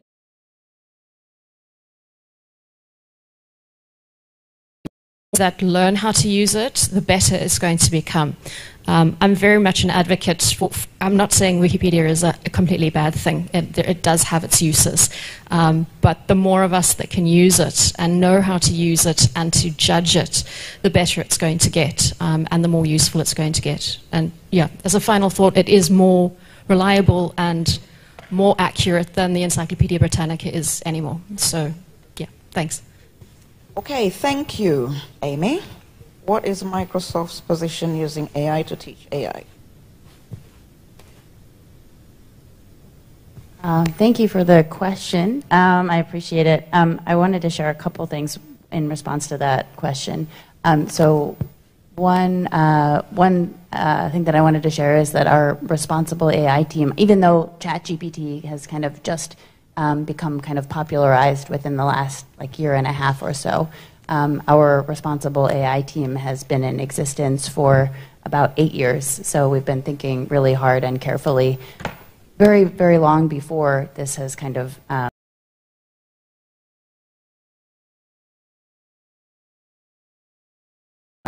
hard with the product teams to follow. Obviously a lot of this is an ongoing conversation, but if you look at those principles, they're fairness, reliability and safety, privacy and security, inclusiveness, transparency and responsibility. And they're really they're not just words. I think people, from what I've seen, and my team doesn't work on this as much, but from when I've interacted with people working on these teams, they take this very seriously, and it's an exciting time, but obviously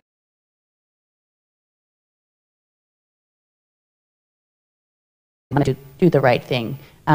And also in terms of the part of your question about resources for journalists, we actually have a journalism hub that includes a lot of different resources to help journalists and newsrooms, and also works with newsrooms. We've trained over 1,000 journalists around the world on how to use AI to increase their productivity so that they're able to do more of the things that they want to do and spend less time doing things that are less fun, like transcribing and things like that. And I actually brought a printout. I'm so glad you actually asked this question. It reminded me. I have a printout about the Journalism Hub, and also including a free cybersecurity training for journalists that we put together.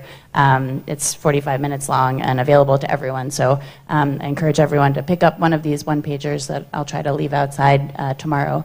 We really want to protect journalists, especially as key parts of democracy, key stakeholders in democracy and the information environment.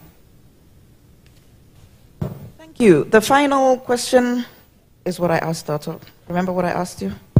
Yes, I remember. Okay. Whether be critical to the enactment process of the Media Service Act. Yes and no. Because actually assume that this is a government newspaper, the public-owned newspaper, and therefore we have this sense of having that it will be just be more positive of the government and all that. And that has been through experience, whereby you find most of these, as the case of TBC, but also the Daily News, and of currently Habari Leo, which is a Swahili one, the recent one. But yes, because of maybe 2 or 3 reasons. The first reason is that these newspapers, even the TBC, they post themselves through the media house style, the media house policy, that well, we are for the public, and therefore we attract, or we are opinions, and therefore at least we could give the benefit of doubt that they will work around that particular notion. But second, looking at the comparison, that we expect that the government newspaper, the public newspaper, will be critical of the government program, that's all. But the more surprising thing is that you find also even the private media, like what the case of the Citizen, as we found, will be also the same as critical of the government. And therefore, the comparison will be even very private, even more sympathetic of the government, more than even the government. That's why we had that kind of research, so that we can work on it. Yeah. Okay, thank you so much. So we have run out of time. We need to end our session, and we've finished answering all of the questions. So I would like us to give a round of applause to all of our presenters. Thank you for being amazing. I don't know who to give the mic to. Nkoko, who do I give the mic to? Huh? There's another session? Oh. Okay. Okay, mic. There's another session. So whoever needs the mic, please see me. But we're done for this session. Thank you.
John Semakula, Confidence 24 hosted by the University of Dar es Salaam, Tanzania. Welcome to Zanzibar. Zanzibar. Hakuna Matata. Rosemary Mwakitwange.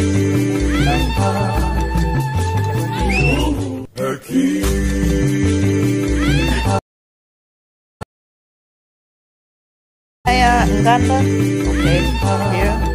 And Nicholas Ochieng, okay.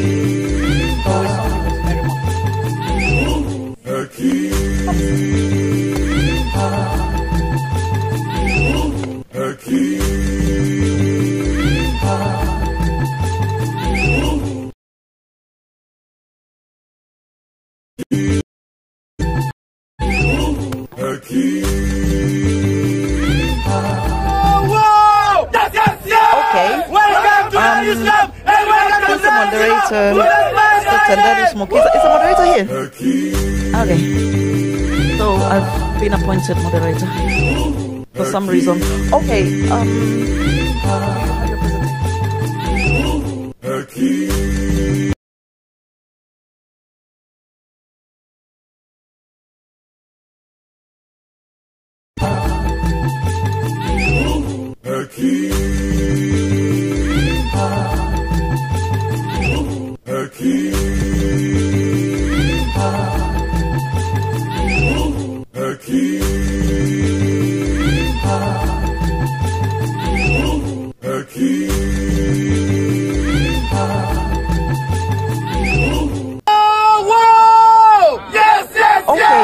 So we only have 40 minutes.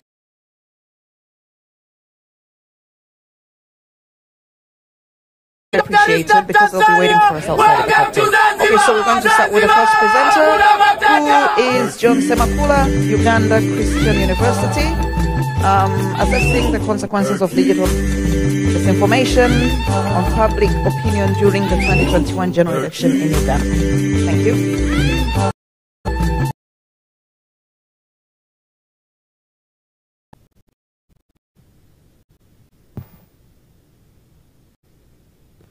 Okay, good evening, colleagues.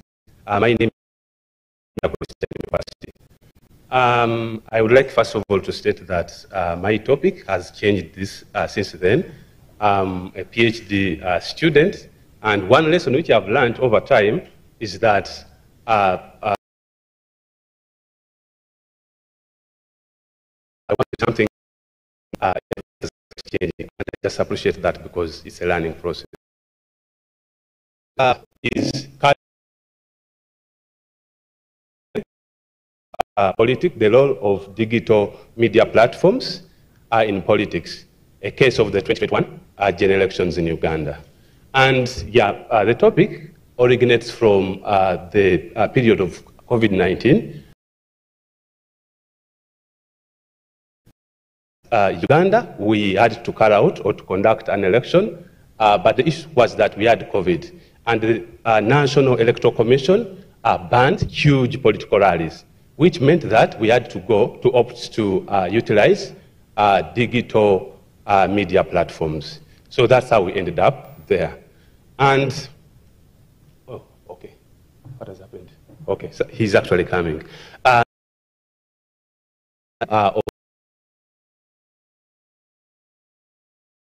And a number of to or use a mixed research methods approach that has also since changed and so on. But I'm appreciative of the changes. So what I've actually picked from the literature from the start is that the emergence of new digital platforms has affected the way political campaigns are conducted world over, and particularly in Africa. These digital media platforms have enabled participation in elections. But they have also the process of feedback as compared to the platforms. And they have also reduced the distance between the senders of the messages, but also the senders of the messages and the receivers. And that is very significant. So the role, the purpose of my study is to examine the role of digital media platforms in political campaigns during the 2021 general elections in Uganda. These are the questions I'm actually looking at. I'm studying how the digital platforms, the first one is about which digital platforms were used during the 2021 general elections in Uganda. The second question is how were the digital platforms used by politicians in particular during the 2021 for political campaigns during the 2021. The third question is about while using digital platforms during the 2021 general elections in Uganda.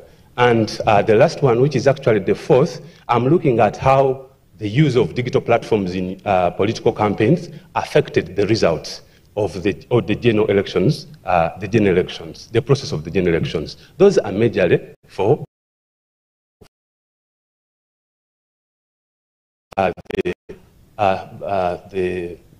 you can go down a bit. Oh, I have to do that myself. Okay, yeah, those are the questions. The study objectives, which actually result into the questions. Oh, can I? Okay, the justification here is that whereas people in the Western world have conducted election studies in campaigns, in Africa and in Uganda in particular, there are very limited studies related to the use of digital platforms and digital platforms in political campaigns. And that's why I'm actually going for that particular study. That's the major justification for that. The study is also timely because it's coming between almost as we move towards the 2026 general elections.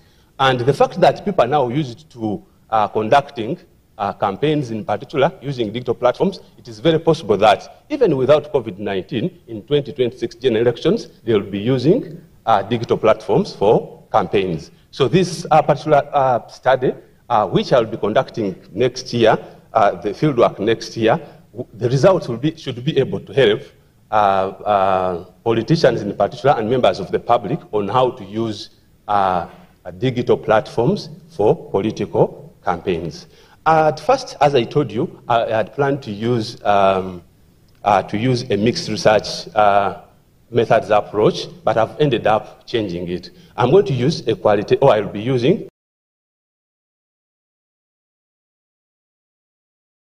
help me to come up with interpretations of the different challenges which I'm actually studying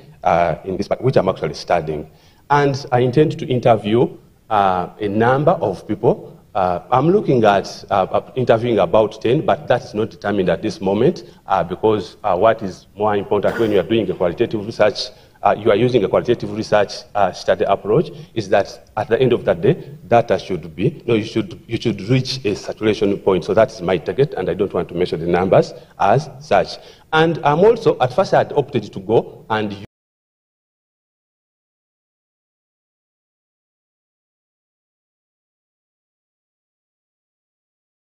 in particular to answer a number of questions on how the challenges they faced in particular while using digital media platforms. But I've run away from that one because as you do research at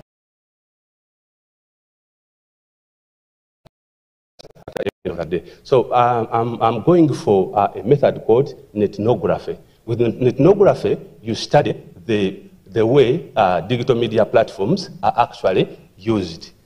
Okay, how the digital media platforms are used, and that's what I'm settling for. So I'm going to use two methods. I'll be interviewing, but at the same time using ethnography. I'm going to study Facebook, the Facebook platforms of three police party, the National Unity Platform, and another party called the FDC.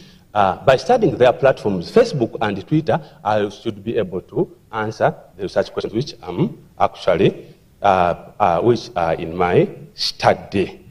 And my study is anchored in the, it's actually anchored in the philosophical approach called positivism in this case.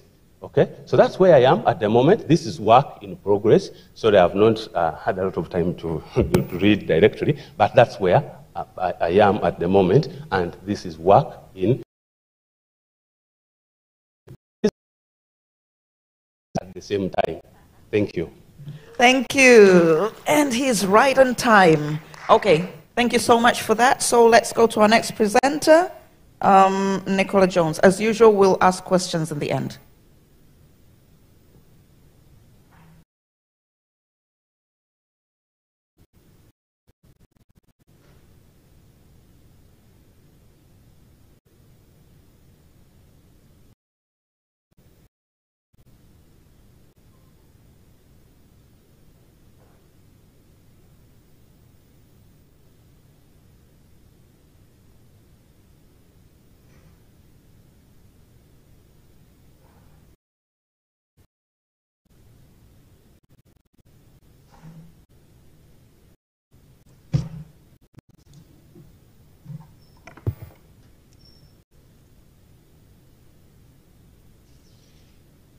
Don't start the time yet.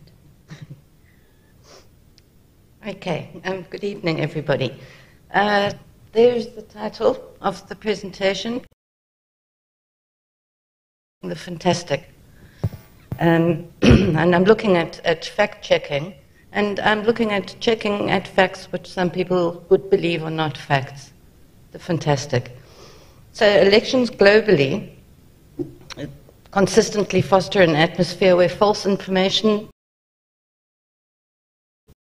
and the 2020 South African elections continued that trend. At such time, the critical role of journalists becomes absolutely crucial. They're the primary interface with the public. They're relied upon to carry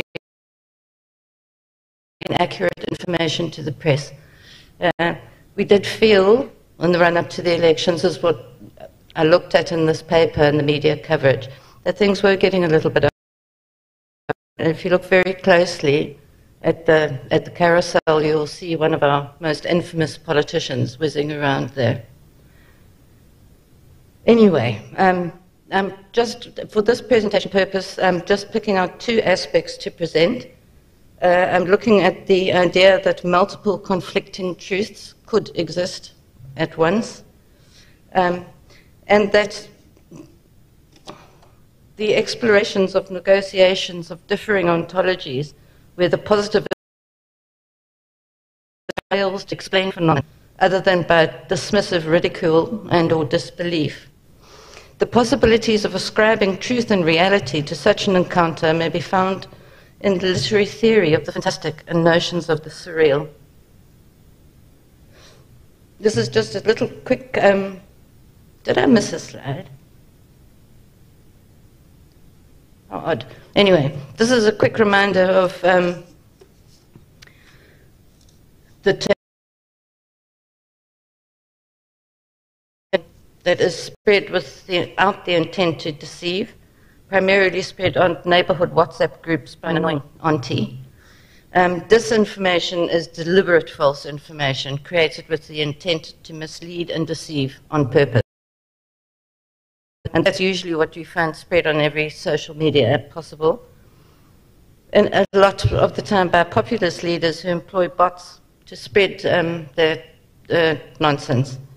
And both of these are pretty ubiquitous in South Africa right now, just as they were before the elections. I've also got some notes there, just little pointers. Fact is something that you can use as evidence. If you see somebody tumble down a staircase, that's a fact, because you saw it and it happened. Why did they fall down the staircase? That's when you start. Slipped. Other people might believe they were, I don't know, tripped on purpose. Okay? And so, when you look at all of those definitions, you have to think really hard about whether some truths can exist at the same time. Can they? Can't they? If you look at those images, I bet there's nobody in this room that can tell me one fact, two facts from each of those images. The one on the left is actually a car bomb from Somalia. The one on the right generated spinning out of control carousel. So you can maybe pick out one fact. There was a bomb in a car. But you can't tell the story without more information about that. Why did it go off? What happened? And so on. Which is where the fact-checking comes in. And it's the speed at which information is generated these days is concerning. And the other issue of great concern, and I'm afraid I have to say it, is the amount of information that gets put out not by journalists. Content generated, anything from a blog to a nasty little message on WhatsApp to a photograph which is 10 years old but makes somebody feel clever when they put it out, to a piece of deliberate propaganda. And I think the pertinent point here is that there were traditional media, and they've kind of all disappeared. And we really need a person to check facts, a permanent position in all newsrooms, all news organizations. But here it starts getting interesting. Okay, so in South Africa, this fact-checking would have to entail what I call respecting the fantastic, right? Which is something in KwaZulu-Natal in South Africa. And there's a guy called Chris Pappas. He speaks fluent isiZulu, and he has great respect for the culture and the legends and stories that are wound up in isiZulu culture. And I argue in this paper that journalists reporting on fantastic events need to take into account the feelings and nuanced experiences of those. The paper argues that future journalists need to understand the importance of historical understanding in trying to make sense of the present. So if history exists in myth, in practices, and in assumptions, and is always present, even if it seems absent, press coverage of the fantastic becomes integral in current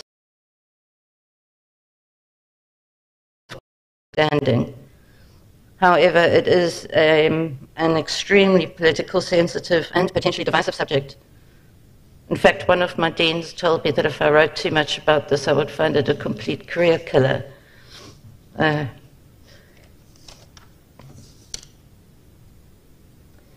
Right, so moving on, we come to something that the mayor, Chris Pappas, had on his Facebook at one stage.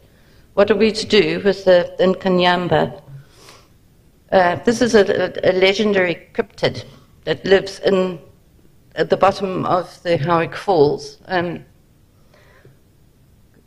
Cynics and scientists would explain it as a giant eel that can reach up to 6 feet, possibly. But that's not how it has emerged in cultures. It lives in water, it flies out whenever there are particularly summer storms, and it's all over KwaZulu-Natal in particular, but many other countries have similar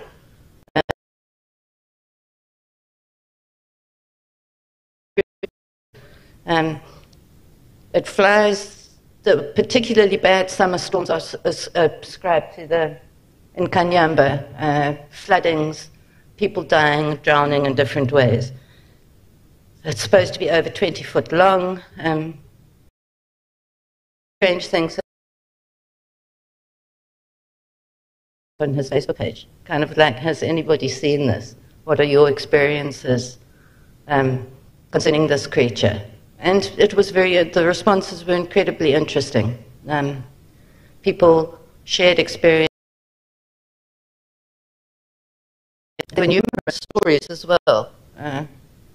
The kind of things that you wouldn't believe, such as somebody drowned in the river and a whole lot of people went and I guess, prayed and sang songs to the Nkanyamba and to release the body of the person who had fallen. And lo and behold,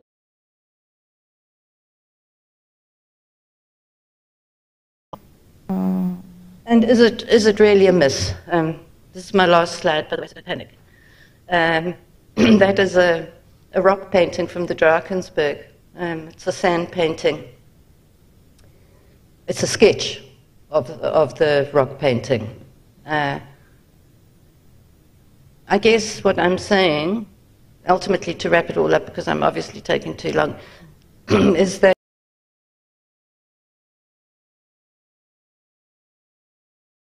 we know very little, and that we should be a lot more philosophical about the way that we deal with everything, including the media. And that's it. Okay, thank you. Thank you so much for that.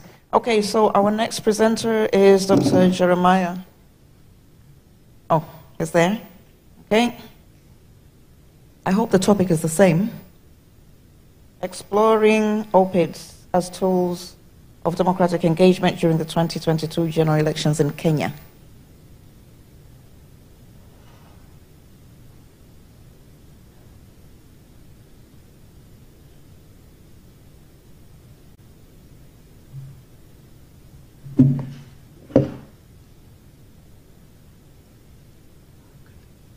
Hi, good evening. Yes, my name is Jeremiah Nganda from Daysay University. This is a study that is work in progress. When I submitted the proposal, we had expected to have access to the newspapers, to the newspaper content that we are seeking to analyze just recently. So we are in the stage of analyzing the data at this moment. So what I'm presenting is the proposal. We know, and just as has been presented by some of the scholars here, that media plays quite a significant role in enhancing democracy. We see that role in terms of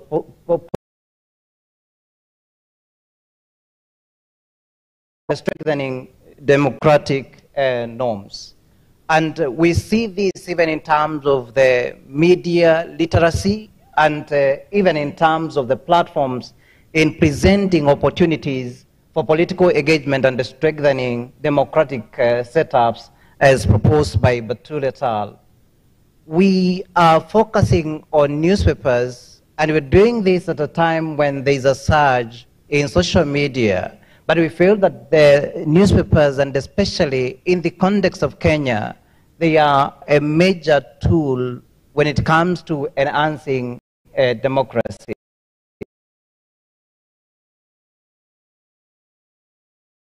And in enhancing the democratic life. We specifically are focusing on the opinion editorials from the newspapers with the intention that we are able to see the value that these opinion editorials are able to bring into the democratic within the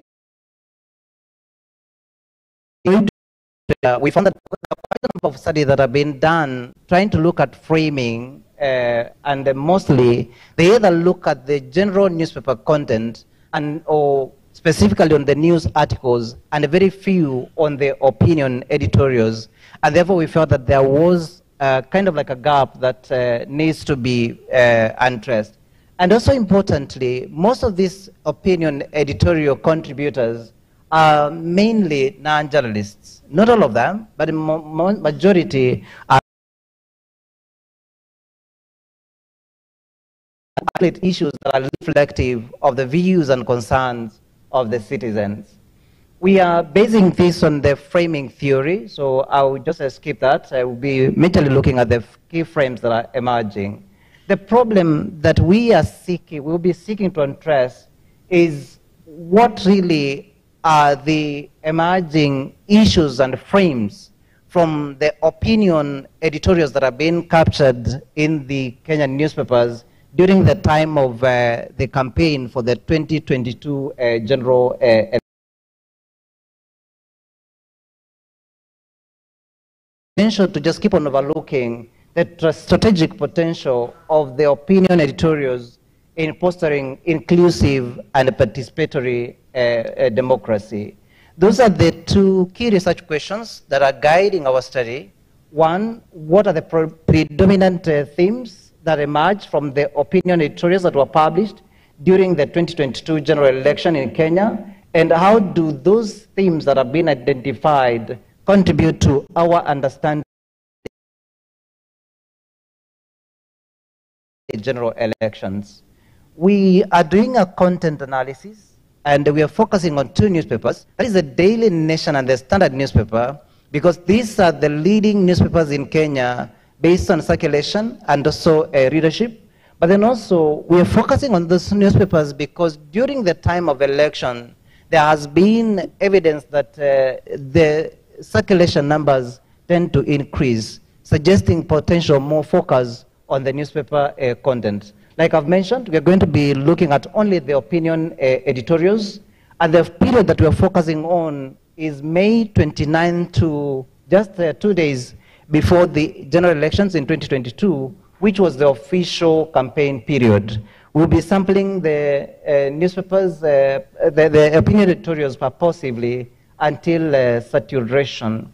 We are seeking to analyze the data qualitatively, so we'll just seek to identify the key themes that are emerging from the articles, and we are using an interactive approach in that the themes, the codes, and the categories are going to be gotten from the data. They're going to be guided by the data. We haven't yet, as much as we have started analysis, we are not yet to the point where we can report any findings, but we're hoping that in the next few weeks we'll be ready with that. But in our expectation, we are hoping that from the data that we're going to analyze and the findings that we're going to get, that potentially we are going to contribute to scholarly and practice dialogues in terms of issues to do with media, democracy, and also civic involvement within the context of Kenya. And then that's a mistake supposed to be just a 1 point. We are also hoping that by the data that we're going to be sharing, we'll be able to inform, especially the stakeholders, on how to maybe utilize opinion editorials as strategic tools for participatory democratic processes. Thank you. Thank you, thank you, thank you. Thank you for being punctual. Okay, we have our last presenter, I believe, Nicholas Ochieng from Tangaza University. The gains, the dilemma, and the challenge faced by the media in promoting democracy during elections in Africa.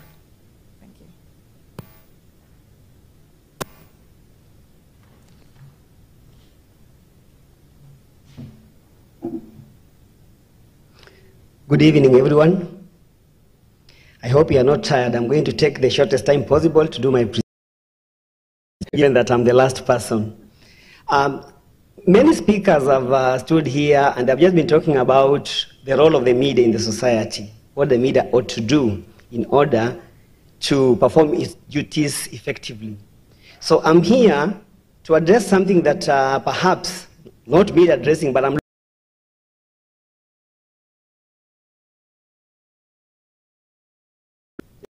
the dilemma that are faced by the media in performing their duties, especially during the electioneering period.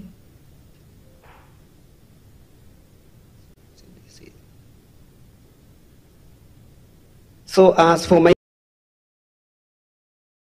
two things about the media landscape, especially in Africa, election is something which is not light when it comes to African countries. And anytime we have elections, we do experience a lot of tension in various countries. For example, from where I come from, you'll find people moving from one country, from one county to another, or one region to another, for fear of attack after the results have been announced. So it's very, very difficult to stay in a place where you know very well that your preferred candidate is going to lose or even to win. So you don't know why this thing is. So if you look at the images there, these are the images that are very, very predominant in Africa after the elections have been announced. And what usually happens is that we talk of election rigging, somebody forcing himself into power. So it makes it very difficult to know whether the elections were free and fair. So after elections are announced, throwing stones are not out. They are also attacked. But from time to time, they have been blamed of fueling such kind of violence and also sharing this kind of images. That's also journalists being injured in the line of duty. And on the other side, you see a journalist being harassed. So it's only that sometimes we tend to blame the media, forgetting that even as they perform their duties, they also encounter difficult situations, especially in violence-prone areas. Those are more images of police harassment. So media and democracy. In essence, when you talk about media and democracy, we think about what is the media saying during electioneering period. And this is a period between before, and we talk about during campaigns, during, and then after the elections. How do they present facts? What do they tell the people? Do they educate? Do they inform? Do they incite? And we say that when I was reading these journals, I realized that election is an emotional event where there are some people who have invested a lot of money, and for that reason, they try by all means to make sure that they achieve their goals. When I was working on this and I sampled the journals, I realized that these authors were mainly writing these articles from Kenya, Nigeria, Ghana, and Malawi. Zimbabwe. In Zimbabwe, sorry, I've left it out. So when you look at the findings, first, it's important to think about the gains. One article and you move to the next, that there is something very important the media has done, that the journalists have played a crucial role in disseminating of information for public consumption before, during, and after elections. But there is one concern being raised, that these gains have, however, been countered by insurmountable challenges as listed in the following. Number one, self-censorship. It becomes difficult for a media personnel, especially the news reporters, to be objective in reporting. And this perhaps is due to the media that you are affiliated to. For example, in my country, during election, you'll find that people say this station belongs to this particular political party. So anytime this person is speaking, sometimes, so when they're reporting, they'll make sure that they paint that candidate in a positive note. Even if there's a problem, they try by all means to ensure that this person is not presented negatively. So this is one concern that is raised by the scholars. And then we have distortion of facts. Sometimes there is a violence in some areas, and then you say, look, it's not our people. You know, these are people who are paid by opposition to attack us. So they make sure that they also try to distort facts to ensure that the story leans towards what they believe in. Then we have a balance between the in-house policy and public right to know.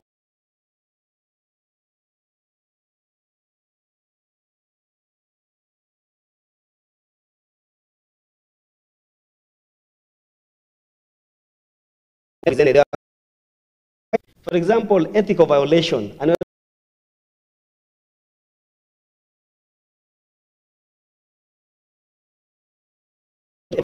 here I talk about misinformation, fake news, story headlines, and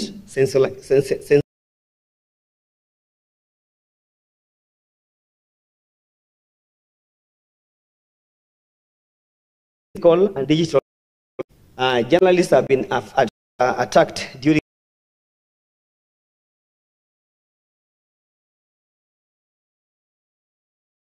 Nigeria, 2 countries, namely Nigeria and Ghana.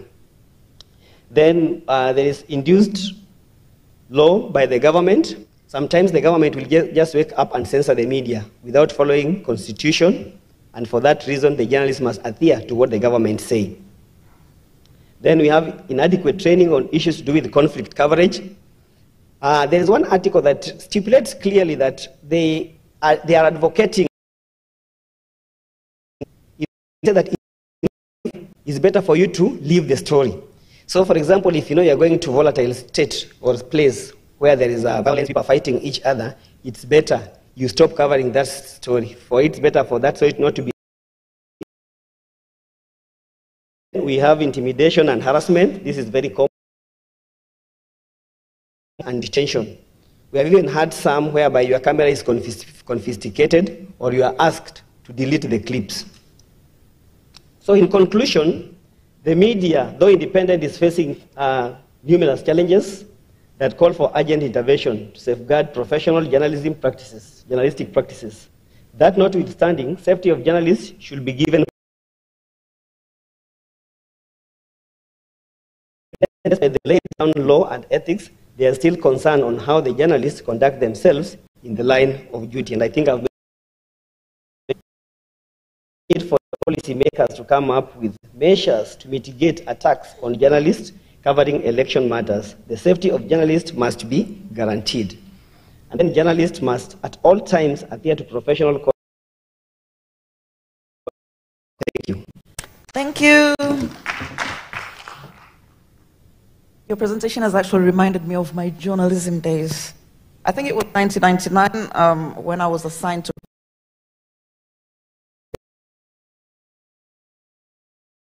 for the Guardian.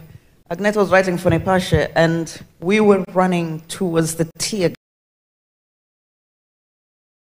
in the opposite direction. And then I said, Agneta, wait. And then I was like, what's wrong with us? People are running away, we are running towards. And we looked at each other, and we kept running. It was really interesting. Yeah, because it was the most terrible headache in my life that day, but it was worth it. Anyway, so thank you. We have had 4 presentations. Just a quick reminder, John Semakula has asked us to pray for him as he's embarking on his project of writing about the 2021 general elections in Uganda. Nicola Jones talked about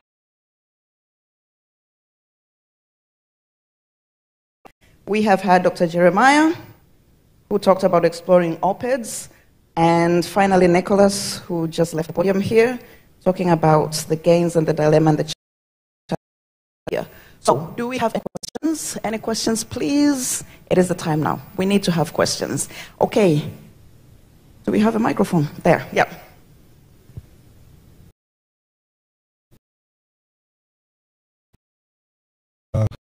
Daniel Olo. And my concerns or questions goes to John. John, we are praying for you. Now, my first question about entographic about Facebook.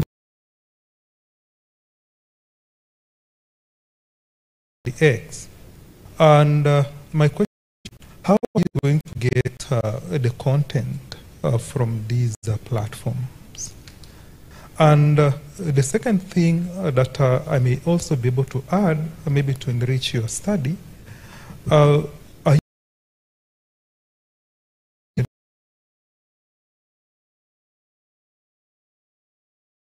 to have a qualitative or to do a qualitative study, categorically mentioning 10 participants.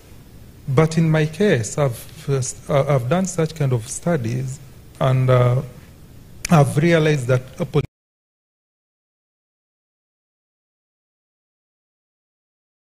interviewed, going to navigate. As you're thinking to do this research, you need to understand how are you going to navigate this kind of obstacle. And the last one, we have issues to do with social media influencers, people who are promoting these member of parliament or politicians. Are you that these posts or these messages really reflect the opinions of the politicians? Thank you very much.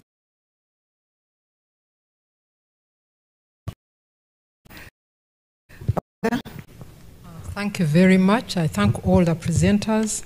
I just want to make a small comment on Mr. Semakula's presentation. There seems to be a disconnect between you saying that this comes from a positivist stance and that you'll use a qualitative approach. I don't know if you may need to re-examine that a little bit.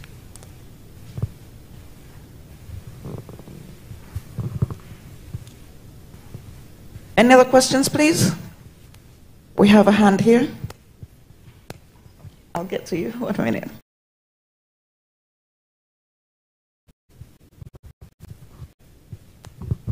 Good evening.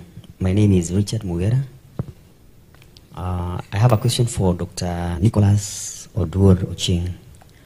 He's talked about journalists being attacked, policemen, as well as even people who are demonstrating. My question to him is, when he was carrying out his research, did he find any ways in which the journalists could be able to protect themselves from the political actors, as well as even the police officers? Because sometimes, according to his research, he talked about journalists being called upon to report objectively. And sometimes you feel like maybe they're not reporting. How can they handle that? Because sometimes we talk of objectivity. And if somebody feels they are offended and maybe there is impartiality in their reporting, they may end up coming for you. They handle that according to your research. Thank you. Okay, thank you. We have another question over there. John, what informed your selection of the three political parties, the NRM, and NOP, and the National Unity Platform, and the Forum for Democratic Change? Because we have various parties in Uganda that participate in national elections. But also to relate to the 10 politicians that you want to speak to. Are they related to those parties or they are individual politicians? And finally, one of the political parties has just issued a notice of dissolution.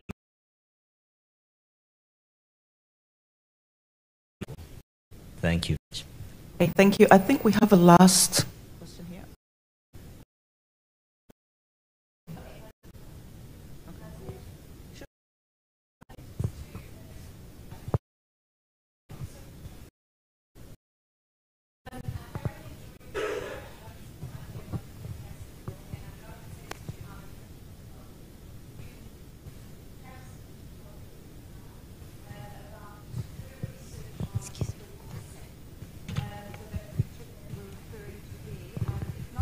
necessarily media-oriented. It's not media-oriented, but it could maybe supplement your arguments around the fantastical.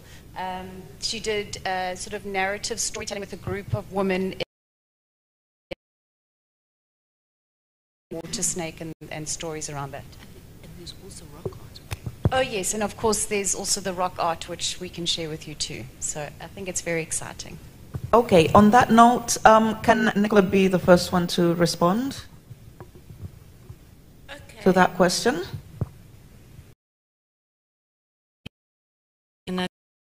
Right. What, we're done?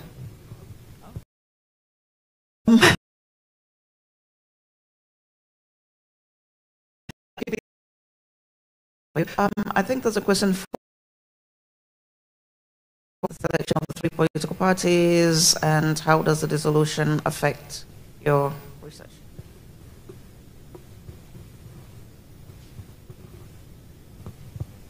No, that's for you, right? Sorry? Pardon? I thought that question was for you. What has informed the selection of the political parties? Oh, yes. And how the party dissolution will affect your research? Okay, I'll start from the bottom, from Dr. Fred Kakoza's questions. If this one of the political parties has been dissolved, so what will you do to address that? One, the option is that I will go with the remaining two. But also, it is possible that I can, if there are digital platforms like Facebook and Twitter are not removed, I can still study that. I can actually still study their platforms and talk to this. That I can do the main two political parties. In fact, this one, which has been dissolved, it has been the third in strength. So I will. What informed the choice? They are the main political parties in the country, which actually presented presidential candidates, top presidential candidates in the race. And I think that is significant enough. But thank you so much for the questions. To Professor Chipita, please, thank you so much. I think I made a mistake there. You know, when you are presenting, sometimes there's some little pressure, but we are getting used to this.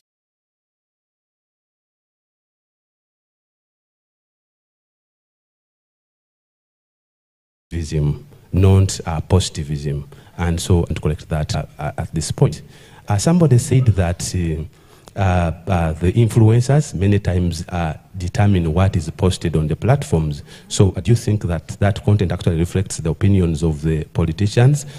Studying the political platforms of the different political parties, and whatever you post on your party political platform ceases being an opinion of an influencer, and then it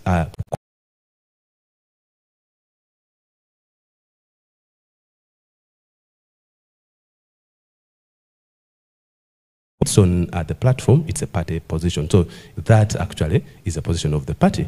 And the other question is, politicians are shy. How will you get them to answer this question? Also allow me to correct this particular point. I'm not only interviewing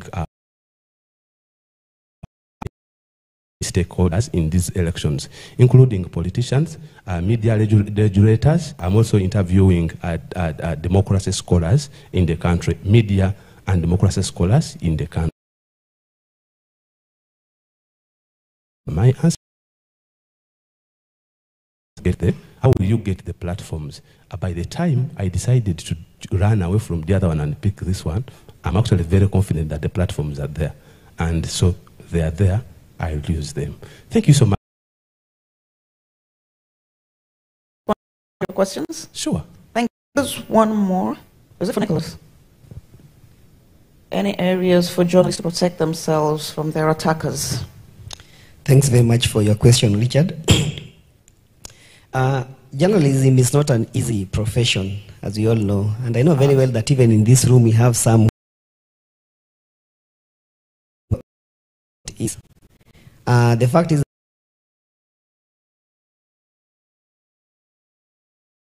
you're presenting a news that has two sides. So if you don't favor one side, the other will blame you. If you try to be objective, somebody else will come and say that you are not objective. And when you look at politicians during campaigns, because I was based on campaigns, you will find that everyone is out there to win. So no matter what you say, for example, you are covering about what somebody said, and sometimes, you know, they use language that is not acceptable. They tend to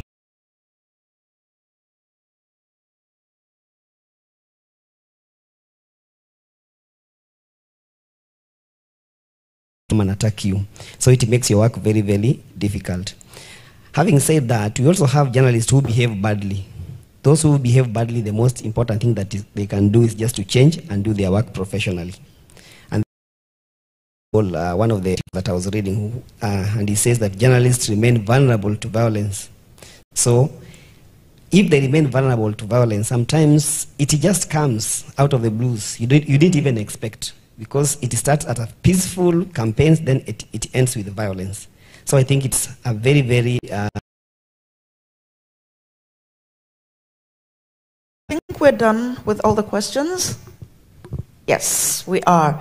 Can we please give a big thank you to all our presenters? And on that note... Yay, claps for me. Thank you so much. And on that note, we have ended our session for today. They're waiting for us outside, so cocktail, so more drinks. So we'll meet outside and we'll be mingling and chatting with each other and getting each other's contacts. Thank you so much for being amazing.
East African Communication Conference 2024 here in Dar es Salaam, Tanzania. So today is the first day, and we had the panel sessions. So we have discussed about a lot of topics, and one of the topics was media and information literacy in the age of artificial intelligence. We also discussed about the media innovation and sustainability in the digital era. and gender issues and children's safety, also moderation of harmful content on online platform, and media democracy and election in Africa. So Nyamguma, what are the key takeaways from this day one conference? I can say that the conference today was energetic, was so impactful, and a lot of engaging for us. And as we heard from the expertise and professionals, they comment on various issues. As we know, the emerging technology of artificial intelligence have kicked off, have entered in and discussed vital issues concerning the AI. Also, they comment on gender issues, on how the media representation is, and also they comment about the issues concerning the global landscape of the media and how the democracy and observed in our media. So that today conference was so engaging, was so impactful, and it's not for myself also, but I think for anyone who have been following us since the beginning up to the end, he was gaining a lot of insight, a lot of knowledge, and get to know what the media industry is going and how we can improve more in order to make this Africa a better place, or we can make a world a better place. Yes, as the president of the EACA insisted, Dr. Margaret, yes, insisted on this platform is the platform of learning, collaborating, building networks in the media and communication industry at large.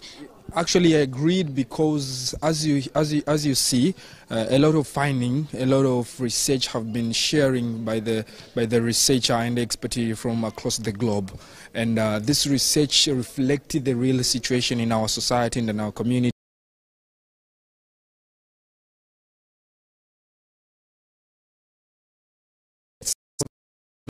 Learning processes, and people have gained a lot from this, and we are networking also, because we have a participant from more than 25 countries come here to Dar es Salaam to ensure that this conference is happening, and it's greatly affect and add a positive impact and positive changes to our industry, and to ensure that the media has become a powerful tool for discussion.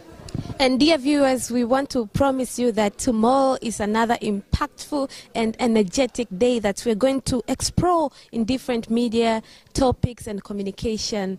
Yes, here at it will be the second day of the conference. Yeah. And also